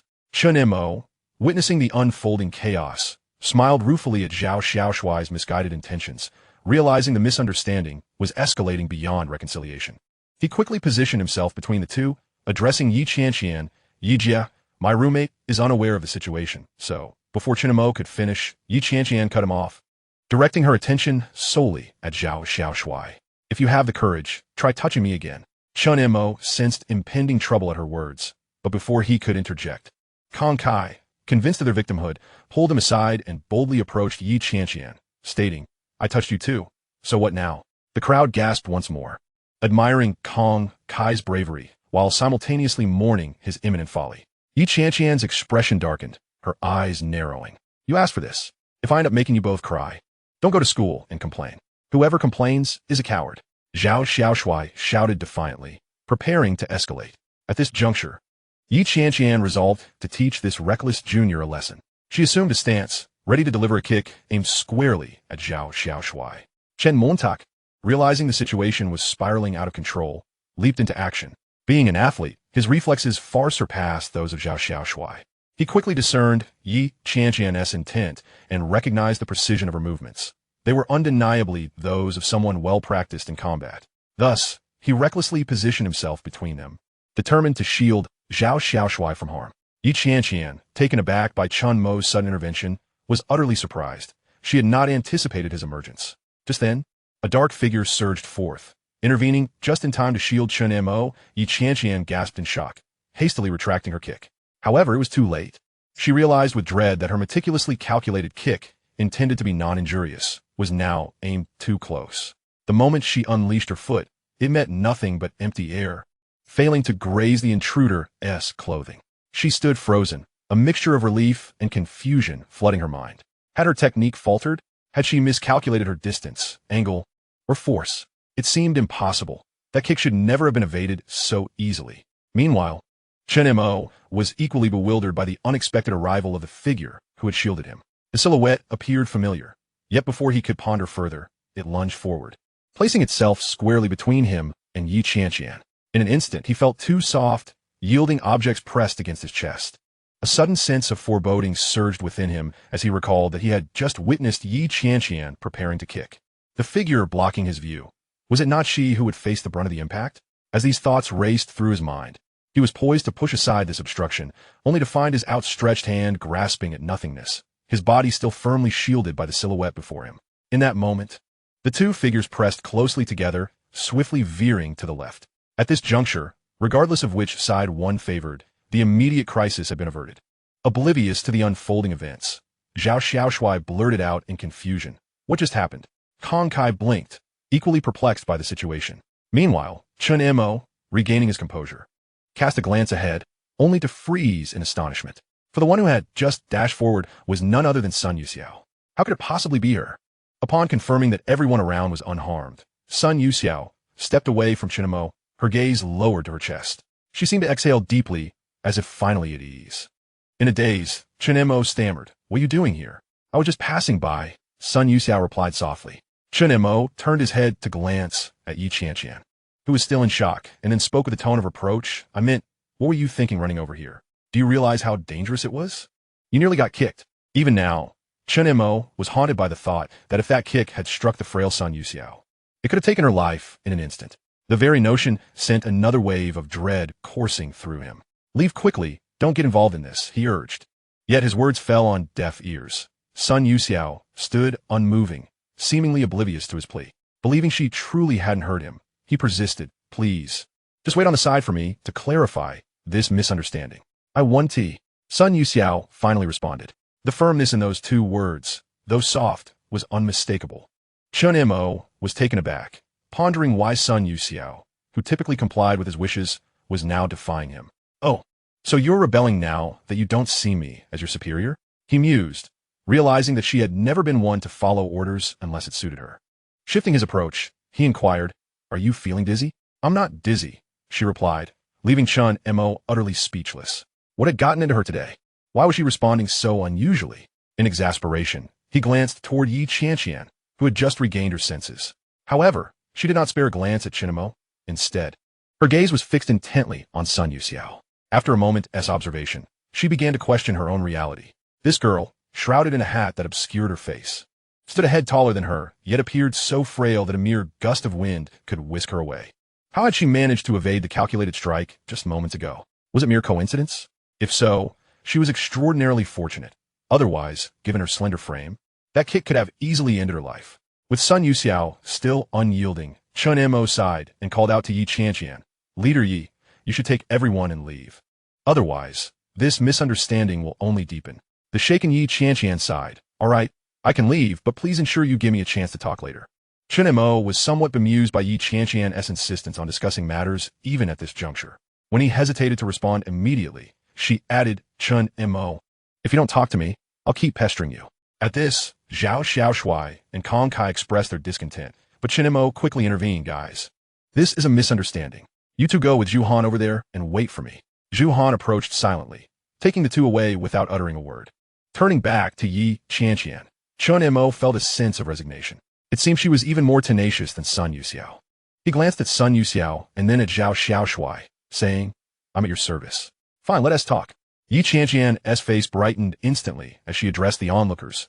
"You all should disperse now." Seeing the lack of entertainment, the crowd gradually dispersed. Yi Qianqian turned to Chen Mo. "Let us go to the club to talk." Chen Mo shook his head and replied honestly, "I really can't right now. I have other matters to attend to." She conceded, "When will you be free? Give me a specific time." "Tomorrow, how does that sound?" After some deliberation, Yi Qianqian nodded. "Are you sure?" "Absolutely." Chen Montaka filmed. Yi Qianqian considered her next words carefully. "You're not going to deceive me this time, right?" Chen Mo assured her. "I promise I won't tea. Do you know my number?" "I don't," she replied, rolling her eyes at him. "After calling you so many times without a response." I am truly amazed. Chen Mo, uninterested in elaborating, handed her his phone. Once she inputted her number, she returned it to him, saying, "I'll be waiting for your call tomorrow." "All right." With Chen Mo's confirmation, Yi Qianqian left with a cheerful demeanor. At that moment, as Yi Qianqian exited and walked a fair distance away, Kong Kai, who had been pulled aside by Zhu Han, rushed back, still shaken. "Vao, Chen Montak, while you were talking, I found out that this Yi Qianqian is quite influential at the business university." "Indeed," Chen Mo replied, "although I didn't inquire too deeply. Everyone seems to regard her highly." Zhao Xiaoshui chimed in, then continued, "I wonder, why does Yi Qianqian keep seeking you out? She doesn't seem like the type to give up easily, right? What would she possibly want to discuss? Is it that she has taken a liking to you, and now that you're not interested, she is resorting to coercive measures?" Kanke pondered aloud bewildered. Zhu Han, equally perplexed, chose not to speak further. Chen Montag sighed, expressing her helplessness. "Let's discuss it later. We need to address the matter at hand first." "Indeed, the host senior must be anxiously waiting," Zhu Han replied with resignation. Zhao Xiaoshui and Kong Kai, not wishing to dwell on the issue, chimed in unison, "You two should promptly attend to your business. We can talk later." Upon finishing their remarks, both turned their gaze toward Sun Yusa, simultaneously giving him a thumbs up. They seemed to have something to say, yet ultimately refrained from voicing it, turning instead to leave. It was uncertain whether they would continue to watch the girls or return to the dormitory early. Zhu Han, not oblivious to the situation, noticed Sun Yusa still present and remarked to Chen Mo, "I'll head to the auditorium to wait for you." "All right, please inform that senior I'll be there shortly." Once Zhu Han departed, Chen Mo turned to Sun Yusa and inquired, "What are you doing here?" "Just passing by." Sun Yusa feigned ignorance. "I meant to ask why you were standing in front of me. Do you realize how dangerous that was just now?" A hint of reproach laced Chen Mo's words. "Oh," Sun Yusa replied nonchalantly. Chen Mo sighed again, instructing, "Remember, prioritize your own safety in the future. Don't concern yourself too much about others." At her words, Sun Yusa lifted his head slightly and said earnestly, "But I worry that you might get hurt." Upon hearing this, Chen Mo felt an inexplicable tremor within her. Had it not been for her prior rejections, she might have genuinely believed that Sun Yusa harbored feelings for her. After all, his act of shielding her was a courageous gesture that could only be described as selfless. Chen Mo lacked the confidence to think that an ordinary friend would risk themselves so recklessly for her safety. And the phrase "I worry you might get hurt" certainly did not belong to the lexicon of a mere acquaintance. Yet, the reality was that he had indeed turned her down quite clearly on 2 occasions. Chen Mo found herself in a conundrum. Nevertheless, regardless of the circumstances, a warmth enveloped her heart. She longed to ruffle Sun Yusa's hat-clad head, but refrained, feeling that such an action would render their ambiguous relationship overly intimate and inappropriate. "So, what are you going to do next?" she asked. "Teacher Lin has a matter to discuss with me." "I'm going to find her," Sun Yusa replied, his words somewhat vague. Oh, then you should go, Chen Mo responded. And what about you? What is your business at the auditorium? Upon hearing Sun Yusa's inquiry, Chen Mo replied straightforwardly, I'm going to handle some matters with Zhu. Oh, Sun Yusa acknowledged. So we part ways again? The phrase part ways seemed to momentarily stun Sun Yusa, who then softly replied, all right, see you tonight. Chen Mo recognized that his mention of tonight referred to the welcome party, as he had previously mentioned he would attend. However, he had never disclosed the specifics of his intentions. All right, see you tonight. Sun Yusa affirmed, though he did not make a move to leave. Unable to wait any longer, Chen Mo announced, I'll be off then. Okay. With that, Chen Mo decisively turned to depart. Yet, after taking a few steps, she glanced back, admonishing Sun Yusa, make sure you eat well, all right? I will, Sun Yusa replied obediently. Chen Mo nodded and finally walked away.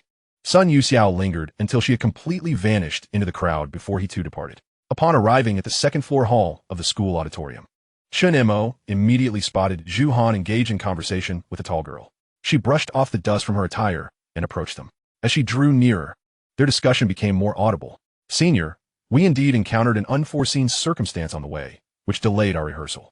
Please bear with us just a little longer. My roommate will be here shortly. Do you new students have no sense of time? How long have I been waiting? I arrived at the auditorium early to wait for you. Nearly an hour. Zhu was met with a barrage of grievances from the host senior. Moreover, why did the mishap occur on the way to the rehearsal? If you couldn't make it, just say so instead of fabricating excuses. Senior, it really was an unforeseen circumstance. I'm not lying, Zhu insisted. No more explanations. You've given various reasons for not attending the rehearsal before. If he can't come now, just revoke his participation rights. I cannot abide tardiness. You can use a backing track tonight. Hearing this, Chen Mo quickly pieced together the situation. It was evident that Zhu and she had been delayed by Yi Qianqian's entanglement, which had upset the host senior. However, Chen Mo felt no inclination to take offense. After all, their tardiness had caused this predicament, so the host's irritation was entirely warranted. At that moment, Chen Mo reached the foot of the stage and called out to Zhu, who was still trying to explain, Zhu, I'm here. Upon recognizing Chen Mo's voice, Zhu turned to look at her and then continued speaking to the senior. Senior, the person has arrived. We can begin the rehearsal shortly. He then turned to Chen Mo, introducing her. Chen Mo, this is our welcome party host, Senior Liang Zibing. Not only is Senior Liang the host, but she's also the overall planner of the event and the head of the planning department in the student union. Hello, Senior Liang, Chen Mo greeted. Liang Zibing glanced at Chen Mo, initially surprised by her height, then let out a scoff. Humph. Chen Mo, acknowledging her own shortcomings, chose not to engage in any disputes. Simply apologizing, I sincerely apologize for making you wait, Senior Liang. As she spoke, she took in Liang Zibing's appearance, thick lashes, alluring eyes, and sensuous lips that exuded an intoxicating charm. Her golden wave cascaded casually over her shoulders, each strand exuding a tantalizing allure. Dressed in a light pink blouse that accentuated her enviable figure, paired with a soft yellow kneeling skirt and black stockings that hugged her long legs, she embodied sensuality and allure. In terms of looks and figure, she rivaled Zhang Jiai from her class, yet each possessed their own unique qualities. After all, who could become the host of the welcome party if they were unattractive? Seeing Chen Mo's humble demeanor, Liang Zibing refrained from uttering any further disdainful remarks and simply stated, let us get started then. With that, she stepped to the side. Zhu immediately urged Chen Mo, hurry up on stage, I'll go grab the guitar. The guitar belonged to Zhao Shuai, and Zhu had prepared it 2 days prior. Chen Mo wasted no time. Moving to the side of the performance stage, where she took the guitar Zhu handed her and tuned it briefly. She glanced at him, and Zhu nodded toward Liang Zibing, asking, Senior, are we ready to begin? Liang Zibing nodded in affirmation, remaining silent. Chen Mo remained indifferent, exchanging a glance with Zhu before beginning to play the first note. Following the prelude, Zhu started to sing in rhythm. As the song concluded, Zhu, feeling quite satisfied with the audition, glanced at Chen Mo before turning her attention to the host, Liang Zibing, who had initially appeared somewhat irked but now bore a noticeably improved expression, seemingly still immersed in the melody they had just shared. There lingered a peculiar, inscrutable emotion in her eyes, as if she had fully surrendered to the song. At this moment, upon noticing Zhu gaze, Liang Zibing promptly concealed her emotions, nodding in approval and stating, I must admit, the live accompaniment indeed surpasses the recorded version significantly, and the rhythm has been well grasped. Upon hearing Liang Zibing's change in demeanor, Zhu joyfully exclaimed, So, Senior, our performance is all set, right? Overall, Everything seems satisfactory, Liang Zibing replied. Casting another glance at Chen Mo, I just wonder if certain individuals will show up on time. This remark was laden with implications. Chen Mo chuckled softly. Rehearsal, rest assured. Senior, I will certainly arrive ahead of time this evening. That's good to know, Liang Zibing remarked, shooting a sidelong glance at Chen Mo before addressing Zhu Han once more. Have the other preparations been made? Yes, we have all the microphones and effect props ready, just awaiting the performance tonight, Zhu Han responded. Liang Zibing nodded and shifted her focus back to Chen Mo. The program is promising. You must ensure an outstanding performance later.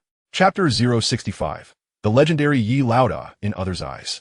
Hearing Liang Zibing's tone soften, Chen Mo felt a surge of relief. Since the trial performance had gone smoothly, she had no intention of lingering any longer. After testing the microphone borrowed from Zhao Xiaoshui and confirming it was functioning perfectly, she prepared to leave. Liang Zibing, having come solely for their private rehearsal, saw no reason to stay any longer, and thus the three of them departed together. As they walked, Liang Zibing conversed with Zhu Han. Actually, I had intended to place your program earlier in the lineup, but after hearing the result, I've decided to postpone it slightly. Oh, really? Thank you so much, Senior. Sur un deplete.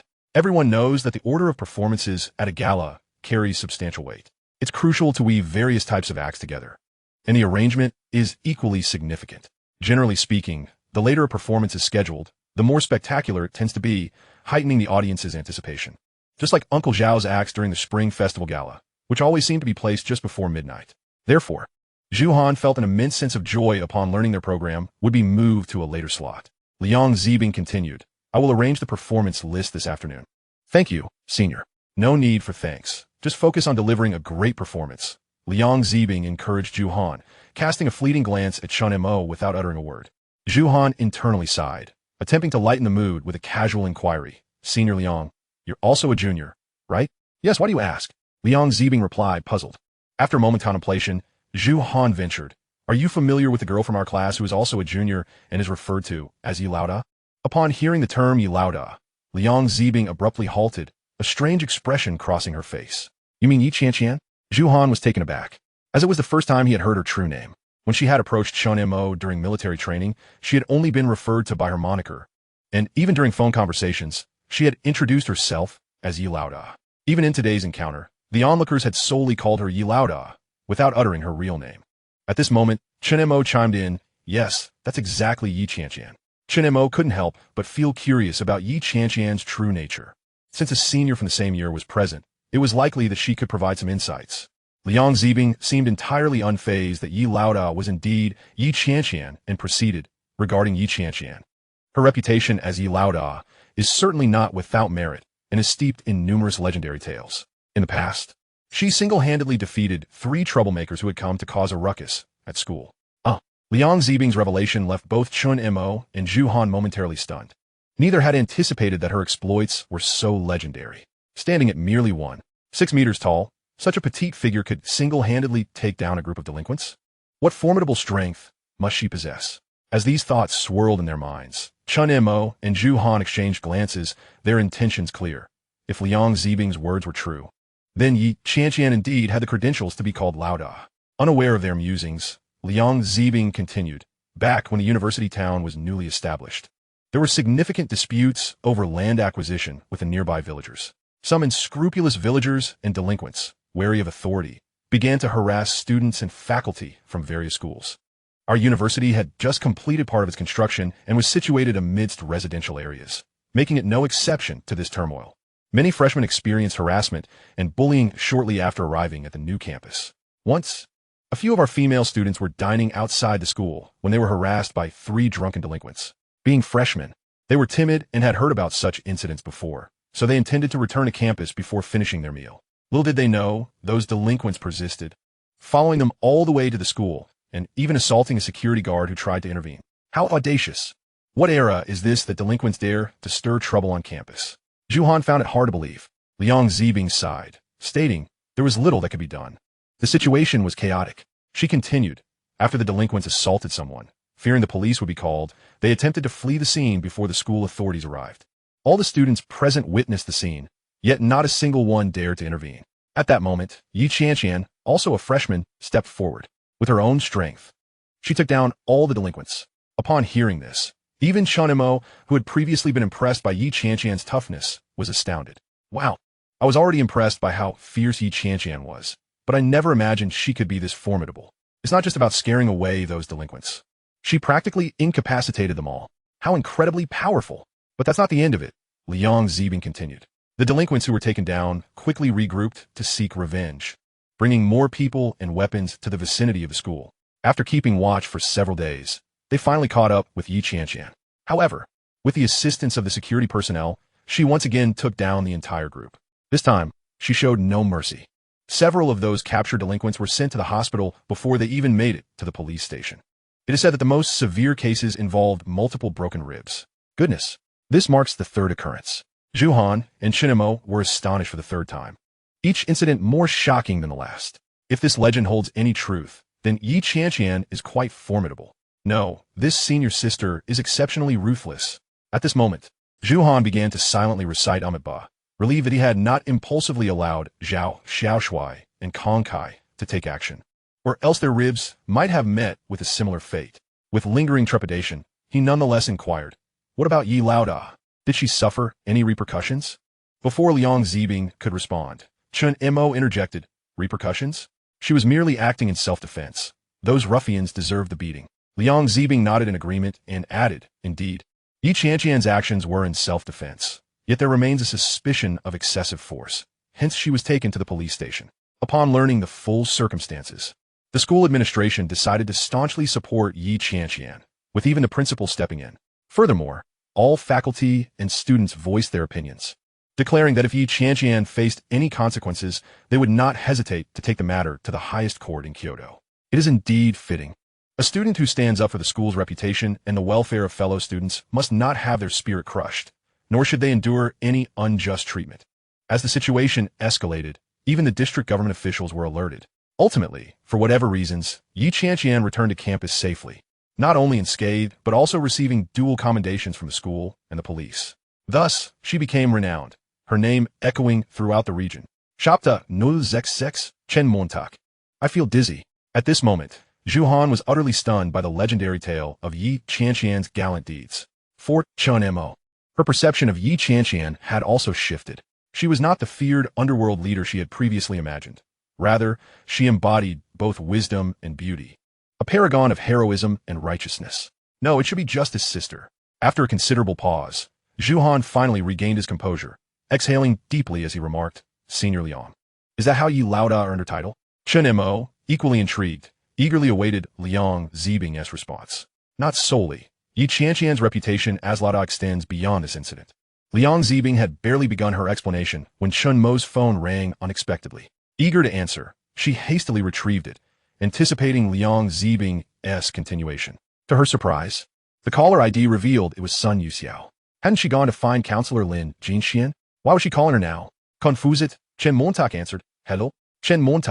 It was indeed Sun Yusa, but her voice was merely a whisper. However, Chen Mo sensed a weakness in her tone, a stark contrast to their earlier parting. Concerned, she asked, "What is wrong?" "I feel dizzy." Sun Yusa stated her condition without hesitation, sounding somewhat anxious. Huh? Although Chen Mo had already detected the frailty in Sun Yusa's voice, she could hardly fathom how she had suddenly become dizzy. Wasn't she perfectly fine when they parted just moments ago? Even if she wasn't bouncing with vitality, she was no different from usual. How could she suddenly claim to feel dizzy? Moreover, if you're dizzy, then go to the infirmary or the hospital. What good does it do to call me? I'm not a doctor. Just as Chen Mo pondered her next words, the phone rang again. "Chen Mo, where are you?" This time, the voice was unmistakably that of Counselor Lin Jinxian. "I'm in the auditorium." "What is the matter, Teacher Lin?" "Sun Yusa is unwell. You need to come to the department office immediately to take her to the school infirmary." Lin Jinxian's words left Chen Mo utterly bewildered. What did it mean that Sun Yusa was unwell and needed her to take a look? Hadn't they already completed the military training and fulfilled their obligations? Why was Sun Yusa seeking her out when she felt unwell? "I'm not her servant." Chen Mo retorted. "Teacher Lin, I have something to attend to right now." Sun Yusa.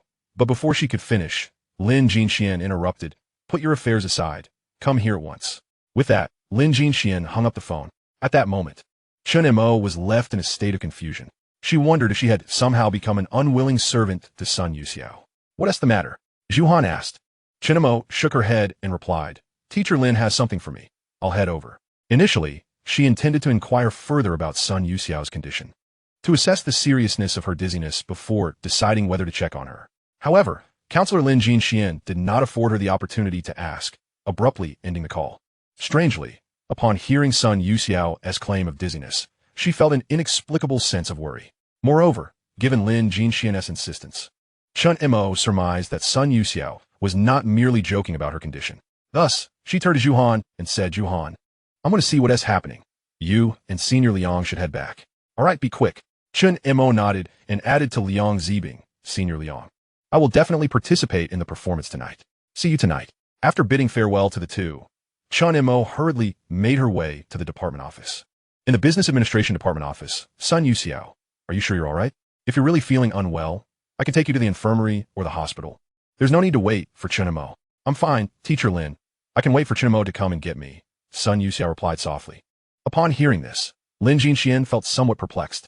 Sun Yusao's tone now was markedly different from when she had called Chen Mo to say, I feel dizzy. Previously, her voice had suggested she might faint at any moment, but now it seemed less grave. Contemplating this, Lin Jinxian studied Sun Yusa with curiosity, harboring an odd thought. Could it be? Despite her numerous questions, Lin Jinxian chose to remain silent, deciding it best to focus on her daily responsibilities as a counselor. With Sun Yusa appearing much improved, she asked, What brought you to the office today, especially just to inquire about Yi Qianqian? Sun Yusa seemed somewhat distracted but replied, Nothing much. I happened to see you here when I passed by the office and just popped in. As for Yi Qianqian, I merely asked out of curiosity. The moment she heard Sun Yusao's words, Lin Jinxian immediately sensed she was being deceitful. Let us set aside the question of whether she truly passed by the department office, or even if she entered upon seeing herself. To merely speak of her inquiries regarding Yi Qianqian, what does it mean to casually ask? Sun Yusa had just probed into nearly every detail concerning Yi Qianqian, leaving no stone unturned. One might as well have exhumed her ancestors' graves to examine the condition of Yi Qianqian's forebears. Is this what one would call a casual inquiry? It is preposterous. In truth, Lin Jinchuan's suspicions were not unfounded. Sun Yusa was indeed being disingenuous. Her questions about Yi Qianqian were anything but casual. Her visit to Lin Jinxian was equally insincere. The impetus for all this stemmed from a recent encounter on the road, where she witnessed a confrontation between Chen Mo and Yi Qianqian. Initially, Sun Yusa had set out that morning with the sole purpose of sending a reply to Chen Mo via courier. However, upon encountering the altercation, and realizing that one of the participants was Chen Mo, she was unaware that it was merely a misunderstanding. Consequently, disregarding her frail constitution, she charged into the fray. Placing herself protectively in front of Chen Mo fortuitously, it was her timely intervention that allowed Chen Mo to escape unscathed. While an ordinary observer might overlook the nuances, Sun Yusa perceived the situation with clarity. The kick delivered by Yi Qianqian was executed with precise calculation of distance, angle, and force. Although it would not inflict severe harm on Chen Mo, how could Sun Yusa stand idly by while the most important person in her life was endangered?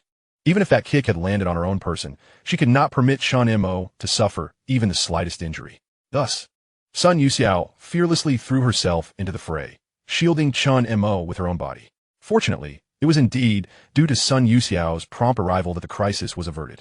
Moreover, despite her weakened state, she instinctively managed to evade Yi Qianqian's meticulously aimed kick, though it was a perilous escape.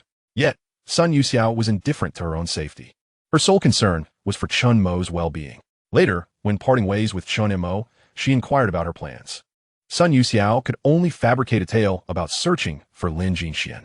In truth, she had genuinely altered her plans, intending to seek out Lin Jinxian first before proceeding to the post office. The reason for approaching Lin Jinxian was to gather information regarding Yi Qianqian. For Sun Yusa, any potential threat to Chen Mo was of utmost importance, and she could not afford to take it lightly or overlook it. Even the slightest hint of danger was unacceptable. As for the reason behind not directly questioning Chen Mo about the altercation, it was twofold. Firstly, Sun Yusa knew Chen Mo's personality too well, in such a relational dynamic. He would not divulge much information and might dismiss it to avoid complicating matters.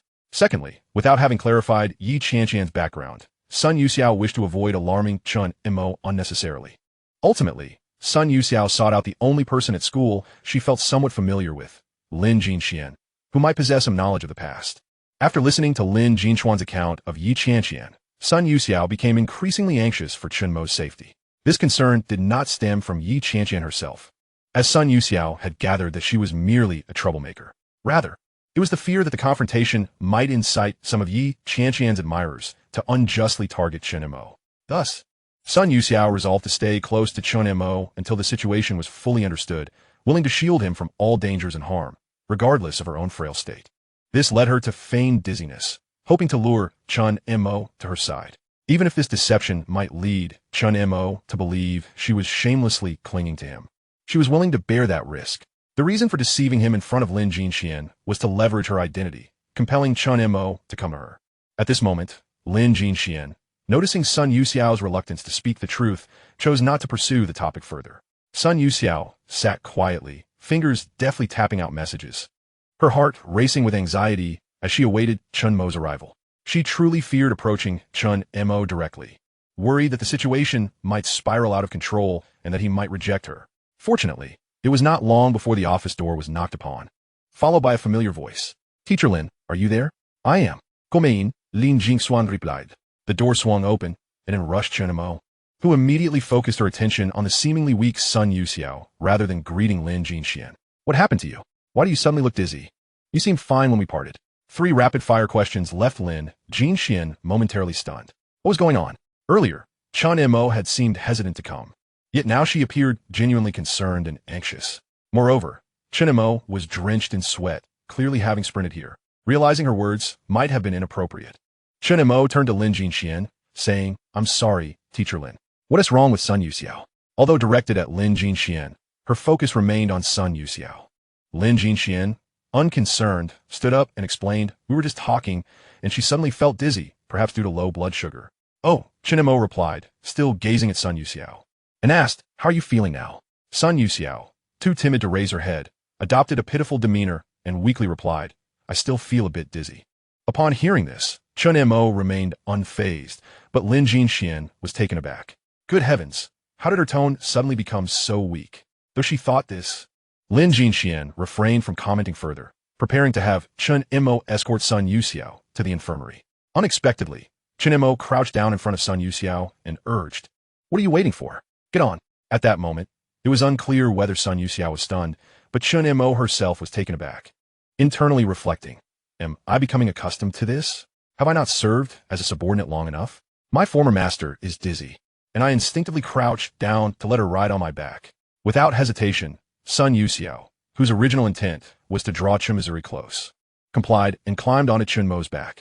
However, in that instant of mounting, Sun Yusa found herself momentarily dazed, for it was, previously, the hat pressed down upon her, and she dared not lift her head, thus remaining oblivious to the sight of Chen Mo drenched in sweat. However, now that she was nestled against his back, she immediately sensed that his entire back was soaked through. It is worth noting that it is already autumn. Although the weather is not particularly cool, one should not be sweating profusely while walking, especially not to such an extent. Yet, Chen Mo's back was thoroughly drenched, with sweat beginning to seep through Sun Yusa's clothing, dampening her chest with a faint chill. At this moment, the physically weakened Sun Yusa felt no hint of coolness. Instead, she experienced an indescribable warmth. This warmth penetrated through the fabric, traversed her skin, and infused her chest, reaching the very depths of her soul. Unconsciously, tears welled in her eyes as she firmly pressed her chin between his neck and shoulders. Chen Mo was aware that Sun Yusa had settled on his back. Yet he still asked, "Are you comfortable?" Sun Yusa nodded vigorously and replied earnestly, "Yes, I am comfortable." Chapter 068. I believe that it is no longer necessary. Upon hearing Sun Yusa's response, Chen Mo promptly stood up but did not immediately carry her away. Instead, he turned to Lin Jinxian and said, "Teacher Lin, I can take Sun Yusa to the infirmary myself. There is no need for you to accompany us." Lin Jinxian also felt that her presence was unnecessary. Even if it were required, certain individuals would likely prefer otherwise. Chen Mo's words conveniently allowed her to play the role of the Good Samaritan, and she replied, "All right, then you can accompany Sun Yusa. If anything arises, do not hesitate to contact me." Okay. Little did Chen Mo realize Lin Jinxuan's underlying implication. After bidding her farewell, he turned and exited the office with Sun Yusa on his back. Upon reaching the elevator on their floor, they found it stubbornly stuck on the first floor, showing no signs of movement. After waiting nearly 5 minutes, Chen Mo, seeing that the elevator remained stationary, resolved not to wait any longer and headed towards the staircase with Sun Yusa still on his back. "Where are we going?" Sun Yusa asked anxiously. Having guessed Chen Mo's intention, those workers moving books are likely still busy, and this infernal elevator refuses to budge. Let's take the stairs. Indeed, as Sun Yusa suspected, Chen Mo intended to carry her down the stairs. However, this was the 9th floor. Descending alone would not be a problem, but now he was carrying her. Even though Sun Yusa weighed merely around 90 pounds, she was still a living person. Moreover, from Chen Mo's words, it seemed he was aware of why the elevator was stuck on the 1st floor. Thus, when he came to find her in the department office, he had likely taken the stairs as well. This also explained why Chen Mo was drenched in sweat, with his clothing soaked through. Sun Yusa felt a warm surge of emotion and quickly said, "I'm fine. We can wait for the elevator a little longer." Wait for what? If we keep waiting for the elevator and you faint, what then? Though his words were somewhat harsh, they warmed Sun Yusa's heart. She understood that, given Chen Mo's character, no amount of protest from her would sway him. Thus, the only thing she could do was remain steadily nestled against him, trying to minimize her burden. Nevertheless, Sun Yusa found the experience of being carried by Chen Mo today rather uncomfortable. In the past, when she feigned dizziness, Chen Mo would carry her leisurely. Yet now, the journey was tumultuous, and even his grip around her thighs was much firmer than before, as if he feared she might fall. Sun Yusa was well aware of the reason behind this change, but she chose not to voice it, remaining still on Chen Mo's back. After a bumpy journey, they finally arrived at the 1st floor. Passing by the elevator, they indeed spotted 2 workers hauling bundles of books inside, further confirming that Chen Mo had run up the stairs to the department office. This realization filled Sun Yusa's heart with warmth, tinged with a hint of guilt. Because of her little lie, she had caused Chen Mo to endure such exertion. Even though her deception was well-intentioned, it left her feeling uneasy, primarily out of concern for him. Unbeknownst to Chen Mo, who was completely oblivious to the notions of lies and goodwill, he addressed Sun Yusa without glancing back. "See? It was the right decision not to wait for the elevator." "Yes," Sun Yusa replied with a heavy nod. Chen Mo, unconcerned, assumed her response was due to her dizziness, and he remarked, "Hold on tight. I need to speed up to get to the infirmary." This time, Sun Yusa said nothing, merely tightening her grip around him. After yet another tumultuous journey, they finally reached the school infirmary. Upon seeing a familiar face, Dr. Hu immediately began the examination without inquiry. Blood pressure was measured, blood sugar tested, and after a flurry of swift actions, he stated, "Little son, there is nothing seriously wrong with you. You merely have slightly low blood sugar. By rights, you shouldn't have needed to come here." "What?" Chen Mo was taken aback, then cast a doubtful glance at Sun Yusa, pondering, what is going on here? She was speaking as if she were on the brink of collapse, yet the examination results indicate she is perfectly fine. Thankfully, Sun Yusa was pulled low enough that no matter how skeptical Chen Mo appeared, he could not see her face. She, however, was too apprehensive to meet his gaze and address Dr. Hu. "But I truly felt faint just now, Dr. Hu." Her voice was weak, and her demeanor resembled that of a frail willow swaying in the wind, evoking considerable sympathy. However, Dr. Hu adhered to his professional ethics. One cannot simply claim discomfort to be deemed unwell. His assessments were grounded solely in the results of the examinations. Nonetheless, he scrutinized the results once more and, with a puzzled expression, suggested, "Well, I really find nothing significant here. Perhaps you should visit a hospital in the city for a more thorough examination. After all, their equipment is more advanced and precise." Upon hearing Dr. Hu's suggestion, Sun Yusa felt it aligned with her own desires. Moreover, she had intended to prolong Chen Mo's stay while awaiting further test results. Thus, she agreed with Dr. Hu. "Yes, I will go for a checkup at the city hospital." "Thank you, Dr. Hu." After speaking, she turned to Chen Mo, signaling him to hurry and take her to the city hospital. However, to her surprise, Chen Mo showed no intention of moving. He did not even glance at Sun Yusa, but instead muttered to himself, "I think that is unnecessary." Then, he directed his attention back to Dr. Hu, saying, "Doctor, you surely have glucose injection solutions or similar medical supplies. Please bring out the highest concentration you have, a box or 2, and administer it to Sun Yusa. I estimate that with 10 or 8 bottles, her dizziness will likely improve." "What?" Doctor, who was momentarily taken aback by Chen Mo's words, then sternly reprimanded her. "Student Chen, what are you saying? Are you the doctor, or am I? This is utterly ridiculous." Unperturbed by Dr. Hu's scolding, Chen Mo simply smiled and replied, "Of course, you are the doctor. However, I genuinely can treat her low blood sugar condition. Just trust me this once. If we administer 10 or 8 bottles of glucose, she will surely recover. If that fails, we can arrange for a couple of cases. I guarantee she will never experience this again." Without waiting for Dr. Hu to respond, she turned to Sun Yusa, grinning as she inquired, What do you think of my diagnosis and treatment plan, Sun Yusa? Will it completely cure your dizziness? At that moment, Sun Yusa dared not lift her head. She was acutely aware that the moment Chen Mo had uttered, "I think it's unnecessary," she had already exposed herself. Chapter 069. The Capricious Sun Yusa. Sun Yusa not only recognized that she had been caught when Chen Mo made that remark, but she also realized that after Dr. Who had finished his examination and stated that she had no significant issues, it was becoming increasingly difficult to conceal the truth. Indeed, she had completely betrayed her facade. However, Sun Yusa was not without her own means of evasion. After all, she could simply claim that her dizziness was from earlier, not at that moment. At worst, she could deny it altogether. Even if Chen Mo suspected her, what could she do? Moreover, when she had previously skipped military training, she had remarked that the matter of dizziness was not contingent on actual dizziness, but rather on one's own words. With this thought in mind, Sun Yusa resolutely declared, "But I really do feel a bit dizzy." Chen Mo was utterly speechless, though she harbored doubts about Sun Yusa's feigned dizziness. There was simply no way to counter her adamant denial. After all, dizziness is sometimes not easily judged by conventional scientific measures. Furthermore, one cannot truly compel Dr. Who to administer 10 or 8 bottles of glucose, can they? Even if Dr. Who were willing, Chen Mo would never dare to allow such a thing. Let alone 10 or 8 bottles. Just 3 or 5 could potentially overwhelm Sun Yusa's slender frame. With a resigned sigh, she said, all right, you're dizzy. Let us get you to the city hospital." Sun Yusa felt a surge of joy within, though she dared not show it, maintaining a voice of feigned frailty. Hearing Sun Yusa express her preference for the city hospital, Chen Mo shook her head in exasperation and turned to the school doctor. "Doctor Who? How much is the examination fee?" Teacher Lin had called ahead, mentioning that Sun's examination fee could be discussed later. Chen Mo paid little mind to it, bending down to look at Sun Yusa. Without hesitation, Sun Yusa climbed onto her back. As Chen Mo stood up, she bid farewell to the school doctor. "Thank you, Doctor Who. No need for such formality," he replied.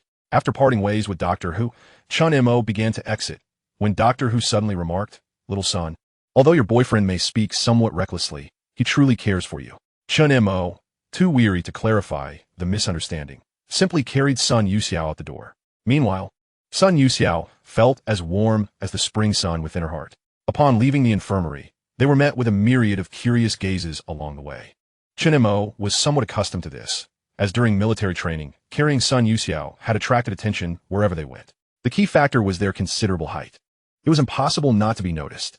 Upon reaching the school gate and waiting for a taxi, Chen Mo intentionally asked Sun Yusa, "Are we heading to Xiehe or 301?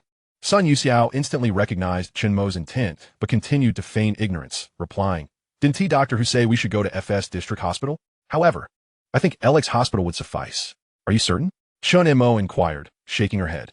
Although she remained skeptical, Sun Yusa adamantly insisted on her dizziness, leaving Chen Mo with no choice but to ask, "Is your head still spinning?" "A little." Sun Yusa maintained her pretense. "I told you last time to always carry some candy with you. Did you not heed my advice?" Upon hearing Chen Mo mention candy, Sun Yusa's heart trembled. Truth be told, there was indeed candy in her pocket, alpenleaf that Chen Mo had bought for her. However, there were only 2 pieces left, and she was loath to consume them. Thus, she lied, "I forgot to bring it." "Then you should remember to keep some on hand. You're no longer a child. And you should be more considerate," Chen Mo chided lightly. "Oh," she added dismissively, regarding the candy as inconsequential. Wouldn't Sun Yusa simply buy some herself?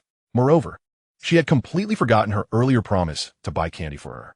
Little did she know, to Sun Yusa, the candy she purchased and the candy gifted by Chen Mo were entirely different concepts. At that moment, a taxi arrived, and they headed straight for LX Hospital. Registration, queuing, examinations. Another whirlwind of activity ensued, yet the results were nearly identical to what Doctor Who had indicated. A few prescriptions were written, and they were promptly sent on their way. This left Chen Mo feeling both helpless and speechless. Sun Yusa was already feeling guilty, yet she continued to feign ignorance to achieve her aim. Upon exiting the hospital, Sun Yusa glanced at the time. It was nearing noon, and she had yet to receive the results she was waiting for. Observing Chen Mo's exasperated expression, she finally spoke. "Thank you for accompanying me to the hospital for the examination, Chen Mo. As a reward, I'd like to treat you to a meal." Chen Montak, who hadn't eaten since the morning and was now quite hungry, felt it was only fair to accept since she had spent so much time helping Sun Yusa. "What shall we eat?" she asked. "You decide." Looking around, Chen Mo spotted the sign for Xiaobu, a hot pot restaurant not far from them. Back in 2005, Such establishments were virtually non-existent in small towns like Wang County, and even the larger Jishin city lacked one. Moreover, she hadn't had hot pot in ages. Since it was Sun Yusa treating, she thought it would be a shame not to indulge. There's a xiaobu ahead. Shall we give it a try? She suggested. Ha! Sounds good, Sun Yusa replied. Once again, Chen Mo felt a mix of exasperation and resignation. Whatever, let us just fill our stomachs first, she thought. And they headed straight for xiaobu. It was mealtime, and the place was bustling with patrons waiting for tables. Concerned that Sun Yusa's frail constitution might not fare well in such a noisy environment, Chen Mo considered finding another place to eat. However, Sun Yusa was adamant about staying, expressing her desire to enjoy hot pot, especially at xiaobu. Upon witnessing Sun Yusa's resolute decision, Chen Mo refrained from voicing any objections.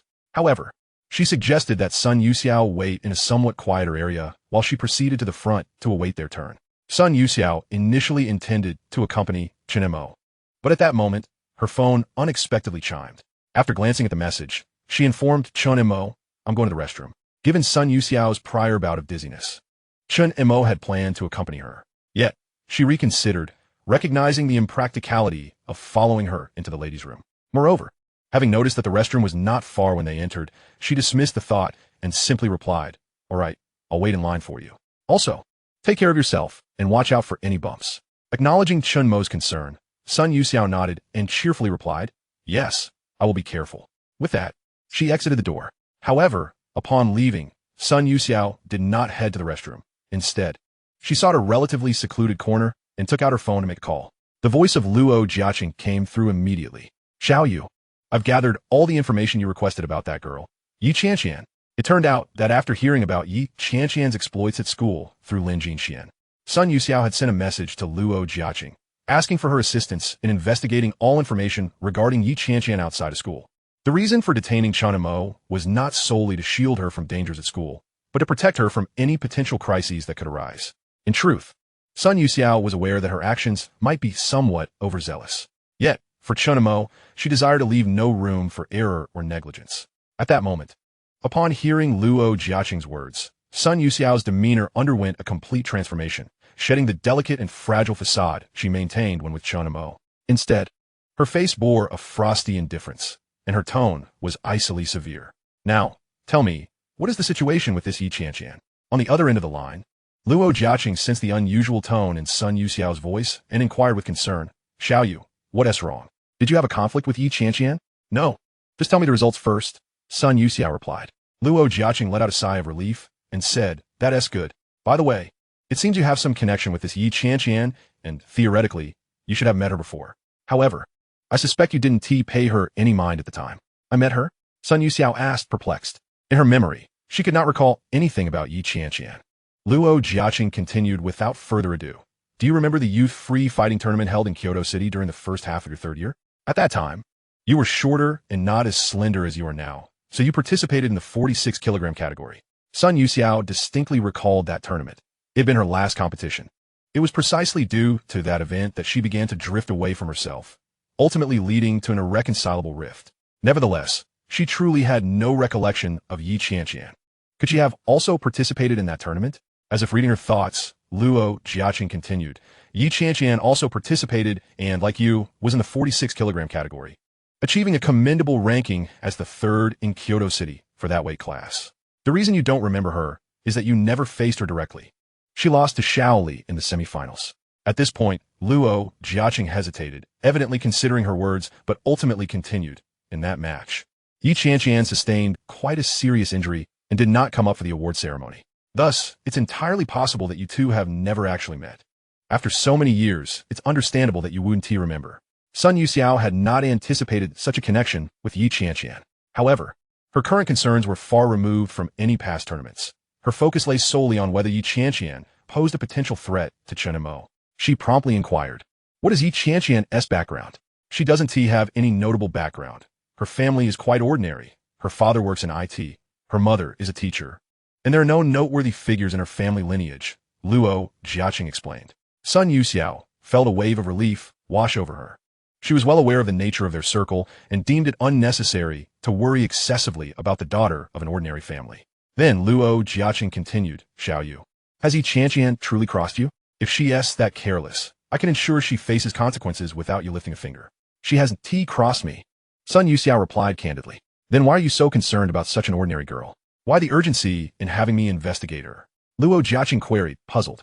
Sun Yusa's expression turned even frostier at this question. She nearly harmed Chen Mo today. What? Upon hearing this, Luo Botao sounded startled. She understood very well that for Sun Yusa, Chen Mo was more important than anyone else. If anyone dared to lay a finger on her, it would be akin to provoking Sun Yusa's deepest ire.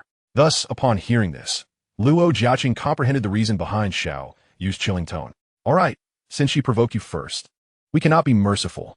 So what is the verdict? Do we deal with her? Luo Botao firmly stood by Sun Yusa's side. Sun Yusa pondered for a moment before responding. Let's wait a bit longer. I want to see Chen Mo's thoughts and decisions. Are you implying that if Chen Mo is unconcerned and Yi Qianqian ceases to provoke him, then this matter is settled? Absolutely not. Sun Yusa interjected, her tone stark and uncompromising. I will not let go of anyone who inflicts harm or even harbors intentions to harm him. As Chen Mo questioned her, are you sure you went to the restroom? Sun Yusa lowered her head and replied obediently. There were quite a few people at the restroom, so I had to wait in line for a while.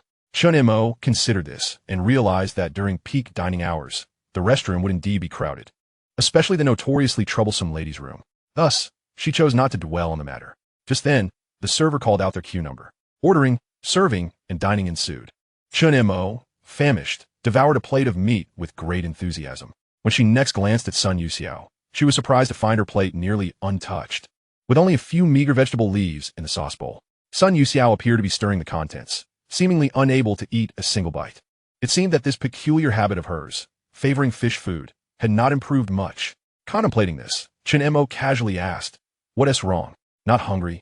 Sun Yusa glanced at Chen Mo's dish, and then at her own, whispering, no, not hungry. Then you simply don't wish to eat, Chen Mo remarked, deftly picking up her chopsticks to plunge several slices of lamb into Sun Yusa's pot. After a brief dip, she thrust the morsels towards Sun Yusa's lips, asserting, how many times must I remind you? Even if you don't want to eat, you must force yourself. If this continues, your health will inevitably deteriorate. In truth, Sun Yusa was genuinely unable to stomach any more food and had no desire to partake further. Yet, inexplicably, she found herself unable to resist the allure of Chen Mo's persistent offerings. Gradually, she parted her lips, clutching her chest, and leaned forward to accept the meat that Chen Mo had brought forth. After a few gentle chews, despite her physiological aversion, she found herself savoring the morsel in a way that delighted her spirit. Eventually, she swallowed it down. Fourth, Chen Mo. The act of compelling Sun Yusa to eat was not only entertaining, but also imbued her with a sense of accomplishment. Observing that Sun Yusa had swallowed, she swiftly picked up a few slices of beef, lightly dipped them, and held them to her mouth. Sun Yusa hesitated for a moment, but ultimately accepted the food, chewing slowly before swallowing again. Perhaps due to the saltiness, she coughed lightly after finishing the meat. Thirsty, she realized her small cup was already empty. Chen Mo noticed and stood to refill it, only to be surprised when Sun Yusa took the cup in front of her and drank 2 gulps from the very spot where she had previously sipped. This prompted Chen Mo to reaffirm in her mind. Despite Sun Yusa's clean and tidy appearance, she truly had little regard for hygiene. Chapter 071. Sun Yusa's continued impudence. After lunch, a divergence of opinions arose between the two regarding their next course of action. Chen Mo wished to return to school to rehearse with Zhu Han for their evening performance, while Sun Yusa, for reasons unknown, was reluctant to go back. In truth, after learning about Yi Qianqian's background, Sun Yusa felt she had no further need to cling to Chen Mo. Yet, she was loath to part with the time they could spend together. After all, they had previously decided to go their separate ways. And had it not been for a fib today, this opportunity might never have arisen. Therefore, since she had already decided to linger, she would continue to do so. Thus, she dragged Chen Mo from one shop to another, purchasing items of little practical use. Chen Mo, not overly anxious, accompanied her on her whimsical shopping spree. However, each time she witnessed Sun Yusa pay without so much as a blink, she mused to herself that this girl truly possessed considerable wealth. Her pockets seemed akin to those of Doraemon, never running out of money, always replenished at will. Most often, the cash was crisp, freshly minted 100 yuan notes. In truth, Sun Yusa had initially intended to buy Chen Mo a new outfit to replace the soiled clothing she wore from their earlier escapade, but was outright rejected. Chen Mo firmly believed that eating and purchasing clothes were fundamentally different matters, and that their ambiguous relationship ought not to entail her buying him clothing. Sun Yusa did not press the issue, fully understanding Chen Mo's sentiments. As evening approached, Chen Mo found herself unable to continue this frivolity with Sun Yusa. After all, there was a performance that night, and she had received 3 phone calls from Zhu Han, who was nowhere to be found. Sun Yusa, perceiving that she could no longer impose on Chen Mo, agreed to return. The two made their way back to the school. Chen Mo escorted Sun Yusa to the entrance of her dormitory, handing her the shopping bag before preparing to leave. Sun Yusa, seemingly seeking to confirm Chen Mo's evening plans, inquired, Chen Mo, are you certain you will attend the welcome party tonight? Of course, I must go, Chen Mo affirmed, as she indeed had a performance to partake in. All right, I understand, Sun Yusa replied without further probing. Since Chen Mo was adamant about attending, she would certainly follow suit. Good, Chen Mo said, and just as she was about to turn back towards her dormitory, she heard Sun Yusa ask again, Chen Mo, what are you planning to do about Yi Qianqian? Will she trouble you again? At that moment, Chen Mo had little inclination to concern herself with Yi Qianqian's affairs. But since Sun Yusa had asked, she casually replied, I'll deal with it tomorrow. I really must head back now. Oh, Sun Yusa noted, observing that Chen Mo seemed to harbor no significant resentment towards Yi Qianqian. Is there anything else? Chen Montak inquired. Nothing, Sun Yusa replied. Then I shall take my leave. Chen Montak concluded. With that, Chen Mo turned and headed back to her dormitory to seek out Zhu Han. Upon returning to her room, Sun Yusa noticed her 3 roommates were busy primping and preparing, each resembling someone ready to go out. Spotting Sun Yusa's return, Zhang Jia asked Yusa, where have you been today? We haven't seen you all day. Sun Yusa placed the bag down and replied softly, I went to the West Gate to buy some things. Oh, Zhang Jia responded, not pressing for further details. At that moment, Yi Xiaoning, having finished her hairstyle, chimed in, what do you all think? For tonight's welcome party, which of our class's 2 performances will be more impressive? Wang Xiaohan's or Zhu Han's? Hearing this topic, Li Dongdong was the first to speak. I've already inquired about it. Zhu Han's act is an original song, and the accompaniment is also recorded by her. It's a pity we missed the rehearsal while we were in military training. We didn't even get to see it. However, I reckon the formal performance tonight will be even better. As they spoke, Yi Xiaoning interjected, really? An original song? Is that for real? Of course it's real. What reason would there be to lie? Li Dongdong responded, her face brimming with admiration. So, Zhu Han is quite talented, huh? Zhang Jia seemed surprised as well. Li Dongdong, with a starry-eyed expression, continued, isn't it obvious? To compose an original song right at the start of college means she's definitely one of the talented ones. And I've also heard that Zhu Han's performance will have guitar accompaniment. I bet the person accompanying her is Zhao Xiaoshui from their dorm. After all, he mentioned during the first class meeting that he plays the guitar and is a top-notch player. Ah, that makes it even more exciting. Yi Shaonin de market. Turning to Zhang Jia with a smile. Jia, Zhao Xiaoshui is your #1 suitor. Although he can be a bit silly at times, at least he's talented. Do you think if tonight's performance is exceptionally brilliant, you'll reconsider your previous impressions of him and perhaps develop a little crush? Yi Shaonin teased it, prompting a laugh from Zhang Jia. Absolutely not. No matter how talented he is, he can't escape being a silly fool, Zhang Jia retorted. Oh, Yi Xiaoning elongated her tone playfully, adding, so you still have someone in mind, do you? In truth, everyone in the female dormitory knew precisely who that someone was, as Zhang Jia had never concealed her feelings for him. At that moment, Sun Yusa felt a wave of poignant longing, while Li Dongdong scoffed. What is so special about Chen Mo? Aside from his height, he possesses nothing worth mentioning. I really can't fathom what you find appealing about him. Zhang Jia remained non-committal, reiterating her previous statement. You wouldn't understand. All right, fine, I don't understand. You do. Then Li Dongdong continued to express disdain towards Chen Mo. In the midst of their conversation, the trio had completed their preparations.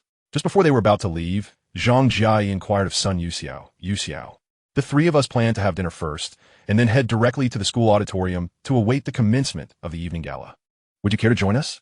Having been generously fed at lunch, Sun Yusa felt no hunger at all. Furthermore, she had no intention of accompanying Zhang Jia and her friends to the auditorium. So she replied, I'm not hungry at the moment. You all may go ahead. Oh, that is fine then.